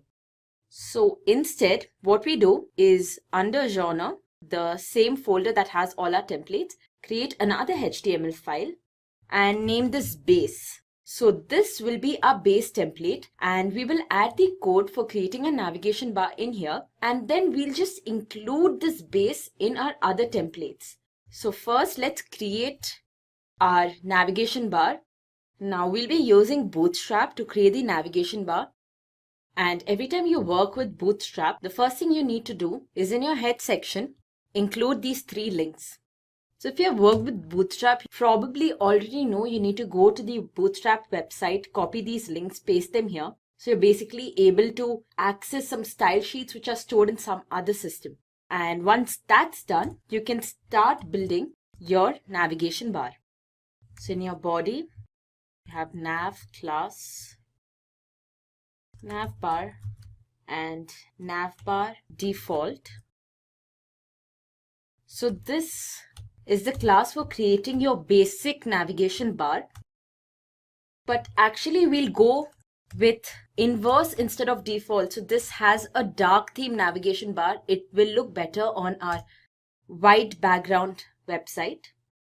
Within this, create a div tag of container fluid. So basically what the container fluid does is that your navigation bar will occupy the entire page and it will fit according to the page width. Now under this you have the navbar brand class, and the first icon I want is my home. Okay, so I put in home here, and when I click on home, whatever I want to be redirected to, whichever page I want to be redirected to, put the link for that or the URL for that in here. And I'd like to be redirected to the genres page since that's our home page. Now other elements we can include in our navigation bar. We put them as list elements. So class, navbar, and we want these elements to the right of our navigation bar. So we say navbar right. Now I'm not going into the details of this since again this is not a part of the Django tutorial. So we'll quickly just create the navigation bar. Now every element to the right will be listed out.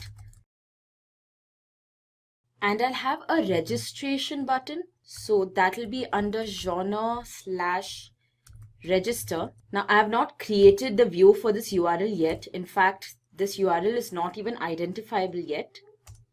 But for now, I'll just put that in and we'll run it all together.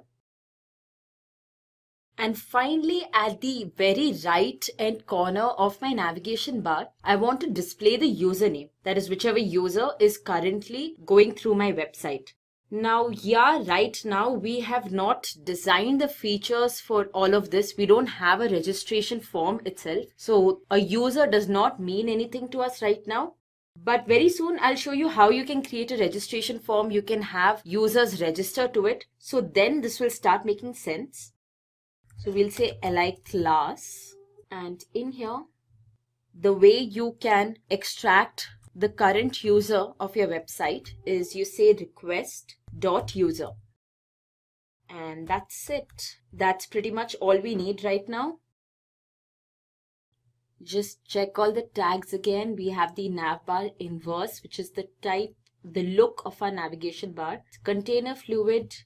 And here we actually need to specify that it's a header.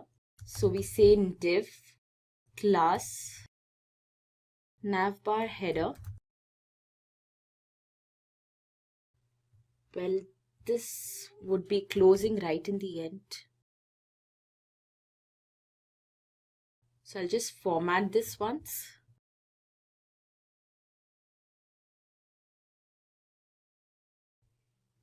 And finally, down here, you insert two Python statements. You say block content. Content is a variable, so you can have any other name here. Just say block content and then end block. So why this, I'll explain to you in a while. So basically, this entire part creates your navigation bar, but you require this navigation bar to be present in multiple pages. So here, when you say block content and end block, it's basically the content that will fall in each of the pages. So if I go to my genre template page, I can simply include the base template here, and then everything inside the genre template page, all this instruction to actually create that page will come under a block. So what we'll do here is we'll go to our template pages, and here we will extend our base.html file. So extends genre/base.html. And then the body, the instructions within the body will be the content of the block. So you say block content and then end block. Now we do the exact same thing with our detail template.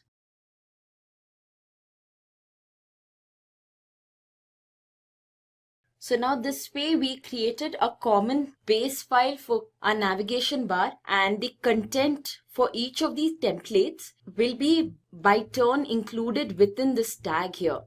So we'll have the navigation bar present for every page. Now when we move back to our browser, you see the change here. There is a navigation bar. If you click on home, we'll be redirected to our genre page, and then click on one of the categories, and you have been redirected to the next page. The navigation bar is still present. So we also have a user here. Currently, the only user we created, the super user, it's the admin. This will change soon once we start registering people. So next step is to create a form where we can actually have users register. So for our registration page, the first thing we need to do is we need to create a URL. And go in here, let's copy this line. So the recognizable URL would just say register. So it would be genres/register.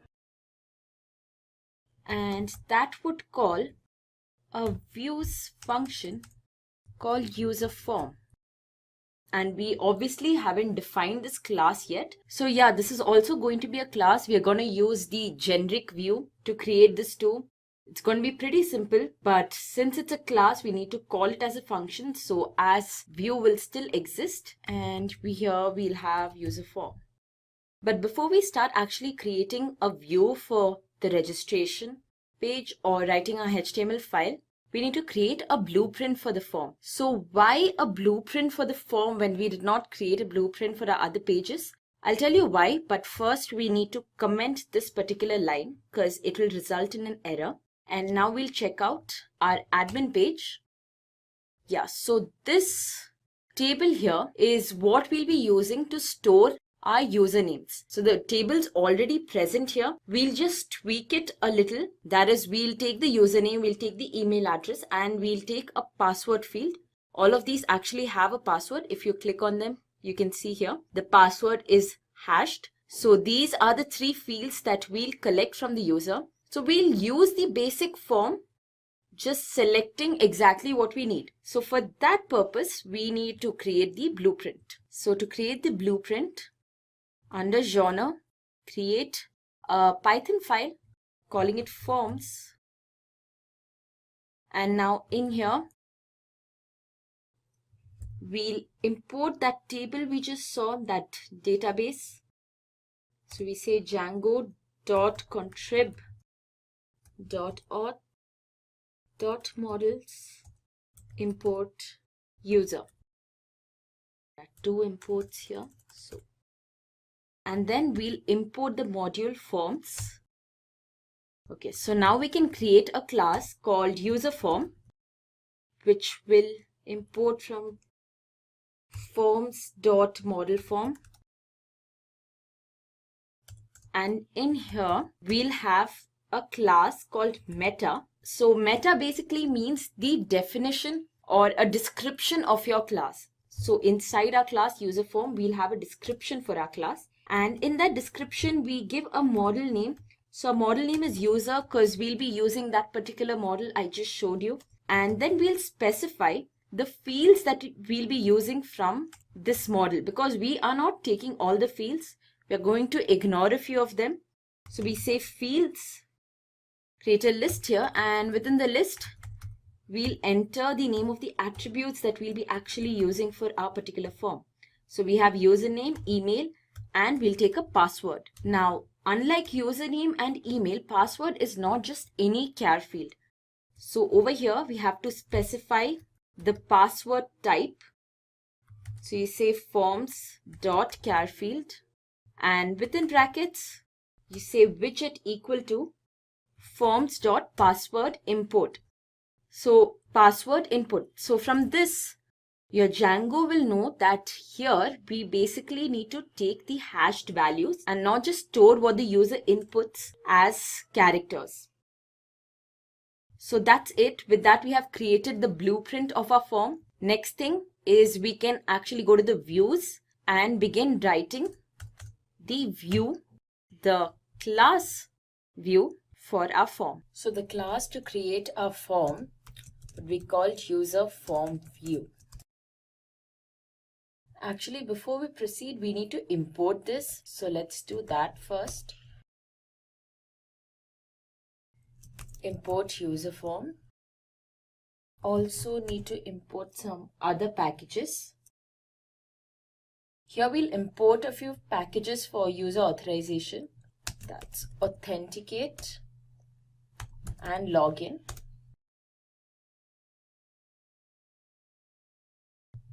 And now we can begin writing our user form view class. So to user form view, you pass the object view, and we also need to import a class for this. So let's do that. From Django.views.generic, import view. Okay, so the first thing we need to define a class for this form, and that would be the user form. And once again, a template for this form, which will define the outlook this form has. So you give a template name, which is a variable name. Actually, you can have any variable name here, just something that makes sense. Now I don't have a template page already, so I've not created another HTML file for the form specifically, but I know that I'll be creating it, the pass genre / and the name of the HTML file. So that would be form template. Now the minute we are done writing this view, I'll show you how we do the template. That's just basic HTML code, so I'm pretty sure you know how to work with that too. Now with forms, there are two things. There's the get method. That is basically when the user wants a form. So you give the user an empty form. And there's a post method. That is when the user puts in his or her details into the form. So with our class, with our generic classes, these methods are already defined, and within 2-3 lines, you can completely define the functionality of these. So first is the get method, to which we pass self and request. Now the first thing is you provide the form to the user, and this form is empty. So you say self.form class, and you pass nothing to this because, as I mentioned earlier too, the form is empty. And now what you do is you return this object through the render function. So basically when you do this, the form is combined with the HTML file and an object is returned. So basically when you do this, what happens is, as I mentioned earlier too, the render function works in the same way. It passes the object of the form, the content of the form, to the template, and it basically sends out a HTTP request. So that's your template name, and then finally the form itself. And as we did previously, this will be a dictionary, and that is the get function. Now we'll move on to the post. Again, you pass self and request. Now when the user enters the data and then hits the submit button, that's when the post function will be called. All the data will be stored in a particular data variable, and that is what we'll be defining in the first line. So form equal to self dot form class and request dot post. So all your data will go into this post variable. Now the next thing that the post function has to do is check if the data entered by the user does make sense. So for that you say if form dot is valid.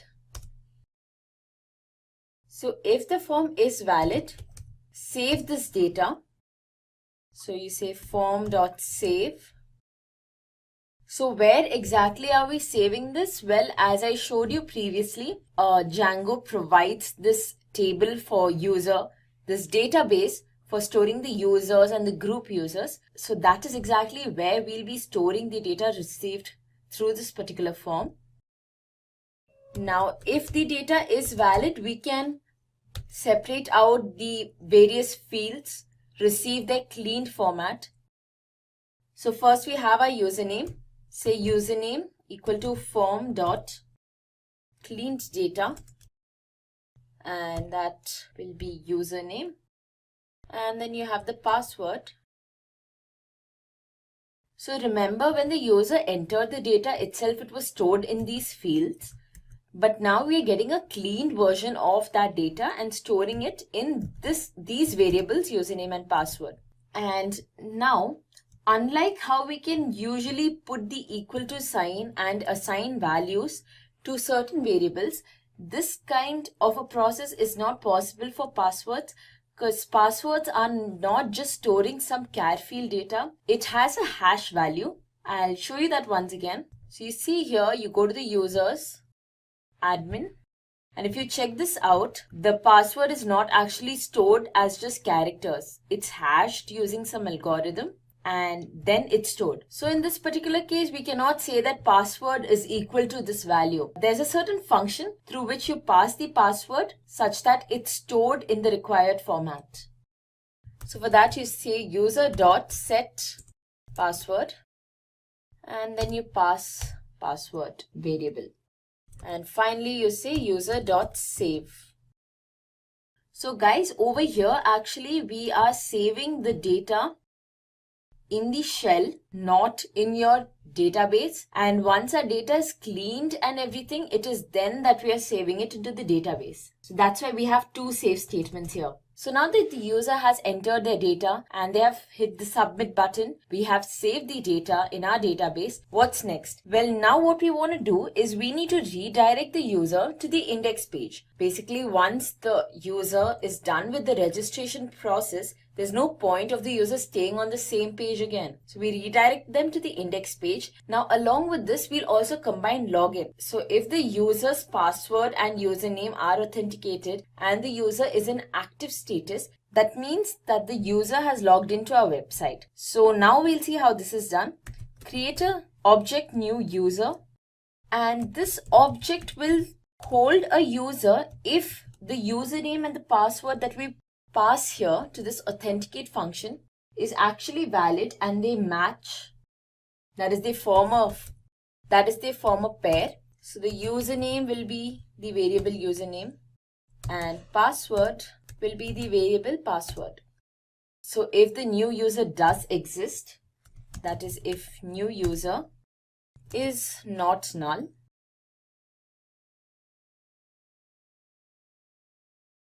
if the new user is not none, we'll check the status of the new user. So what is the status? Again, I'll take you back to that database. Go to users. Well, since we're in the middle of the code, we cannot access this page. But basically this database or this table which stores the usernames has a field called status, which you probably would have noticed. And next to the active user, there's a green tick. So if the user has that green tick, if the user is active, that means his session is in progress. So it's basically like logging in. So you say if new user dot is active, you log in the user, so you send request and the new user object. And once the user has logged in, you return the user to the index page. And this is where you need to use a function redirect. Before we use that function, we need to of course import it.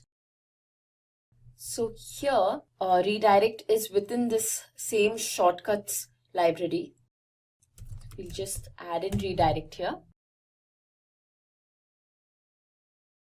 So index page is basically called genre. So that's where the user will be taken.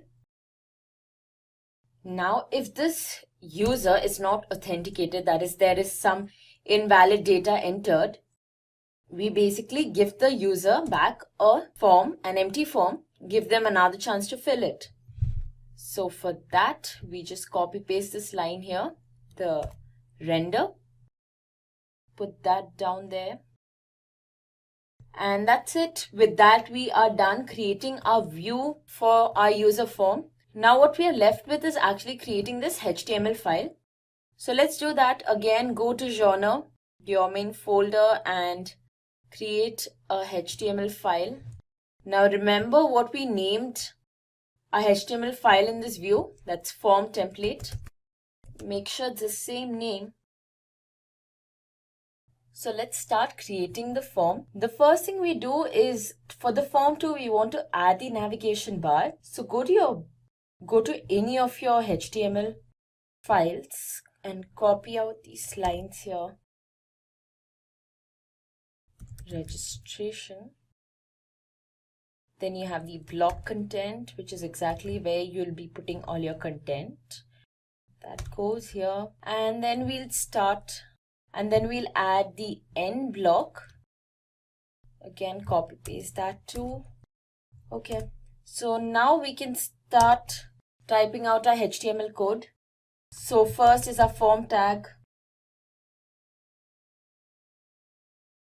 Now this is going to be an extremely simple, straightforward form. And now the thing with Django is whenever you're having a form, an interactive form, make sure to include this CSRF token here. So CSRF stands for cross-site request forgery that can be sent actually from, and it's a type of cross-site scripting attack that can be sent from a malicious site through your visitor's browser to your own server. So to prevent this, Django provides a very simple technique, which is where you provide this CSRF token. Now make sure you're always providing this whenever you have a post method and you're not redirecting or you're not using the URL or you're not using an external URL, because that means that your current page's CSRF token is being sent to an external web page, and obviously that kind of a leakage would hamper the security. Okay, so we'll be taking a username.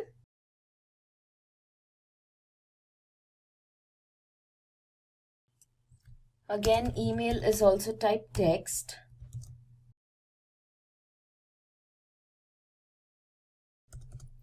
And finally the password.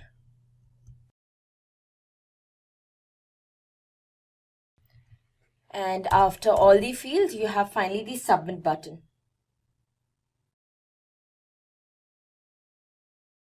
And that's it. So our HTML page is also ready now. So now you need to move on to the URLs page and uncomment this, because now we actually have a response. Also, this is called user form view now. I'll just stop the server and run it again.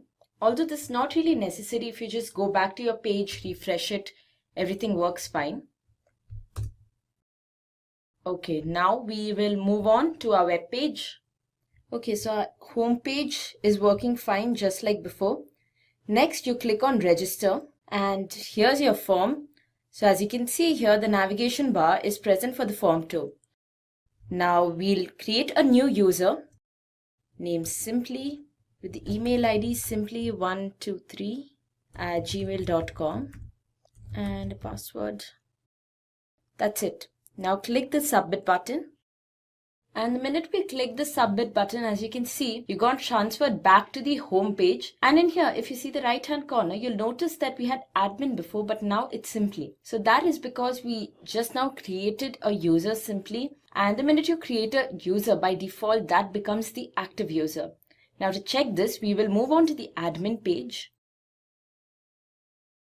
And this is our landing page. So now what happened is that since the other user that we newly created is the active user, that means we got logged out of the admin's profile. And to view the admin page, of course, we need to be logged in as the admin. So I log back in. And as you can see here, under the users group, you'll notice we have a new user created simply with the following email ID. Hello everyone, welcome to this video tutorial on SQL Basics for Beginners by Simplilearn. In this session, we will learn about the database and the need for a database. Then we will transition to SQL and see some basic SQL queries. After knowing what a SQL query is, we will see the features and applications of SQL query. And then we will have a hand on some of the basic SQL queries. So hey everyone, I'm Abhisar Ahuja from Simplilearn and welcome to this video on SQL Basics for Beginners. But before we begin, if you love watching tech videos, subscribe to our channel and hit the bell icon to never miss an update. Let's start with database. A database is a vast collection of data that is stored and retrieved electronically from a system. In today's world, data has become the new oil, which has mandated companies and businesses to rely on an excellent database to store their vast amounts of data. Every millisecond, the tech giants are accumulating vast amounts of data that need to be stored.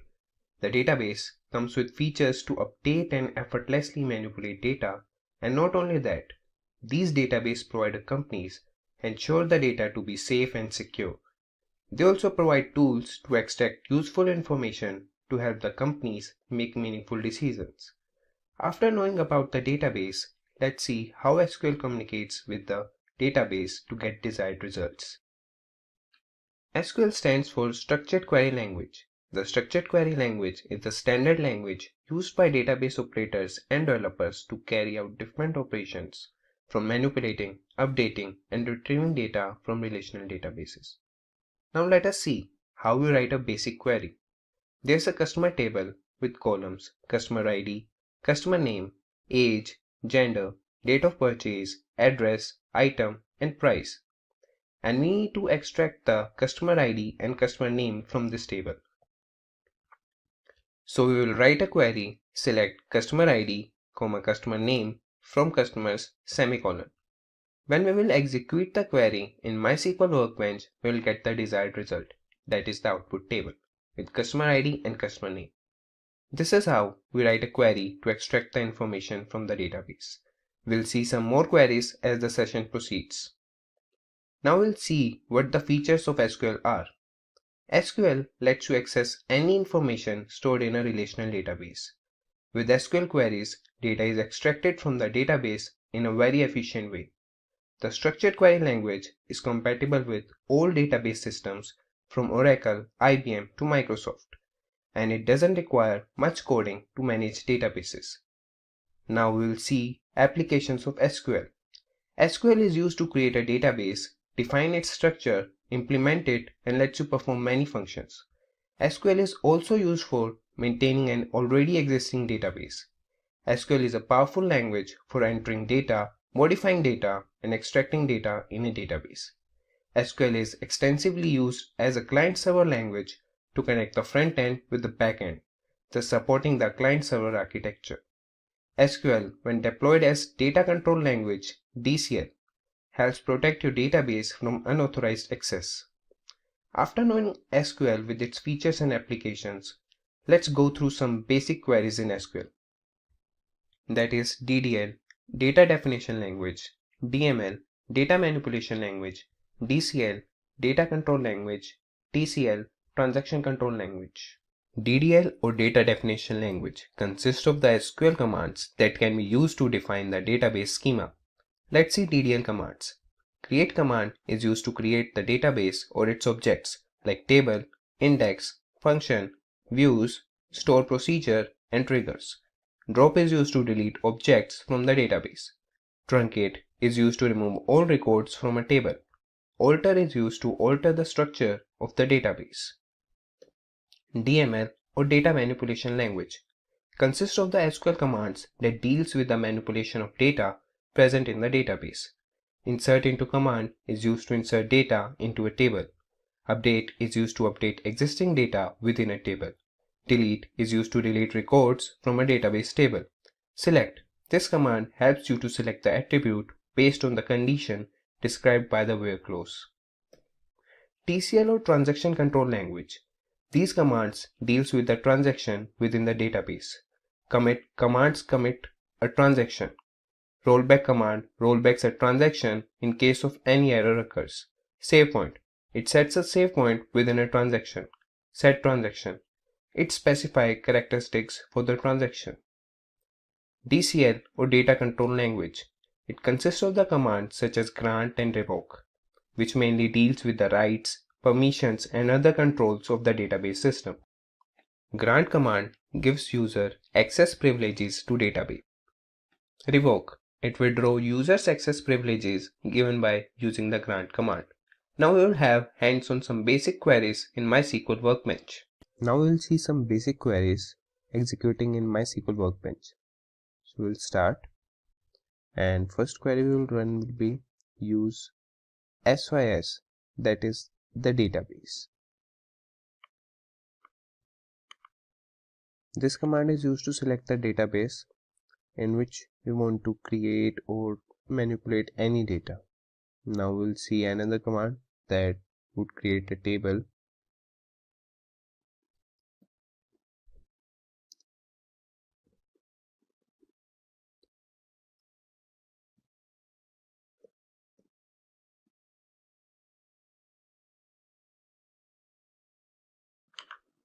Now we will add attributes to the customer table. That would be the columns.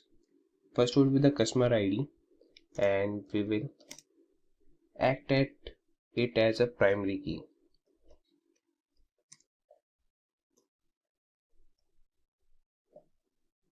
The next attribute we would add would be customer name, customer underscore name,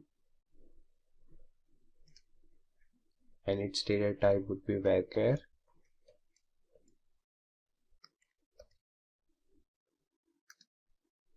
Next attribute we would add would be age with int data type.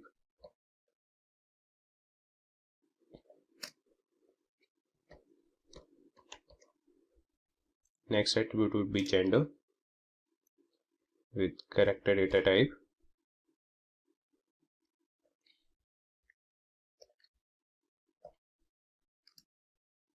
Next we will add as date of purchase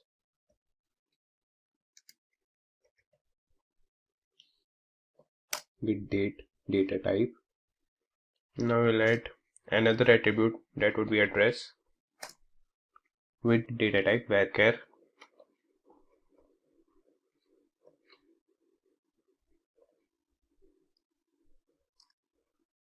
Next we would add the attribute item, that would be the item purchased with data type varchar. Next would be the price.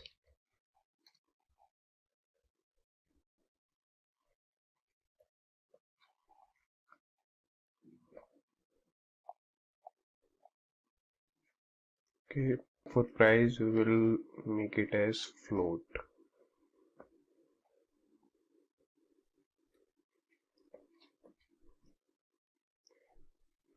And let's shift this to next line, and now we'll execute this command. Yeah, you can see that the table is created. Now we have to insert values into it. For that we'll write a command insert into customers values, and I have all the records written in the notepad, so I will copy these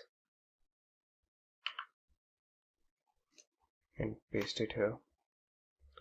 These are 20 records, like all the attributes they are in the order, so we have written all the records in the order only. Like customer ID, that would be 101, customer name, that would be Joseph, age, that would be 22, gender, male, date of purchase, this is the date of purchase, address, Pune, item, that is vegetable purchased, price, that is 80. So now we will run this command, and all these records, they would be inserted into the table. And these are 20 commands, 20 records.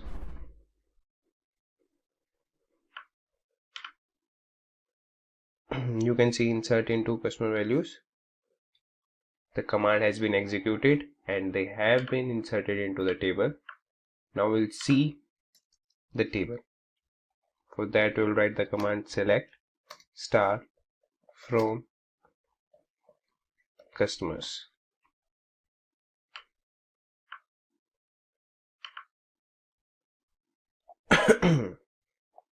Here you can see the table in the output grid.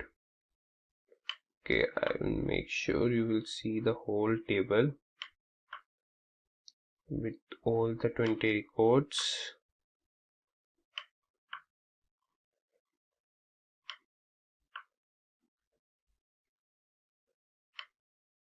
Yeah, you can see all the 20 records, they have been inserted.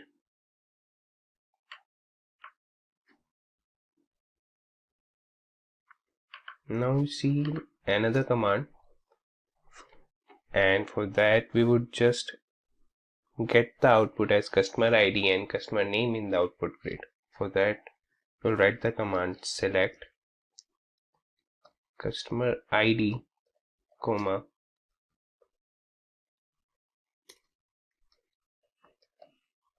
customer name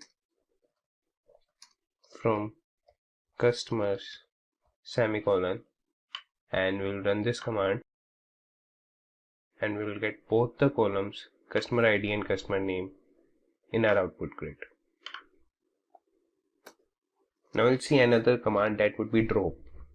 The drop command just removes the component from the database. So we'll write drop table and table name that would be customers, and semicolon, and we will execute this command.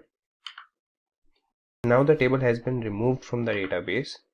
To verify whether the table has been removed from the database or not, we will run a command select star from customers semicolon and execute this command.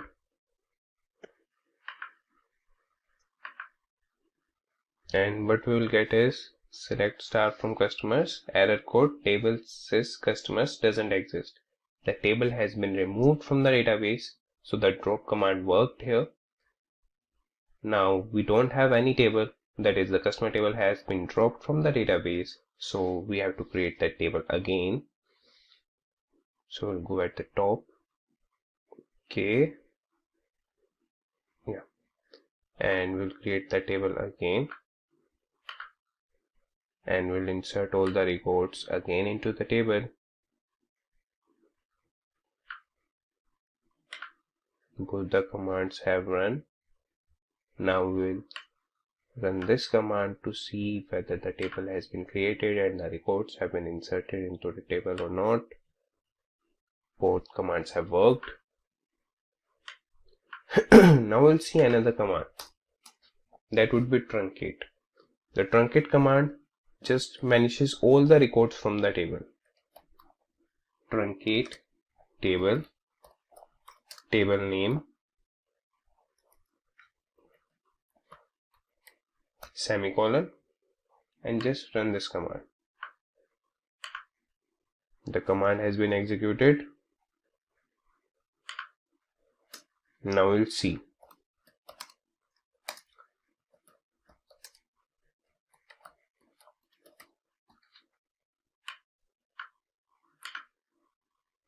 Yeah, you can see that all the records from the table has been vanished. So the truncate command worked here. Now to carry other operations, we have to insert all the records again into the table. We'll do that. We'll again go upwards and run this command. Insert into customers values and all the records, and we'll execute this command, and that command has been executed and all the records are again in the table. So we'll run this command and check it. Yeah, you can see all the records are inserted into the table. Now we'll see another command, that would be alter. Alter command is used to update any record into the table. We'll see alter table, table name, that is customers. And now what we should do, okay, we'll drop the column age from the table. So we'll write command drop column age semicolon. Now we'll run this command. The command has been executed, and now we'll check whether the age column has been dropped or not. Select star from customers semicolon, and we will execute this command. Yeah, you can see the age column has been dropped off the table, so the alter command has been executed successfully.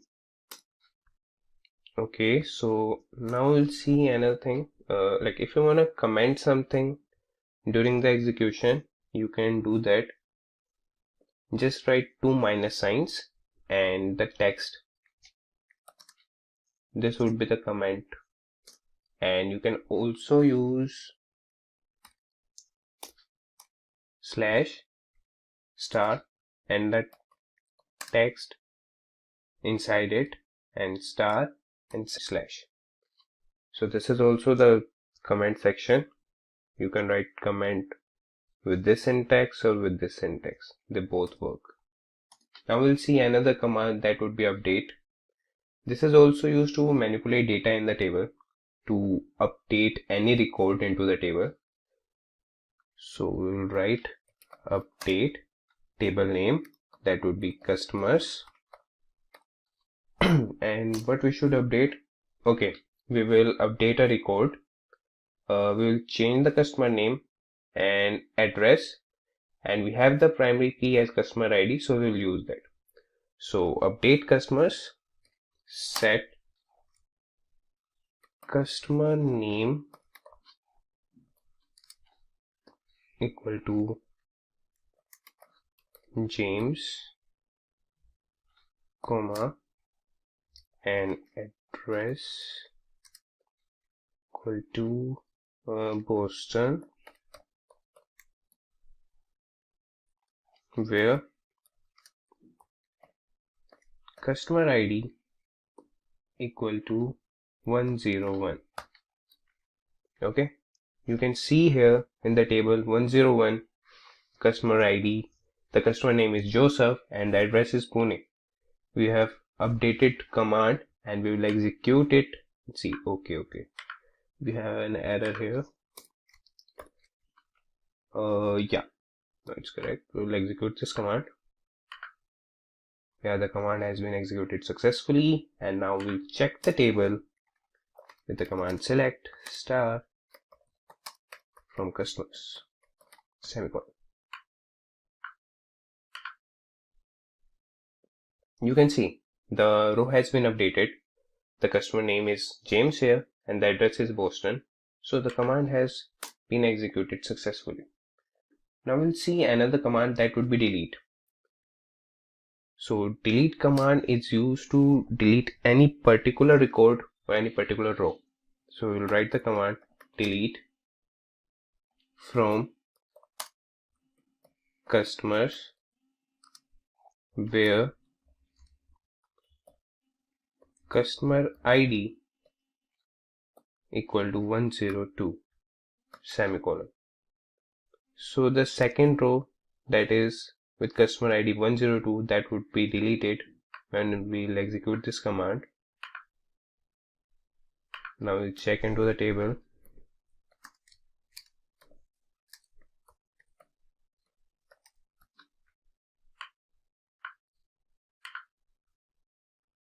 Yeah, you can see the record has been deleted. Now we'll see distinct command, that is used to return different values.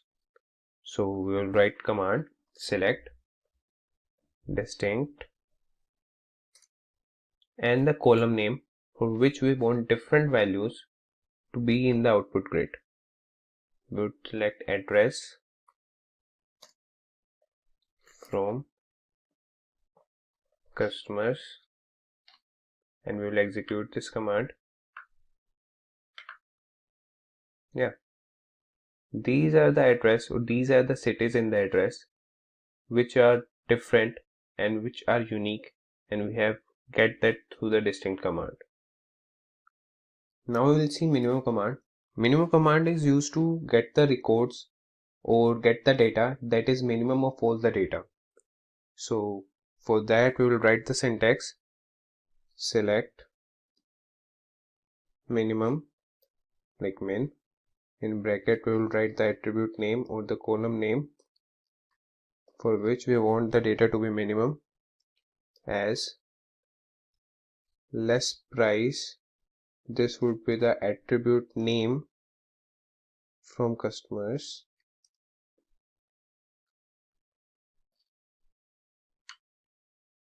So we will execute this command, and what we would see is that 60 would be the less price. Like the customer table, they have the column price, and in that we have all the prices, and from that the minimum price is 60 and we have get it at less price. Similarly, we have the maximum command. To get the maximum amount from the column, we will use the maximum command. Select max, in bracket we would write the attribute name as max price from customers, and we will execute this command, and what we get is 3400 is the maximum price from the price column. Now we'll see another command, that would be count. Count command, it returns the number of rows according to the query. So we'll run the query and see like how it works. we'll write select count and the attribute name, that would be customer ID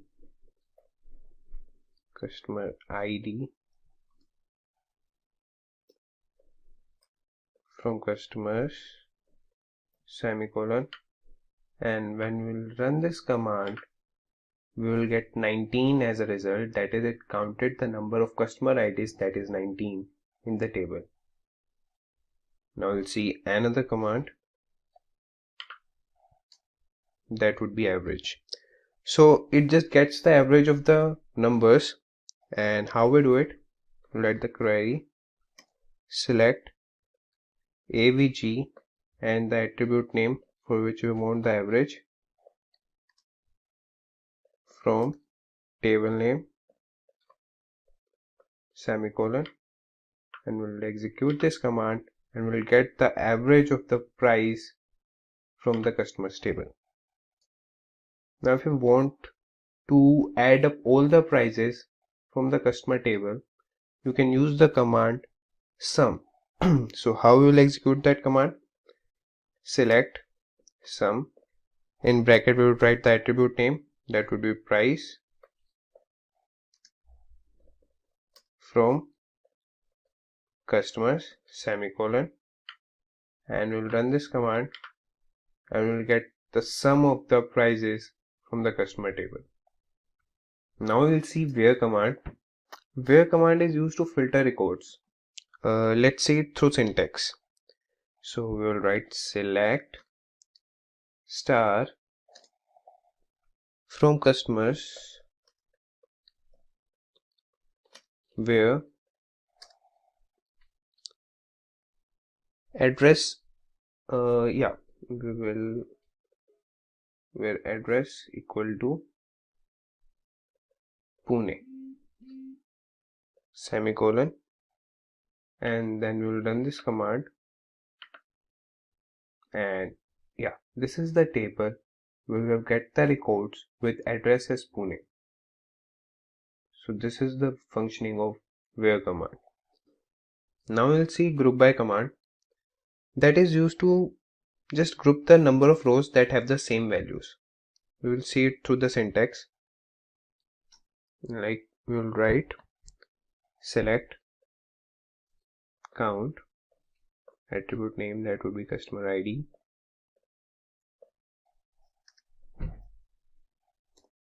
comma, address from table name, and group by accordingly with address. Here the comma will not come. This is the command. Select count customer ID, comma, address from customers, group by address.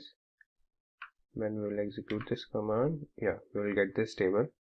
That would be, these are the different addresses and these are the number of times, number of persons who live in this address with the count with respect to customer IDs.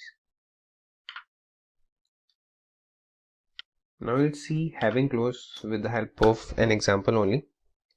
Select count, attribute name, that will be customer ID, comma, address from table name, that will be customers, group by address, having count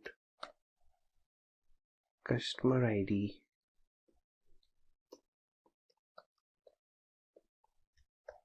greater than let 3 be 4 4 3 to 3 only semicolon, and then we will execute this command, and you can see the output we have got through this command, that is group by command, was this.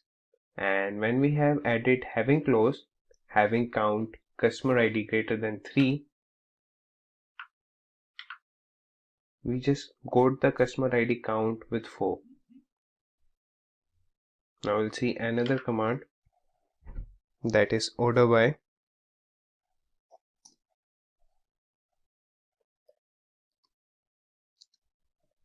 Select star from table name, that is customers, and we will order this output by address, semicolon.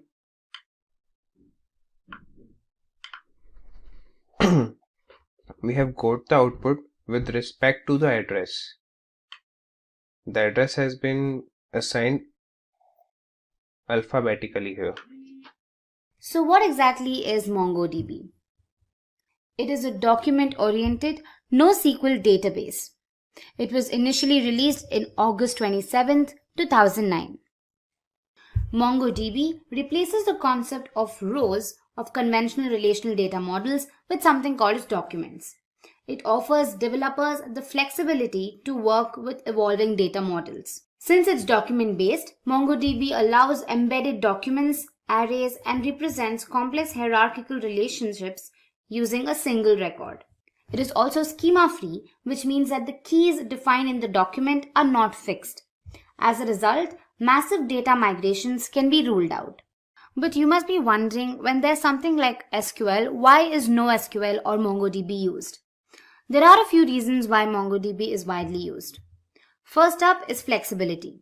MongoDB's notion of documents that can contain sub-documents nested in complex hierarchies is really expressive and flexible.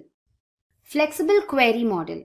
A user can selectively index some part of a document or a query based on attribute values, regular expressions, or ranges. Next up is native aggregation. Native aggregation allows its users to extract and transform data from MongoDB and either load them in a new format or export it from MongoDB to other data sources. It makes it extremely compatible. Lastly, as mentioned earlier, the schema-free model. Now, applications get the power and responsibility to interpret different properties in different ways. Now that you know what MongoDB is and why exactly it's used, let's have a look at the characteristics of MongoDB. Firstly, it's a general purpose database. Now, MongoDB can serve heterogeneous loads and multiple purposes within an application. Again, it has a flexible schema design. Document-oriented approaches with non-defined attributes that can be modified on the fly is a key contrast between MongoDB and any other relational database. Next up is scalability and load balancing. It's built to scale both vertically but most importantly horizontally. Using sharding, an architect can share load between different instances and achieve both read and write scalability. When it comes to load balancing, this happens automatically and transparently to the user by the shard balancer. Again, we have aggregation framework. Now, MongoDB offers an extract, transform, and load framework that eliminates the need for complex data pipelines. Native replication. Now, data will get replicated across a replica set without complicated setup. Security features, both authentication and authorization are taken into account in MongoDB. Next up is JSON. Now, JSON is widely used across the web for front-end and API communication, and as such, it's easier when the database is also compatible with the same protocol. Lastly, we have MapReduce. Now again, MapReduce is an excellent tool to build data pipelines, and MongoDB uses MapReduce readily. Now let's quickly have a look at the working of MongoDB. Data is stored in documents with the help of key-value pairs. Now the data is stored in the BSON format. At the back end, MongoDB converts JSON data into a binary format known as BSON. MongoDB also makes provision for nested data. Now all of these documents are stored in a collection. These collections hold multiple documents, and since MongoDB is schemaless, the documents in one collection need not be similar. Now again, these collections are stored in the entire MongoDB database. As mentioned earlier, MongoDB makes provision for nested data. This makes fetching of data extremely efficient when compared to other databases. Now you must be wondering where exactly MongoDB can be applied or used. So let me help you with that. Several areas of technologies use MongoDB as their DBMS currently. Some of them are Internet of Things, mobile applications, real-time analysis, personalization, catalog management, and content management. Now, all said and done, let's look at some of the companies that use MongoDB currently. Companies like Toyota, SAP, AstraZeneca, Adobe, Verizon, Cisco, Barclays, and Google, among others, readily deploy MongoDB as their database management system. In this video, I'm going to help you install and set up MongoDB on your Windows system.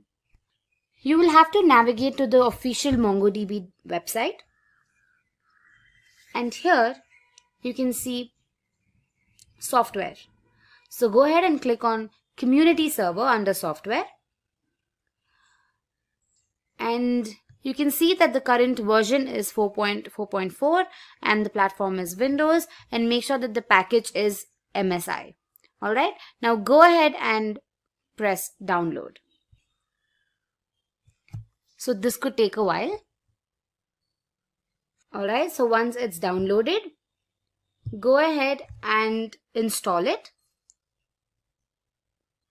Now since it's already installed on my system, the installation process will be different, but you just need to follow the steps there and finally install it.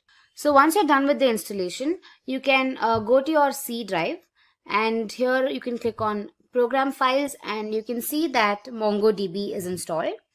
And inside of it, you have the server folder, and then you have the 4.4 folder, and then you have the bin folder. Right? So here you have the application, that is your Mongo and the MongoD applications. Both are executable files. Now the MongoD file or the application is the daemon process.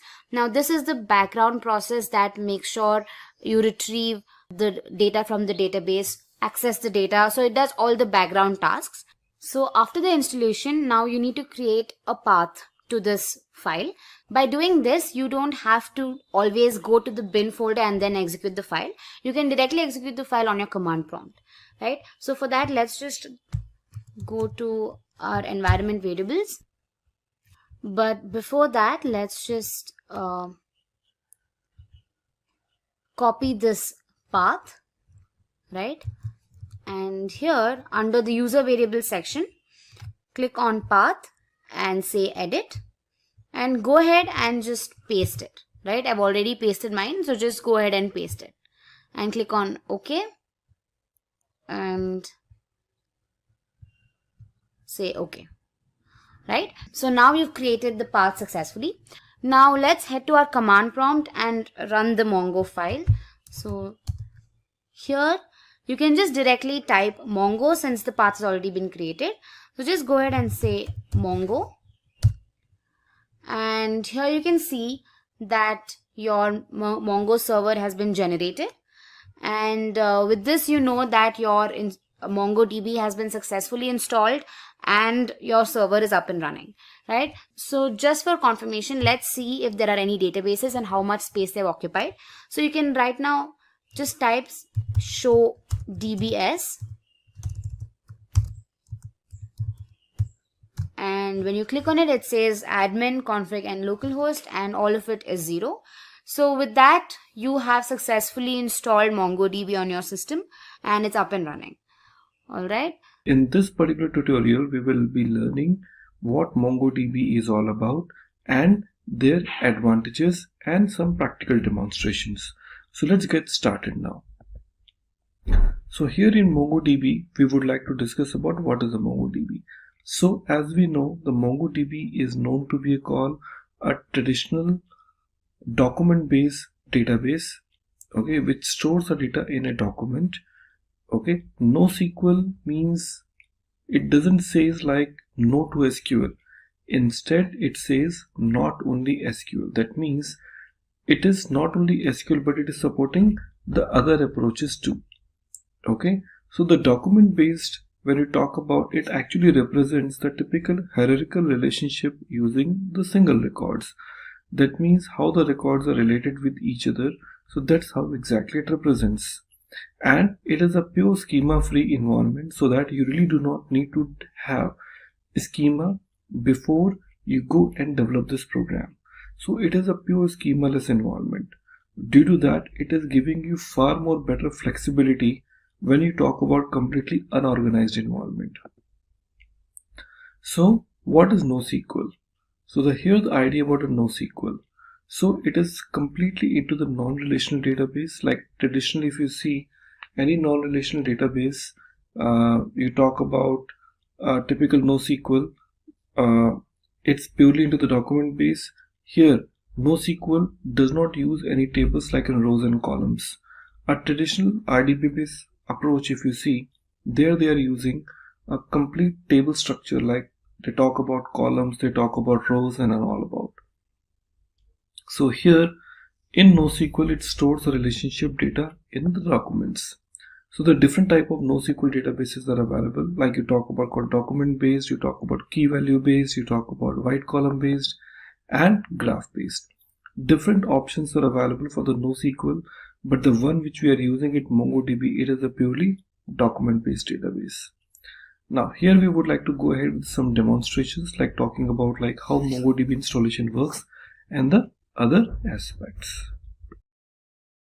Okay everyone, so now we're going to start working on the first option called MongoDB installation. Okay, see, MongoDB installation is very simple. If you open on a website and go for this website name called MongoDB download. If we talk about MongoDB download, you're going to see the official website called MongoDB community download is available. When you click here, so you can see it is taking the current version to 4.4.6. macOS, it by default detected my platform. However, you can select, depends on which platform you have it. And after that you will be clicking on this download.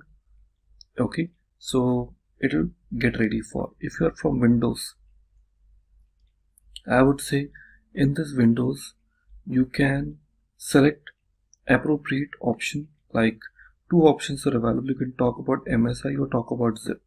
My recommendation is you can stick to the zip portion, because it won't start any MongoDB services behind the scene.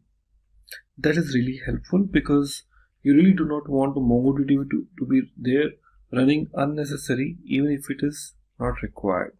My suggestion is to stick to the zip file. So here, once the MongoDB is there, so you will be seeing there are two files available inside the MongoDB folder inside the bin. So once you download the zip, you will find two different type of files are available. Let me mention those. So inside the bin folder, you will see two files. One is called MongoD. Okay, the other file which is available called Mongo. MongoD is to basically start the MongoD server, and the Mongo is actually the client which will connect with the MongoD. Clear? So if you are in Windows environment, so once you are inside this bin folder of your zip file, you will get the MongoD. So you have to double click on this. It will start a new command prompt. So you do not need to do anything further. Just minimize this command prompt and go inside the bin folder again and click on the another binary file called Mongo. So it will get start as a client. Okay, since I am using the MacBook, here the concept is little different about how MongoDB can be used. Okay, so this is just a basic way of how the Mongo is being used into your code. Okay everyone, so now as we are in the MacBook, so here to start MongoDB we have a very special way to start with. So here I'll start with my terminal, and here I would like to paste one very simple command to start my MongoDB database, that is called MongoD. And after that you have to say --db path.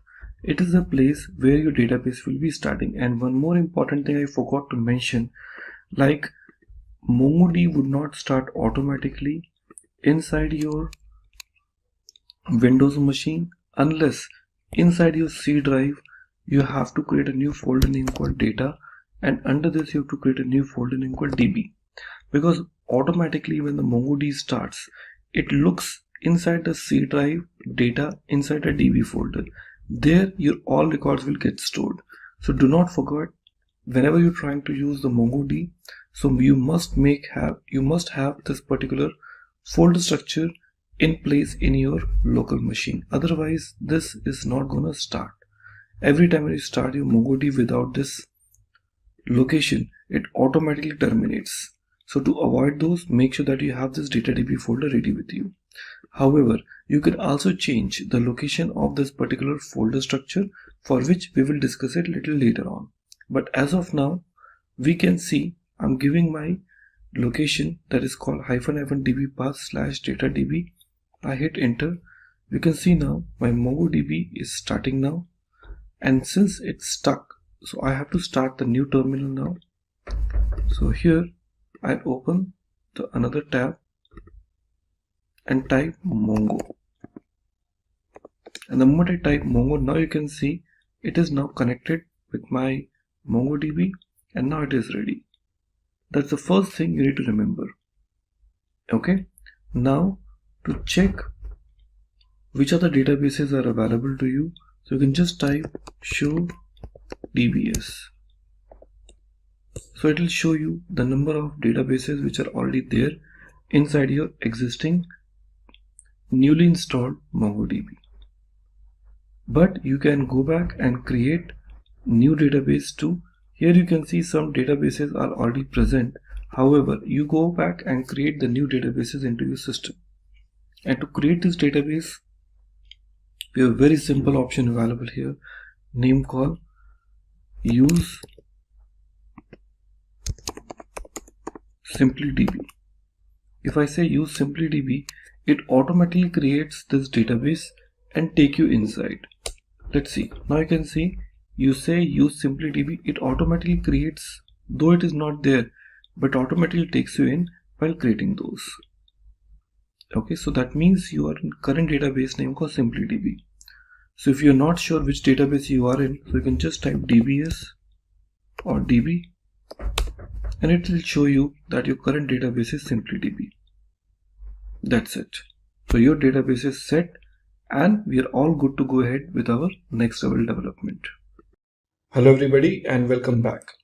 In a previous videos you have seen like how to create a database and how to identify whether my database is there or not. So if you remember, previously we have created our database using use keyword. So if I just see my databases which we have created last time, so how we can check this out? We can say show space DBS. Okay, so you can see we have got database list, but we do not have any database which we have created last time is registered here. That's quite surprising, because when we have created our database, it should be listed here, but it is not. Let's do one more time. I'm saying use SLDB, and I'm saying switch to SLDB. Now when I say once again show DBS, so I still don't see my database is listed here. There is a reason. The reason is, according to the MongoDB rule, unless we have minimum one record or collection is stored inside my MongoDB, it really can't show in the list.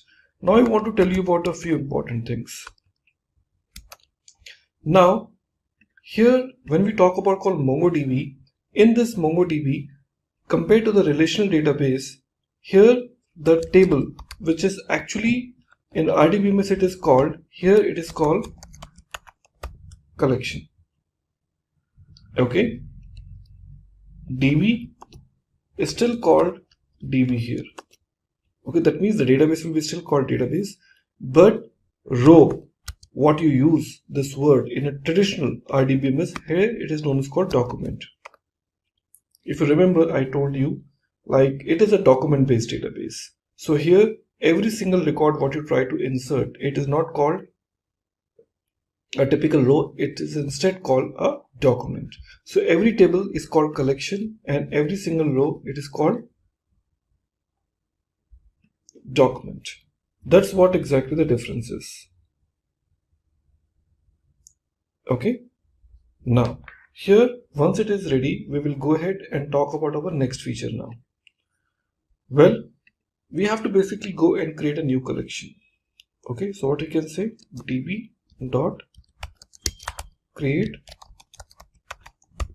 collection, and here I can pass my collection name. I can say demo collection. So once it is done, I can see collection is created. In typical language, I can say the table is created, and now when I try to see same show dbs, I can see my database is now listed.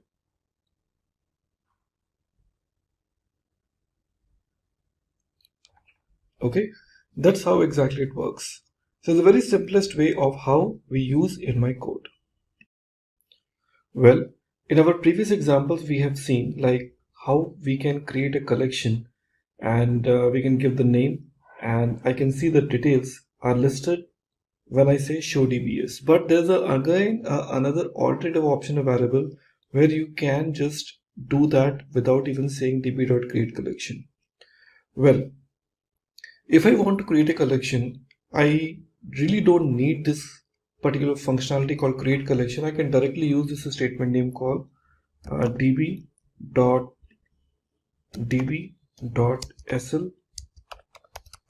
student.insert, and here we would like to add the property like a name, and here we can say admin. Now what is that meaning is, when you say db.slstudent.insert and I hit enter, you can see this n inserted one, and surprisingly when you try to say press enter, you will see this SL student is not a collection which we have created earlier. So what this line does, this line not only create the collection for you, but also add a record inside with this property called name, because that is a MongoDB, and MongoDB is always following the JSON based structure, and due to that it goes with the key and value pairs. So db is a predefined keyword, SL student is a collection name, insert is a command through which you are trying to insert a record. Now to check how many collections are there. Okay, so we have one property called show collections.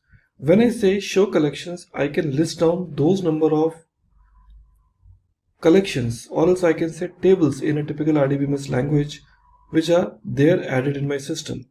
So SL student, in which I can see the record is inserted. So if I want to confirm, I can simply say db.sl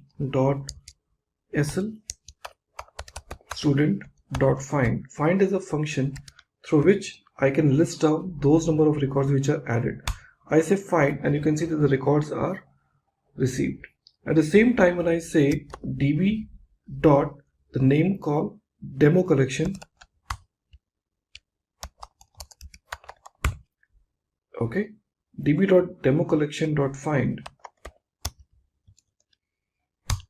I'll find no record. Reason because this collection was created, but there was no record which was inserted in.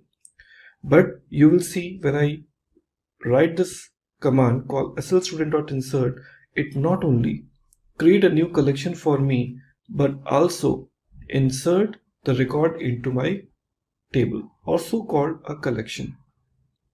That's where exactly it is giving you the advantage when you want the collections to be created along with the data. This is the way how you can really do this. Clear? But whenever you talk about db.create collection, many people always think about what is the significance of having this db.create collection. Look, db.create collection is having its own significance. We never recommend this technique, okay, to create a collection, because when you create a collection, you always bring some restrictions, some terminology which missed out whenever you talk about this line. So having this db.create collection, you can also offer some additional capping which is not possible when you use db.create collection name dot insert. So you might be thinking what those cappings you're talking about. Let me try to brief you. When I say db dot create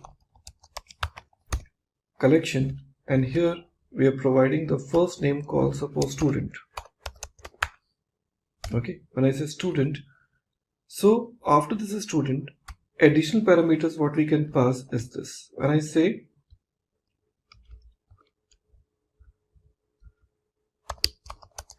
capped colon true, what we say capped colon true, so you are enabling the capping.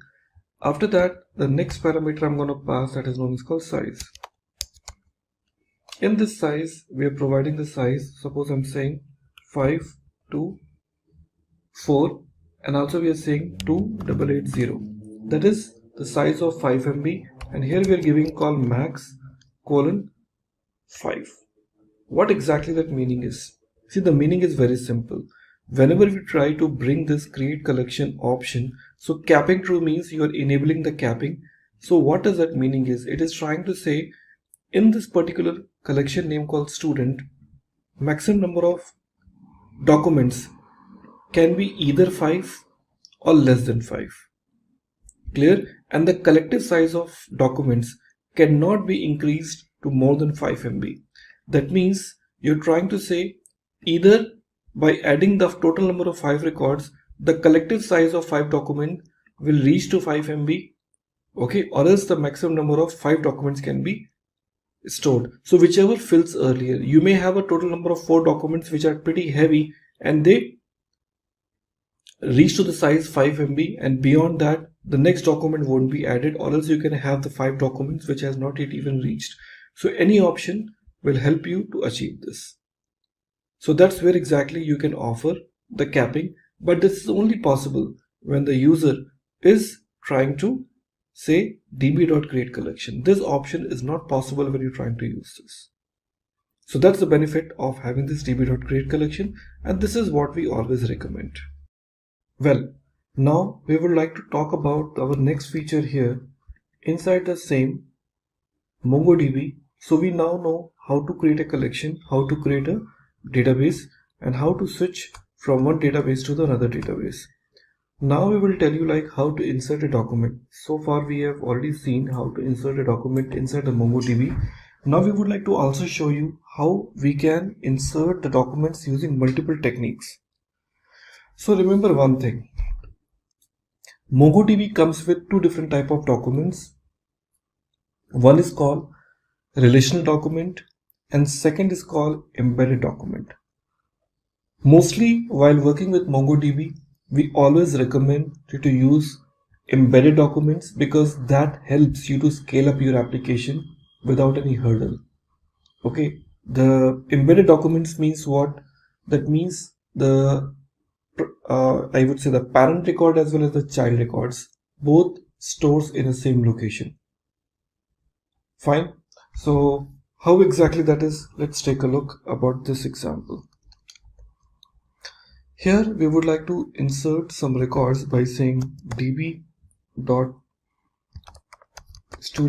I do not have a student collection, but I'm just telling you db.student.insert. Here we would like to add some records. What I'm trying to say, the registration number. I'm just saying 1, 2, 3, 4. You can give anything. Now the next one we will talk about called name. This name we can say student 1, followed by the next one. I'm talking about which course the student has registered, so we can say course. Inside this course we would like to say the course name. So let's say course name. We are giving the course name called MCA. Okay, followed by another property called duration. Okay, I'm giving this duration is called 3 years, like that. After that, this curly braces is closing. That means, see, The idea is like you see the course is an embedded document, because from course you have got few more properties like in course name and duration. I'm closing this and starting the another property, and that is called address.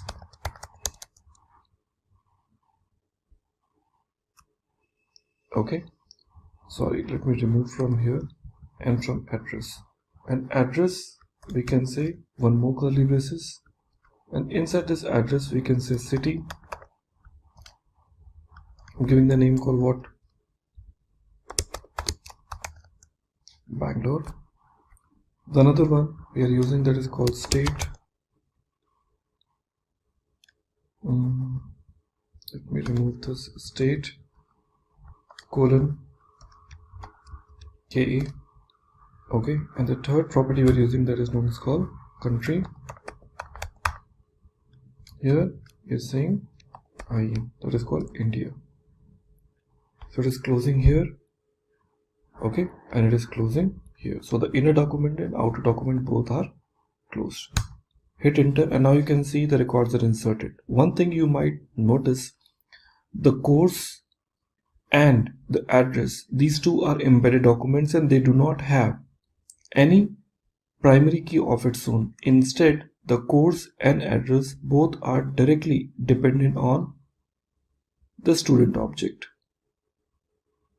or the student database. So I will say student have the registration number, fine, and the primary key. So the primary key will be associated with the most outer document, and the inner documents are directly associated with them. And now when I try to say db dot student dot find, you can see now the records are fetched. I can understand many of you are thinking every time while adding the record we do not add any object ID, and here you might have observed and there also you have observed. Then what exactly that ID is? Now let me brief you. This ID is nothing but a unique primary key your MongoDB has offered you. That means MongoDB says whichever data you are inserting it. So by default with every single document, MongoDB will associate this by default property called underscore ID, which you can't even ignore. However, you can override. I haven't provided any underscore ID as a property because this is a predefined property associated with every single MongoDB document. If you want to override it, you can override from this value to any value, because if you do not pass any value, this value will be automatically provided. That is a typical hexadecimal value. However, if you want to override it, you can override the value of underscore ID, but you can't change the key name. Let's try with some another record. So the same record, if I try to add, let's go. I'm using call student2, and here I'm saying 1 2 3 4 5. Here if I want to override it, I can just say underscore ID colon. Now I can give the value called what? 101. This you need to remember. So I'm overriding this value with 101. Now adding it, now the records are added. Now let me call find. Now you see this time the records when I fetched. So in this record, the first record contains a default underscore ID. In a second record, it is the one which I have provided. And remember one thing, in MongoDB, you really can't offer any property other than underscore ID as a primary key. Here there is no concept of having the like in composite key which you used to do in traditional IDBMS. Here you have only underscore ID, and this is the only property which you can override it, else by default the new value will be given to you. So this is the first way of how the insert document has been done. We'll be telling you the other ways where the other documents are also added. Okay, so in the previous examples you have seen like how we can add the records, but I also tell you there is another alternative options are available if you want to insert the records in a bulk. That option is also possible in MongoDB. How we can do? Let's try to understand. Here we would like to use one very simple concept called var my emp equal to, now starting with a typical object like this, and after that I'm adding this, and within this I'm adding the first property called emp id colon 1. After this, okay, now you can see it is not understanding, because that is a challenge when we talk about call the logical part, because you go with multiple lines, it is not supporting. However, we have to follow the same lines now. emp id 1, and we just give the second property called emp name. So emp id, just remove this, I just say emp id, and I say emp name colon admin. Okay, adding it here. So first record here, again I'm adding another one that is called emp id colon 2. Okay, and now colon manager. Okay, again colon 3 and colon QA. Add it. Okay, and this curly braces is closing. After this, your square bracket is also closing, and once it is done, you come down and say db dot new emp dot insert. Okay, and here you pass the name of the object called my emp, and you can see now it is telling you n inserted 3. That is known as called bulk insert, where you're inserting multiple records in a single shot. See how easy it is for you. Okay, now you simply use db dot, the collection name is what, your new emp dot find, and you can see now all 3 records are inserted with its default object id. Okay, so that is a really nice idea to have the id to be provided. Okay, remember this statement. So you understood finally how we can add the records in a bulk. Going forward, we will also talk about which is related to your update as well as delete in your upcoming demos. Okay, but here that is the first thing which you realize it, how we can perform those kind of operations in very simple and straightforward manner. Okay everyone, so now we have got 3 records with us, and in case if I'm planning to perform update on any of my records, how will I do this now? So we have a predefined functions available name called update function. Let's see how this update function can really work. So we use this statement name called db dot, what is my collection name, which is known as called a new emp. Okay, dot update. Okay, so what I will do, I will say db dot new emp dot update here. Okay, now when we talk about called update, we have a statement available. Okay, what is that? That is called emp id, we have called emp name. So we say wherever the emp id is this, I want to change what? The name. How can I do this now? Very simple. To perform this, what I would like to do now, I want to basically add few more records to give you some more better idea. You can see now here we have a call admin id name. So I just do one thing, I just change the IDs 1 2 3, I just say 4, I say 5, I say 6. Okay, and I call this. Again, the 3 records are inserted. Now let me try to call find. Now we have total number of 6 records are available, where admin is repeated, manager is repeated, QA is repeated. Now let me try to update the record. Okay, now I want to say db dot new emp dot update. Here I would like to perform the property like in what name. I say emp name colon, I say admin. Okay, so I just close that and I use another curly braces with dollar set. Set means you want to set the new value. Here we are giving emp name. Okay, what I want to do, I say wherever the name is admin, change to what? Admin new. That name I want to change it. Close this and run.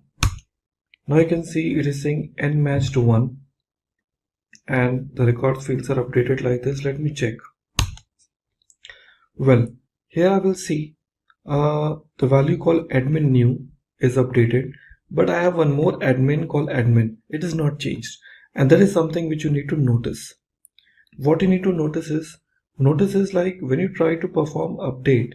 So what MongoDB does, it starts from the top, find the first record, change the value or modify the value, and come out from the loop. It doesn't carry forward its search process for the next level of results, and that is something which is I really want to do that. So in case if you are planning to change those values multiple times, so what you need to do, let's take a look. Here in the similar example, here we have a call name admin, second property we have a call manager. Let's try to say managers are repeated twice, so we just want to change to new underscore manager, and I want to update multiple values. So what I will do here, I will put comma and say multi colon true. Okay, saying multi-colon true, that you want to say, hey, I want to update multiple search or multiple repetitions. Hit enter. This time you can say it is saying and match to and modify to. That means 2 records found and 2 records are modified. Let's check. There we go. We have got new manager is updated in both the location. That's something which is really awesome, because this is how you try to perform the multiple changes. Well, in our previous examples, you see like how we can perform the update part, but we have one more beautiful feature available inside the MongoDB, and that is called how exactly we can perform upsert. Clear? Let's talk about upsert. Upsert is a combination of update and insert. Let me try to show you one magic here. Here, when we talk about called update part, you see now, here we are trying to say this point. Yeah, you see about multi-true we have used. Now here, this multi-true is we're trying to update, but let's talk about something called manager2. Enter. Now you can see it is saying no records found. Clear now, no records found. But there's one concept available named called upsert. Upsert means if I try to perform upsert, it means if the records are not available, it will insert the record. I want to show you one simple example now. Here we are using multi-true. Okay, so as I can see, we're using something called name, and we're performing this update part. So in this update part, we are using this $set new manager. So here, rather than using multi-true, we are saying upsert true. When I say upsert true, so what happened now? They say n matched 0 and up inserted 2 and modified with id this. That means when I try to call this find function, you will be seeing now we have a got the another record has been added. Are we clear now? As a new record. So upsert does what? Upsert says like if the records are found, I will update it. If it is not, I will insert it. That means if I try to call the same thing, manager 2, fine, it is added as a new manager. Now if I just try to say not manager 2, I will call QA, and here we are saying emp equal to new underscore QA. And now you can see it is saying n matched 1, n upserted 0 and modified 1. So it is clearly telling you like, hey, I did not find any inserted part, but yes, I matched one record, I found one record, and the one record is updated now. That is very, very beneficial feature when you really want to perform upsert. So that is the advantage of upsert. That is also called update plus insert. Very important feature that depends on the requirement. If you want to add, you can certainly add this. So the way we have tried to add this upserted part, we can also try to perform the delete part also. Okay, so MongoDB also helps you to perform the delete part. And how you'll be trying to add it now? Let's try to understand. Here in my code, if I want to perform any delete part, I have this statement name called db dot, the option we are using it, that is now called collection name emp, new emp, sorry, dot, we have an option name called remove. In this remove, we would like to offer the property. Okay, and what we're talking about now here, let's try to add the ID here or the name which you would like to import. So I want to say like emp name admin new. So we just say p name. Okay, and then name is called what? Admin new. Okay, emp name admin new. When I say remove, we can see it is removing the first record. So you can see now the records are removed. Fine, because there is only one admin new is available. Okay, now in a similar way, if I try to remove the property called new underscore manager, new underscore manager, hit enter. Now you can see the 3 records are removed. So it's not like update which removes only one, update only one record. It can also eliminate more than one records at the same time. That's the benefit of remove. So now you can see we have already implemented some records. As I seen earlier, like we have performed the delete part now. Now when I try to say db dot new emp dot find, 3 records are available with me, 3, 4 and 6. Now when it comes to insert part we have seen, update part we have seen, delete part we have seen. Now it's time to basically fetch the records. So find function we've already seen, but in find function we also have some conditions, so-called queries. So in case if you want to limit the number of records into your application, you can also do that. Let's see, db dot new emp dot find. Clear now?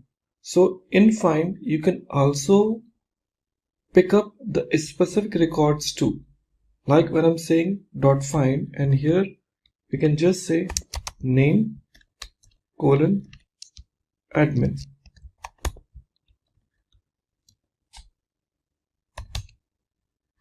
Sorry, here to put curly braces.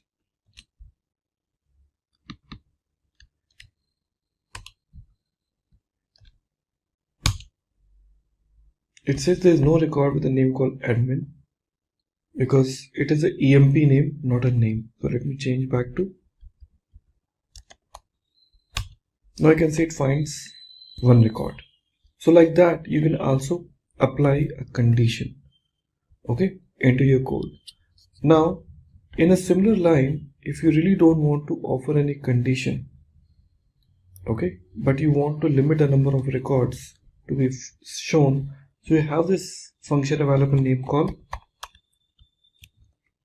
limit 2. 2 means only 2 records. Now you can see, though I have 3 records, but it is only showing me 2 records because I have limit those number of records into my code. Also, we can perform sorting in case if you want to perform the sorting in ascending and descending order, that also you can also do.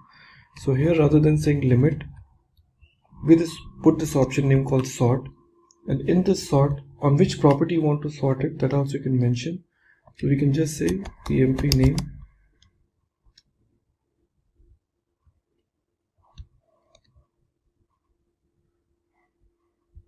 okay, and using ascending order or descending order, so you can just say -1.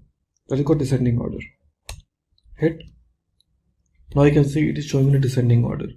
Now if I just say -1, if I just say 1, now it is showing you in an ascending order. So you can pick up the specific property behalf on which you can tell it should be either on descending order or ascending order. So that option really works very fine. Okay. So that's like how you can perform the queries. But remember one thing, you can also search the records based on their embedded columns too. Because if you see in our previous records, we have some records added. Okay, that is, let me try to say show collections. I will call SL student and student. Okay, db dot find. Okay, you can see we have records which are embedded records. Now if you want to search the records based on their embedded properties, like I'm talking about address, there's one property name called city. Fine, so if you would like to pick up those records, these are also possible. So how you can do this? Very simple. So you say db dot student dot find. Okay, so inside this find, you can provide the specific properties. Like my outermost property name is called what? Address. So we are using this option called address dot city. So we say city. Are we clear? Colon. I'm giving the city name called what? Bangalore. Clear? Let me close this. And that's it. Okay. So we have to start passing another curly braces here. Hit enter, and you can see now I find 2 records because both the records belong to what? Bangalore. So I'm getting this city Bangalore with me. That's really awesome. Like you can also pass the city accordingly. A part of that, we also have the other details also, okay, in which you can have the conditions based on less than, greater than, or whatever values you would like to make it is available and possible. Okay, so that's how the conditions are satisfied. So suppose if you would like to pick the users, are we clear? Where the range which you would like to consider. So those are also possible. Like you can see we have this property name called what? EMP ID 3 and 6. I just want to pick up only those records whose ID is greater than what? 2. So what I can say? db dot new emp, okay, dot find, and inside this find we can say the property. Okay, so what's property we're using? emp id. We are saying emp id here, colon, here we'll be using $gt. gc stands for what? Greater than, colon, we're giving the value called what? 1. Fine, close this, run. You can see you have received 3 records, 3, 4 and 6. In case if I just look forward for higher than 5, you will see only 1 record. So greater than, that's called GT. Okay, same option, if I just say LT, you can see we have found 2 records. So less than, greater than. Okay, so that's how exactly you offer it. Okay, and also you can provide the condition, so-called limit. As I can say find emp id the way we provided. So here I will not use less than. Okay, instead I'll be providing another property. Let me show you what. So here in emp id, whatever we have taken, so let me try to take the property called find, and here we are providing emp id, and then, and we're using another curly braces, and we're using $in. Is very important property, $in, colon, here you provide the details. I'm saying inside, so the property is 346, we are saying 3, 6. Close this, and you can see we got 2 records which matched with 3 and 6. That's the benefit of having this. Okay everyone, so in our previous example we have already seen lot many activities. This time we are trying to offer you something very interesting feature, and that is known as called working with indexing. See, MongoDB is one of the most popular tool, and one of the reason why it is very popular because it is having the facility of having indexing. Now what exactly the index does? So friends, main job of having this index is to basically give you the concept of like how one particular document, which is huge document, in case if you would like to perform any sort of indexing inside this, how you will be applying this. So to apply indexing into my code, let's try to understand why index is really required. Without indexing and with indexing, how you'll be making a difference into the code. So to make it happen, we would like to insert some records to confirm.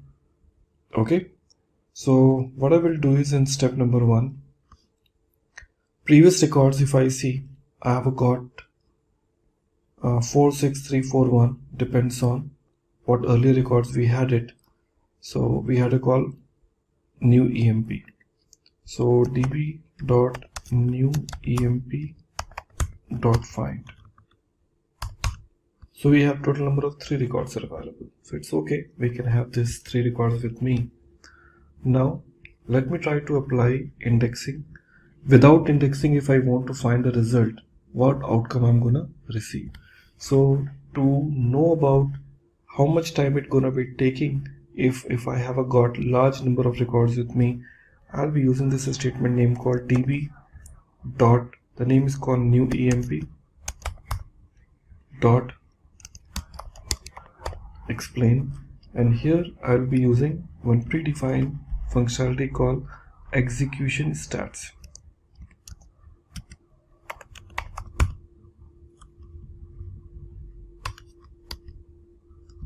Execution starts. Okay, now here after the execution starts, we'll be using dot find. We'll be using the first property here. Okay, and what user would like to find it, that you need to basically offer it. So we are giving the name called emp name colon, I'm giving the name called QA. Okay, let's close. Okay, Now when I hit enter, execution stats is a predefined functionalities which will tell me when the query was executed, what exactly the query plan was. Hit enter, and now you can see a lot of details are available with me. Like you can see parse query, winning plan and everything. One thing you need to remember, by default, here when I try to run, it says and return 1, advanced 1, need time, total, everything it is showing me. But one important thing which you will see here is total number of documents scanned. So it is telling me total number of document examined is 3. Clear now? And returned 1, that means one result is returned and the total number of documents examined is 3 in order to find this record. Just imagine a use case here. When I say total number of documents examined 3, in case if I have got millions of records with me, that means to search the record, it will examine all the millions number of records to search the result, which certainly gonna be taking huge amount of time. And that's where exactly when you try to search the record, fine, when you have no indexing is available. Okay, so you need to understand one important thing is, by default, index is applied on your underscore ID. db dot new emp db dot new emp dot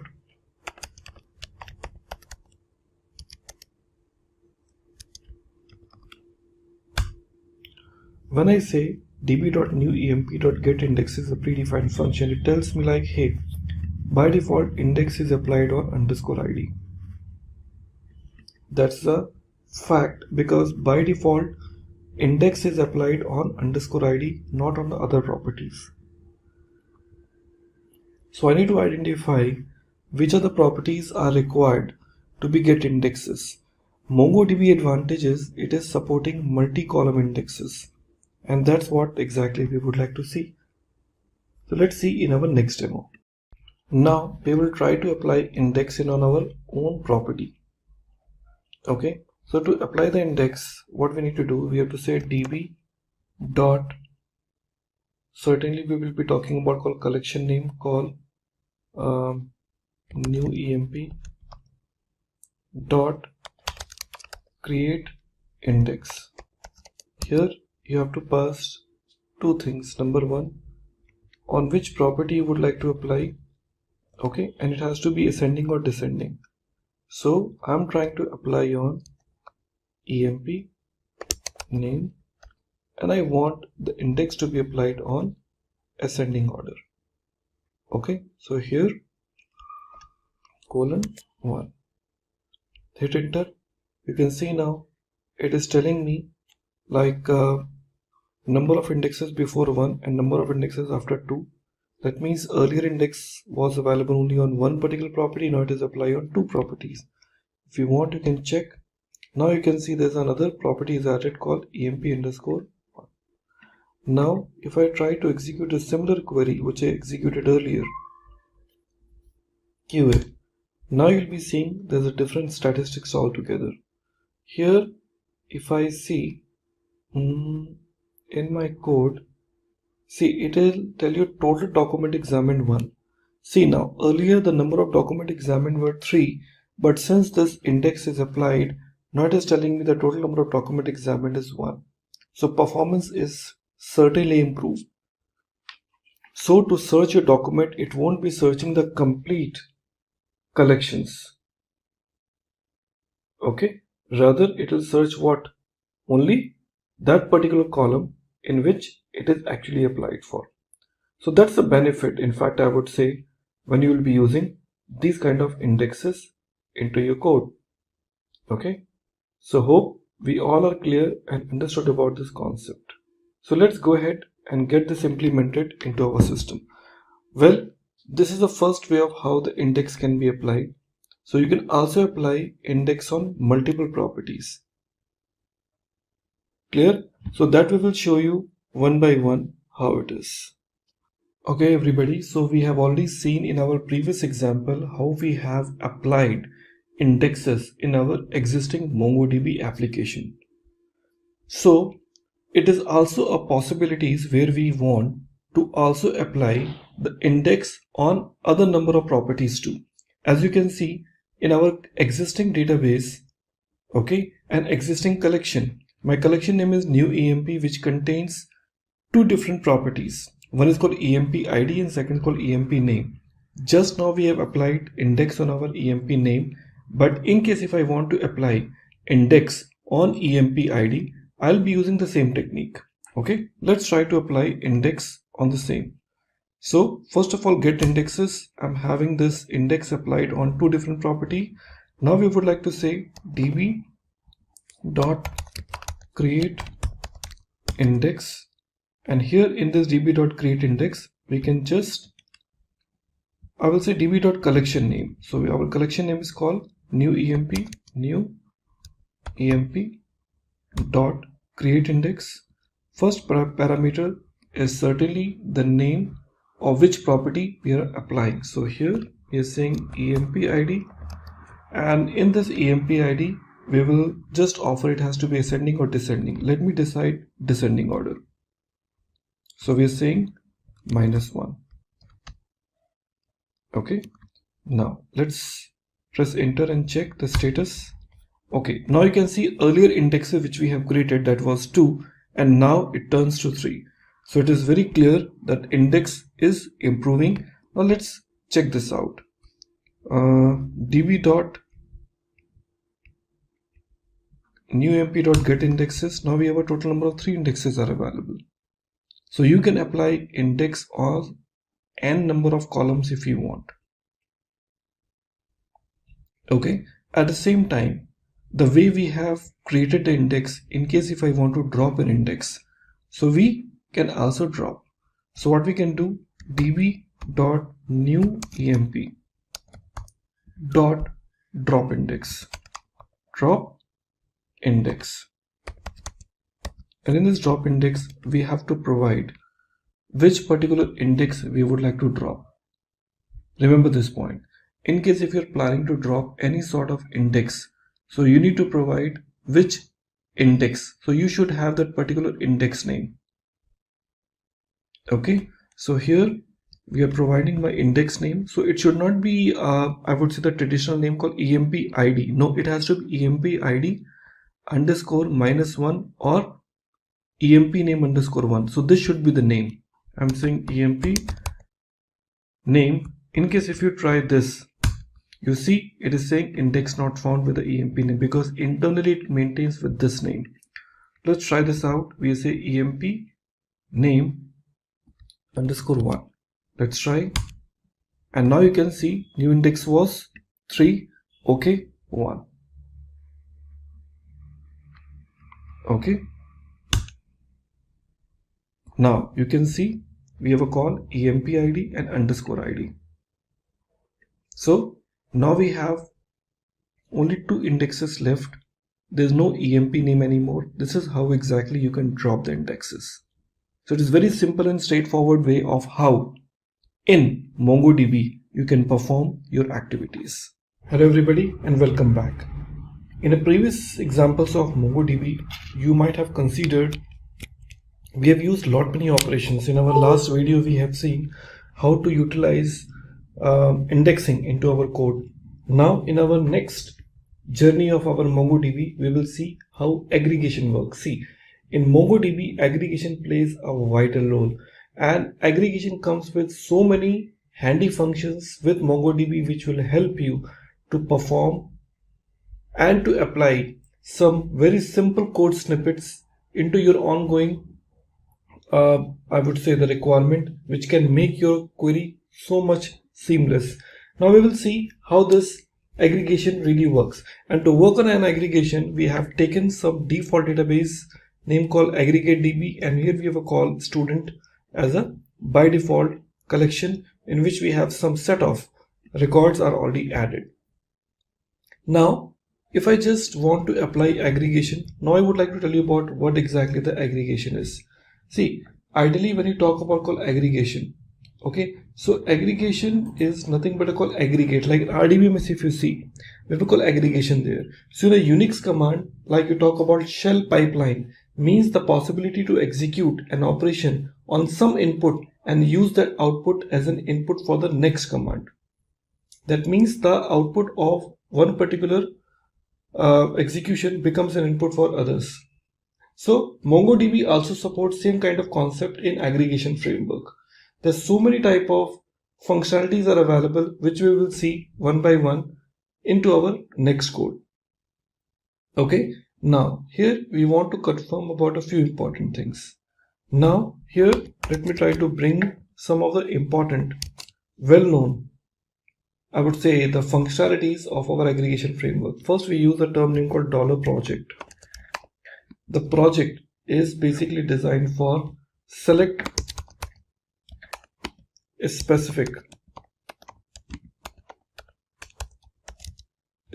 fields. $project is designed to select what specific fields from a collection. We used to talk about called what? Match. The match is responsible to filter out the operations.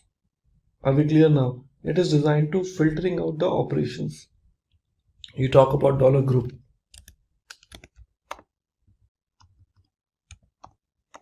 Talk about $group. So it does the actual aggregation. Fine. We talk about call $sort. Okay, it basically sort the document.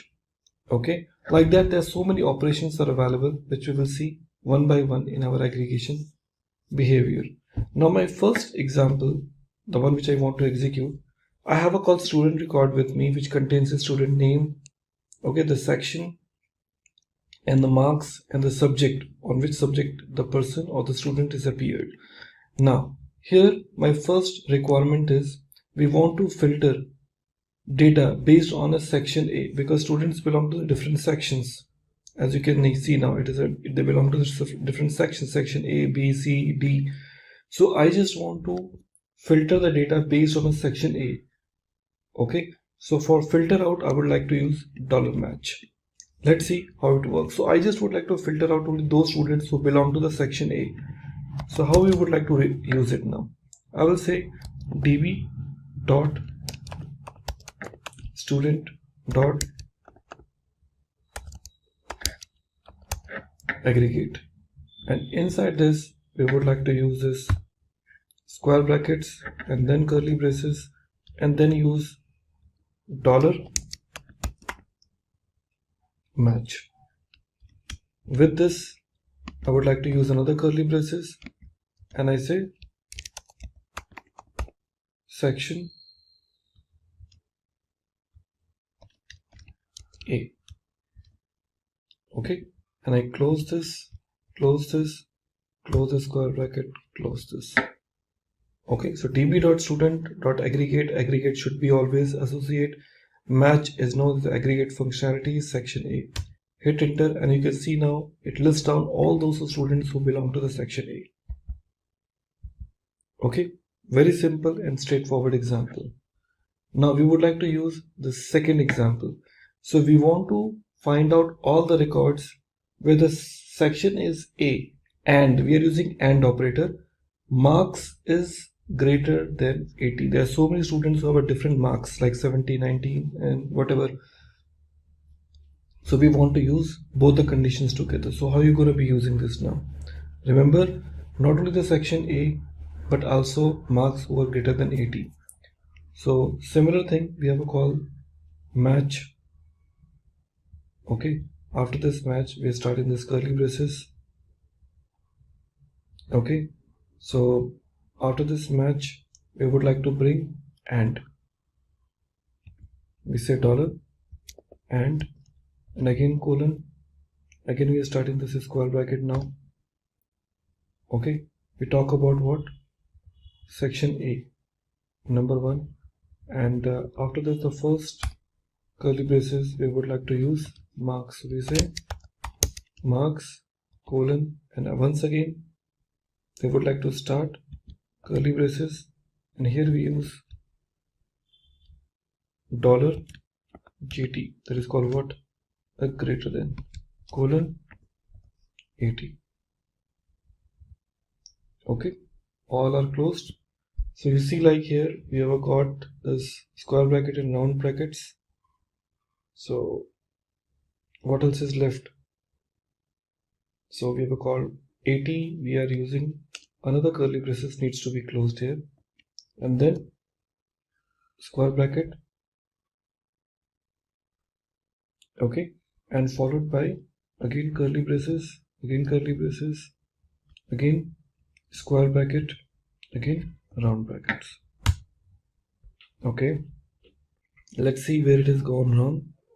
So we are using this db.student.aggregate, we are use this, yeah, square bracket, then curly braces, then we use $match. Okay, after the $match, we are using another curly braces, and we have a call AND operator. After this AND, we have a call this square bracket, then curly braces, section A. After section A is getting closed, we are using another curly braces, marks, colon, $GT. Okay, and we are using what? Colon 80. After that, we are closing this and using two more curly braces, square bracket in this. Okay, so this where exactly you can utilize that. So db.student.aggregate, and like this it will be able to get it now. Okay, so in a previous example that was the only missing point was after this this $match, we didn't apply this curly braces. That was the only missing point which was there, and now we have applied. Another code is giving me this outcome, and I have only one user who's scoring greater than 80. Well, that was the first thing which we have it now. Along with this, I would like to go ahead and talk about few more things. Now, I just would like to bring selective fields, not all the fields. Like as you can see, we have a call student name, section, marks, everything I'm getting it. So I really don't want to bring all the properties from this document. I would like to selectively take specific property. So let's talk about how we can use this. So we'll be using project. You remember about project is responsible to select the specific record. So I just use this statement name called db dot student, okay, dot aggregate. We're using it now. After that, now square bracket, then curly braces. Now we are trying to say $project. What we would like to use? $project, and colon, we are trying to use student name, okay, colon, okay. Remember one thing, 1 means I want to, 0 means I don't want. So whichever property will be enabling it by giving the 1 as a digit, that means it is expected to be displayed. So I'm saying 1, comma, I'm saying section, colon, 1, okay, and I'm also looking forward for marks, colon, 1. That's it. So now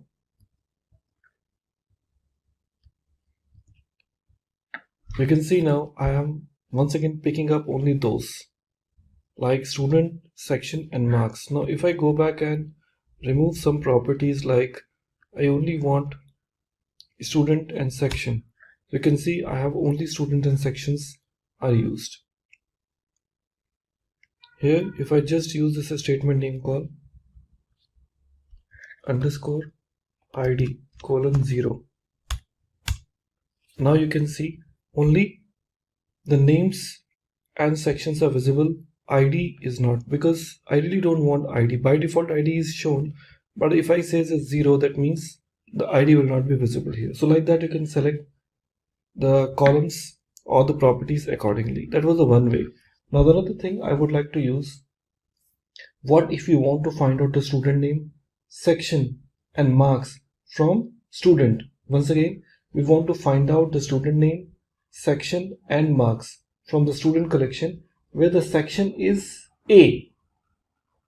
Okay, So here it will be the combinations of match as well as the project. How we can use this? Let's take a look towards my implementation. If you see the previous one what we have used here, you remember about we have used this statement called aggregate match. Okay, so now we would like to go back and utilize after this $match. This is a curly braces. I'm giving section colon A. Okay, section colon A, and after this I'll close this. Okay, and close this again. Again, I'm opening it up by using this option called project $project. We're picking up the project right now, and here with this colon symbol we can use again and say student name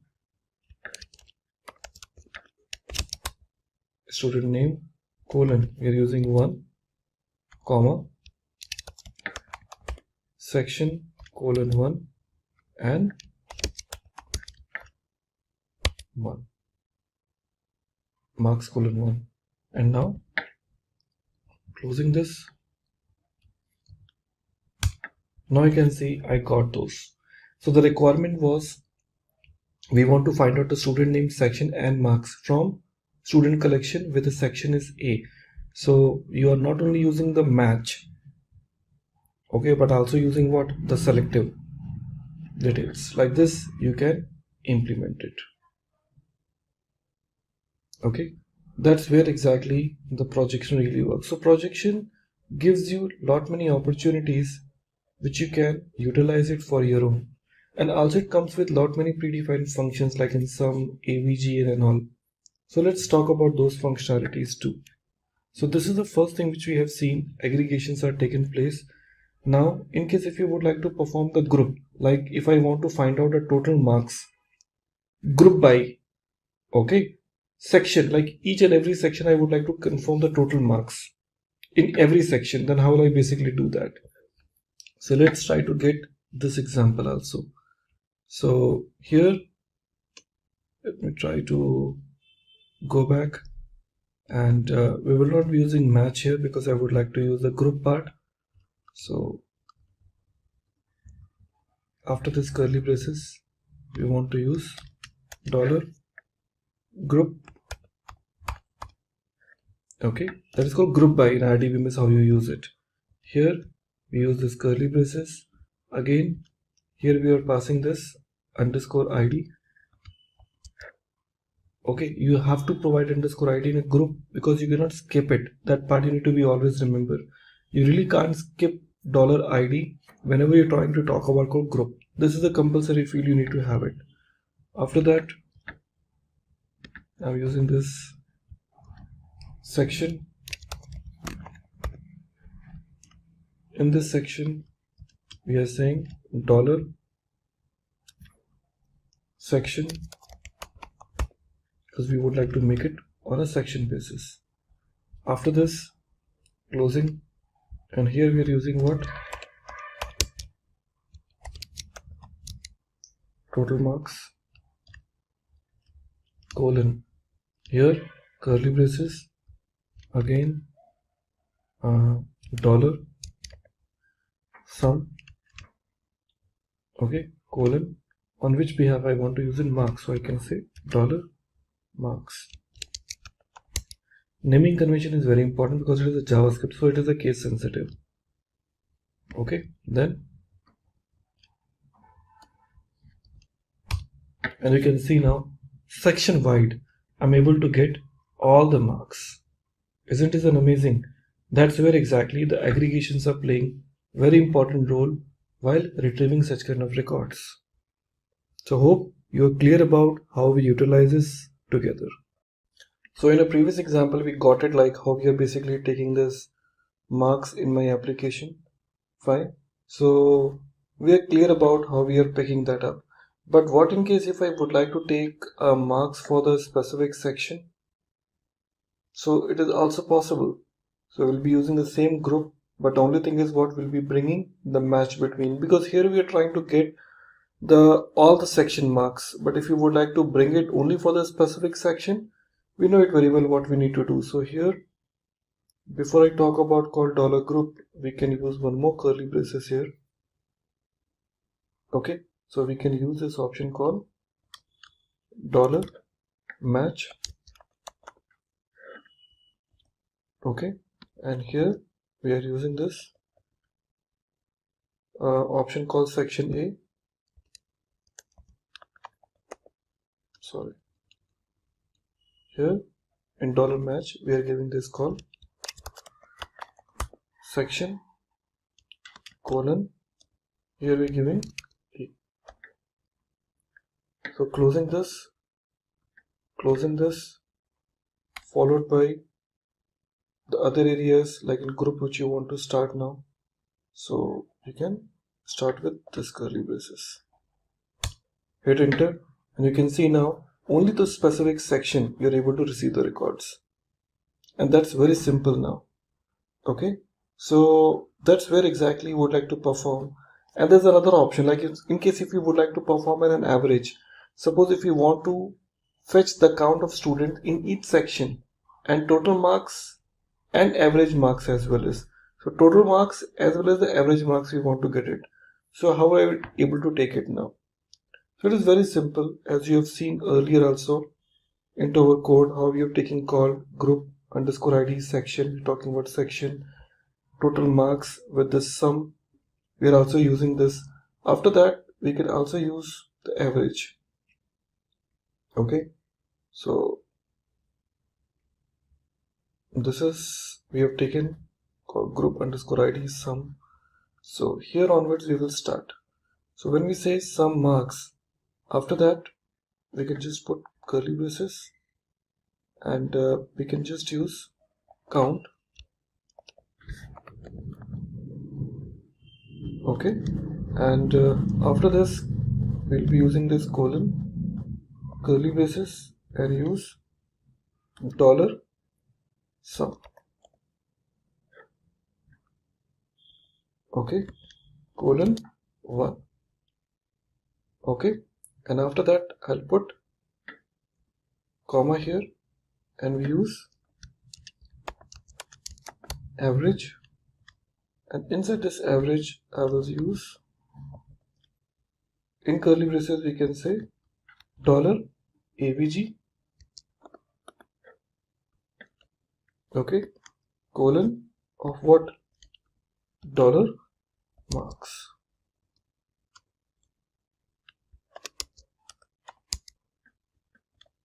Very simple. So curly braces is closed. Okay, so total how many? 3 curly braces will be closed, 1 square bracket and round brackets. And now you can see you got the average markings in each and every section. So just imagine how easy it is for you to deal with the aggregations. So aggregation seems to be a very simple approach provided by MongoDB that really create a difference of how the aggregation changes the way how you react to. Okay everybody, so after going through the idea of like how we can utilize the concept of aggregation, it's time to talk about like how when it works with MongoDB. MongoDB is properly known for, I will say, for replication, that is called high availability, and that feature comes by default with MongoDB. You really don't need to install any software for this because it is a built-in feature for the MongoDB. So when you download that, it comes along with this, so no additional configuration setup is really required when it comes to the MongoDB part.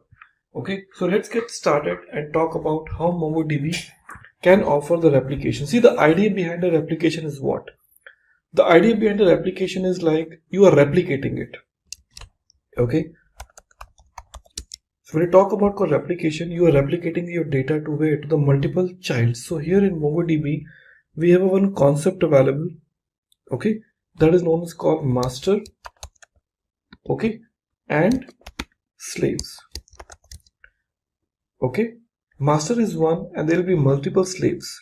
Okay, so these slaves where your records are actually stored, and this is a master which will be responsible to replicate the data to all its childs when the request comes. Due to that, in case if one particular node fails, so automatically the data will be taken from the other nodes. That's the beauty of having this master and node slave process. So to make this possible, we have a very simple option available. In MongoDB, we have a one concept lake called MongoDB Atlas. So there we can go and get our cluster ready. So here we start with the concept name called MongoDB Atlas. Let's search for MongoDB Atlas, and here I see MongoDB Atlas Database as a Service. See, this is a free tool. It's a cloud environment where you really don't need to install MongoDB in your local machine. It is a cloud-based MongoDB support which is free to use with a limited amount of space, but yes, for the testing purpose it is the best suitable. So I can start with the start free, or else I can say the login here.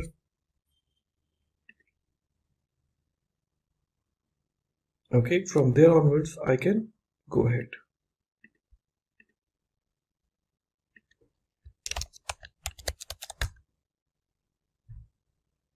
Now it is getting ready.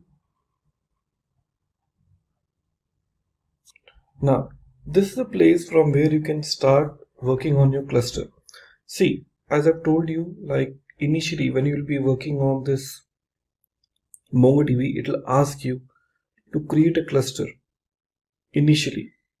Okay, since I already have a cluster with me, okay, so I really don't need to create it, and as a free tier it will not allow me to have more than one cluster setup ready. So if I say create a new cluster, okay, and I say by default AWS, okay, and let me close down this notification. AWS, you can select any other cloud provider, and 8 GB RAM, cloud backup, cluster name. You can see now it is taking me 0.54 per hour. Reason being because I already have a cluster with me, hence more than one cluster is not allowed in a free tier cluster. So I have to cancel this. But you can go and create a cluster the way it was offered there. So if you want to create, you can just go ahead and do nothing. Just select by default AWS, select your location, okay, give the name of the cluster. You want to give anything, you can give it here. Otherwise, let it be the by default name cluster and say create cluster. It will take a while, minimum 2 to 3 minutes, depends on the availability. It creates a cluster for you, and your cluster, once it is ready, it looks like that.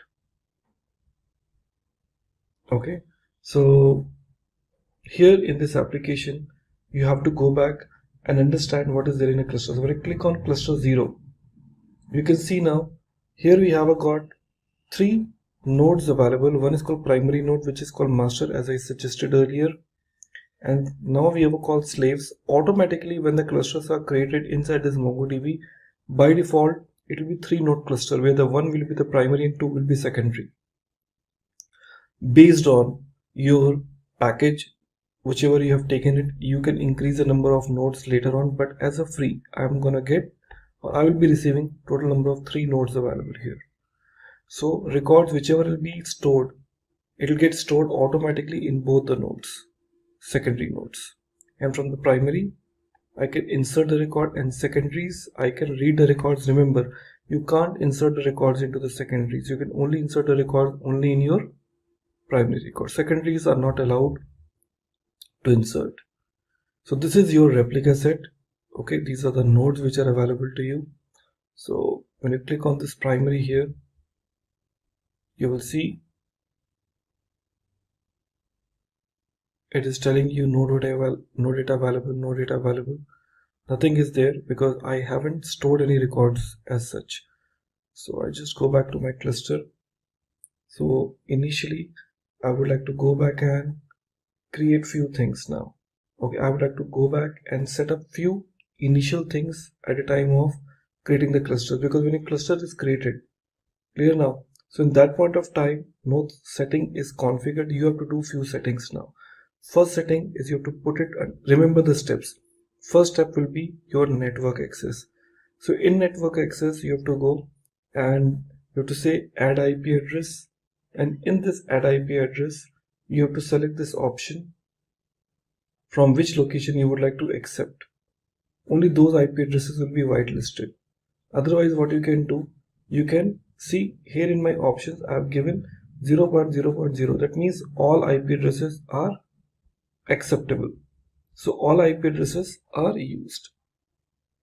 Okay, so this you have to enable it, otherwise you won't be able to get this network access from any third-party locations. Next, you have to talk about call database access, which is required for you to create a new user.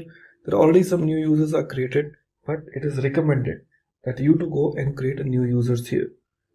Okay, so you can go back and add a new user. So by default, it is username and password is given.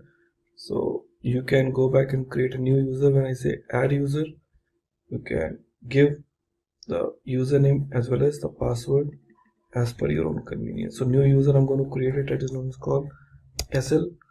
Okay, user, and here we're giving call admin 123. So SL user admin 123. Remember, this will be the username and password. I'm saying add user. New user is automatically added. SL user admin 123.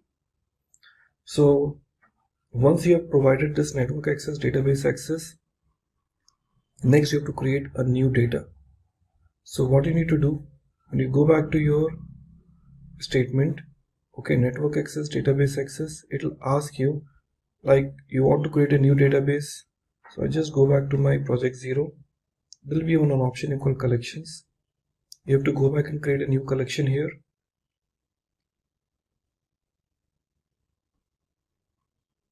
Now it is retrieving the list of databases. Now you can see there are already some collections are there. AmarDB is one of the database which is there. DemoDB is there. Lot many databases are there. So you can go back and create some new database and connect through. So if I just create database, I already have a Simplilearn DB with me. User app is already one collections I've created. So creating a database in collection is very easy.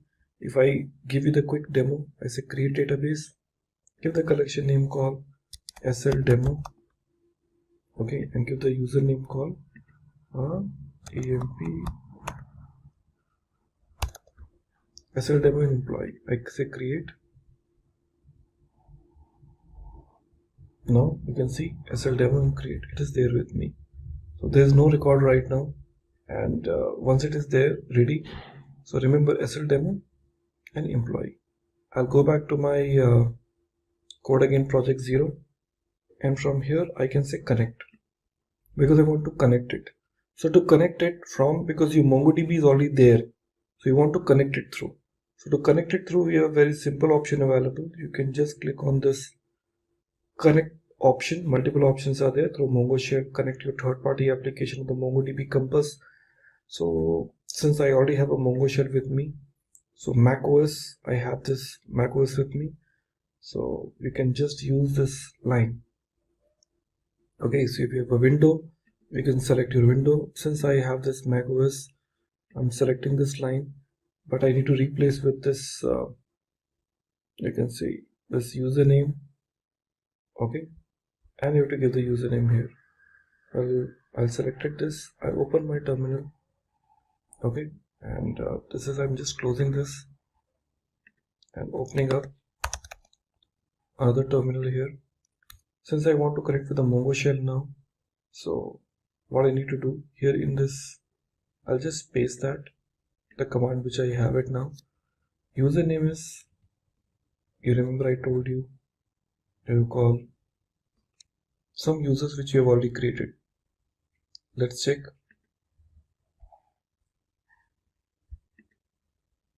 Here SL user, I say SL user, I hit enter. It will ask me the password, so I've given the password admin, and now you can see it is connecting with me to this particular, see, Now see, it is connecting me to this particular replica set. You can see in a logs it is telling you very clearly, okay, saying that it is a username 4.2, and you can see it is connecting with your shard cluster, the cluster which is created, and this is where exactly I have it with me. So I'm connecting with this environment. So primary is there. So if I just want to go back and say show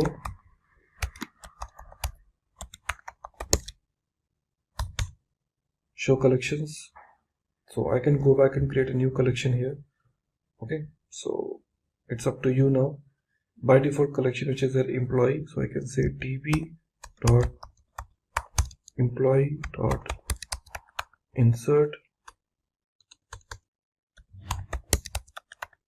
and now here we can just add name,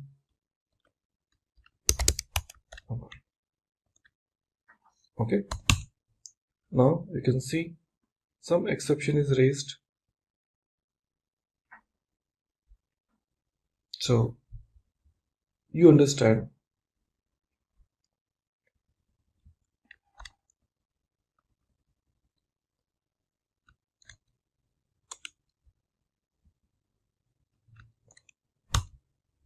Now you can see the records are added into my primary cluster. So if I just go back and go back to my project 0 where we have got collections, here you will be getting the SL demo employee, loading the documents.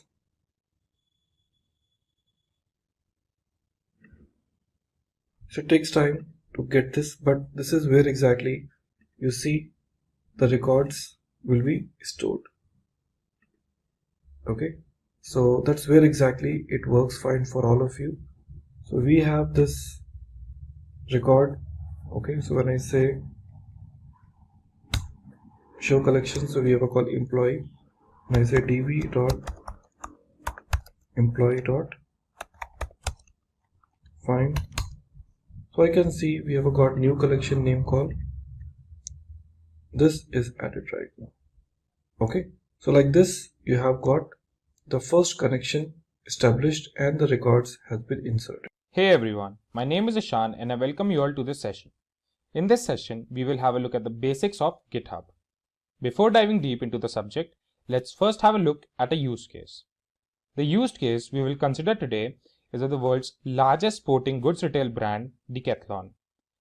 Decathlon has 1600 stores spread in 52 countries with around 100,000 employees. The IT team of GitHub consists of 1000 members that helps Decathlon to bring its shopper's journey to their devices. So here, we will first see the problems that they faced, and then we shall see how did they sort out that problem. In the beginning, Decathlon worked on the data center with the help of a VPN. And using a VPN was a huge challenge in terms of workflow visibility and avoiding redundancies.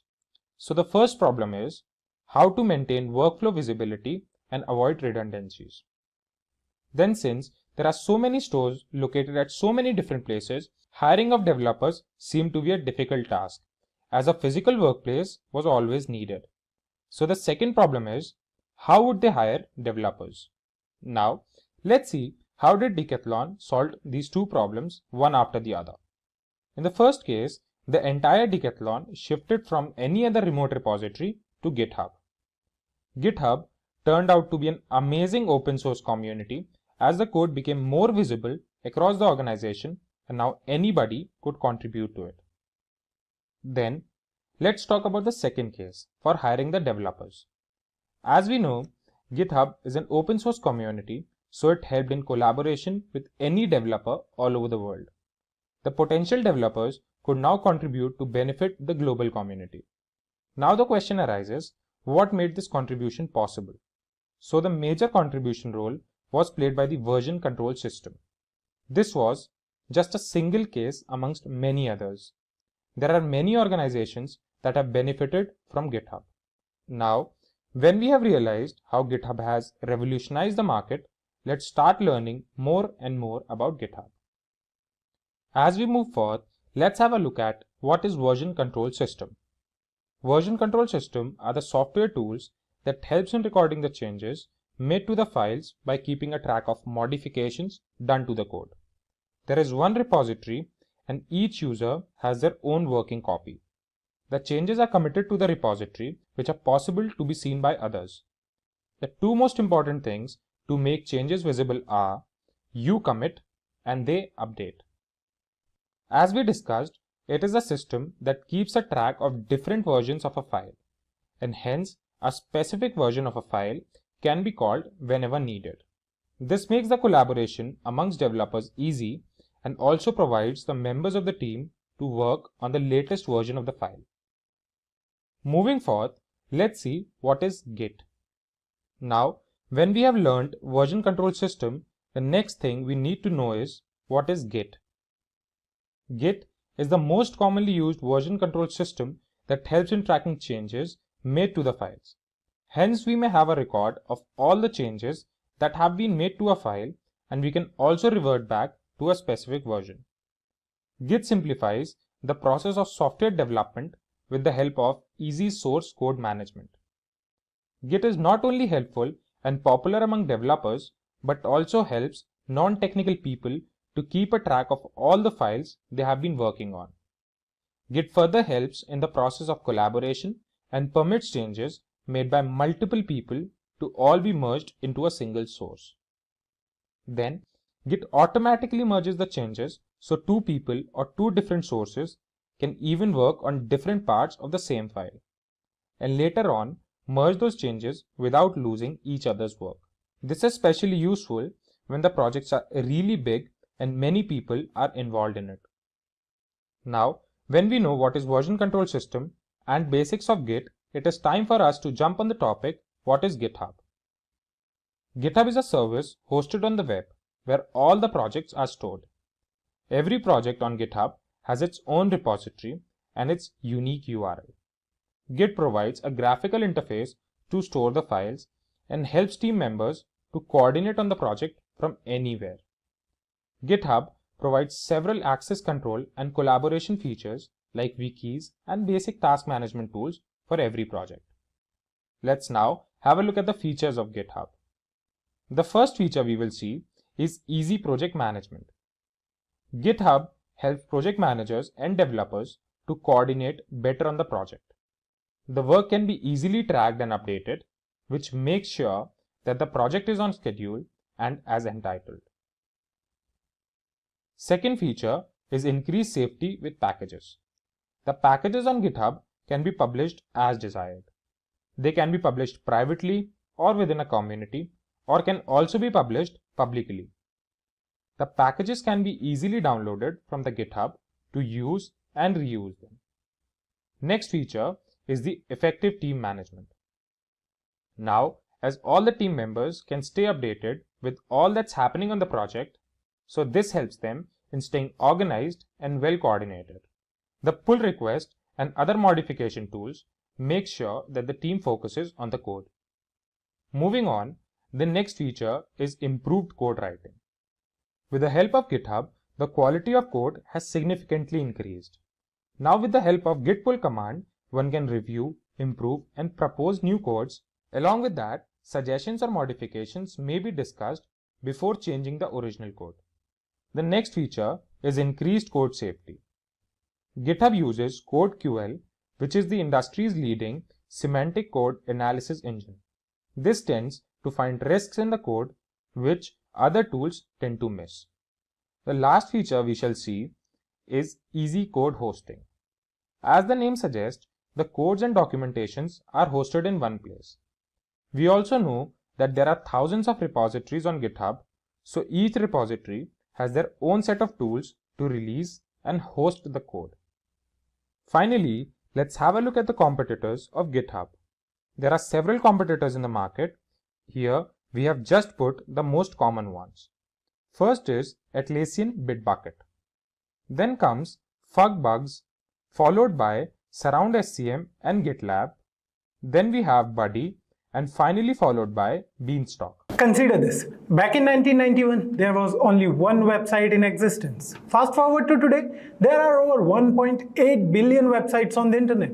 Web development has surely come a long way. It's not just about the numbers, it's about how it transformed our lives. From basic HTML pages, we now have dynamic web pages that power businesses, healthcare, and education. Plus, it made knowledge accessible to billions globally. With responsive design, we can browse seamlessly on any device. And when it comes to web development projects, they are the driving force behind innovation and progress, constantly pushing the boundaries and shaping the world as we know it. They provide the playground for creativity and practicality, making web development not just about the past and the present, but also about the future. So here we are with another video on top 10 web development projects for 2024.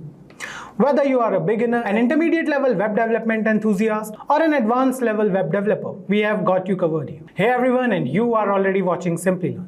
Before we start with the top 10 web development projects for 2024, remember to subscribe to our channel because we bring the best videos for you daily. Also hit the bell icon to never miss any updates from Simplilearn. Do you guys know that the average salary of a full stack developer in the United States goes around $97,000 per annum with additional cash benefit? Moving on to the top 10 web development projects, we have divided this video into 3 parts. The first part is for beginners. Moving on to the first project for beginners, we have a personal portfolio website for beginners. Creating a personal portfolio website is an excellent starting point. You must become familiar with fundamental web development technologies like HTML, CSS, and JavaScript. Learning part to create. You should start by learning HTML, CSS, and JavaScript through online tutorials and courses. The first step is to design your portfolio layout using HTML and CSS, focusing on responsive design principles. Add interactivity with JavaScript, such as creating a navigation menu or interactive sections. Practice by building and refining your portfolio over time. At the end, host your portfolio using GitHub Pages for free hosting or Netlify for additional features. Moving on to project number 2, we have a basic blog building. A basic blog is a great way to progress from the basics to more practical web development skills. You will need to expand your toolkit to include Node.js and Express.js for the backend. You should start by learning HTML, CSS, and JavaScript basics. Develop the front end of your blog using HTML and CSS. Then set up a server using Node.js and create RESTful routes with Express.js for your blog posts. Implement features like creating, editing, and deleting blog posts, and consider storing data in a JSON file or a simple database. To make your blog accessible to others, deploy it on platforms like Heroku or a similar hosting service. The next project we have for beginners is a to-do list app. A to-do list app is a simple yet effective project for beginners. It reinforces HTML, CSS, and JavaScript skills while introducing the concept of data persistence. Path to create this project is you should start studying HTML, CSS, and JavaScript fundamentals. Then design a simple to-do list interface with HTML and style it with CSS. Implement basic to-do list functionality with the help of JavaScript and use JavaScript to save and retrieve task data from local storage. This project helps solidify your understanding of user interfaces and basic data management. Moving on to intermediate projects, these projects are for people who possess a decent knowledge of HTML, CSS, and JavaScript and know the basics of backend technologies. The first project we have in this category is an e-commerce website. Creating an e-commerce website is a challenging yet rewarding intermediate level project. This project introduces technologies like React.js, Node.js, Express.js, and of course MongoDB. Start by building the front end with React.js, crafting product pages, and implementing a shopping cart. Develop a RESTful API using Node.js and Express.js to handle user authentication and manage product data stored in a MongoDB database. Consider implementing features like user reviews, ratings, and order history to enhance the user experience. And then deploy your e-commerce site to a hosting platform like Heroku for public access. Moving on to the next project, we have a weather application. The weather app project combines front-end development skills with API integration. You'll use HTML, CSS, JavaScript, and React.js to create a user-friendly weather application. The first step is to begin by designing an intuitive user interface for entering location information and displaying weather data. Utilize React.js to fetch and present weather information from a public weather API, for example, Open Weather Map. For an extra challenge, incorporate geolocation features to automatically detect and display the user's local weather conditions. The next project we have on our list is a social media dashboard. An intermediate level project, the social media dashboard introduces you to React.js and state management with Redux. Design a dashboard interface composed of React.js components that display social media metrics and analytics. Manage the application state with Redux to ensure a smooth user experience, mainly when dealing with real-time data updates. You can also integrate charting libraries or create custom graphs to visualize data trends. This project is ideal for those looking to deepen their knowledge of React.js and state management. The last intermediate level web development project we have is an online quiz platform. The online quiz platform is an intermediate level web development project that involves building a dynamic website where users can participate in quizzes on various topics. Design a user-friendly interface for registration, login, and quiz taking. Implement user authentication, RESTful API for quizzes, and secure database storage. Allow users to select quizzes by topic and difficulty. Deploy the platform on a hosting service for user engagement. These are the projects you should consider creating and adding to your resume if you are an intermediate level web developer to make your resume stand out of the crowd. Moving on to advanced level projects. Talking about the advanced level web development projects, for advanced level web development projects, you should master both front-end and back-end skills. The first project we have in this category is a real-time chat application. An advanced project, the real-time chat application drives into real-time communication and WebSocket technology. Design a user-friendly chat interface with React.js components and create a WebSocket server using Node.js and Socket.io to enable real-time messaging. Implement user authentication and private messaging feature for a complete chat experience. Hosting this project may require more advanced server deployment techniques. The next project we have in this category is a content management system. Building a content management system or CMS is an ambitious advanced project encompassing various web development technologies. Create a CMS with React.js for the admin panel, providing users with the ability to create, edit, and manage content. Develop a RESTful API using Node.js and Express.js to handle data storage and retrieval, possibly using a MongoDB database. Implement role-based access control to differentiate between administrators and content creators. This project provides hands-on experience with complex application architecture and user management systems. Moving on to the third advanced level web development project and the last project for this video, we have a progressive web application. Convert an existing web app into a progressive web app to improve performance and offline usability. Use HTML, CSS, JavaScript, React.js, and service workers. Enhance your app to meet PWA standards, ensuring cross-device compatibility.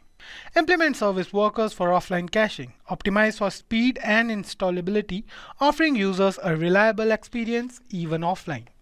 This project delves into advanced web development techniques and keeps you updated on modern trends. These web development projects cater to various skill levels from beginners to advanced developers. So choose a project that aligns with your current skill level and gradually challenge yourself with more complex tasks. Today we are going to talk about how to land awesome coding internships you've been dreaming of. But before that, let me tell you about Brian Acton. You might not know his name, but you have probably used the app he co-founded, WhatsApp. Before he became a tech billionaire, Brian was just a college student trying to get his foot in the door. Back in 1994, Brian was a computer science student at Stanford. He loved coding but had no idea how to turn that passion into a career. Sounds familiar, right? Well, stick around because Brian's story is going to show you how determination and smart moves can lead to amazing things. Brian didn't just rely on his degree, he built projects on his own, contributing to open source software and creating programs that solved real-world problems.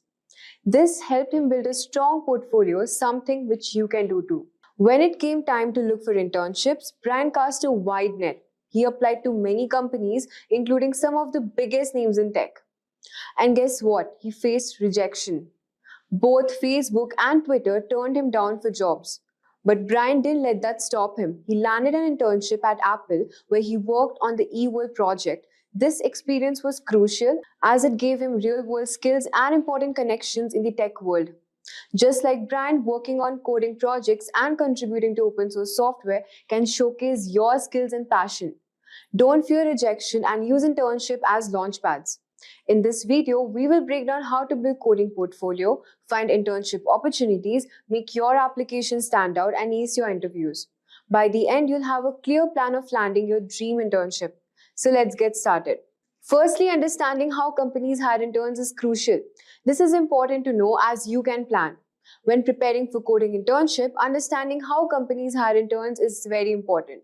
Big tech companies like Google, Microsoft, Amazon, and Facebook have structured internship programs that usually open applications in August or September for the following summer internship.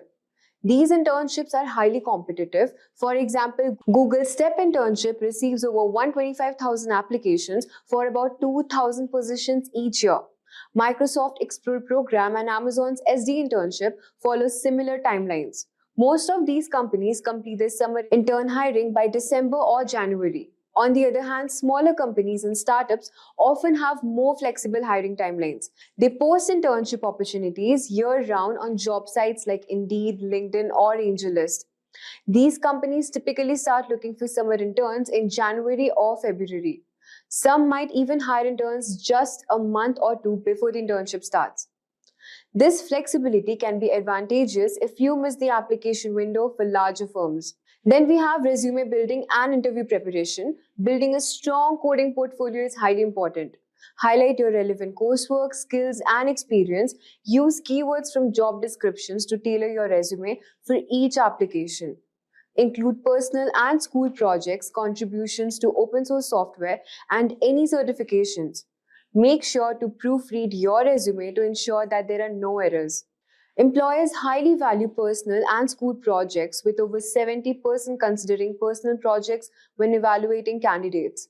For instance, you can showcase a cross-platform app built using Flutter or a website developed with React and Node.js, including detailed README screenshots and future feature ideas on GitHub, which can significantly enhance your portfolio. Open source contributions are also a big plus. They demonstrate your ability to collaborate and solve real-world problems. For example, contributing to Mozilla's Firefox browser or any significant open source project shows initiative and skill. Then we have networking, which plays a significant role in landing internships. Joining coding groups, attending meetups, and actively participating in social media discussions can open doors to opportunities. University career fairs and companies' information sessions are excellent places to make connections. It's reported that 85% of jobs are filled via networking. Engaging in platforms like LinkedIn, where you can follow companies and participate in relevant discussions, can increase your visibility. Attend events like Tech Talk Boston or join coding groups like Python programmers to build your network. Let's talk about cold messaging on platforms like LinkedIn, which can be effective. Find the right person, such as technical or university recruiter, using LinkedIn search filters. Keep your messages short and engaging, ideally under 100 words. Mentioning a specific can show genuine interest and increase your response rates. A targeted approach focusing on second-degree connections often yields better results. Utilizing coding platforms, then we have hackathons, which are another great way to secure internship. These events usually last for around 24 to 48 hours, which are intense but rewarding. Major hackathons like PenApps and Hack MIT attract many participants and company sponsors. Offering a fantastic networking opportunity, approximately 86% of hackathon participants say the experience helped them in job interviews. Participating in these events can also lead to direct job offers from company recruiters who attend. Finally, when preparing for coding internship, utilizing coding platforms like LeetCode, HackerRank, and GitHub can be incredibly beneficial. For interview preparation, practice common coding challenges and questions. Additionally, review the basics of the programming languages and technologies listed in the job description. Behavioral interview questions are also common, so prepare to discuss your past experiences, how to work in teams, and how you handle challenges. Use the STAR method, which is situation, task, action, result, to structure your answers effectively. HackerRank offers skill certification in languages such as Python, Java, SQL. Aim to complete the problem-solving intermediate certificate, targeting a top 10% score to stand out of potential employers. GitHub is crucial for showcasing your work. Maintaining a consistent commit history with at least 3 code push-ups per week demonstrate your ongoing dedication and involvement in coding projects. These platforms not only help you build and display your skills, but also prepare you for technical challenges of coding internships. At last, let's discuss some of the best platforms for finding internship, which includes LinkedIn, which is great for networking and job listings. Indeed, extensive listings for internship in various fields. Then we have Glassdoor, which offers companies' reviews and salary information, along with job postings. Next on the list is AngelList, which is ideal for finding internship at startups. Internships.com is a dedicated platform for internship listings, and Simply Hired aggregates listings from multiple sources. Remember, getting an internship takes time and effort. It's common to apply to 20 or more places securing an internship. Many successful candidates attend multiple hackathons and spend months working on their projects. The key is persistence. Build impressive projects, expand your professional network, and continuously improve your coding skills. With dedication and the right approach, you can find a great internship opportunity. So let's talk about the very first top AI tool, which is Skillora.ai. This AI tool aims to provide the best AI-driven mock interview experience. You can take mock interviews for any job roles and subject, receiving instant constructive feedback. Skillora's AI interviewer listens to your responses and asks dynamic flow-up questions to test your depth of knowledge. With the Essential plan, you gain access to 6 AI mock interviews per month. You'll receive instant feedback, ideal answers, and performance reports, helping you upgrade your skills for just $8 per month. The premium plan allows you to enjoy 15 AI mock interviews per month. You'll get the same instant feedback, ideal answers, and performance reports along with priority support, maximizing your learning for only $15 per month. Next up, we have Visco's. Visco's advanced AI coach is designed to elevate your job interview skills, harnessing insights from over 10,000 companies. It offers tailored sessions that simulate real interviews, providing personalized feedback and performance analytics. It transcribes your performance and delivers a conversational experience akin to an actual interview. It also offers customized feedback and performance analytics, helping you refine both your answers and communication skills. During practice session, you can craft questions specific to your desired role and industry, ensuring relevance and depth in your preparation. Supporting various interview styles. The price for AVA services are available for free. Next up, we have Interviewing.io.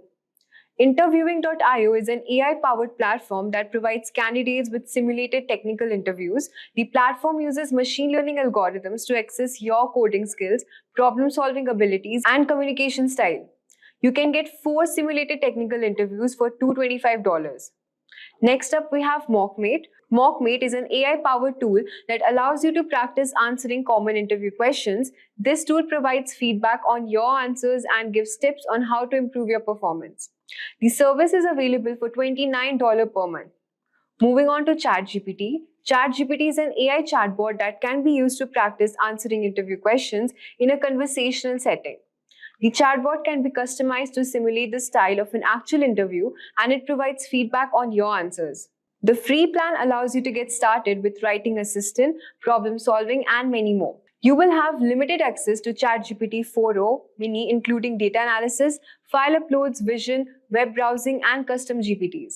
All of this is available at no cost. Then we have the Plus plan, which is for $20 per month. The Plus plan amplifies your productivity by offering early access to new features, access to ChatGPT 4, 4o, and GPT-4o's mini, up to 5x more messages for ChatGPT 4o. You can access to data analysis, upload files, vision, web browsing, and DALL-E, image generation. You can also create and use custom GPTs. Then we have My Interview Practice. My Interview Practice is an AI tool that allows you to practice interviews in a simulated environment. The platform uses AI to generate interview questions based on your chosen field and provides instant feedback on your responses. This tool is particularly useful for those who want to practice their interview skills in low-pressure environment. The Plus plan is for $49 per month. You get 1 month of access. And the Premium plan is for $57 per month and you will get access to additional features and